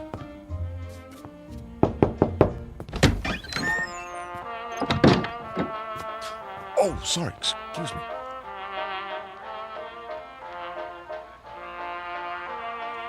This room is definitely occupied. There's a candlelit table, I see an ice bucket, and a bottle of champagne. The music is canned.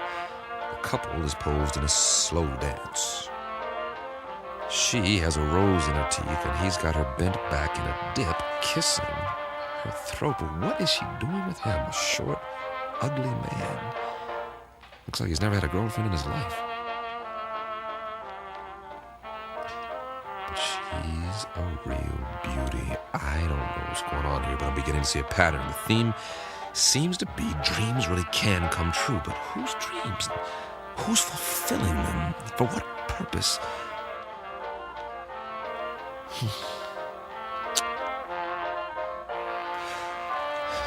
Web around. For now.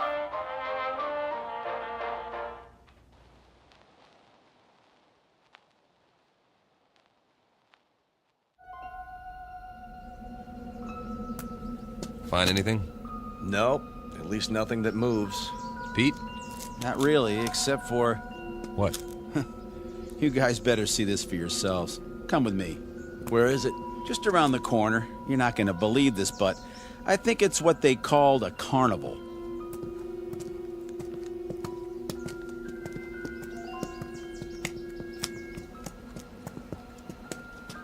That's what it is, all right.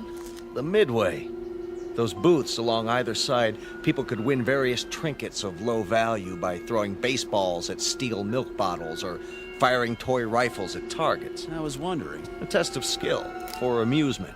Also the urge to gamble for those with a predilection for obsessive-compulsive behavior. What's in the tent? Oh, just some men in swimming trunks. Win $500. Go 2 rounds with Tiger Loomis. Oh. It's not a real tiger. No kidding, genius. Let's have a look inside.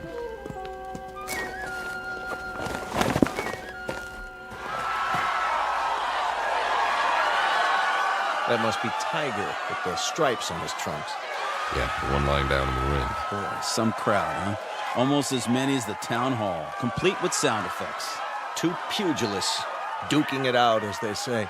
A primitive display of testosterone poisoning. Check out the other guy with his hand raised. That, my friends, is what's known as a potbelly. Yes, but why? Too many carbohydrates, not enough exercise, plus a certain genetic predisposition. But why would he be the one who wins? Must have been a lucky punch. Looks like old Tiger's down for the count. Interesting.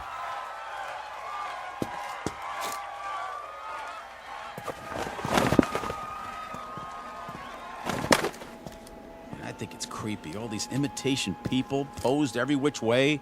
What do we have over there? I believe it's called a sideshow. Scantily clad young ladies who dance for the crowd, which is primarily male. That's nothing. Check out the stage at the end. See? I was saving the best for last. Get an eyeful of this. Some sort of contest, a sign. Beauty queen chosen today. Step right up, gents. You got your blondes, your brunettes, your redheads, your tall ones, your short, stubby ones. Take your pick. I'd say the judges have already made their selection. Cast your eyes on Miss Lakewood County. Some bathing suit, huh? It was called a bikini, after the location of the first atom bomb test. Of course, if you like them a little more curvy, there's always Miss Midvale. A little on the hefty side for me. Personally, I like Miss Vernon County in the strapless white two-piece. And they all lost. Kind of breaks your heart, don't it? The one they've chosen with the ribbon and the crown. Miss Wanda Bertolini from Stockton, California. A little long in the tooth, isn't she? 39 if she's a day. Freckles, frizzy hair, the whole bit. And yet, she's won against all those beauties. There ain't no accounting for taste. Perhaps the competition was rigged. Yes. But why? Your Majesty, my compliments to the judges. I don't blame them. They think you're the prettiest one of all. Wear it with pride, but tell me something, Your Majesty. What's wrong with you? I mean, you can't even move a muscle, like everybody else in this crazy asteroid. Answer me. Go on. What's the matter? Cat got your tongue? Answer me. Easy, Pete. Ah, you can have it. Everything about this place is nuts. Where are you going? Wait!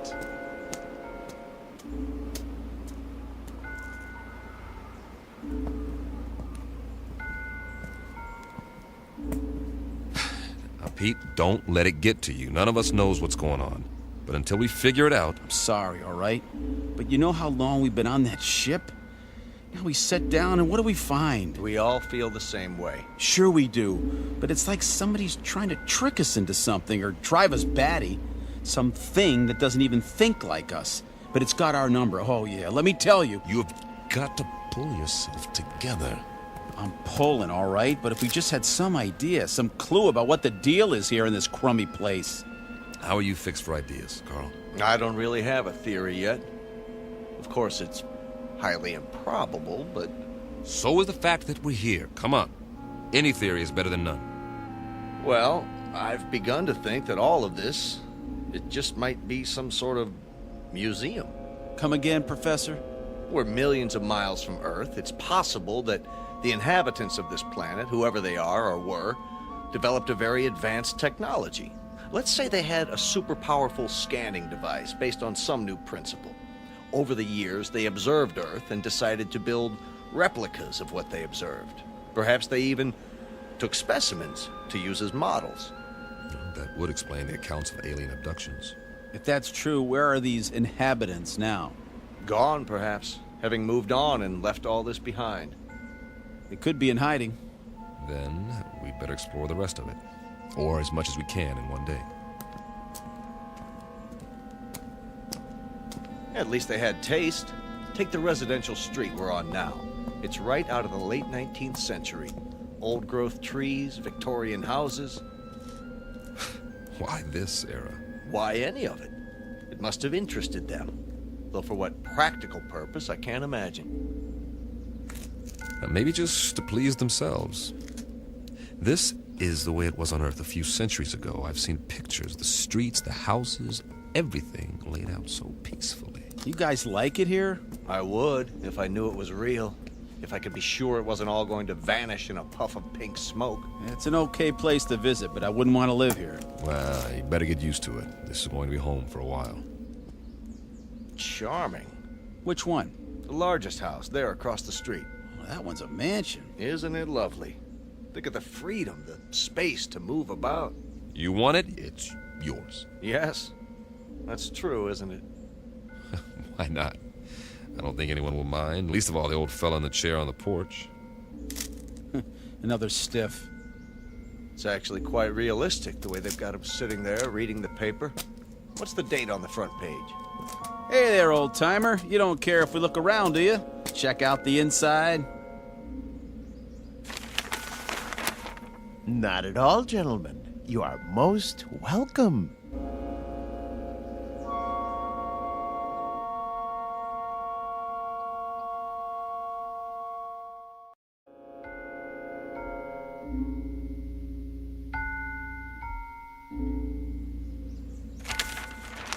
Jeez Louise! He talks! Forgive us, sir. You all look as though you've seen a ghost. We assumed that you were like the others. Oh, no. I'm Captain Weber. The name is Wickwire, Jeremy Wickwire. Ah, a pleasure. Peter Kirby, my navigator. Hi. Carl Myers. How do you do? Can't believe you're real. Isn't everybody? We used to think so. Not around here. Oh, the others are nothing to be afraid of. Really, they're not. We have so many questions. I don't know where to start. We can talk inside. Some tea, perhaps. Please, gentlemen, won't you come in?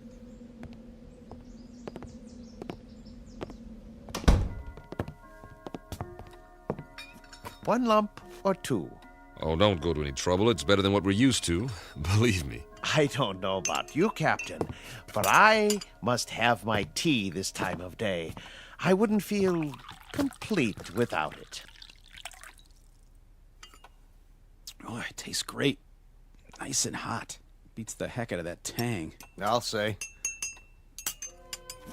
A remarkable collection of artifacts you have here. Artifacts? The oriental rugs, the tapestries, all this furniture. I've never seen anything to compare. It provides a certain level of comfort. Must have cost you a fortune. Oh, not me personally. We had it built for a Mr. Let me see, Jenkinson, I believe it was. You mean the pieces aren't antiques? Oh, heavens no. They were made to the client's specifications. At the last moment, however, he changed his mind, decided he really wanted to be a knight in shining armor. So now he's over in the medieval section, slaying a dragon. Then there's more that we haven't seen. Dear me, yes, we have many sections. Rome, Egypt, the Wild West. But the one we're in right now is very popular. It represents a period when creature comforts were most abundant, before peace in the world became impossible. By the world, you mean? Earth. Mr. Wickwire. I don't know where to begin. You see, we are from Earth. Yes, of course. We were on a routine geological flight in search of ore to be mined. We ran into a meteor storm and, it knocked out some of our equipment and put us off course. That was 6 months ago. Really? That long? Feels a lot longer, believe me. Please, go on. We saw this asteroid and landed as well as we could.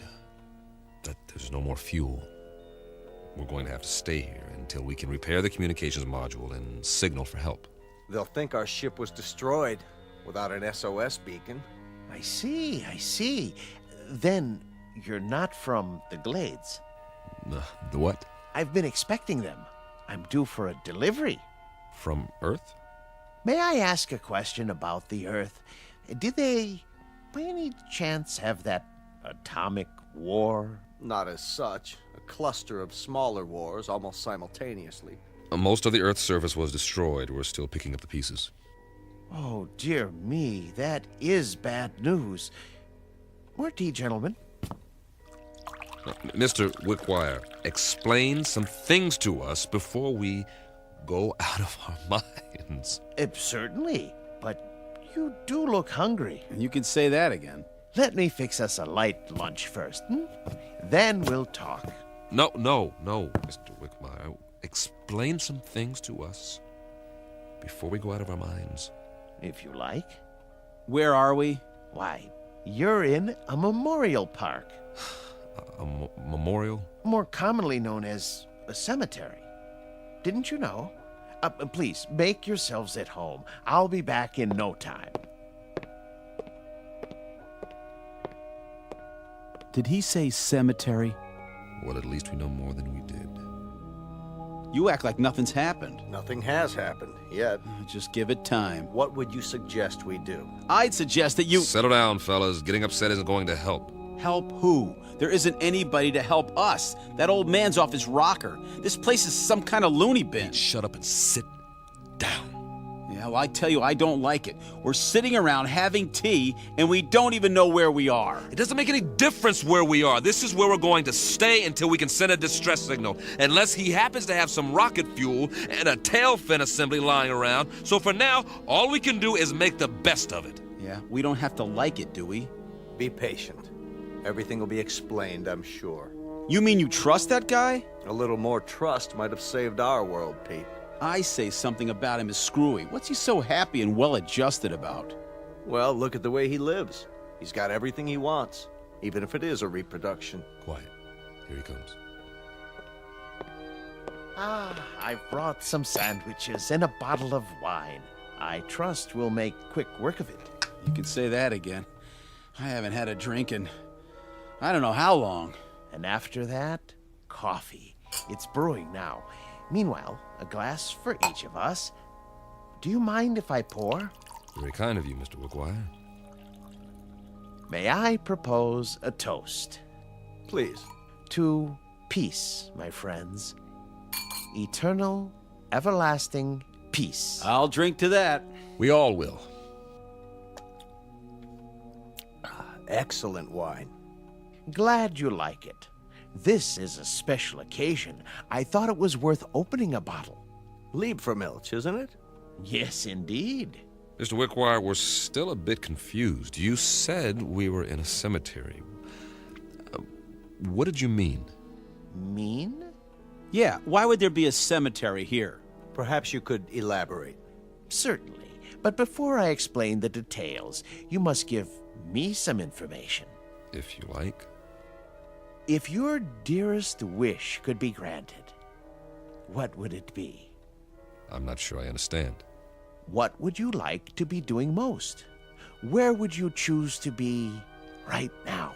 That's easy. Back on the ship, headed for home. And you, Captain? I'll go along with that. So will I. Splendid. Oh, one other thing. When you left Earth, what was the date? September? No. The year.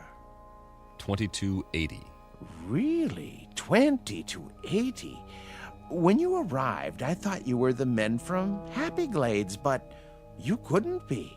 We're still not following you. What's Happy Glades? The world's greatest mortuary. At least, it used to be.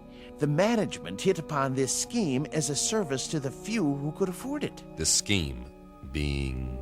Why, this little asteroid. Moriarty bought it and paid well to keep it off the maps. For what reason?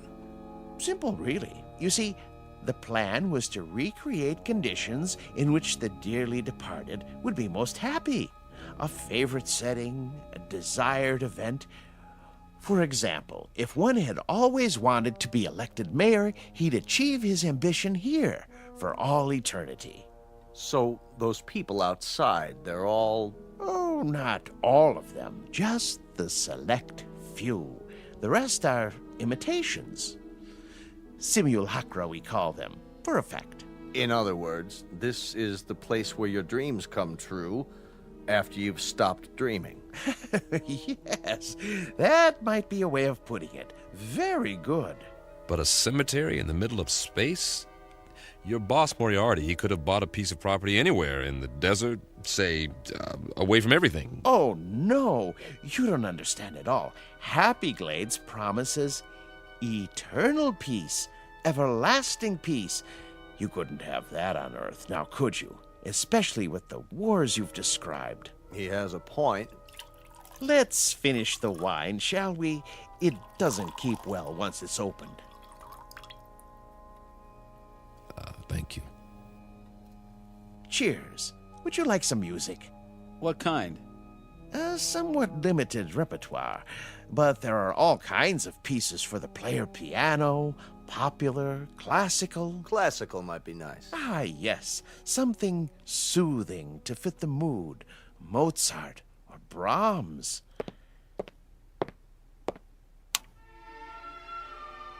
A good choice. I thought so. Drink up, gentlemen, before I bring the coffee. Unless you'd like something more to eat. I have some tea cakes in the kitchen. What about you? Me? Yes. How do you fit in? Why, I'm the caretaker. It's my job to make sure that our guests are not disturbed. This mortuary, or whatever it is, when was it built? Let me see. The year was 2177, I believe. It's almost 100 years ago. That makes you a little on the elderly side, doesn't it, Mr. Wickwire? Oh, you force me to an embarrassing admission. You see, I'm not actually human. When you're gone, I'll go back to sleep, as it were, until I'm needed again. I go on and off, like a machine. You understand now? Sure. Nothing complicated about that. He goes on and off. I've apparently been turned off for several decades. One thing, Mr. Wickwire, we're not going anywhere. We can't. We're staying here, at least for the time being. Yes, I know. You said something about when we're gone. Oh, a figure of speech, Captain. I meant departed. Gone on, as it were. Jim, you know what he's saying.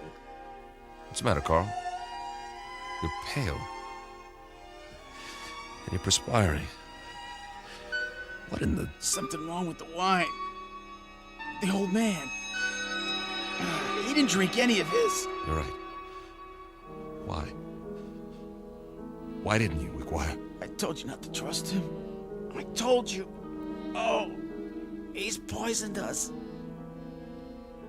We meant you no harm. I realize that, and I'm sorry. Truly I am.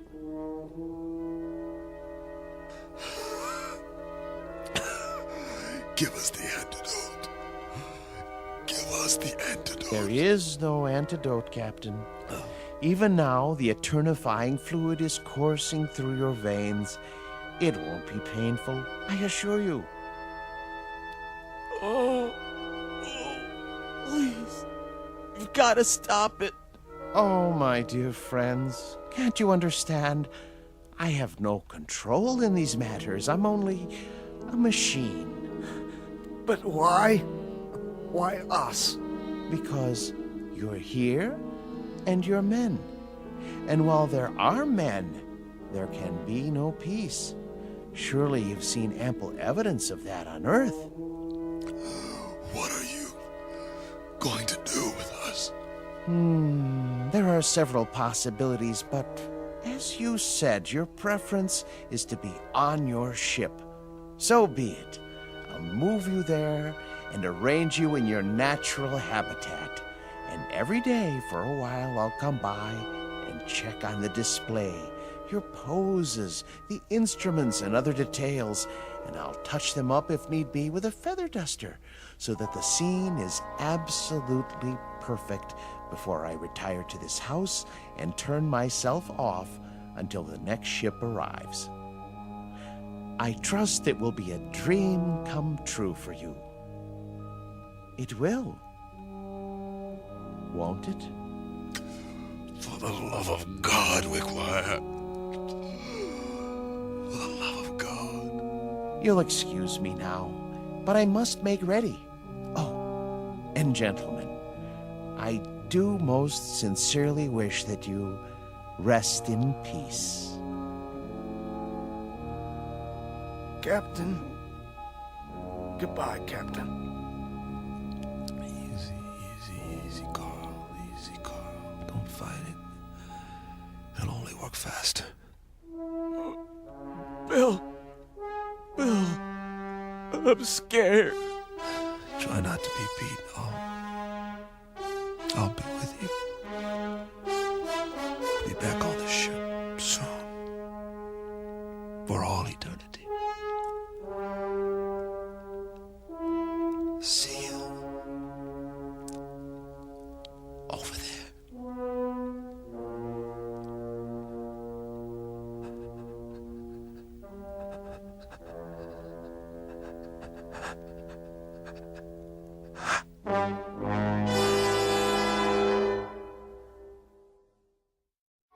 Captain Weber, his navigator Kirby, and Meyer, the geologist, on their last voyage. And now, at their journey's end. All agreed what they wanted most was to be aboard their ship, ready to head home. Now they will have that wish forever. Unfortunately, it's a wish that can only come true in the Twilight Zone. The Twilight Zone continues in just a moment. You are about to enter another dimension. A dimension not only of sight and sound, but of mind. A journey into a wondrous land of imagination. Next stop, the Twilight Zone. Hi, this is Stacy Keach. I'd like to take a moment to tell you about our Twilight Zone website at twilightzoneradio.com. At twilightzoneradio.com, you'll find the latest information on these Twilight Zone radio dramas, including behind-the-scenes photographs, plus the newest product releases, trivia contests, ways to contact us, other Twilight Zone-related info and merchandise, plus links to other fascinating websites. So make your next stop twilightzoneradio.com. Visit twilightzoneradio.com to purchase these Twilight Zone radio dramas on cassette and CD, or call toll-free 1-866-989-ZONE. That's 1-866-989-9663.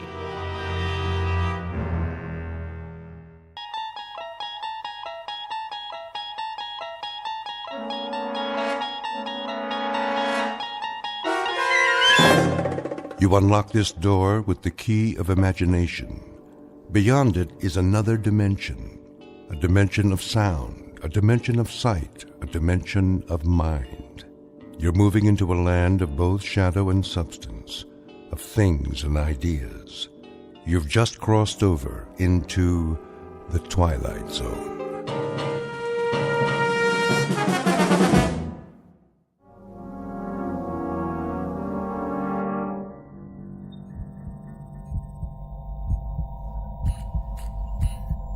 In the beginning was the Word, and darkness, and light. I have trouble remembering light. Some of it shines through my eyelids, so I know it's there, but all I really see is darkness now. There are pinpoints of light like holes in the fabric of space. I know they're out there, even if I can't quite see them. When will I? Time no longer has meaning, as if it has stopped for me, closing in, contracting, and I can't move, not a muscle. But in this moment, the mind continues, and I wait. Stansfield, Douglas. Scanning vital signs.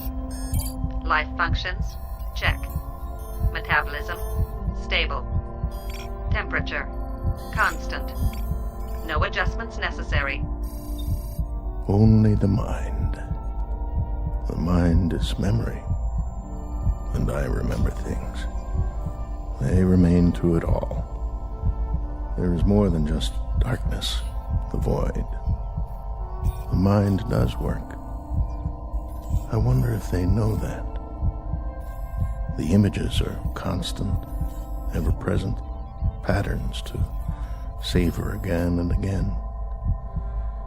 It's not just the long sleep that comes when the fear has left. It's a time to recollect, sift, and analyze. Try to understand all that's happened in this infinite moment.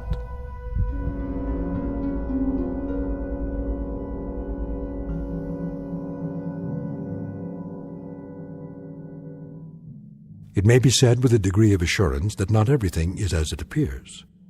Case in point, the scene you're witnessing. You are not in a hospital. You are in the belly of a spaceship. It is currently en route to another galaxy located an incredible distance from the Earth. This is the crux of our story, the truth behind the mystery flight into deep space. For here, distances are so vast that they are marked in light years instead of miles, while a man's life ticks by in the blink of an eye. It is the story of events that might happen to human beings who, with the help of technology, dare to take a step beyond and are unable to anticipate all that awaits them out there. So fasten your safety belts, because you're on a spaceship. You're already well on your way on a very long journey from one planet to another. And the vast region between is called the Twilight Zone.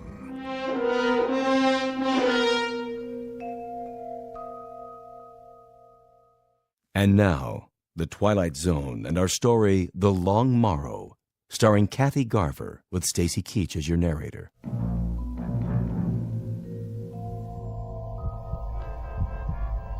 The cold is felt, but without pain. The loss of feeling is noted and accepted as choice slips away. Now mind is all. Time is distorted, jumbled, telescoped, accordioned. But even so, there's a strong sense of time.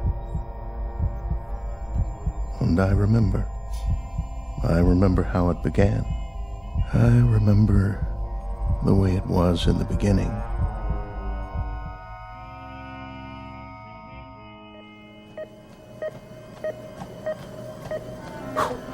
How am I doing? Heart rate 84, 88, 90, and holding. Speed 5 miles an hour. That's excellent, Commander. Let's see how long I can sustain it. That's enough treadmill. I can keep going for as long as you want.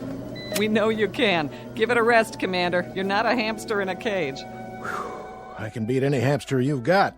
I'll bet. We prefer rabbits, though. Why don't you shower up and grab some lunch? What's the schedule this afternoon? Just some blood tests. Again? You know the routine. Check your cholesterol, blood sugar. Take any more blood and I'll dry up and float away. You know who Dracula was, Sherry? Yep, some guy who worked for NASA. Commander Stansfield to Dr. Bixler's lab. Commander Douglas Stansfield, report to the flight director's lab.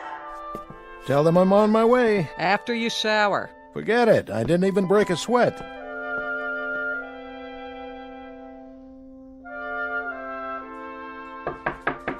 Come in.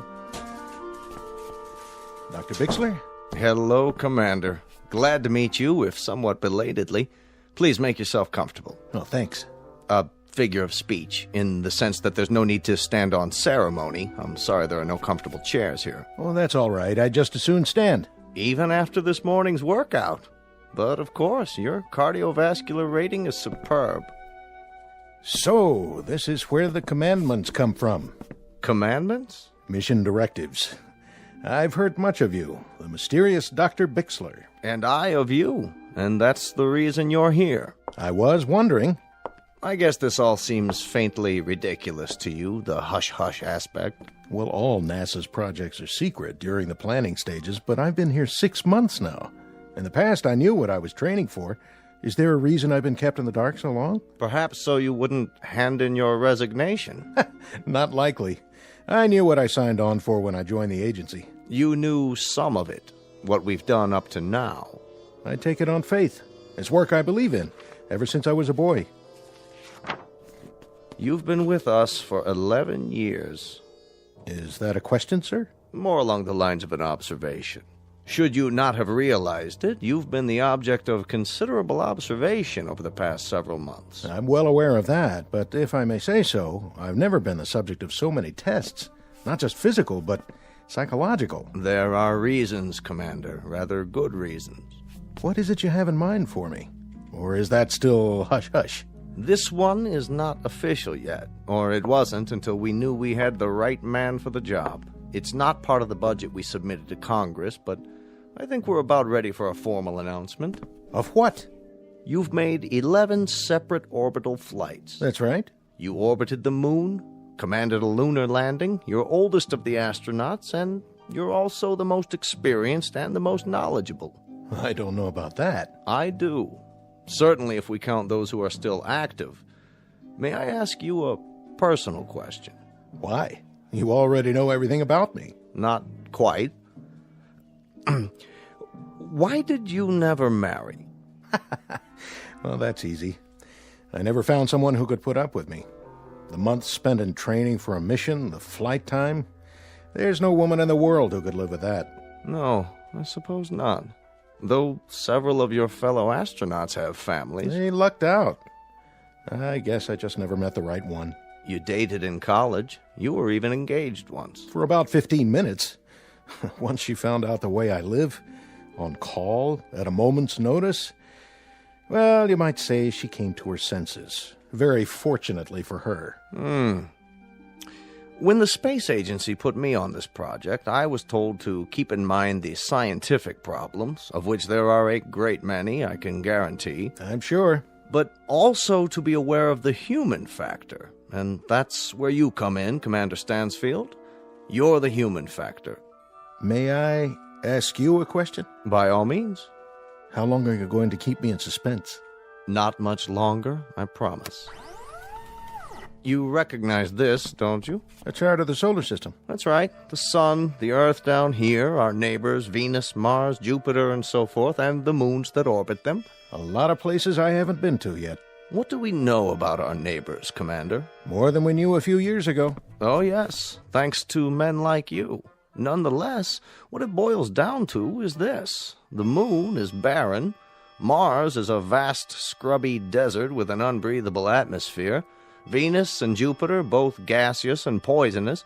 Pluto and the outer planets are volcanic. In short, our neighbors have only one asset to offer us. They're accessible. They can be reached using current technology. Beyond that, they offer us nothing. Scientific, social, economic, by any standards. They're the Mount Everest of near space. You go to them because they're there. But the accomplishment is in the climb, and once climbed, there are no more challenges. So, where's the next Mount Everest, Doctor? That may be the wisest question you've ever asked, and the most pertinent. Why do you say that? Take a look at this chart. It's a star system in a galaxy well beyond our reach. To date, seen only through the lens of a telescope. We know nothing of it with absolute certainty, except that there is a cluster of 6 planetary bodies. Where? Here, toward the edge of the picture. The small, extremely bright object at the center is a sun, very similar to ours. It's flaming and gaseous and almost exactly the same color temperature. It provides heat and light for these 5 objects here.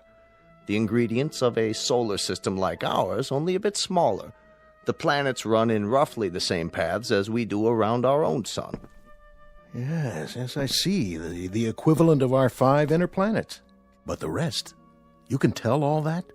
Our astrophysicists can. The distances bear approximately the same relationship to each other as Mercury, Venus, the Earth, Mars, and Jupiter. And given that relationship, this is the most likely system we've found yet that might support life. Are you telling me we've made contact? Not yet. The distances are too vast. Even if they've sent out an intelligent communication, it would take a very long time for it to reach us, assuming we could pick it up on our frequencies and decipher it. You and I would be dead and gone by then, or they would. There are too many variables. This system, does it have a name? Only a number. We've nicknamed it Sol 2 for purposes of identification, but for now, you can call it anything you want. For example, Stansfield's Everest. That's where I'm going. That's where you're going. When? In about a month. The ship is under construction now. It's off the drawing boards, and the keel, so to speak, is being laid. It must be the size of a skyscraper. Not necessary. It'll only carry a crew of one. One? That's because of the weight, the extra equipment on board. What kind of equipment? I'll get to that in a moment.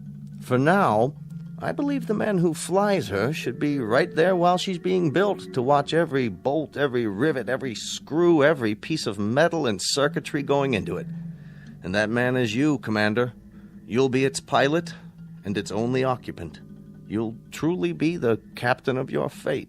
Not that it matters at this point, but I want you to know I like this assignment. I like it very much. That's not surprising, considering your profile. It's precisely why you've been chosen. I've put together a manual of projections and probabilities. I think you ought to see it. I'll read it tonight. There are the usual dangers, the usual unknowns. It was ever thus. No, Commander, it was never thus. How so? In the past, you've had meteor storms to contend with. You've had the usual calculated risks of mechanical failure, landing difficulties, ejection troubles, all the rest. Well, you'll still have those, compounded. There's another factor here, another problem. Distance. Distance, in time and in space. How far? This cluster is approximately 141 light years away. But that means the ship would have to... An ordinary ship. This one will have interstellar drive and an anti-gravity device. It'll be the fastest man-made object ever conceived and launched. Its speed will be like nothing ever dreamed of before. But in terms of the space you have to conquer, it might just as well be an ant crawling across the Sahara. It's a high mountain, isn't it, Dr. Bixler? A very high mountain. The highest, the longest trip in the history of mankind. How long? Your trip there and back will take approximately 35 to 40 years.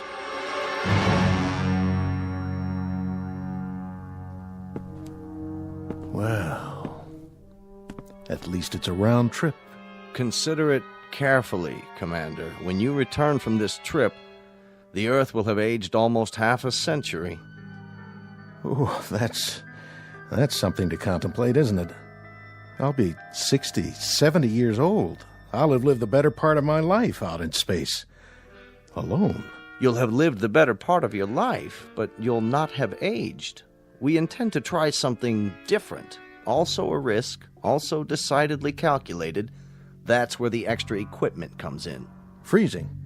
An extension of cryonics, but considerably more complicated. It will be suspended animation in its purest form.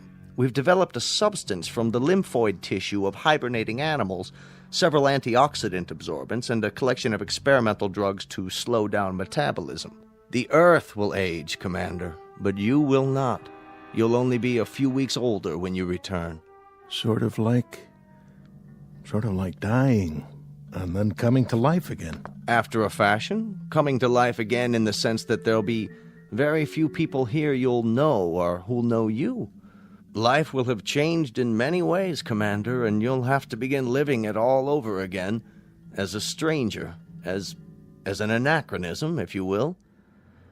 If you'll forgive this degree of candor, it's one assignment I don't envy very much. That's pretty much been the story of my life, Dr. Bixler. Assignments that not very many people would envy. When do I begin? You already have begun. If you're free this afternoon, I'd like to go over the preliminaries. Tomorrow there's a chartered jet to the Cape where you'll begin your briefing and have a first look at the ship. Unless you care to reconsider. I'll be there. I'm on the payroll, aren't I? When I checked in, it was all the way. Good. That's good, my boy. Glad to have you aboard.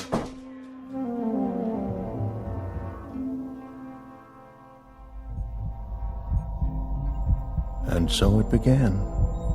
That brief, unemotional, very matter-of-fact colloquy between scientist and subject. Small cast of 2 characters. That was the way it should have been. But I very clearly remember the entrance of character number 3.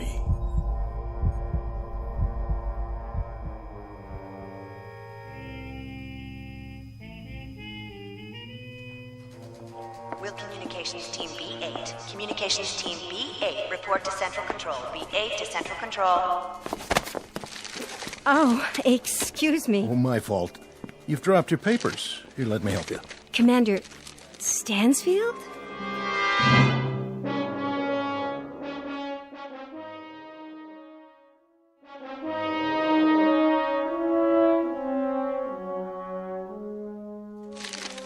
Excuse me for staring, but I see your ID badge. Why, you're the one. I don't know whether to thank you for that or report you for insubordination. Forgive me. We've been hearing Stansfield for close to a year. I was beginning to think that you weren't real. Let me give you a hand. A friend in need. That's my job. Picking up papers? Oh, that's my new assignment. Morale officer. I follow people around who look stricken. Do I look stricken? Momentarily nonplussed. I don't think we've met. No, we haven't. That's what I was saying. You stationed permanently here? I'm with NASA on detached duty. I've always wanted to meet you. And I you. Oh, now, that I don't believe. It's true. I've got ESP.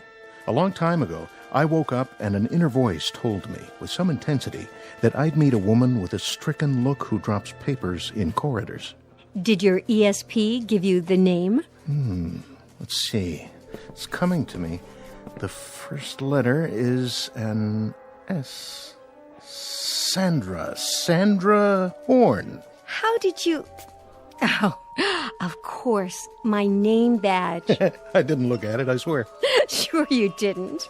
Very subtle. It's been an honor meeting you. Strange. What is? Nothing. Tell me. It's not a line, I promise, but I do feel I've known you. I know. There was a little girl in 4th grade. She sat in front of me. I used to stick pencils in her red hair. Tell me the truth. That was you, wasn't it? I went to an all-girls school. Oh. I don't suppose... Yes? I don't suppose the National Space Agency could do without your services for, say, a couple of hours this evening. Long enough for a dinner? I think, despite the fact that I'm invaluable and the whole space program rests on my shoulders, a 2 or 3 hour period might be carved out. I'm in the book, Commander. Please phone me. I won't phone. I'll pick you up. What kind of food do you like? Any kind, partial to beef, also seafood. No shellfish, though. Chinese, Italian, you name it. I'll plan the itinerary and the menu. See you at 8. Arrivederci, lady from the Space Agency. 8 o'clock, then, astronaut. Arrivederci to you, too.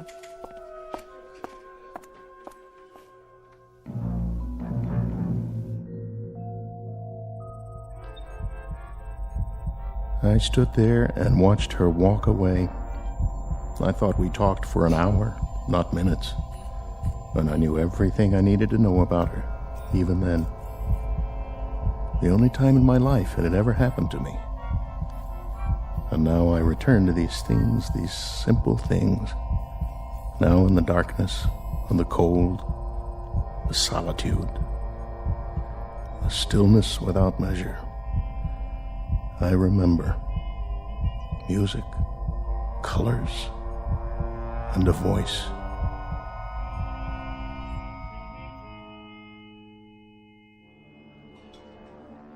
How did you like the meal? The food. Food. Oh, it was wonderful, truly. But you've hardly touched it. Oh, yes, I have. I mean, I had a late lunch. I guess I'm not as hungry as I thought.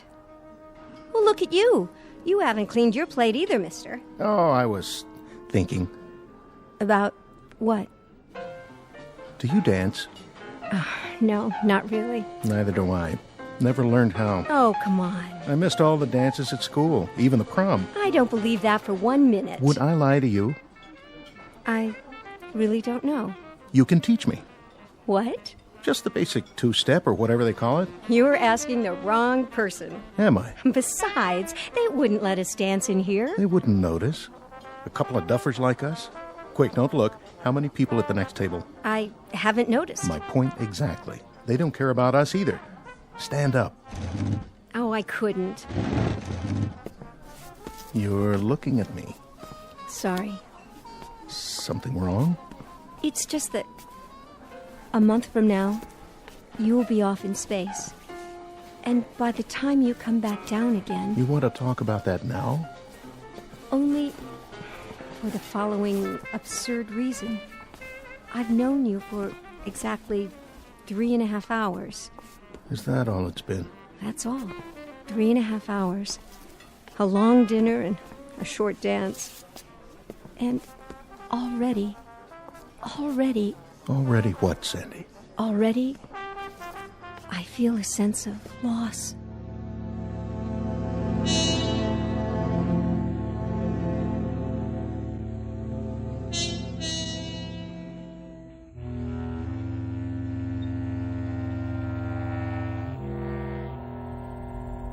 My life had been in the military. Always first aircraft, then space vehicles. And it had been missions, projects, and expeditions. There was no time for another kind of life. Intrusions that took the form of a face, a voice. A short month lived by a man and a woman drawing closer and closer together, and finally becoming a part of one another. There's so little time for such a thing, for such a small thing. And then what time we had ran out, then slipped away.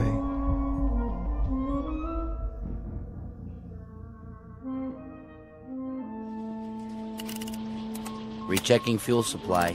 Fuel supply? Check. Testing rockets. Mark it from 5. Mark. 5, 4, 3, 2, 1. Calibrate fuel consumption. Fuel flow at 0.25 and holding. Check and double check. All systems go. T-minus 120.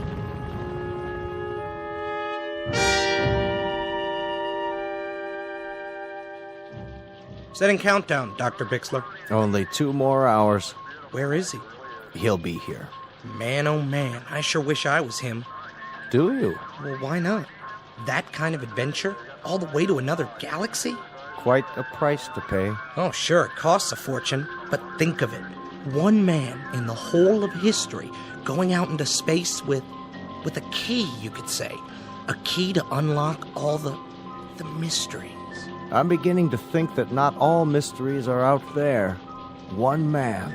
And for the right to have his adventure, our adventure, for the ritual of turning that key, he pays for it as no man has ever paid before. With all of his friends, his well-being, his sense of belonging, maybe even his sanity. Everything on earth that has meaning for him will now be just a memory. And you envy him? I guess he is to be envied. I envy him too. But what I don't envy is his homecoming.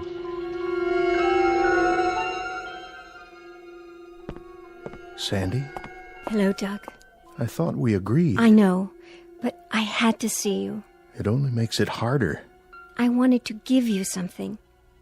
A small, unofficial gesture from one of the lesser bureaucrats of our good, gray, respectable government. Sandy. Unofficial, and very much apart from protocol. But I couldn't let you leave, Doug. Not without saying goodbye. Not without telling you that I loved you very much. That I shall sorely miss you. That my life, whatever is left of it, will be a strangely meaningless, dull, and empty place without you to share it. No. Shh. And this last paragraph. I wouldn't say this to you if I didn't know you were the kind of man you are. If I thought it would even remotely affect you, or at least what you plan to do. I wouldn't say any of this. But I know you. I know that you're built out of a very strong alloy, and you may bend a little, but you'll never break. It's a very odd thing, Sandy. Very odd. But when I come back, when I touch this ground again, I know the first thought I'll have. I know the first thing it is I'll want to see. The first thing I'll want to touch. I'll be the little old lady in the lace shawl, the one waving the welcome home sign. So look for me, Doc, will you? Look for me on the fringe of the crowd. I'll be the one carrying the sign.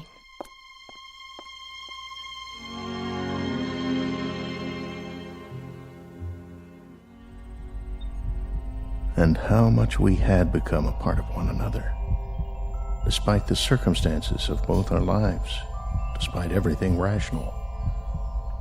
We let ourselves reach into that strange and mysterious sea within us called love, and then watch the ripples grow.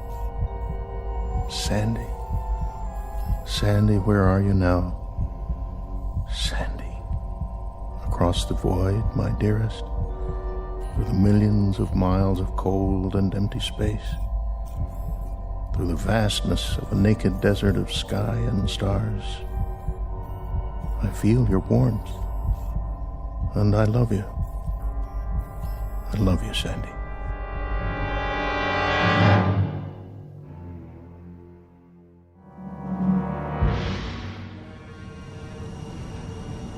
Final countdown.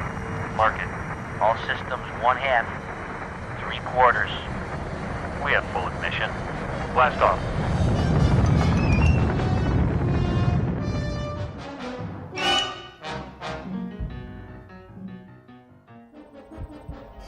I move now.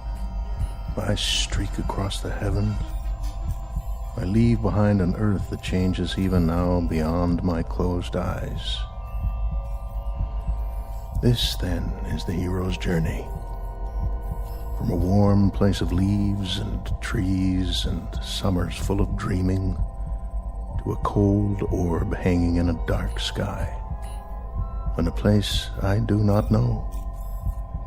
To return one day with stories to tell my tribe on the rock they call home.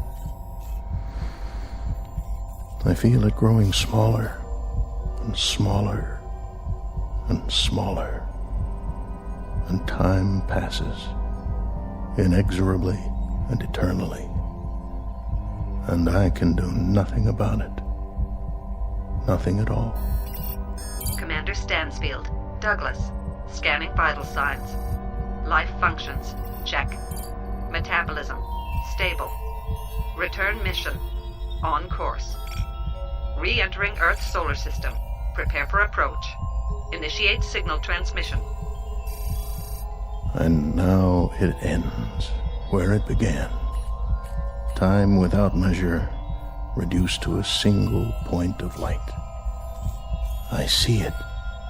The blue seas, wrapped in clouds, a flash of green showing through, where humankind sits on a rock and waits for the word from above. Or perhaps they do not wait. Perhaps they have forgotten. But I have not. I am he who waits like a rock. Earth, I feel you near me. As this comes in, so much loneliness will go anywhere. And something else, old and yet new, returns to fill the void. I feel you. I feel her. Mission control. Mission control. Come in.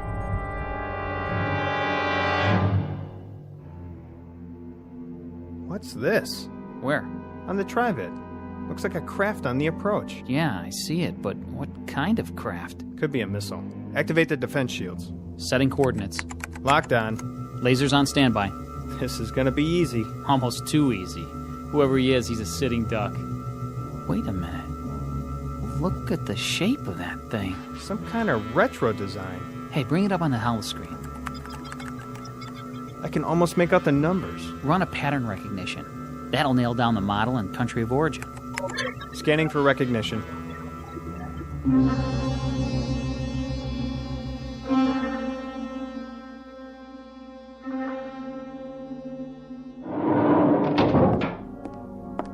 Yes?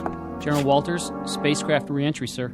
Satellite of origin? That's just it, sir. It wasn't launched from orbit. Then from where? Unknown. It's spiraling into the atmosphere. Spiraling? Patch me into visual. Yes, sir.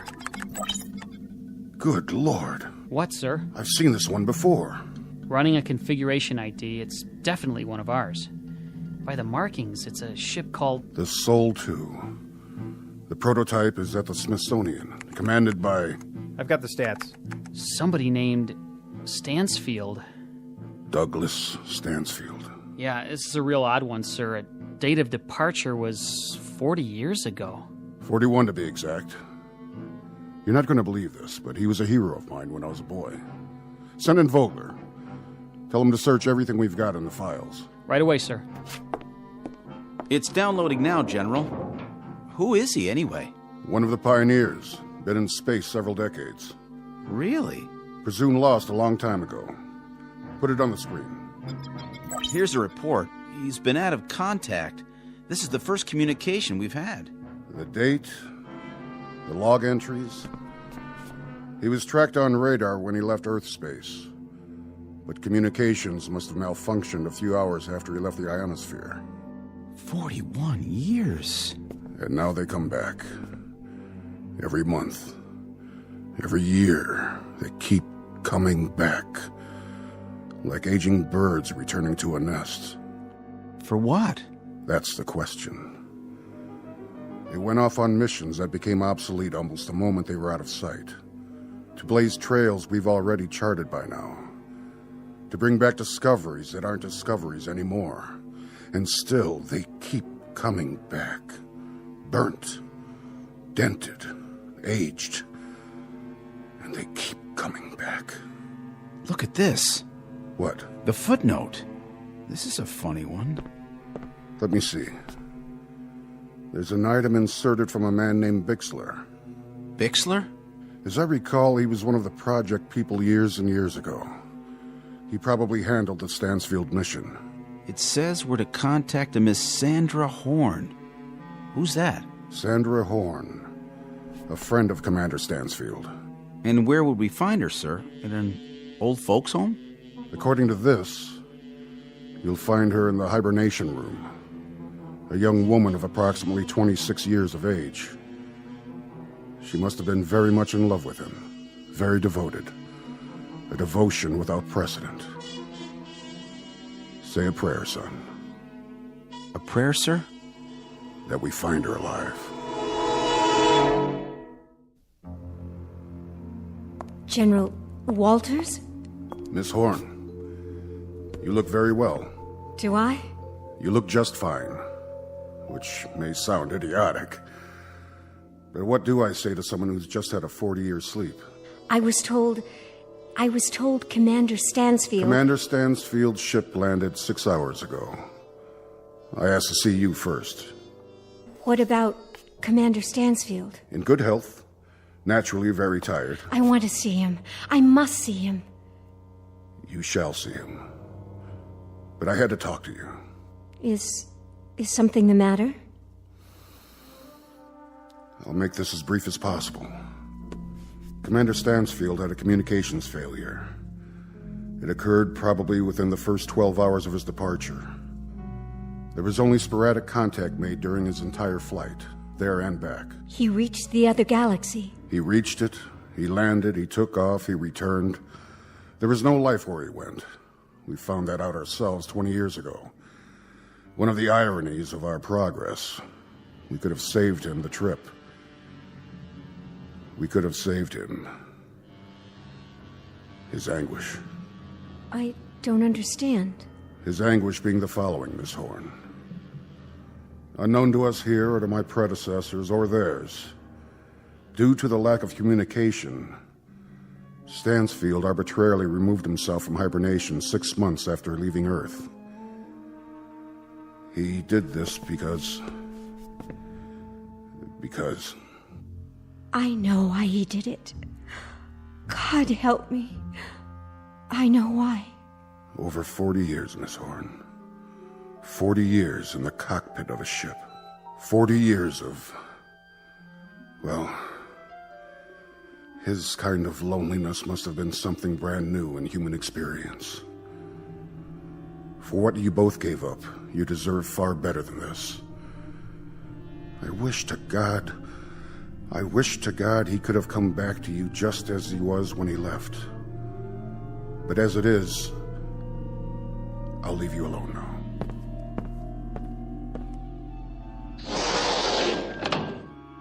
Doug? Dear Doug.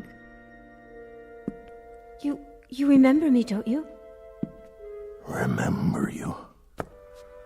I've spent 40 years remembering you, Sandy. I've spent 40 years painting your picture inside my head, remembering your voice, thinking about your touch. I've spent 40 years surviving for you. But it looks like I made a miscalculation. An error of judgment, you might say, with the best of intentions.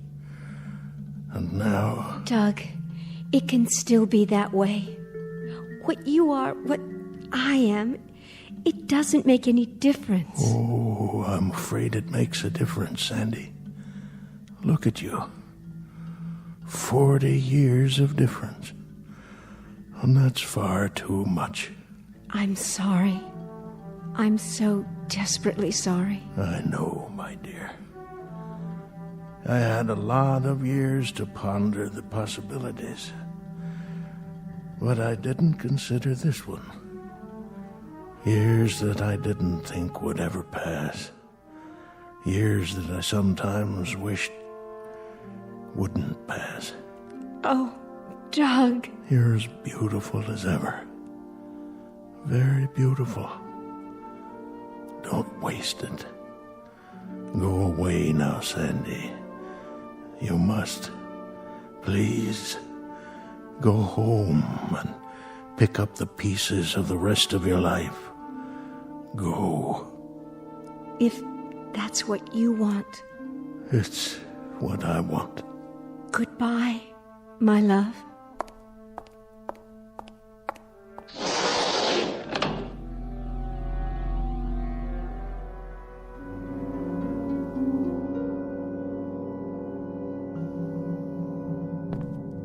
Stansfield, if I may say so, you're an incredible man. Really, quite an incredible man. It may be the one distinction I can point to in my entire life. That I knew you. That I knew a man who placed such a premium on love. Truly, truly, Stansfield. Quite a distinction. Goodbye, General.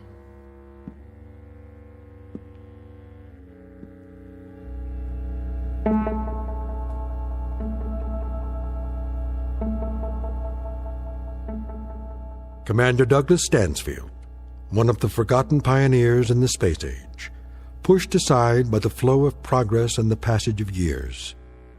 Our tale of irony and the ionosphere and the ferocious travesty of fate that could only happen in the Twilight Zone.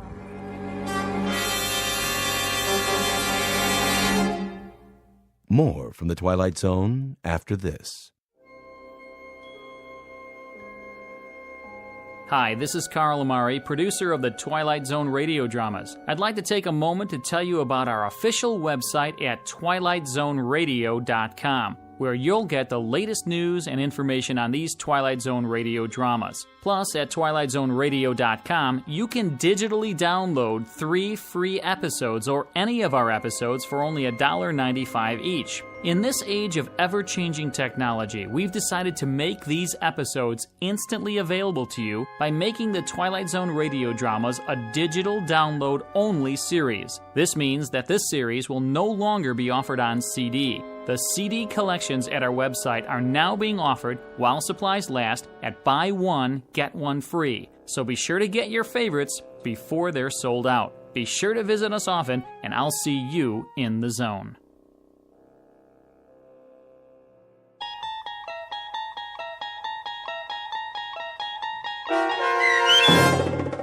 The Long Morrow, starring Kathy Garver with Stacy Keach as your narrator, was adapted for radio by Dennis Etchison and based on a script by Rod Serling. Heard in the cast were Roderick Peoples, Christian Stolte, Rich Komanek, Jeff Lupetin, Meg Falcon, Heath Corson, Susan Hart, Carl Amari, Roger Wolski, and Vince Amari. To learn more about the Twilight Zone radio dramas and to obtain audio cassettes and CDs of these programs, visit our website at twilightzoneradio.com. The producers of The Twilight Zone wish to thank CBS Enterprises, Carol Serling, Dennis Etchison, Dick Brescia Associates, Claire Simon Casting, Terry Jennings, XM Satellite Radio, the American Forces Radio and Television Service, Sirius Satellite Radio, our sponsors, and our radio affiliates for helping make this series possible. This copyrighted radio series is produced and directed by Carl Amari and Roger Wolski for Falcon Picture Group.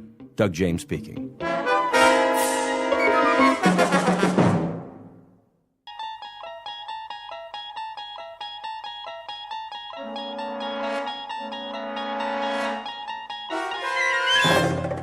You unlock this door with the key of imagination.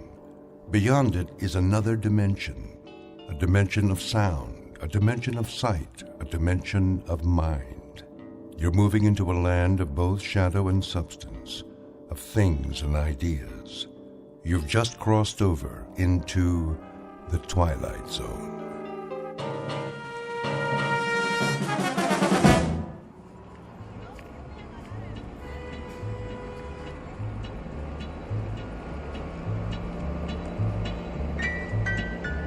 Street. Next stop, 14th Street. Bus driver. Yes, sir. There's a restaurant I've seen, a buffet. Lots of restaurants along here. Carolyn's Country Kitchen, I believe it's called, with the chicken special. Oh, yeah, corner of 17th. That where you want off? Indeed, I've been looking forward to trying it. All you can eat, I understand. Oh, knock yourself out. Oh, I shall, I assure you, I shall. Next stop, 17. 17. Here you go. Hey, watch your step. Yeah, wait a minute. Yes? Well, when you got on, did you ever give me that transfer? Most certainly. There was such a crowd, but I finally found it. Remember? If you say so. Yeah. Have a nice night. I shall. Next stop.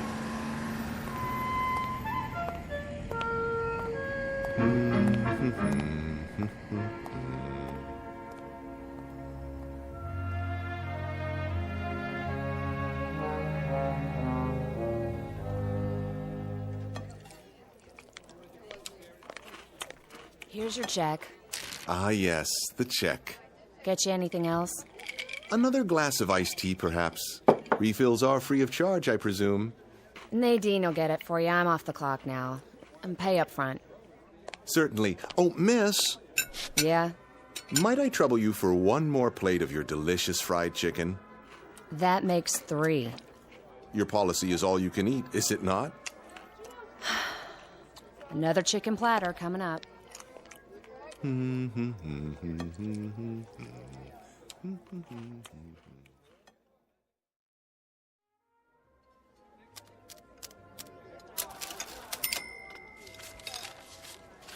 Thanks, Mrs. Nolan. Oh, don't mention it, Bernice. Hey, see you Saturday for the baby back ribs. You take care now. Enjoy your meal, sir? Very much. I couldn't eat another bite. That's nice. Cash or charge? Oh, cash, of course. I don't believe in credit cards. All that interest. I know what you mean. That'll be... Oh, my. Something wrong. What a bother. Do you know what's happened? Why don't you tell me? My wife borrowed from my wallet and forgot to leave anything for me. Will you take a check? Like it says on the sign, no checks. Yes, I see. Well, not to worry. My name is, James Brocklehurst. I'm with the Plyo Film Corporation. Perhaps you've heard of it. Here, let me give you my business card, if I can find one. Card won't do me any good. Oh, my. Most embarrassing for me as well as for yourself. In that case, I insist on returning tomorrow evening to reimburse you in full. Would you move it, pal? I gotta pay and get home. Of course. Tomorrow evening, then, at this exact hour. I'll include a generous tip as well. Thank you for your kind understanding. Hey! Thank you. What's the matter with that guy? I'm not sure, but I think he just stiffed me.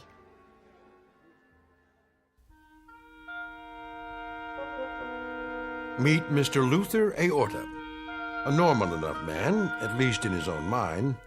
Like so many people, he enjoys getting something for nothing. But for him, it has become an obsession and a way of life.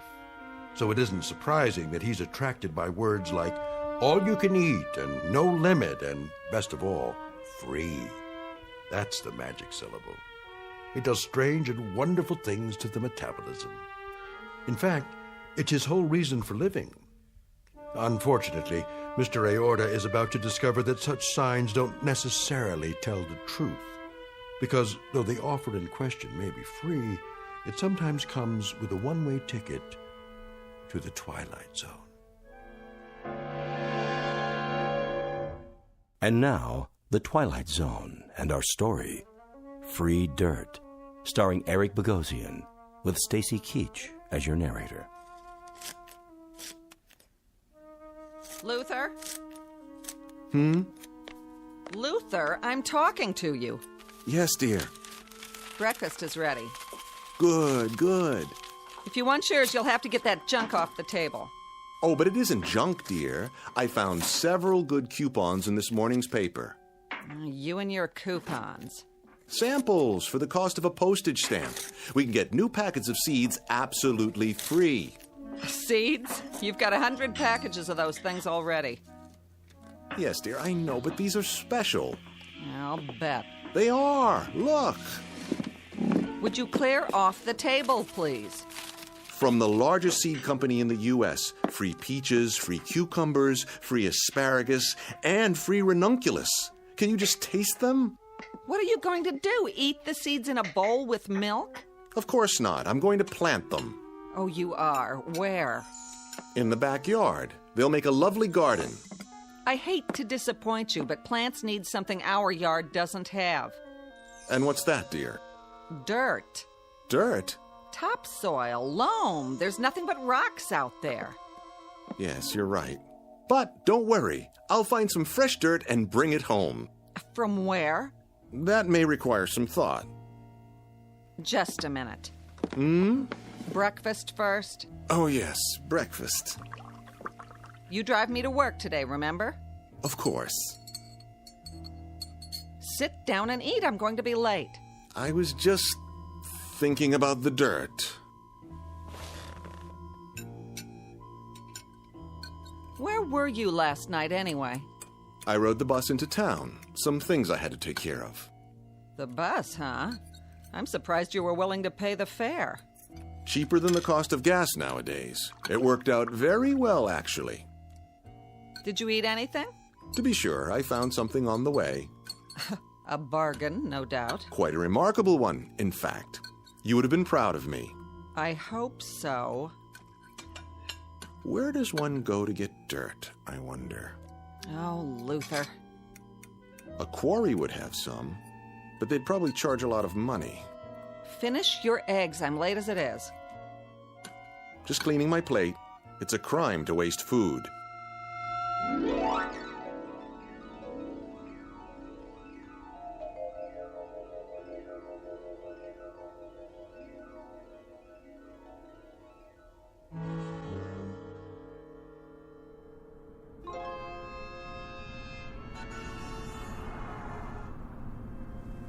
Let's see now.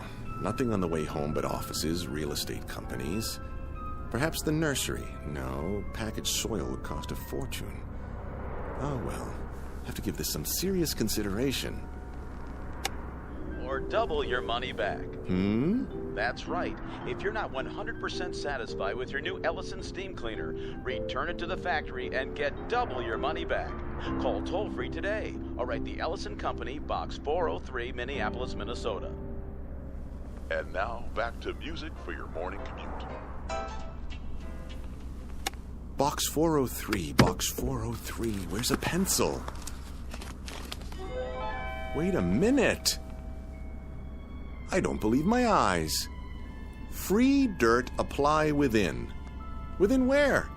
Of course, Lilyvale Cemetery. Where better to go for rich parturient soil?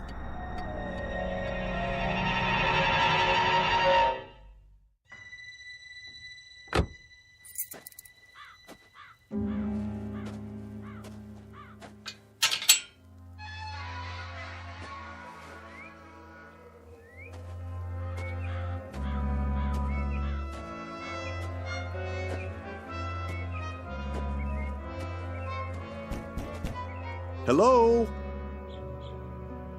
Hello, anyone? Anyone at all?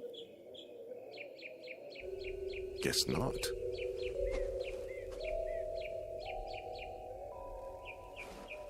Help you, sir? Oh, I didn't see you there. So many tombstones. Getting crowded. What can we do for you? Well, now, maybe it's what I can do for you. Ain't gonna sell me nothing. This is a poor place. Not enough customers, if you know what I mean. No. I'm not selling anything. That isn't it at all. I was driving by, and I saw the sign. You're offering free dirt. Yep. Left over from the grave digging. Well, I'm here to take some of that dirt off your hands. If there's any left, that is. Oh, there's plenty, all right. It builds up. And it's free, you say? No strings. Free as a bird. How much may one have? Much as you want. On what days? Any day there's some fresh, but you gotta do the hauling yourself. You couldn't do that for me. Can't. If I was to leave, there wouldn't be nobody alive left here, would there? Anyways, I don't have a truck. You? No, but I might be able to borrow one. Now, if you don't mind, may I see the dirt?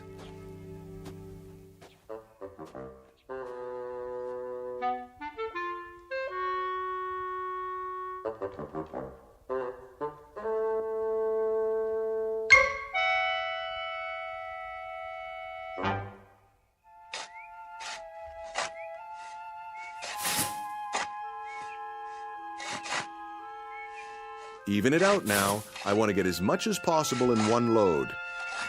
Okay, mister. Otherwise, I'll have to pay you for 2 trips. Relax. We're getting it all. Nice truck. It will do. Where'd you get it? My neighbor, Mr. Santucci. I promised to share the bounty with him. Bounty? The fruits of my labor. It's a long story. Good thing your gravediggers were here. Always looking for extra work. Dig it up or shovel it someplace else. Same difference. You're sure you don't mind my taking it all? Glad to be rid of it. Well, it certainly does look like good soil. One should be able to grow anything in that. Ought to. Been fertilized enough. Yes, I suppose it has.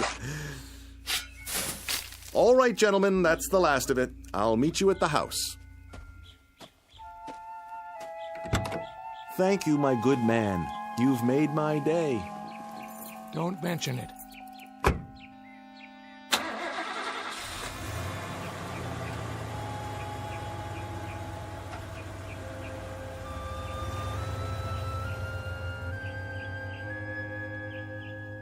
Good dirt, I guess.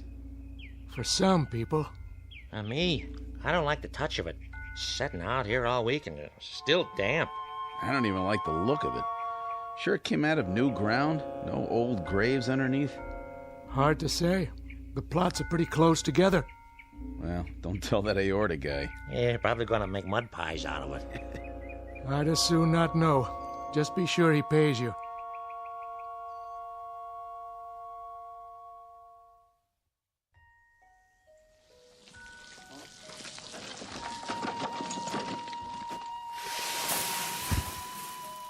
That's about it. Good, very good. You've distributed it perfectly. Isn't it beautiful? Oh, yeah. Real beautiful. I'll set to work while it's still moist. You want to pay us now? Now? That's the general idea. Oh, dear me, no. That wouldn't do at all. For income tax purposes, I'll have to ask you to send a bill. A bill? Don't know the address here. Not here. My office. The Magnetic Cartridge Corporation, 163 Fairmont. Yes, that's it. I'll jot it down for you. Fairmont, huh? What part of the city is that in? The far side. Now, if you'll put the wheelbarrow and shovels in my car, I'll drive you back to Lilyvale. Just give me a moment.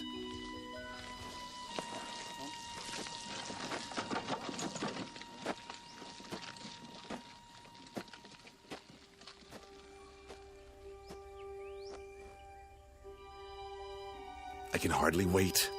Peas, carrots, tomatoes, onions, squash, rutabaga, turnips, lettuce, corn, watermelon, and ranunculus. What a harvest this is going to be. I wonder what will come up first. Let's start with this one. What are you doing, Mr. Aorta? Good afternoon, Mrs. Santucci. I'm planting my very own garden. Where'd the dirt come from? The graveyard. But it's wonderful dirt. Really. Make sure you get the truck clean. My husband don't like no dirt in it. Oh, I will, completely. And do thank him for me. Graveyard, huh? Yes, just look how nice and moist it is. Reach over the fence and hold out your hand. See? Positively brimming with life.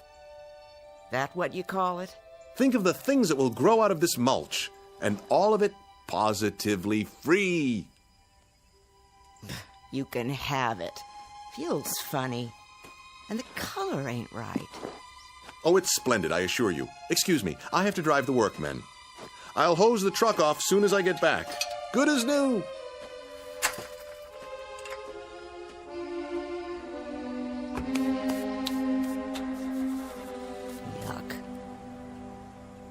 Even smells funny. Now I gotta wash my hands. Don't know what it is, but something about that dirt just ain't right.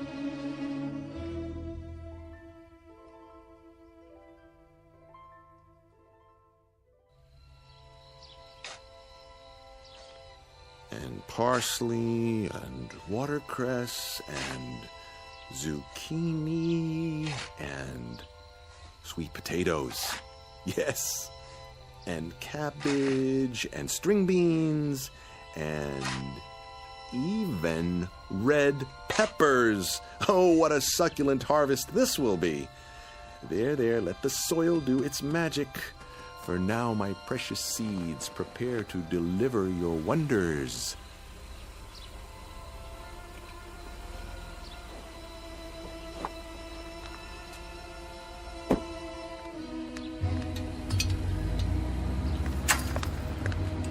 You? Hello, Myrtle. Home early, I see. Early? Or late? What time's it getting to be anyway? You were supposed to pick me up from work, or didn't you remember? Oh, no, I'm sorry, dear. Truly I am. But you see, I've been out here all afternoon, working my fingers to the bone. Doing what? Gardening. Isn't it magnificent? I've marked each variety with twine. I've even dug a small drainage ditch between the rows, so the water can run off. And do you know what I did today? I had to take a cab all the way home because my husband forgot I was alive. It slipped his mind. 1,000 apologies, dear. It won't happen again. You bet it won't. This is the last time I let you have the car, and from now on, you can take the bus every day. Myrtle, dear, May I ask one question? No. What's for dinner tonight? I'm feeling a bit peckish. Open a can.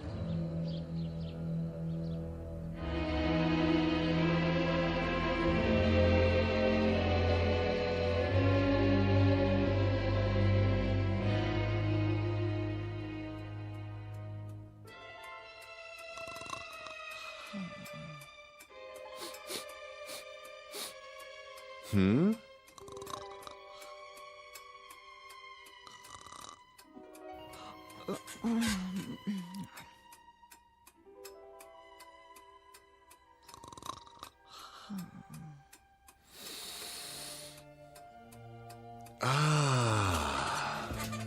What?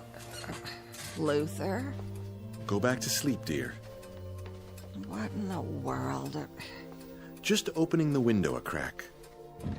What for? Ventilation. Smell that. Come back to bed. It's 3 o'clock in the morning. I know, but I simply had to get a good whiff. Isn't the night air delicious? Like it's alive. Oh, crazy man. Listen. You can almost hear the little seeds reaching up from the earth, trying to be born.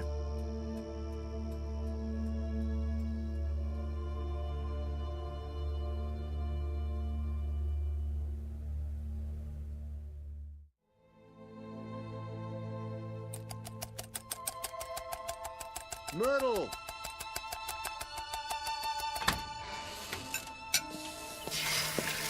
Myrtle! Didn't you hear me? I heard you. Come! Why? You won't believe it! What is the matter with you? I've got to show you something. I have to be at the office in 20 minutes.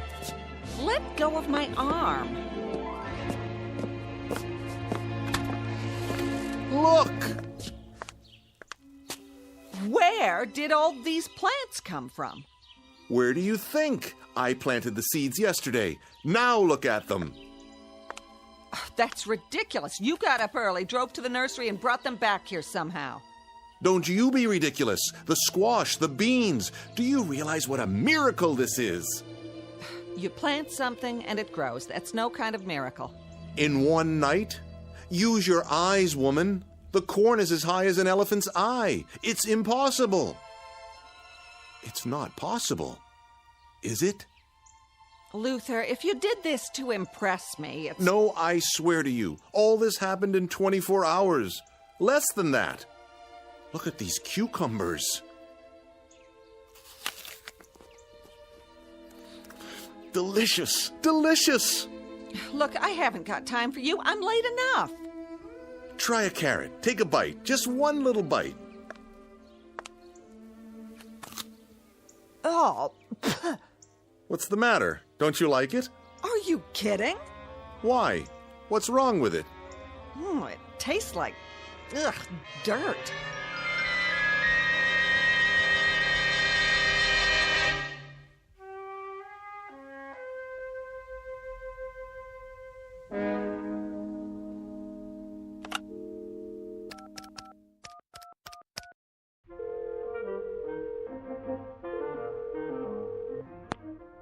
KRIS-TV.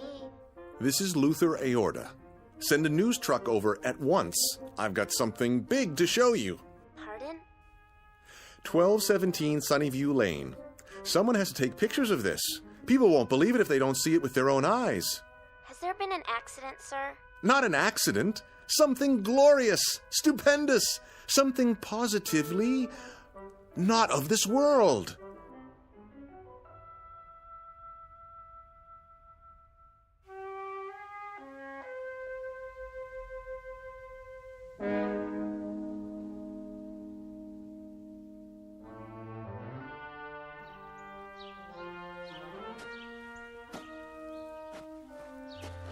Well?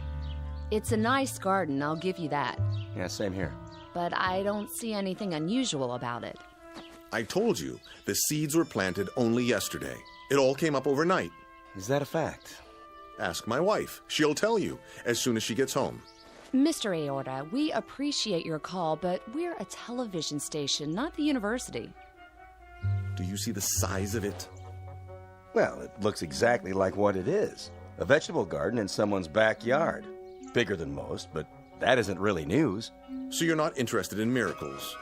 Only the ones that can be proved. All right, then. I'll prove it to you. And how will you do that?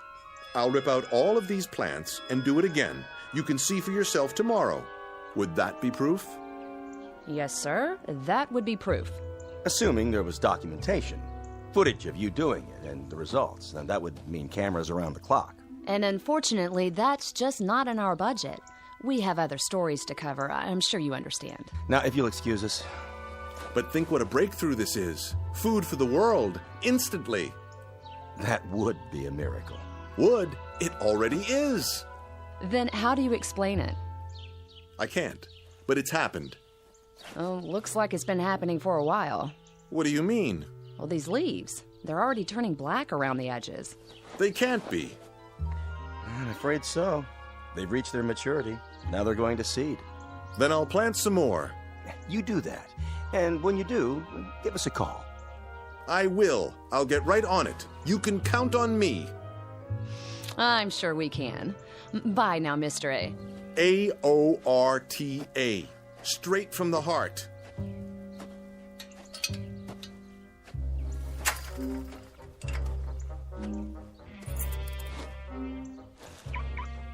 I've seen some nutcases before, but this one is the king. Could have saved us a trip if he told us the whole story in the first place. Make sure he does the next time. Oh, think he'll call again? You know it. But I hope we're out on a real story when he does.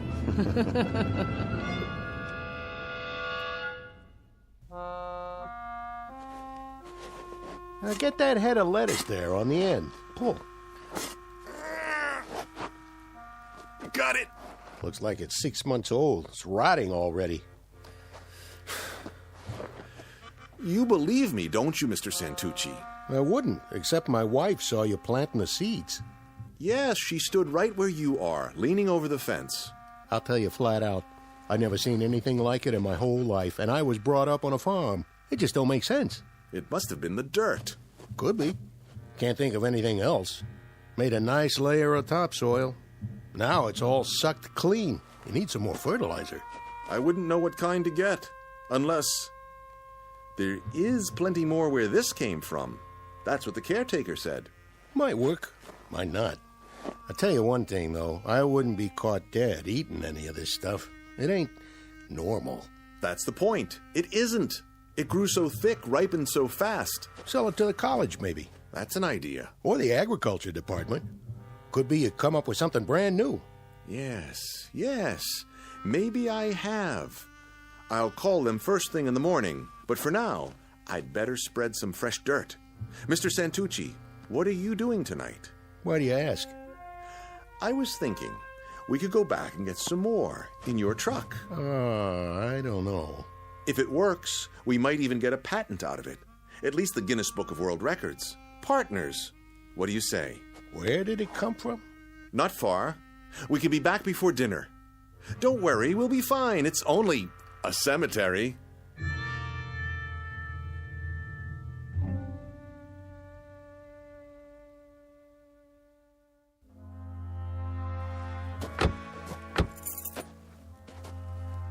Never liked cemeteries. It won't take long. The caretaker's shack is just ahead. Late for dinner and the missus will kill me. We'll be in and out in no time. You'll see.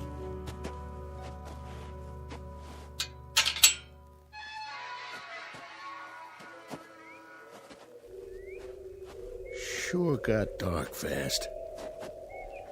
It's the trees and the statues. Here we are. Hello? Hello? Maybe we should come back.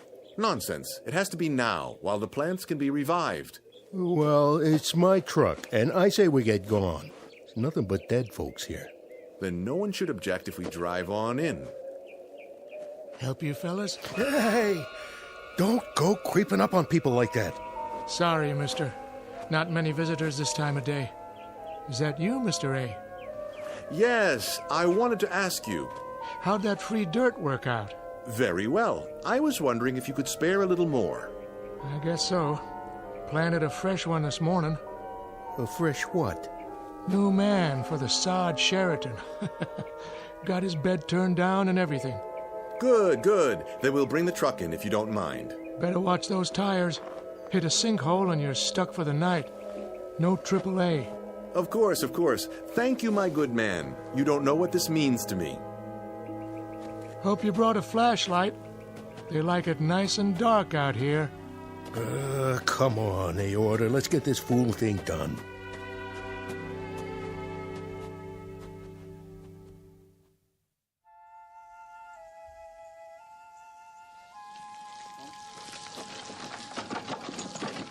Arnie, how much longer? Coming! Your dinner's cold. Be right there, I said. That's it. I'm going inside. But we're almost done. One more wheelbarrow full, and the whole garden will be covered. Well, it's your yard. You finish it. Don't know why I let you talk me into this in the first place. Think of the publicity. Our pictures in the paper. 2 neighbors who can feed the world. Lots of luck, pal. I gotta take a shower to get this stink off me.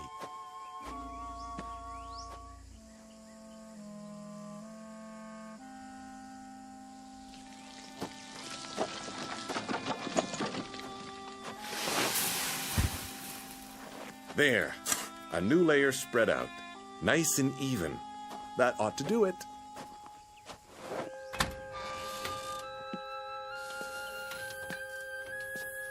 Myrtle!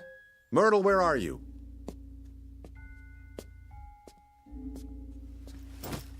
What are you doing with the suitcase? What does it look like I'm doing? I'm getting out. But why? Don't try to stop me, Luther. And I'm taking the car. You can just fend for yourself. I think I deserve an explanation.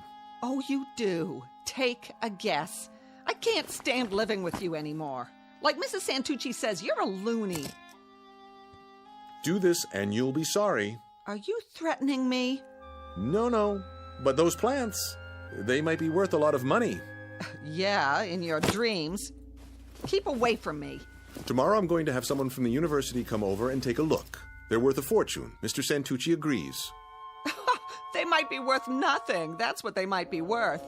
You know why? Because they're as loony as you are. That's not true. They're a miracle of horticulture. Then if you know what's good for you, you'll eat those miracles, because there isn't anything else in the house. Do your own shopping. I've had it.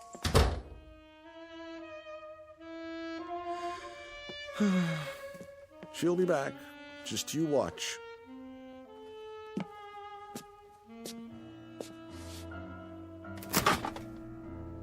She's right about one thing, though. The refrigerator's as good as empty. And the cupboard was bare. Oh, well. I've got my vegetables, ripe and ready to eat. Where's the laundry basket? I'll fill it up and dine like a king.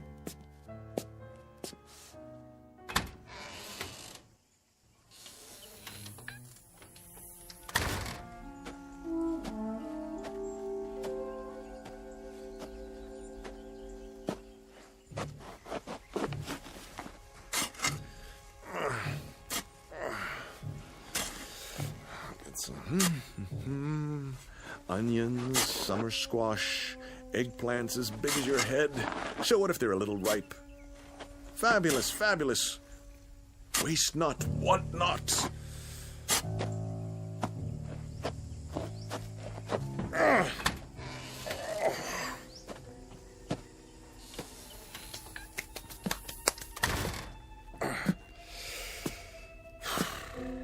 Looks like I'm going to be a vegan for a while. Well, so be it. Tonight the vegetables, tomorrow the world. Boiled, sautéed, any way at all. How about a nice hearty soup and a casserole? Potatoes au gratin, yes. A little salt and pepper, a few spices, and voila!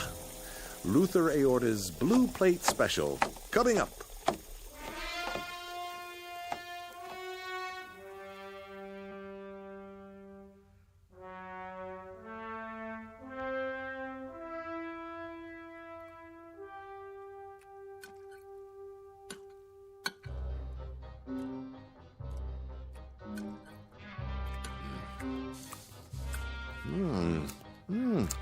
A bit earthy. Perhaps some condiments. Catsup. Worcestershire, a touch of brown mustard.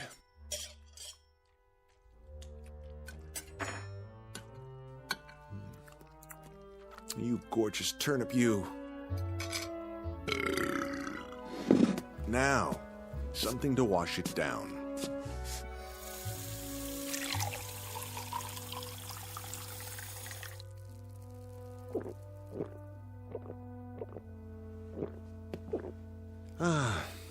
I'm still not full. Something more to fill the hole. Let me see what's left. Can't leave anything to waste.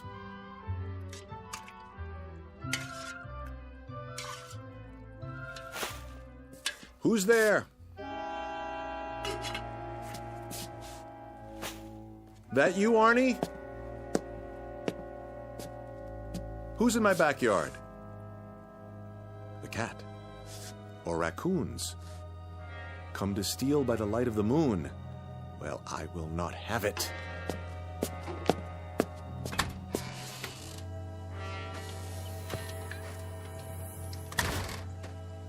Get away! Go on, scat!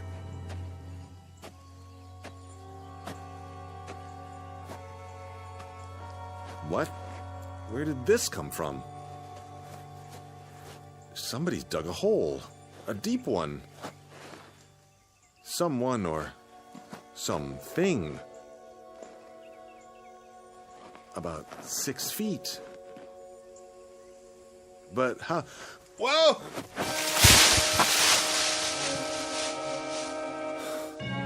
Felt like something tripped me.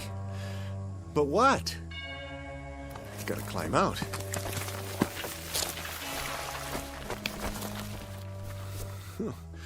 This is ridiculous. Can't get hold of a thing. Stop it! Stop pushing the rotten vegetables in. Who's doing this? What are you trying to do? Bury me? Stop! I tell you! Let me out! Stop! Stop! I can't breathe!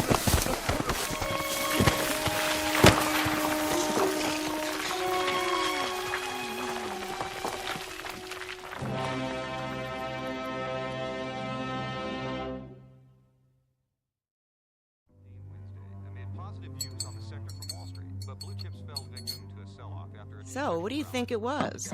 What? Last night. Didn't you hear it? I didn't hear nothing. Well, I did. All night long. Like something digging with their hands, only... Only what? Not exactly digging.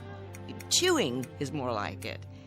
Do you think some animals got into that crazy man's backyard? Who cares? More there than he can eat. Don't be so sure.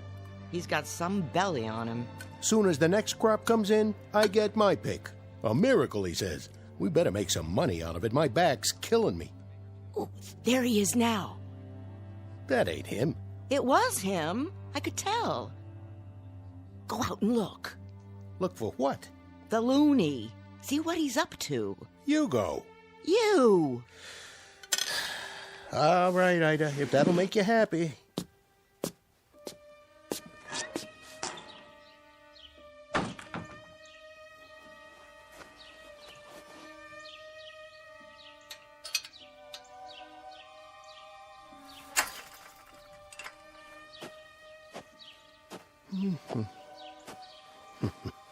Huh. Where's all the rotten stuff? He cleaned them up pretty good.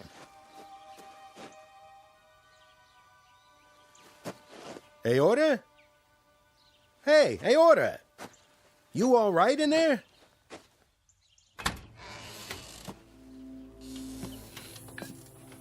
Hey, what did you do with the old vegetables? Hey, are you... Oh, jeez. What happened? You okay, buddy? Wake up!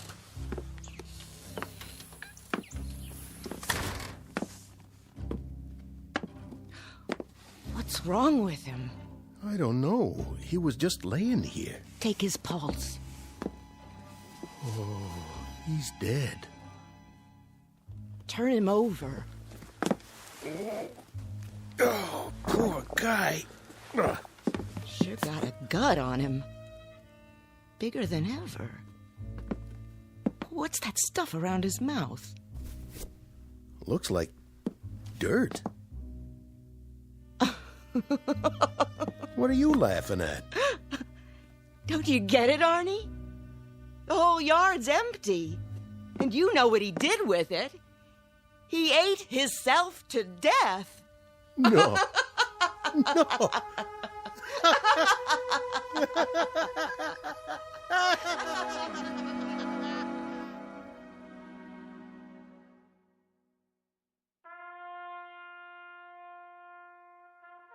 End of a very strange incident in the annals of home gardening. Whether Mr. Aorta finally climbed out of that hole or ate his way out doesn't really matter. But an autopsy found several pounds of dirt and nothing else in his bloated stomach. And Mr. Santucci, his unwitting partner, slept very little that night, waiting for the next deadly crop to appear. Like Mr. Aorta, he began to wonder if there are some things, free or not, that are best left to the Twilight Zone.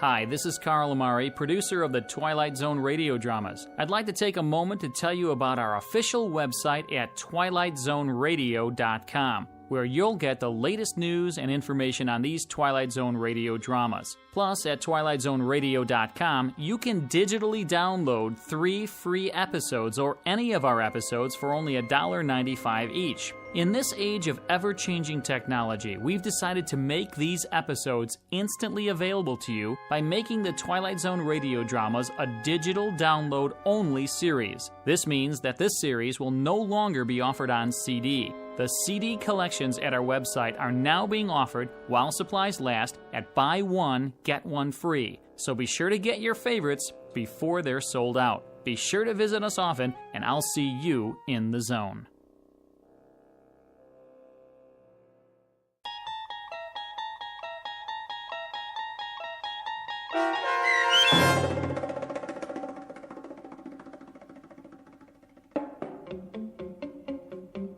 Free Dirt, starring Eric Bogosian with Stacy Keach as your narrator, was adapted for radio by Dennis Etchison and written for The Twilight Zone by Charles Beaumont.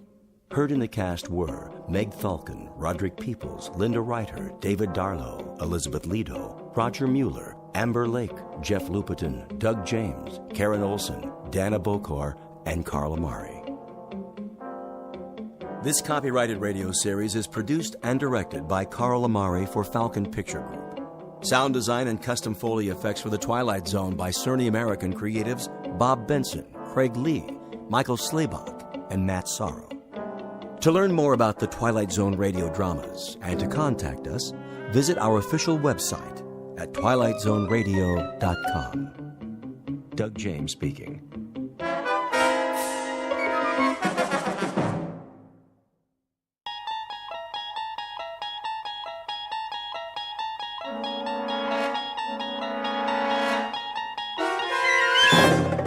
You unlock this door with the key of imagination. Beyond it is another dimension, a dimension of sound, a dimension of sight, a dimension of mind. You're moving into a land of both shadow and substance, of things and ideas. You've just crossed over into the Twilight Zone.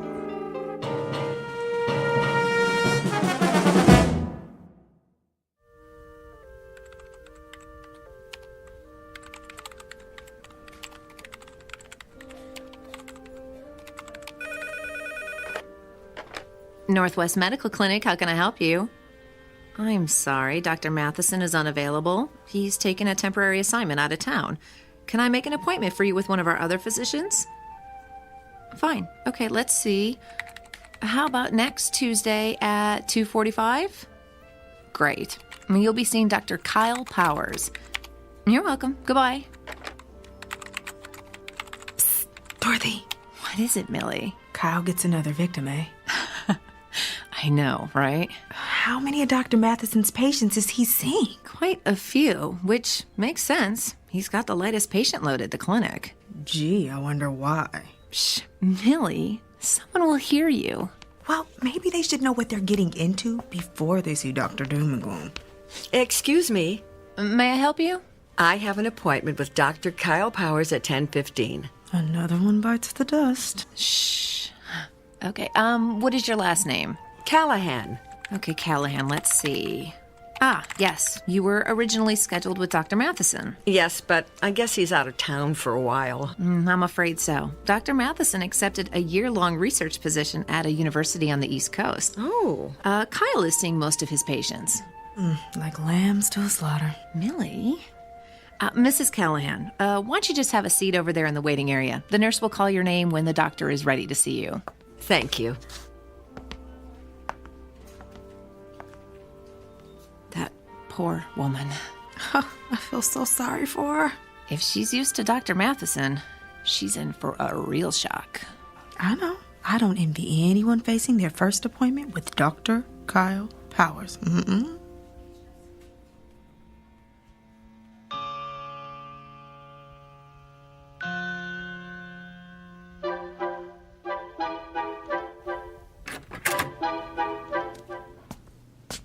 Mrs. Callahan? Yes? I'm Dr. Kyle Powers. It's nice to meet you. And why are you here today? Well, I'm concerned about this mole on my leg. May I see it? Of course. It's right here, see? On the calf. Dr. Matheson said I should keep an eye on it in case it changes. I think it looks a little bigger. What do you think it could be? A mole that changes like that is usually melanoma. Oh, melanoma. That's cancer, isn't it? Yes, it is. I'm going to need to ask you some questions. Oh, well, go ahead. When did you first notice the mole had changed? About a week ago. How much bigger is it? I'm not sure. 50%? No. 40%? 30? 10% maybe. Do you spend a lot of time in the sun? No. Has anyone in your family ever had melanoma? No, I don't think so. Did you ever have a severe sunburn as a child? No, not severe, no. Do you have a lot of freckles? No. Are you taking any medication that would weaken your immune system? Oh, I don't think so. What would weaken my immune system? Well, any number of meds. Azathioprine, benzotophine, chlorothianate. I don't even know what those are. Doctor, please just tell me if I do have melanoma, what treatment is available? Well, that depends on what stage it's in. Surgery is typically the first treatment for all stages of melanoma. Surgery? And of course, if it spreads to the lymph nodes, those have to be removed. Late-stage melanoma also has to be treated with chemotherapy. Chemotherapy? If it spreads to the organs like the lungs or liver, there's not much that can be done. Nothing. Well, in that case, the focus is on relieving the symptoms and keeping the patient as comfortable as possible. Until what? Well, until the patient expires.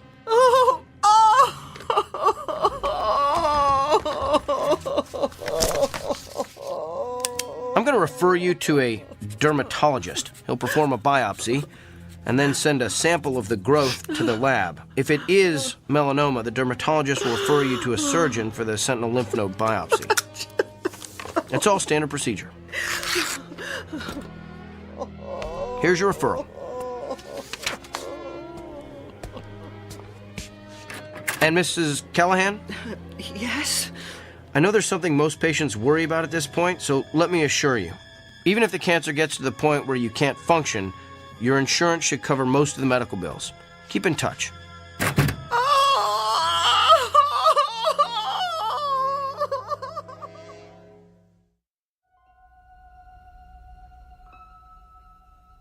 Meet Dr. Kyle Powers, a physician well-versed in and fascinated by the mechanics of the human body.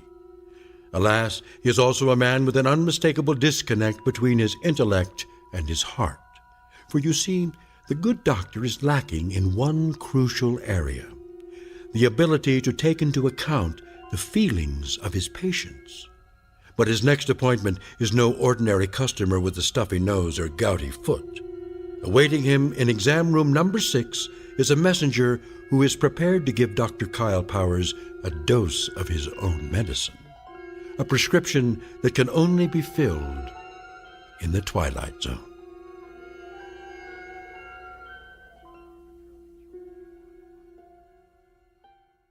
And now, the Twilight Zone and our story, The Amazing Dr. Kyle Powers, starring Sean Astin with Stacy Keach as your narrator.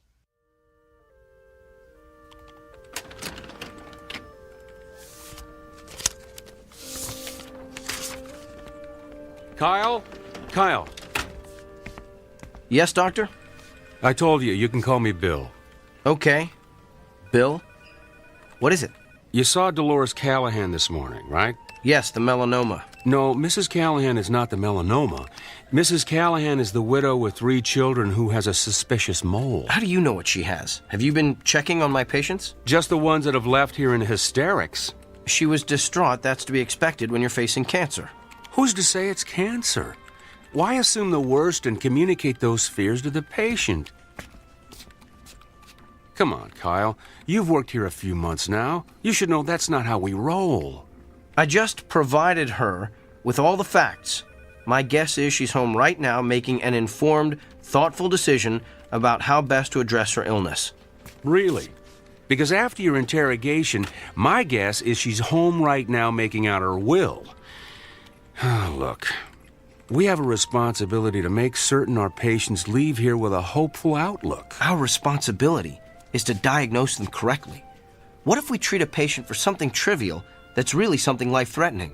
The golfer who collapses on the 17th hole from the heat, but who really had a stroke. The woman with the annoying little cough that turns out to be emphysema. The list is endless. Thyroid disorders masquerading as psychiatric problems. Lyme disease posing as arthritis. That's why I ask so many questions. The more facts I can get from the patient, the more accurate diagnosis I can make. So you're going to continue cross-examining our patients like it's the Spanish Inquisition? Look, doctor, I realize my technique differs from yours. It may not consist of the sycophantic mollycoddling you prefer, but I think you'll find overall that it gets me closer to the most accurate diagnosis possible. That may not mean anything to you, but it's the reason I get up in the morning. It's how I roll. Now, if you'll excuse me, I have a lot of patients to see. May God help every one of them.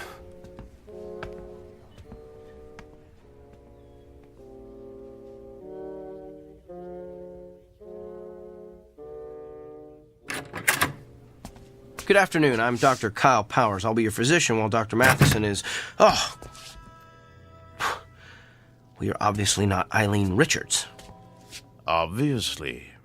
The name's Beaumont. I seem to be in the wrong room, Mr. Beaumont. Let me just... You're in the right room, Kyle. You know me? Yes. You're not a quality assurance auditor sent to check up on me, are you? Did Dr. Bill T. Goodwin send you? No, but I am here as a representative. For who? Whom? I can read you the list if you like. Mrs. Barbara Kennedy, Mr. Emilio Rodriguez, Miss Dolores Delmonico, Mr. and Mrs. Samuel Stone. Those are all patients I've seen. Mr. and Mrs. Emile Saperstein, the very Reverend Arthur Buchanan. Some of them are patients I treated when I first started practicing. Mr. William Tanner, Mrs. Glynis Peabody. But how would you know I've seen all those people? The Sullivan twins, Katie and Kylie, Rabbi David Weisinger, the Honorable Judge Harrison J. Evans. Okay, I get it. You know every patient I've ever treated, so who are you, the ghost of Christmas past? Hardly. I am here to communicate a message on behalf of your patients. They are fed up with your lack of concern for their feelings. You keep them waiting long past their appointment times. You do not call them back with test results. You do not explain their illnesses in terms they can understand. And you do not make clear the side effects of the medicines you prescribe. They have described you as rude, disrespectful, insensitive, and tactless. As one patient so eloquently summarized, Dr. Kyle Powers has the people skills of Attila the Hun. I get it now. You're an attorney. You're representing all those people as a part of some kind of lawsuit against me. I'm afraid not. I am simply here to, how shall I put it, keep things in balance. Look, I don't care if you're here as an attorney, an auditor, or my fairy godfather. All I know is I've effectively diagnosed and treated hundreds of patients. That's how I gauge my success, not by the number of friends I've made along the way. In short, I'm not broke, so I don't need fixing. In that case, I'm going to need you to sign this. What is it? It's a standard affidavit, stating that you are willing to pay the consequences of your actions. I recommend you read the whole brief before signing. I'm not reading or signing anything. Well, you're going to be one of the difficult ones, aren't you? We'll have to settle for a non-written agreement then. A simple handshake has sufficed in the past. I'm not shaking your hand either. Come now. It's just a handshake. The sooner you shake my hand, the sooner you'll be rid of me. All right, if it'll get you out of here faster, here's my hand. Thank you. Ow! What did you just do? Good luck, Kyle. Wait! What did you do to me?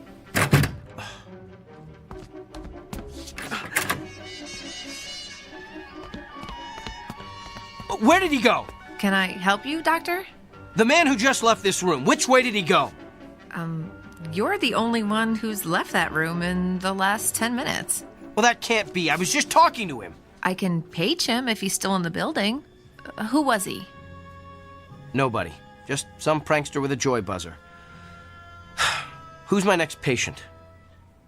Mr. Gianelli. He's in room 7.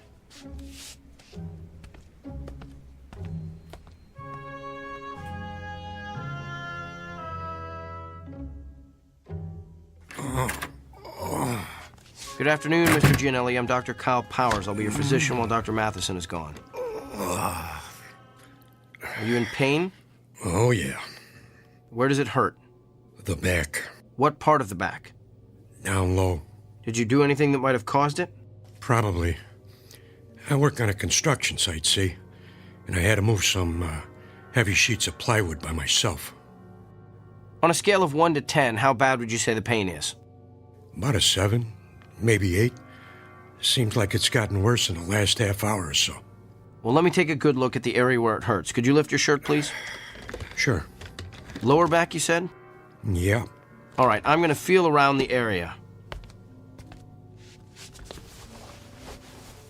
Hey, you gave me a shack. Doc, you okay? I don't know. I feel, my back suddenly hurts. Yeah, must be going around. It just started out of nowhere. Maybe it's some kind of a kink. Let me see if moving around helps it. No, it still hurts. Excuse me, Mr. Gianelli. I'm gonna have to sit down over there. Hey. The pain stopped. Lucky you. That's odd. It stopped when I let go of you. Mr. Gianelli, I'm gonna touch you again. You're the doctor. Ow, Doc. You need to get a humidifier in here. Fascinating.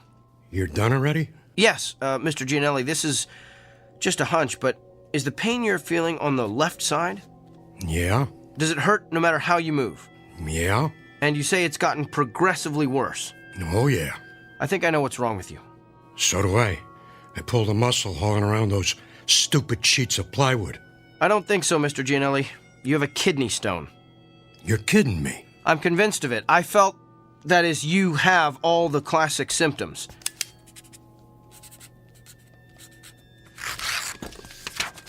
Here, this is an order for you to go up to radiology for an x-ray. That'll tell us exactly where the stone is, and we can figure out what to do about it from there. Hey, Doc, can I ask you something? What? How could you tell all that just by touching my back? Mr. Gianelli, I wish I knew.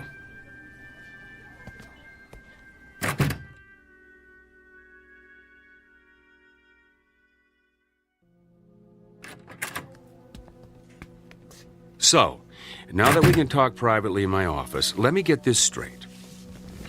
You're telling me that you've been able to tell what your patients are feeling simply by touching them, that you can actually experience the pain they're feeling. That's what I'm telling you. Impossible. It can't be done. Then how do you explain the fact that Mr. Gianelli's x-rays came back showing that he had a kidney stone right where I said it was? And what about all my other patients? Everything I diagnosed this morning was confirmed by x-rays or ultrasounds or MRIs. You simply diagnosed them correctly. But I'm telling you, Dr. Bill, I felt their pain. Prove it. All right. Who's your next patient? No, not a patient. I want you to prove it on me. I've been experiencing some pain the past day or so. I want you to tell me where it is. Okay. I'm gonna have to touch you. I knew there'd be something about this I didn't like. And it has to be on exposed skin. At least, I think it does. I'm still experimenting. Here, you can touch my hand. That's the most skin I'm willing to let you experiment with. All right. Ready? Ready as I'll ever be. Here goes. Hey, you gave me a shock. Yeah, that's what everyone says. Interesting. Well, what's your diagnosis, Dr. Kreskin? Well, I would hasten myself to a dentist if I were you. You've got a toothache. Top row, right side. I'd say second molar from the rear. Well, I don't know what to say. No need to say anything. Your expression says it all. What is it, Dorothy? Mr. Samuels is waiting in room 4. He's getting a little impatient. Tell him I'm on my way. There's got to be some kind of logical explanation for this. Fine, we'll talk later. Oh, by the way, you might want to have that corn looked at. The one on the big toe of your left foot. Feels like it's going to burst right through your shoe. Okay, now you're just showing off.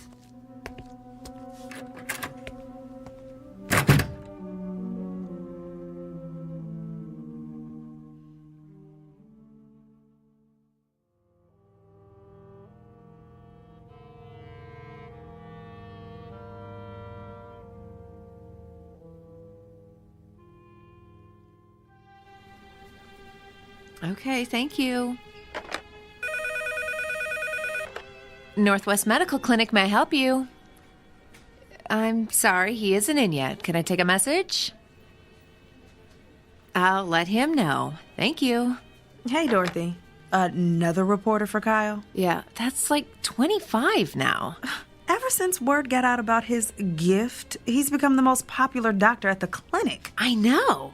I can't believe he's going to be on that talk show tomorrow. Yeah, I am dying to see what Dr. Charisma is like on TV. Oh.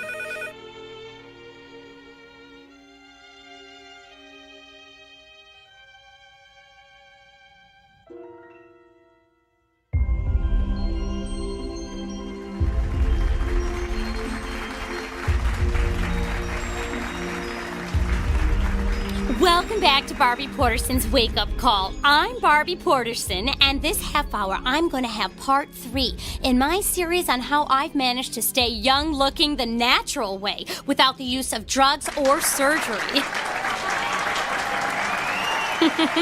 But enough about me. We have a guest with a rather unique gift. His name is Dr. Kyle Powers, and he claims that he can experience the same pain his patients are feeling simply by touching them.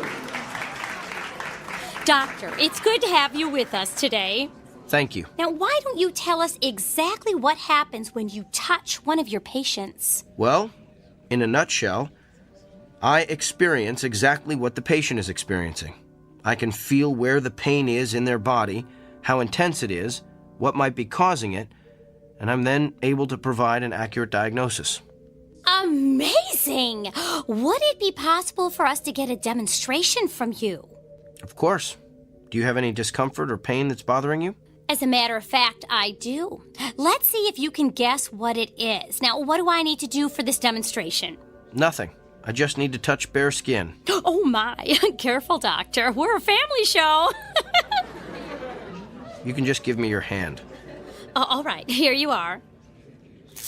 Oh, I think a spark flew between us. Don't tell my husband. Interesting. So, what's your diagnosis? I believe the pain you wanted me to identify is a sprained muscle in your left thigh.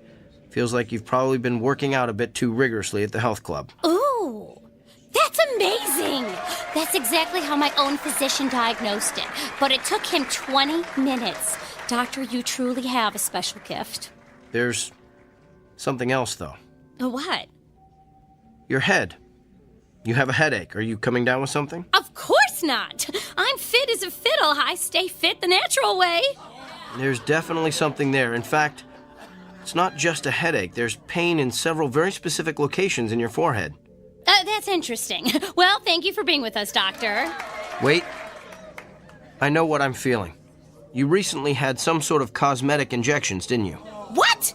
Yes, the type that eliminates frown lines and wrinkles. Me? Cosmetic injections? What a ludicrous suggestion. Well, back with more of our Barbie Porterson's wake-up call after these messages. You know, a simple analgesic will help with that headache. No, I don't need it. Could we cut the audio, please?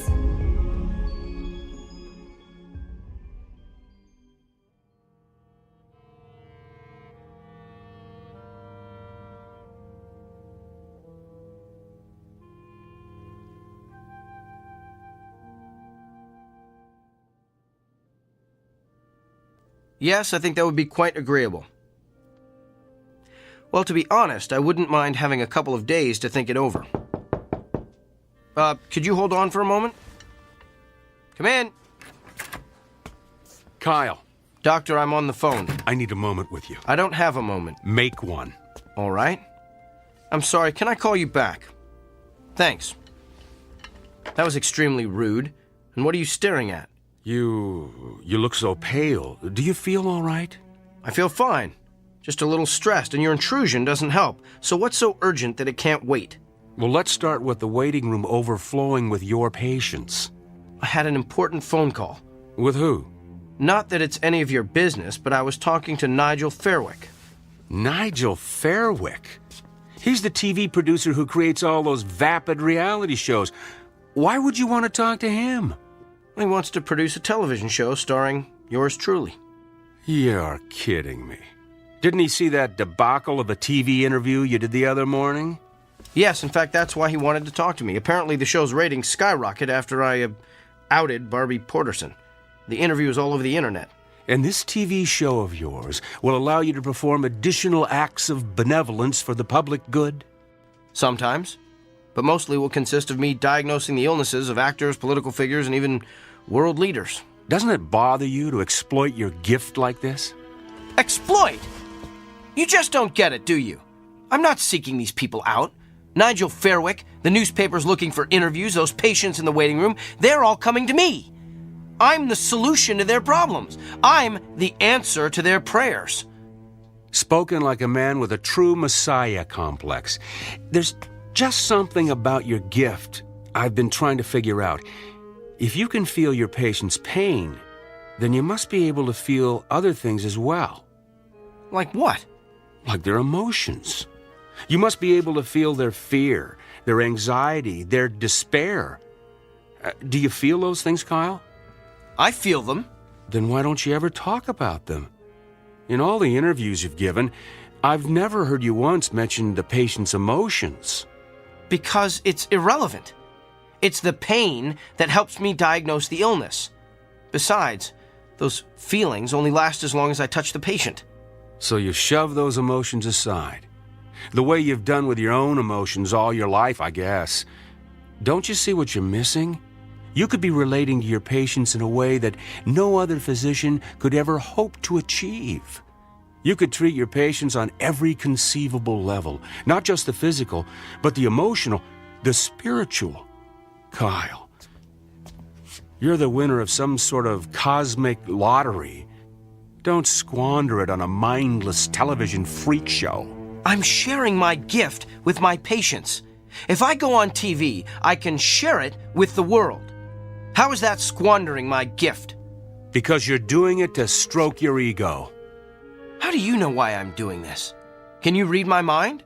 Is that your gift? Oh, wait, I forgot. You don't have one. Hello? Nigel? No, it's all right. I'm glad you called back. I've decided I don't need more time to think. I want to get started on this TV show as soon as possible. This afternoon? Well, that sounds great. I'll see you then. Thanks.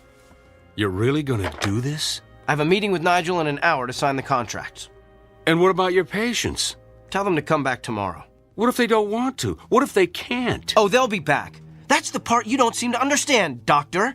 Everyone wants to see the amazing Dr. Kyle Powers.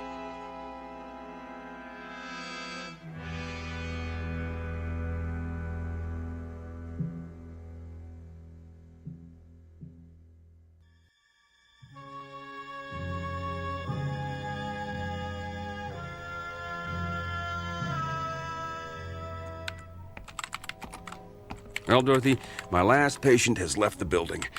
Let's start closing up shop. Way ahead of you, Doctor. Hey, I put the TV on in the waiting area. Kyle's TV show is about to start. Oh, I don't want to miss this. Oh, yes. We shouldn't miss the circus when it comes to town. Come on, Doctor, it started. I'm coming.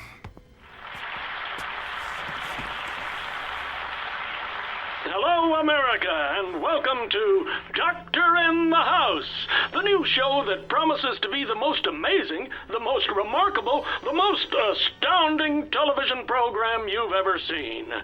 I'm Gil Montgomery, and I'll be your master of ceremonies. Master of hyperbole is more like it.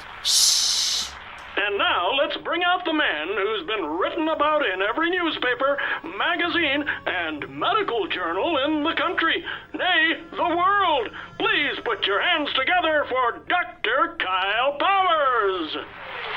Wow, a standing ovation. You'd think he was the second coming. He thinks he is anyway. How come he's sweating so much? He's probably just nervous. I don't know. He looks kind of pale, too. Good evening, Doctor. Good evening, Gil. Are you feeling okay, Doctor? I'm not sure. I've been feeling a bit lightheaded today. Well, physician, perhaps we'll give you a chance to heal thyself later in the show. But right now, we're going to bring out your first patient. Are you ready? Yes, I think he fainted. Oh, no. Perhaps we should go to a commercial. But what's wrong with him? He's not getting up. Can somebody help me, please? Is there a doctor in the house? I better head down to the studio.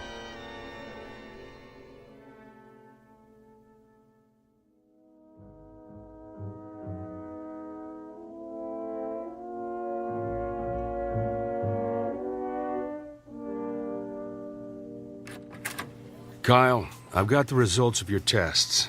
They're pretty extensive. Tell me. Well, simply put, your autoimmune system has completely broken down.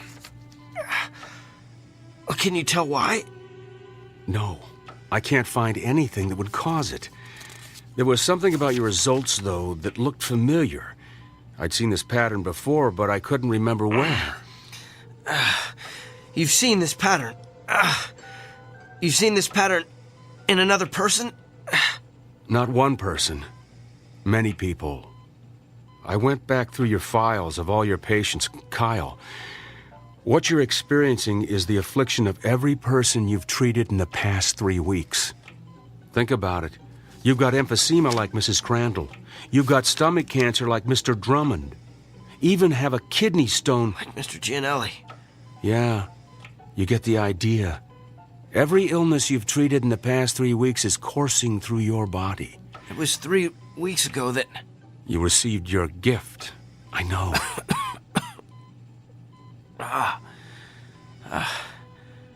How long do I have? At the rate you're deteriorating, I'd say you've got 24 hours. No. That just can't be. Look, I know you're in a lot of pain. We're going to do what we can to make you comfortable. I want to run some more tests. There's got to be a way to beef up your immune system. Bill, after the way I've insulted you, why are you showing me so much... Compassion? It's part of being a doctor, right? Get some rest, Kyle. I'll be back.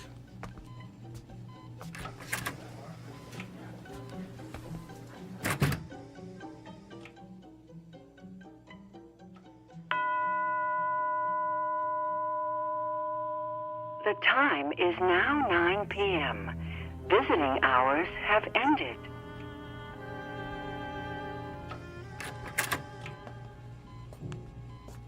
Bill? I'm afraid not. You? What are you doing here? I wanted to see how you're feeling.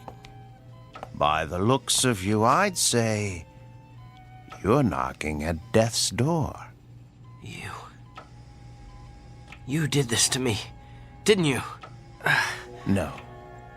You did this to yourself.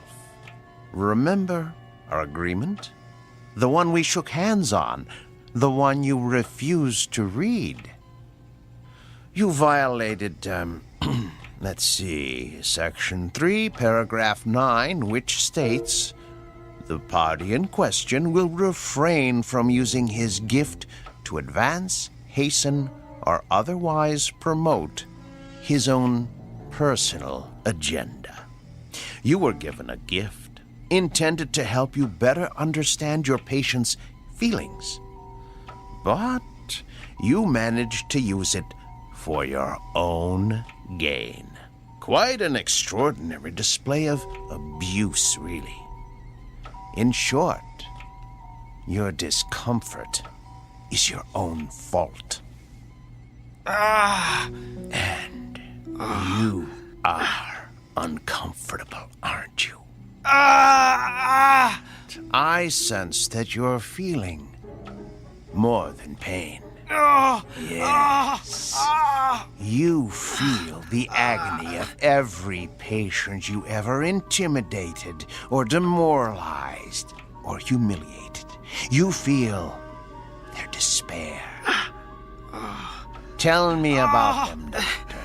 Tell me about Mrs. Fitzsimmons. I believe you told her last week she has a spot on her lung. Can you tell me what she's feeling right now?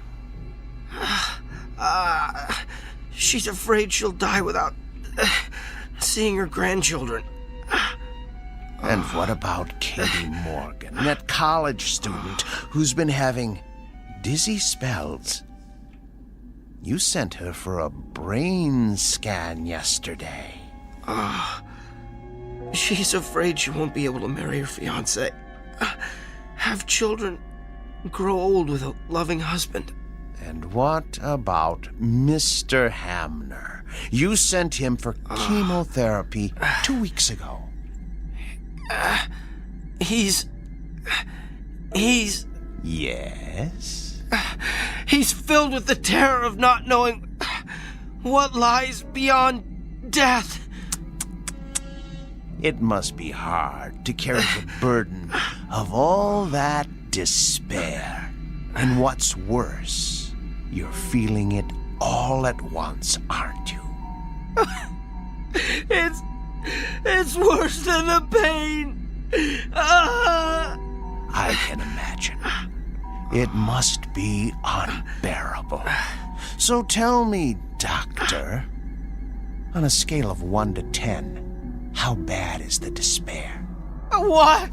How much worse has the hopelessness become in the past hour? Don't! 40%? 30? Stop! Is there a history of anguish or misery in your family? Please stop!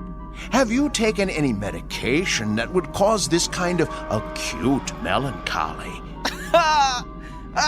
Don't torture me like this!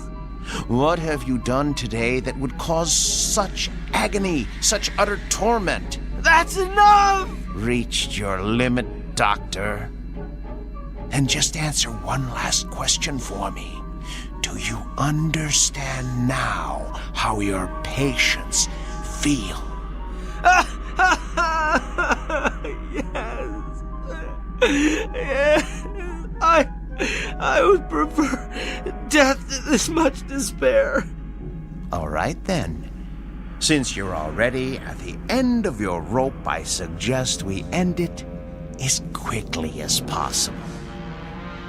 I'm going to touch you one last time.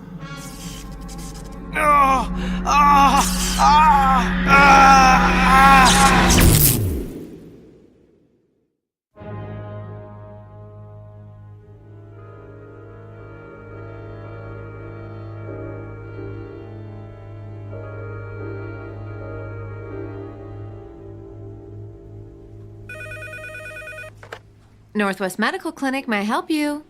Sure, let me transfer you. Hey, Dorothy. What is it, Millie? It's a shame about Kyle, isn't it? Yeah, a pity it had to end the way it did.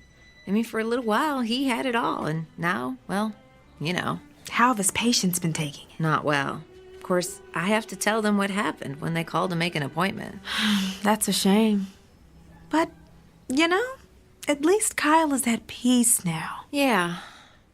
Well, he seemed very peaceful when I gave him his messages this morning. I guess a full recovery will do that to you. That and a near-death experience. Yeah, but it is too bad he lost his, well, you know, his gift. Yeah. I wonder what it's gonna be like for him now. Just seeing patients as plain old Dr. Kyle Powers.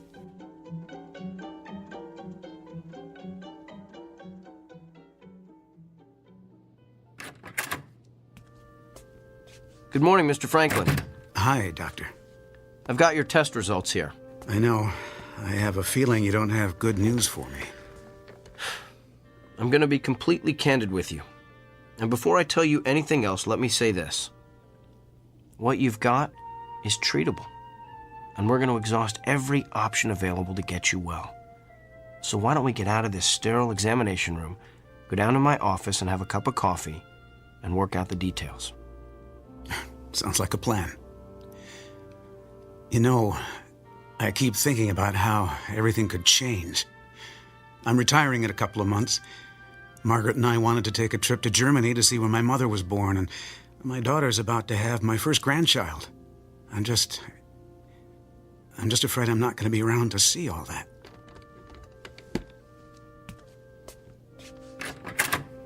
Mr. Franklin, I know exactly how you feel.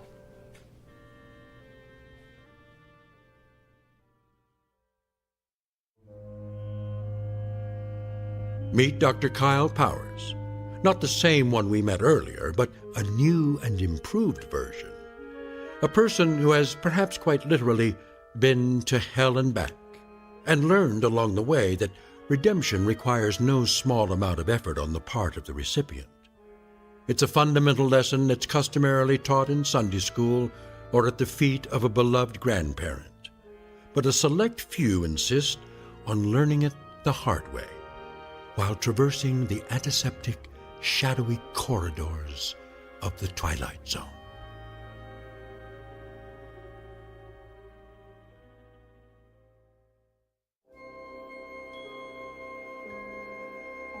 Hi, this is Carl Amari, producer of the Twilight Zone Radio Dramas. I'd like to take a moment to tell you about our official website at twilightzoneradio.com. where you'll get the latest news and information on these Twilight Zone radio dramas. Plus, at twilightzoneradio.com, you can digitally download 3 free episodes or any of our episodes for only $1.95 each. In this age of ever-changing technology, we've decided to make these episodes instantly available to you by making the Twilight Zone radio dramas a digital download-only series. This means that this series will no longer be offered on CD. The CD collections at our website are now being offered while supplies last at buy one, get one free. So be sure to get your favorites before they're sold out. Be sure to visit us often, and I'll see you in the zone.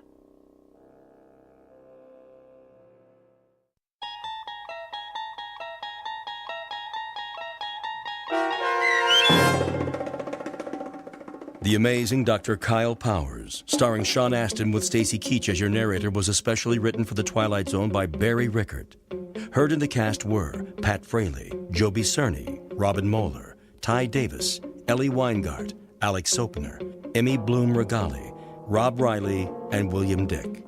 The producers of The Twilight Zone wish to thank CBS Enterprises and the Rod Serling Estate for making this series possible. This copyrighted radio series is produced and directed by Carl Amari and Joby Cerny for Falcon Picture Group and Westwood One. Sound design and custom Foley effects for The Twilight Zone were done in the Cerny American Sound to Picture Theater by Todd Beyer, Craig Lee, and Tim Cerny. To learn more about the Twilight Zone radio dramas and to contact us, visit our official website at twilightzoneradio.com. Doug James speaking.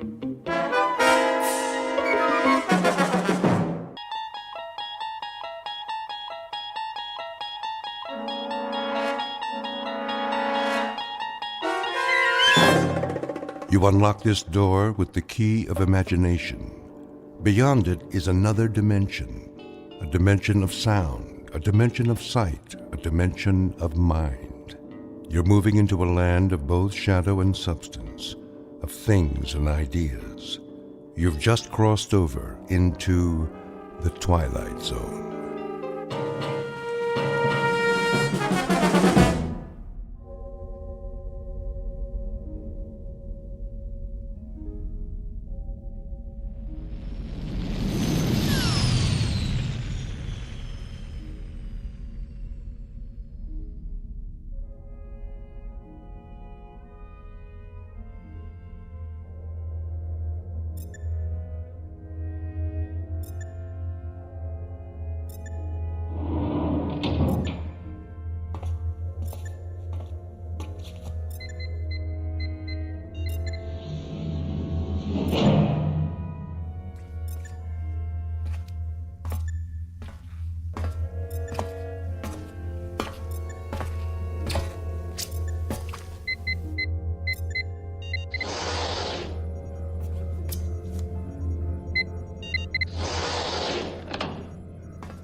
Probe 7, log entry 1411. Another waking period. Ship seems to be functioning perfectly as usual. Wish they could make cars this reliable back home. Oxygen supply, right on the button. Food supply, a little over. Something wrong with my appetite. Not enough exercise, I guess. I know. More workout time. Gotta stay in shape. Never know who I might meet in space.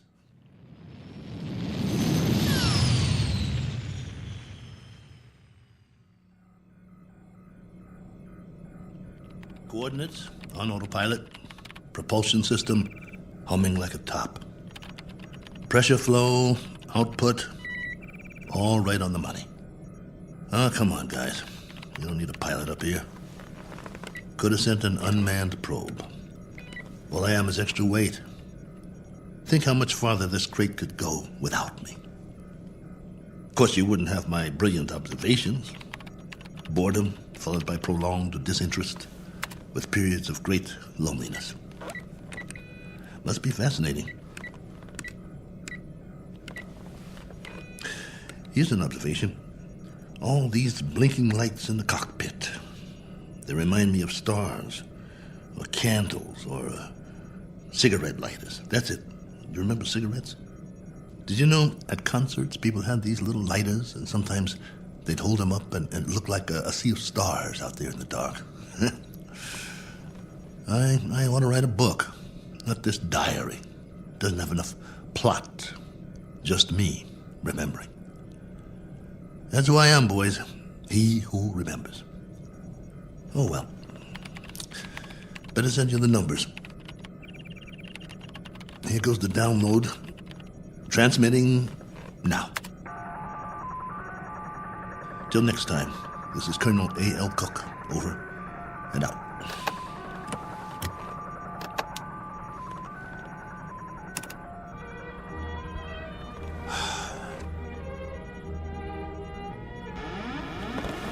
Hold on, I think we've got a malfunction here. Some kind of overload. Yep, there's the power drain. Initiating diagnostics. No time for that. Switching to manual override.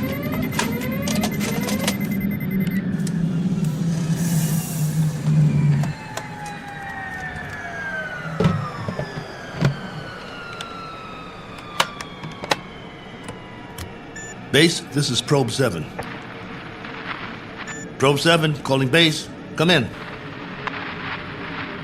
I've just lost a rocket tube. Can't handle this baby. Controls won't respond. Losing power fast. Have to set down on the nearest planet.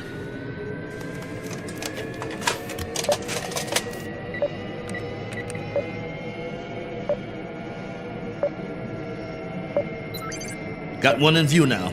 Not much choice.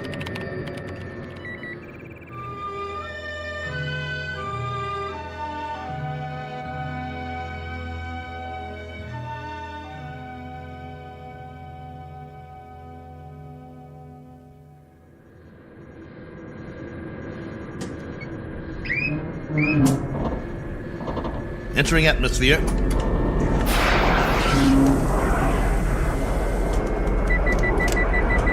Surface coming up fast.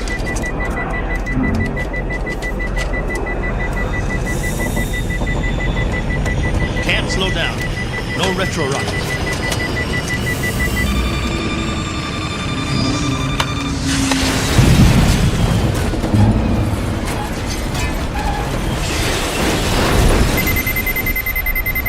Warning.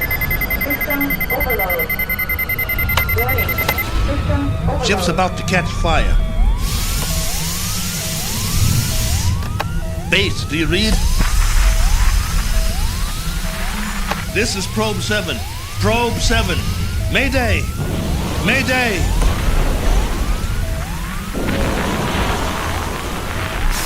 Mayday! Mayday!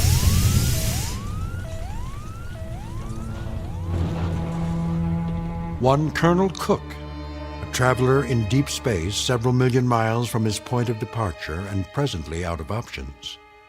He set a course across an endless ocean in a one-man lifeboat, now scorched and broken on an alien shore. But even if he should survive, his greatest ordeal is yet to come, for he must face a far more dangerous challenge, an opponent more menacing than the cold, lifeless vacuum of space. He must face what awaits him on the other side of the bulkhead and do battle with the unknown. As soon as the dust settles, he will take stock of his plight with very little effort, a single 360-degree movement of head and eyes. For Colonel Cook has come to rest on a small, undistinguished planet not on any chart, one that is actually an outpost in the Twilight Zone. And now, The Twilight Zone and our story, Probe 7, Over and Out, starring Lou Gossett Jr., with Stacy Keach as your narrator.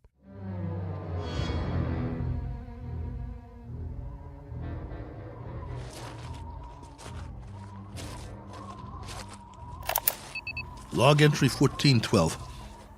I'm alive. That's all I know for sure. The ship is wrecked pretty badly. It might be possible to realign the main drive, but not without help. So far, I'm holding up. One badly bruised head and a broken right arm for which I made a sling. A few more painkillers in the first aid kit, but after that, I'm on my own. The planet has an atmosphere, so I don't need the pressure suit. That's another stroke of luck, if you can call it that. The terrain is desolate. Sand, rocks, some low-grade plant life. That means there's water. The question is, how much and where? The ship has cooled down now, what's left of it. Main instrument panel is intact, so I'll try to contact the base directly, if there's enough power. More later. Cook, signing off.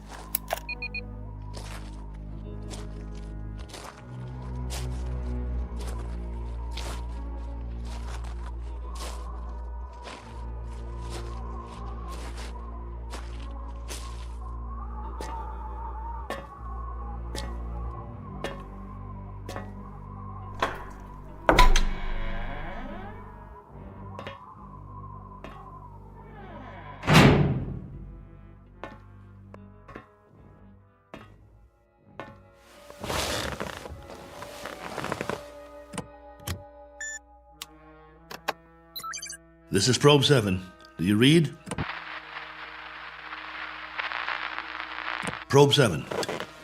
This is Probe 7, calling base. Probe 7, with a landing report and damage assessment. Over to you, base.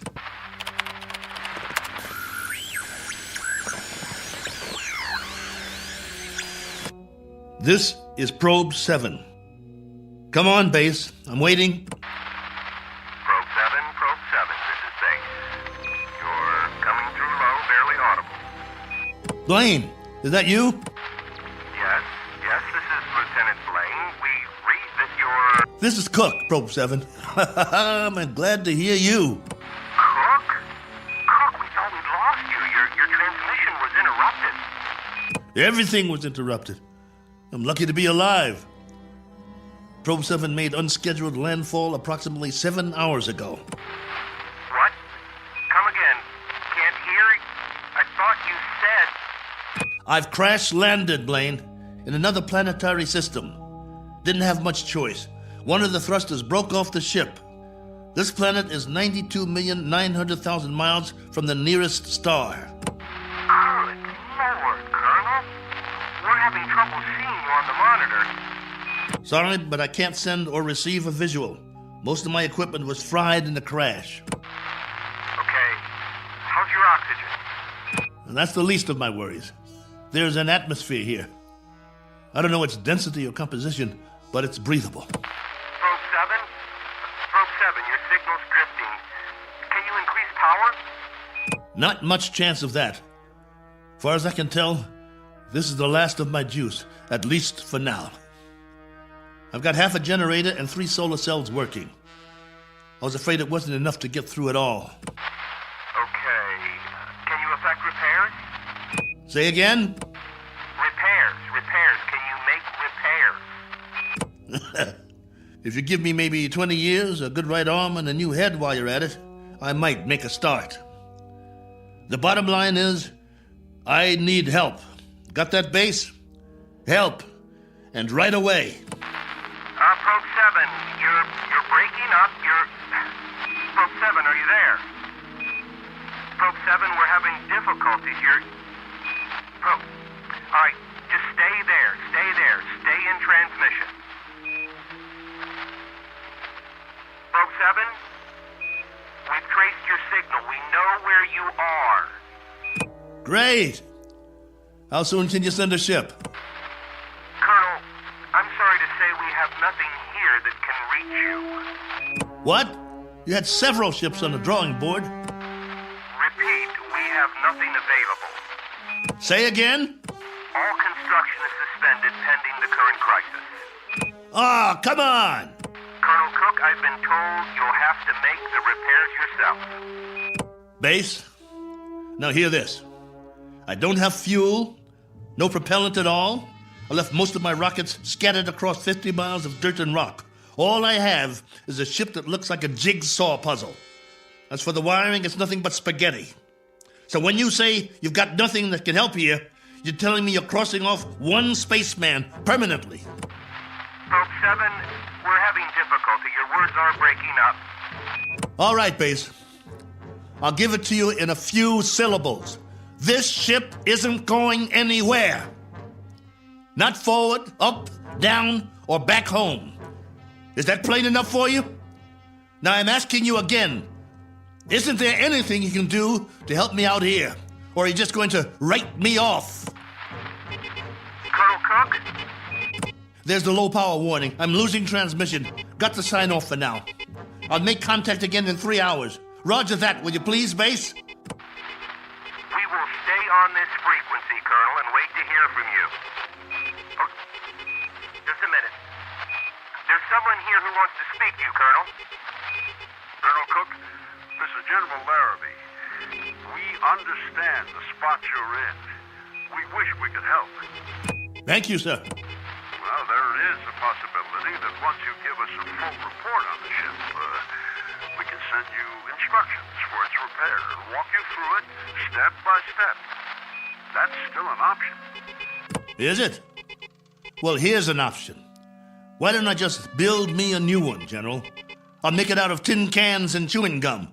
I'll burn some circuit boards with a magnifying glass. That's a possibility, too. Colonel, I'm trying to be frank with you. Sorry, sir. I'll transmit again in 3 hours. Over and out. Heaven help me.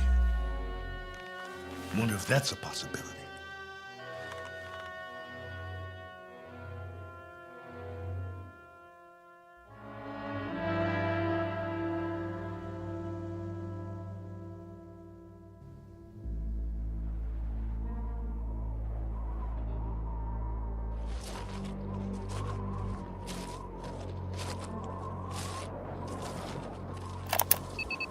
Log entry 1413. I'm standing on a hillside a few meters from the ship. You hear that? I think there's going to be a change in the weather. Back home we'd call it a sandstorm. Better head back soon. I see vines and some flowers down the other side of the hill. There's more life here than I thought. As to what stage of evolution it's reached, that's pure conjecture. No sign of animal life, but the vegetation grows thicker in certain areas, like the valley. Can't trust my leg yet. Better stay close to the ship. I've picked some plants for analysis. We'll see if there's anything edible.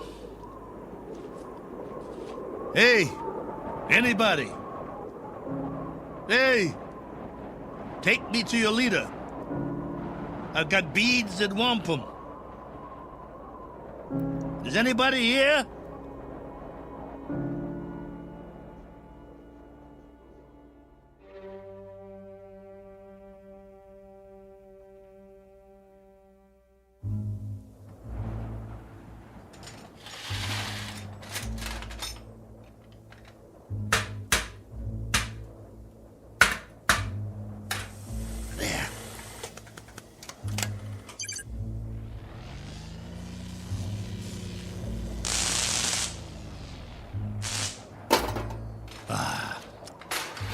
That's just great.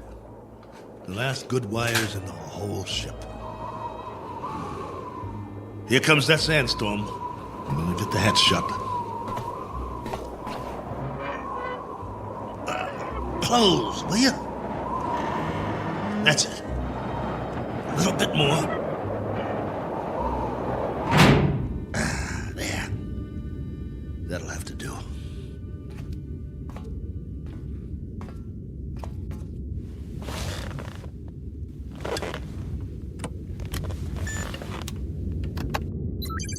This is Probe 7, calling base. Probe 7, calling base. Over to you. If you read. We read you. We read you very well, Colonel. Ah, you've got the video going. For now, General, I've wired all the solar cells in the series. At the moment, I'm running off the storage batteries, though. It's almost night here. All right, tell us your situation, please. My situation? Yes. Any change, Colonel? I've done what I can, but I'd have to call it unchanged. The power level's higher as long as I charge up during the day, but I don't know how long that will last. At least, I've got you on the screen. Got to see another face, both of you. You should be used to solitude. You've been in space a long time. Yeah, I should, but that was different somehow. I was a big something in the middle of nothing. This, though, I've landed and it feels like I'm supposed to be somewhere, and I'm not. My memory of home is fading fast. Colonel, and the condition of the ship, still a total loss? Probe 7 is no longer probing, General, unless it's the few feet of dirt I tore up when I crashed. There is life here, like I said, vegetable life, pretty elementary. I've explored the surrounding area in all directions, but I can't get down to the valley with this leg. The gravity is roughly the same as ours. From what I can tell, the atmosphere is similar as well. At least, there's no pollution. I haven't started coughing yet. Describe what's left of the ship. What's left of the ship, General, is a few feet of bent-up metal. I told you, it's unrepairable. You're sure, Colonel? You're absolutely positive? There isn't one other section that's still intact.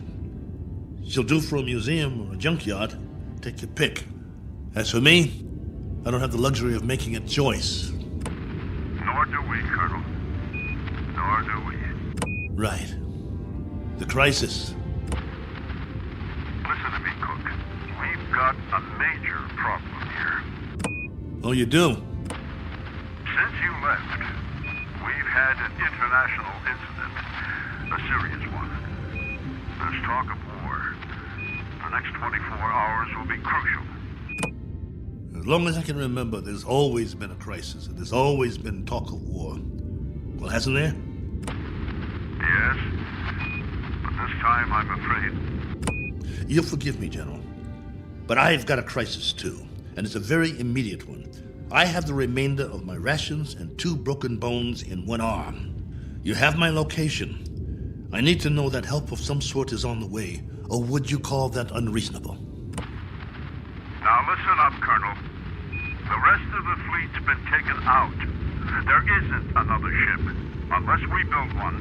And if we go to hydrogen war in the next few hours, there'll be nobody left to do the building. Do I make myself clear?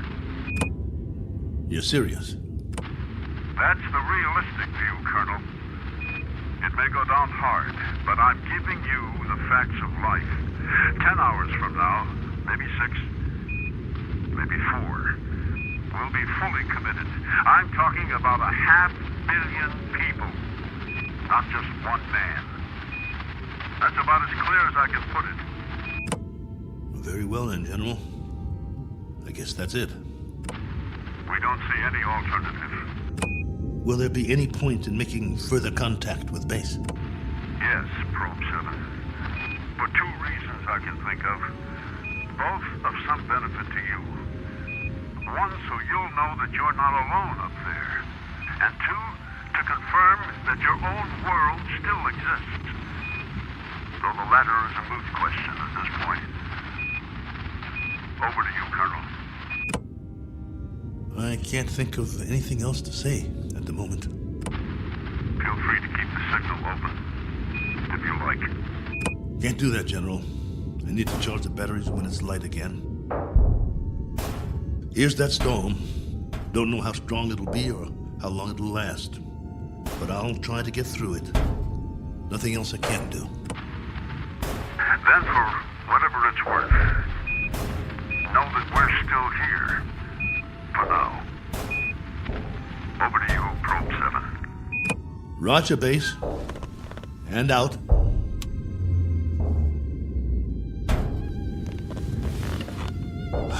It's going to be a long night.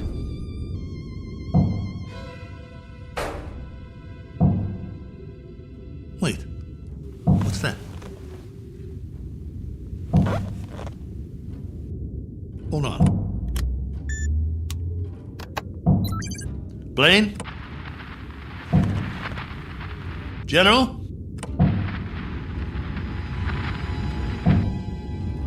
I wish you could hear this. There's something outside, I swear. Something or someone.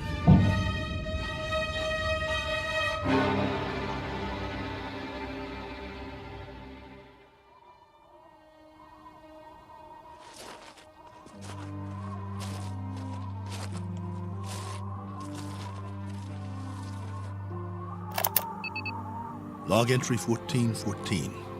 Just in case anybody ever hears this, I didn't get much sleep last night. I was waiting for the wind to die down.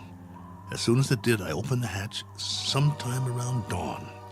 You see, I thought I heard something pounding on the hull, over and over. It couldn't have been an accident.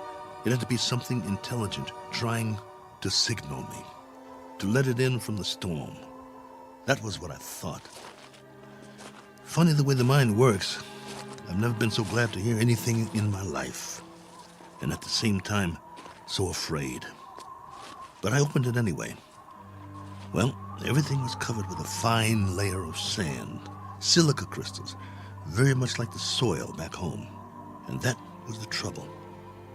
Whatever had been outside, there was no sign of it now. If there were tracks, the sandstorm had wiped them out. The ground, everything, smooth as a beach where no man has gone before. I did find something, though. A broken branch. So, it was only the wind, after all, blowing it back and forth before it broke off. Had me going for a while. So much for my man Friday. Now I'm back to the old routine. Reconnaissance, hunting, and gathering. Just think, a few million years from now, something on 4 legs, or 2, or 8, may actually walk this barren planet again. A few million more years, and it will grow a bigger brain so the species can start doing the same things I'm doing. Foraging for food, trying to survive. Wonder if there'll be anything left of the ship by then. Probably not. Me? I'll be a fossil at the bottom of a tar pit somewhere, and no one will realize I was ever here. Well, onward he marched, for want of anything better to do.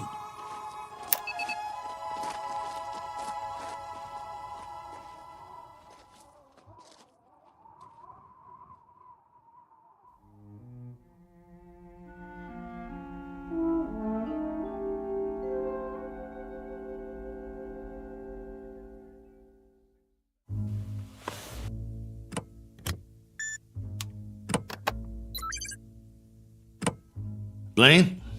General Larrabee? Are you still there? Here, Colonel. Go ahead. Well, you look like you haven't slept. Not much. And you? Not really. Up at dawn to do some hiking, north, east, south, and west. I had been hoping. Yes?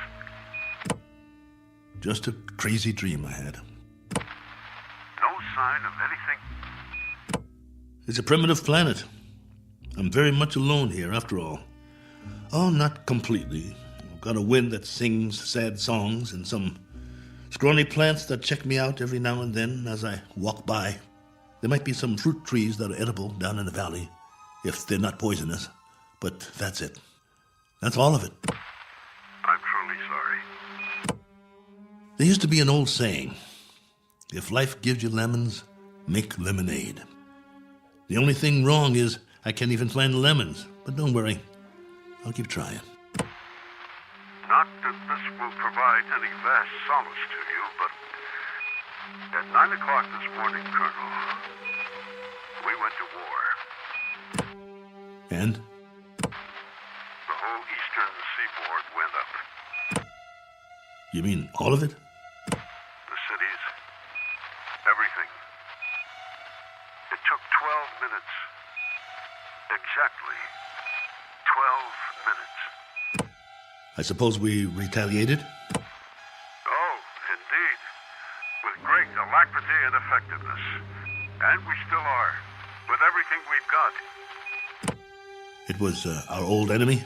That's right, if it matters now. And the result of all this? A Our world is doing a little wholesale dying at the moment. And there's nothing to do but watch it happen. What about the base? Are you safe? For the time being, our location's classified. Only you and a few others know where we are. The signal's encrypted. That's good then. Trouble is, we can't stay here much longer. There have been bombs as close as 400 miles from us, falling through the night. It's now a question, Colonel, of the manner of death. Very fast or very slow. It's that kind of consideration, not one we thought would ever be a reality. General. You know, it's really quite a pity that we didn't send others with you. What you think of as a prison might have proved to be a haven of sorts for the survival of the species. Don't have any illusions about it, General. What you think of as a haven is only a very sizable dungeon. A good-sized dungeon with a breathable air. But that's what it is, and there's no way out. I don't much care for solitary confinement, and neither would you. Unfortunately, both of us have very little choice in the matter. General, this is urgent. Give it to me. What is it, General? What's happening there? In a moment, Blaine. But, General... I said in a moment. Cook, I've just received an official communication. We're going to have to move out of here. Now, I don't know whether we'll be able to transmit again or not. If we are able to, I'll do my best to make contact. You have my word. Thank you. Try if you can. It means a lot to hear a real, live voice. I wish we could do more. Silence. Or cries. That's the story from our world. Silence or cries. God bless you. And good luck. Over and out. Probe 7. Yeah. Over and out. Not with a bang, but a whimper. Hell of an ending. To all my friends back home, take good care. Looks like I won't be seeing you again. Not in this life.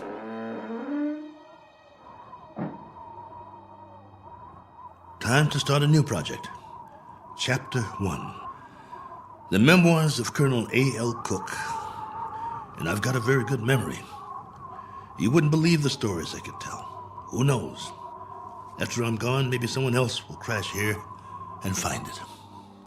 A lifetime of memories. Every sight, every sound, all the way back to the beginning. The kids I knew, the girls I dated, my friends, mom and dad, the first job, all of it. Every detail recorded for posterity. Has anyone ever done that before? Maybe people who keep diaries their whole lives, except that no one ever got it all down. Didn't have the time. But I do. All the time in the world.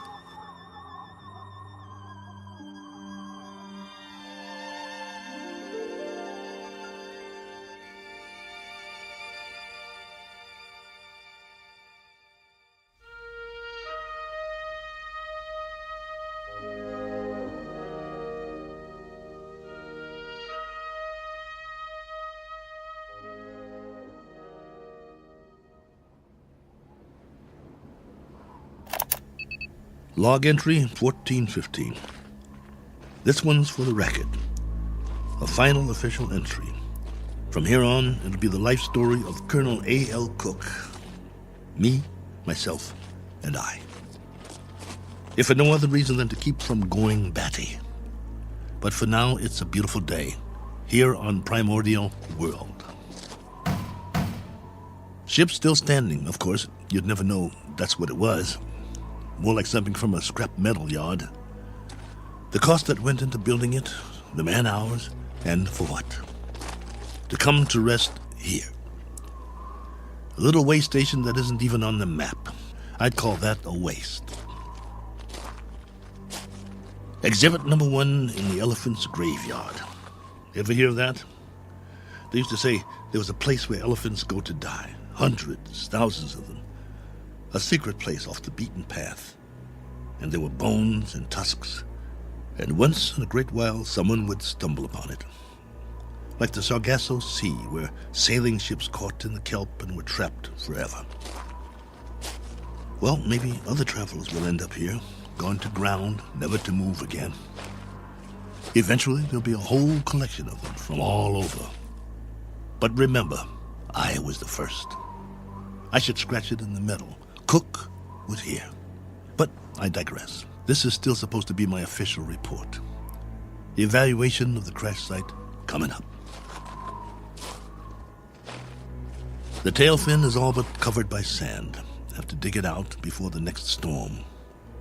Then build some kind of windbreak or the whole ship might get buried. I could gather some branches, make one. There's more vegetation in the valley if I can get up and over. Now, that's odd. If there are no other trees in the immediate vicinity, where did this branch come from? The one that was banging against the hull last night. Unless something carried it here. The wind or... Oh well, maybe I just didn't notice before. That must be it. Rocks to the left of me, rocks to the right of me. One very dry, broken off branch in the sand. And what great sand it is. None better in the known universe. On sale at closeout prices. Note the fine crunch under my boots as I walk the proud land. The rare texture, the superb body. Why, it's positively... What in the name of... It can't be. It looks exactly like... No, I must be hallucinating. But this... impression... I could swear it's a footprint, a boot print, to be precise. A lot like my boot, in fact. But it's not one of mine, about 4 inches shorter. But that's what it is. It is! Now hear this. Now hear this. I've got company. I've got company. Hey! Whoever you are, come on down. It's open house at my humble abode. It isn't much, but it's home.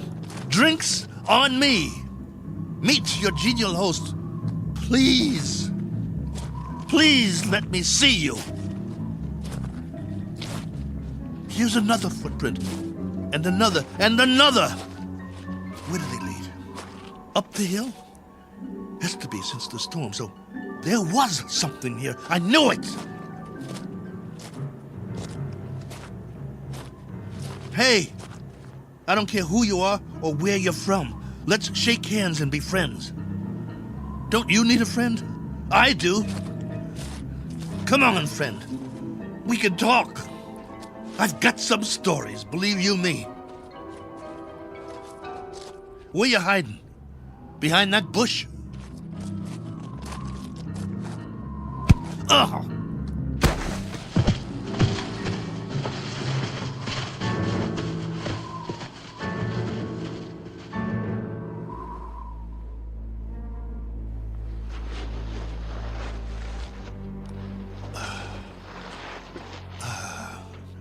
Blood on my head. Something hit me. Why'd you do that? Probe 7, come in. Got to get inside.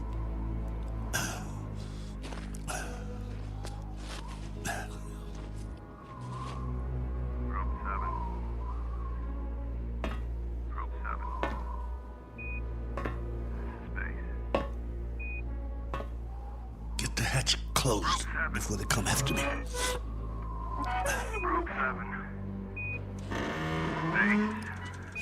Can't let them get in. This is Base. With our last transmission, we got ours a few minutes ago. A 500% increase in radioactivity. No,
All right.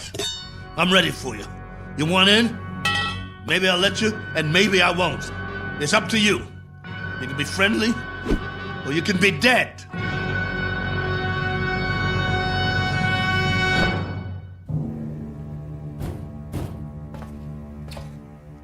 Hey, friend. You want to come in? Must be lonely out there.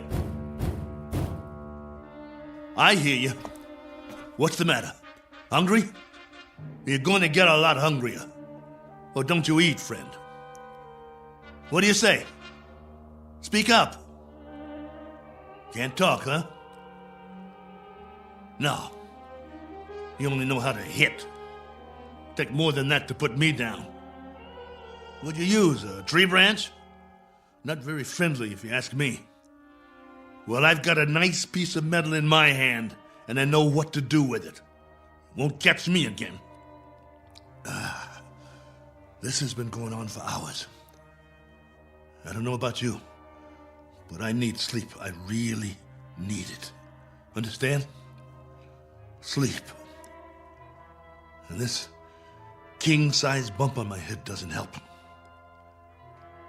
Tell you what, we'll make a deal. I give you one more chance to get away. Go hide, I don't care. You may not understand the language, but maybe you get the message. I'll wait a while and catch some sleep. Then when I wake up, I'm going to have a nice freeze-dried dinner. If I don't hear you out there, we'll forget the whole thing. You stay up the hill, and I'll stay down here. Just remember to keep your distance. Otherwise, I might have to come up there and teach you a lesson. A man's got to have his boundaries. Oh, God, I hurt. Want to sleep just for a while.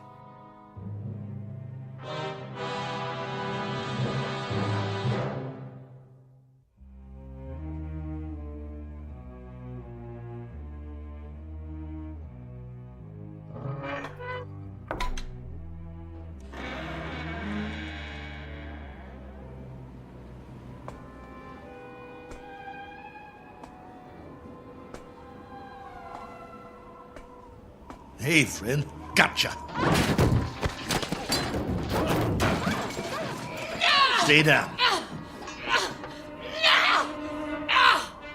Pretty weak, aren't you? Let's see who you really are. Ituko. Miyana. Manda. Manda. No. You're a woman? No, wait. Let's talk. Can't we talk about it? Do you understand anything I'm saying? Min. Oh boy. Look. My name is Cook. Colonel Cook. I'm from another planet. I crash landed here. Cracked up my ship. This is my ship, get it? Or it was. It can't fly anymore. Now I'm just a wingless spaceman with no place to go and all the time in the world to get there. All right, be that way. I'm not going to hit you. I'm putting my weapon down, see? Oh, what difference does it make? You're probably an illusion, and those prints you left on the ground, they're illusions too. I've been fighting a running battle between fear and loneliness took the prize. You can disappear any time now. Any time at all. Go on. Poof! In a puff of smoke.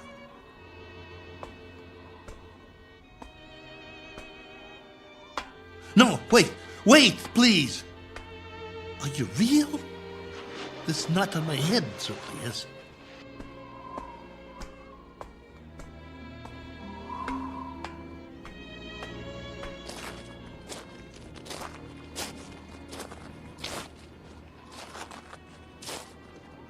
All right.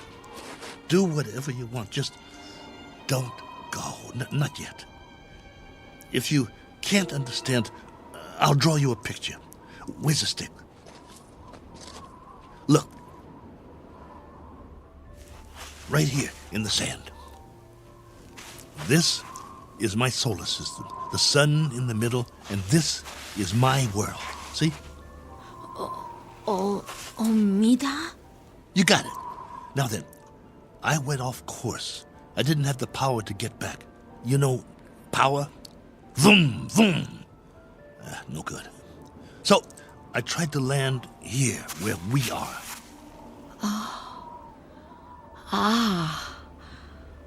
Omida korum. Go ahead, you draw. Korum mistum. Oh, that's your solar system and your world. You came from there. Let me see now. It went out of orbit. Is that it? Your planet left its orbit and moved away from the sun. And the line, that's where you went and where your world went, right? I'm sorry. What about now? Where's your planet now? I understand. Gone. Disappeared. Probably frozen by now. But you got out. How many others? How many got out? You got away. Any others? Min. One finger. That's a hard count, my dear. A very hard count. And you've been here a while, haven't you? Look at your suit. Your galaxy might be light years away. It would have taken years to reach here. Where's your ship?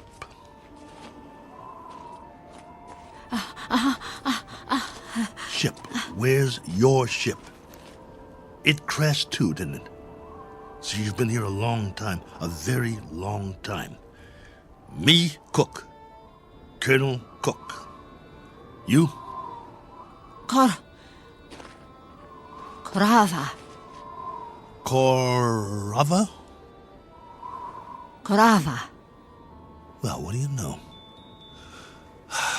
Pleased to make your acquaintance. How does it figure? I thought you'd be a 50-foot flesh-eating ant or something. And you turn out to be a woman. Which is neither here nor there. Because however you slice it, we're stuck here. A one-armed man and one very tired lady. Quite a pair. What have you been living on? What food? You understand food? Eat? Well, I can offer you lunch or maybe it's breakfast. I'm not sure which. And some companionship. And we can spend the rest of our lives drawing diagrams in the sand, which will be somewhat tedious. But the brighter of us will have to learn the other's language eventually. I hope it's you. Because I got some stories to tell, believe me. Come, Korova. Eat. Food. In the ship. Chow time. Come along. Inside. Eat. Food. Food. Okawa? Okawa? No. Not that way. Come here. Food. Please come back. I'm not going to hurt you. Please. Okawa! Oh, for heaven's sake. Korova, please.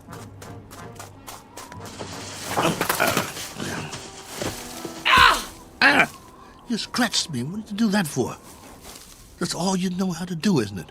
Draw blood. Well, go ahead. Get away from me. It's not just language, is it? It's our animal nature, the way we instinctively respond to one another. In that case, there's not much hope. Go on. Go. If that's the way you want it, go.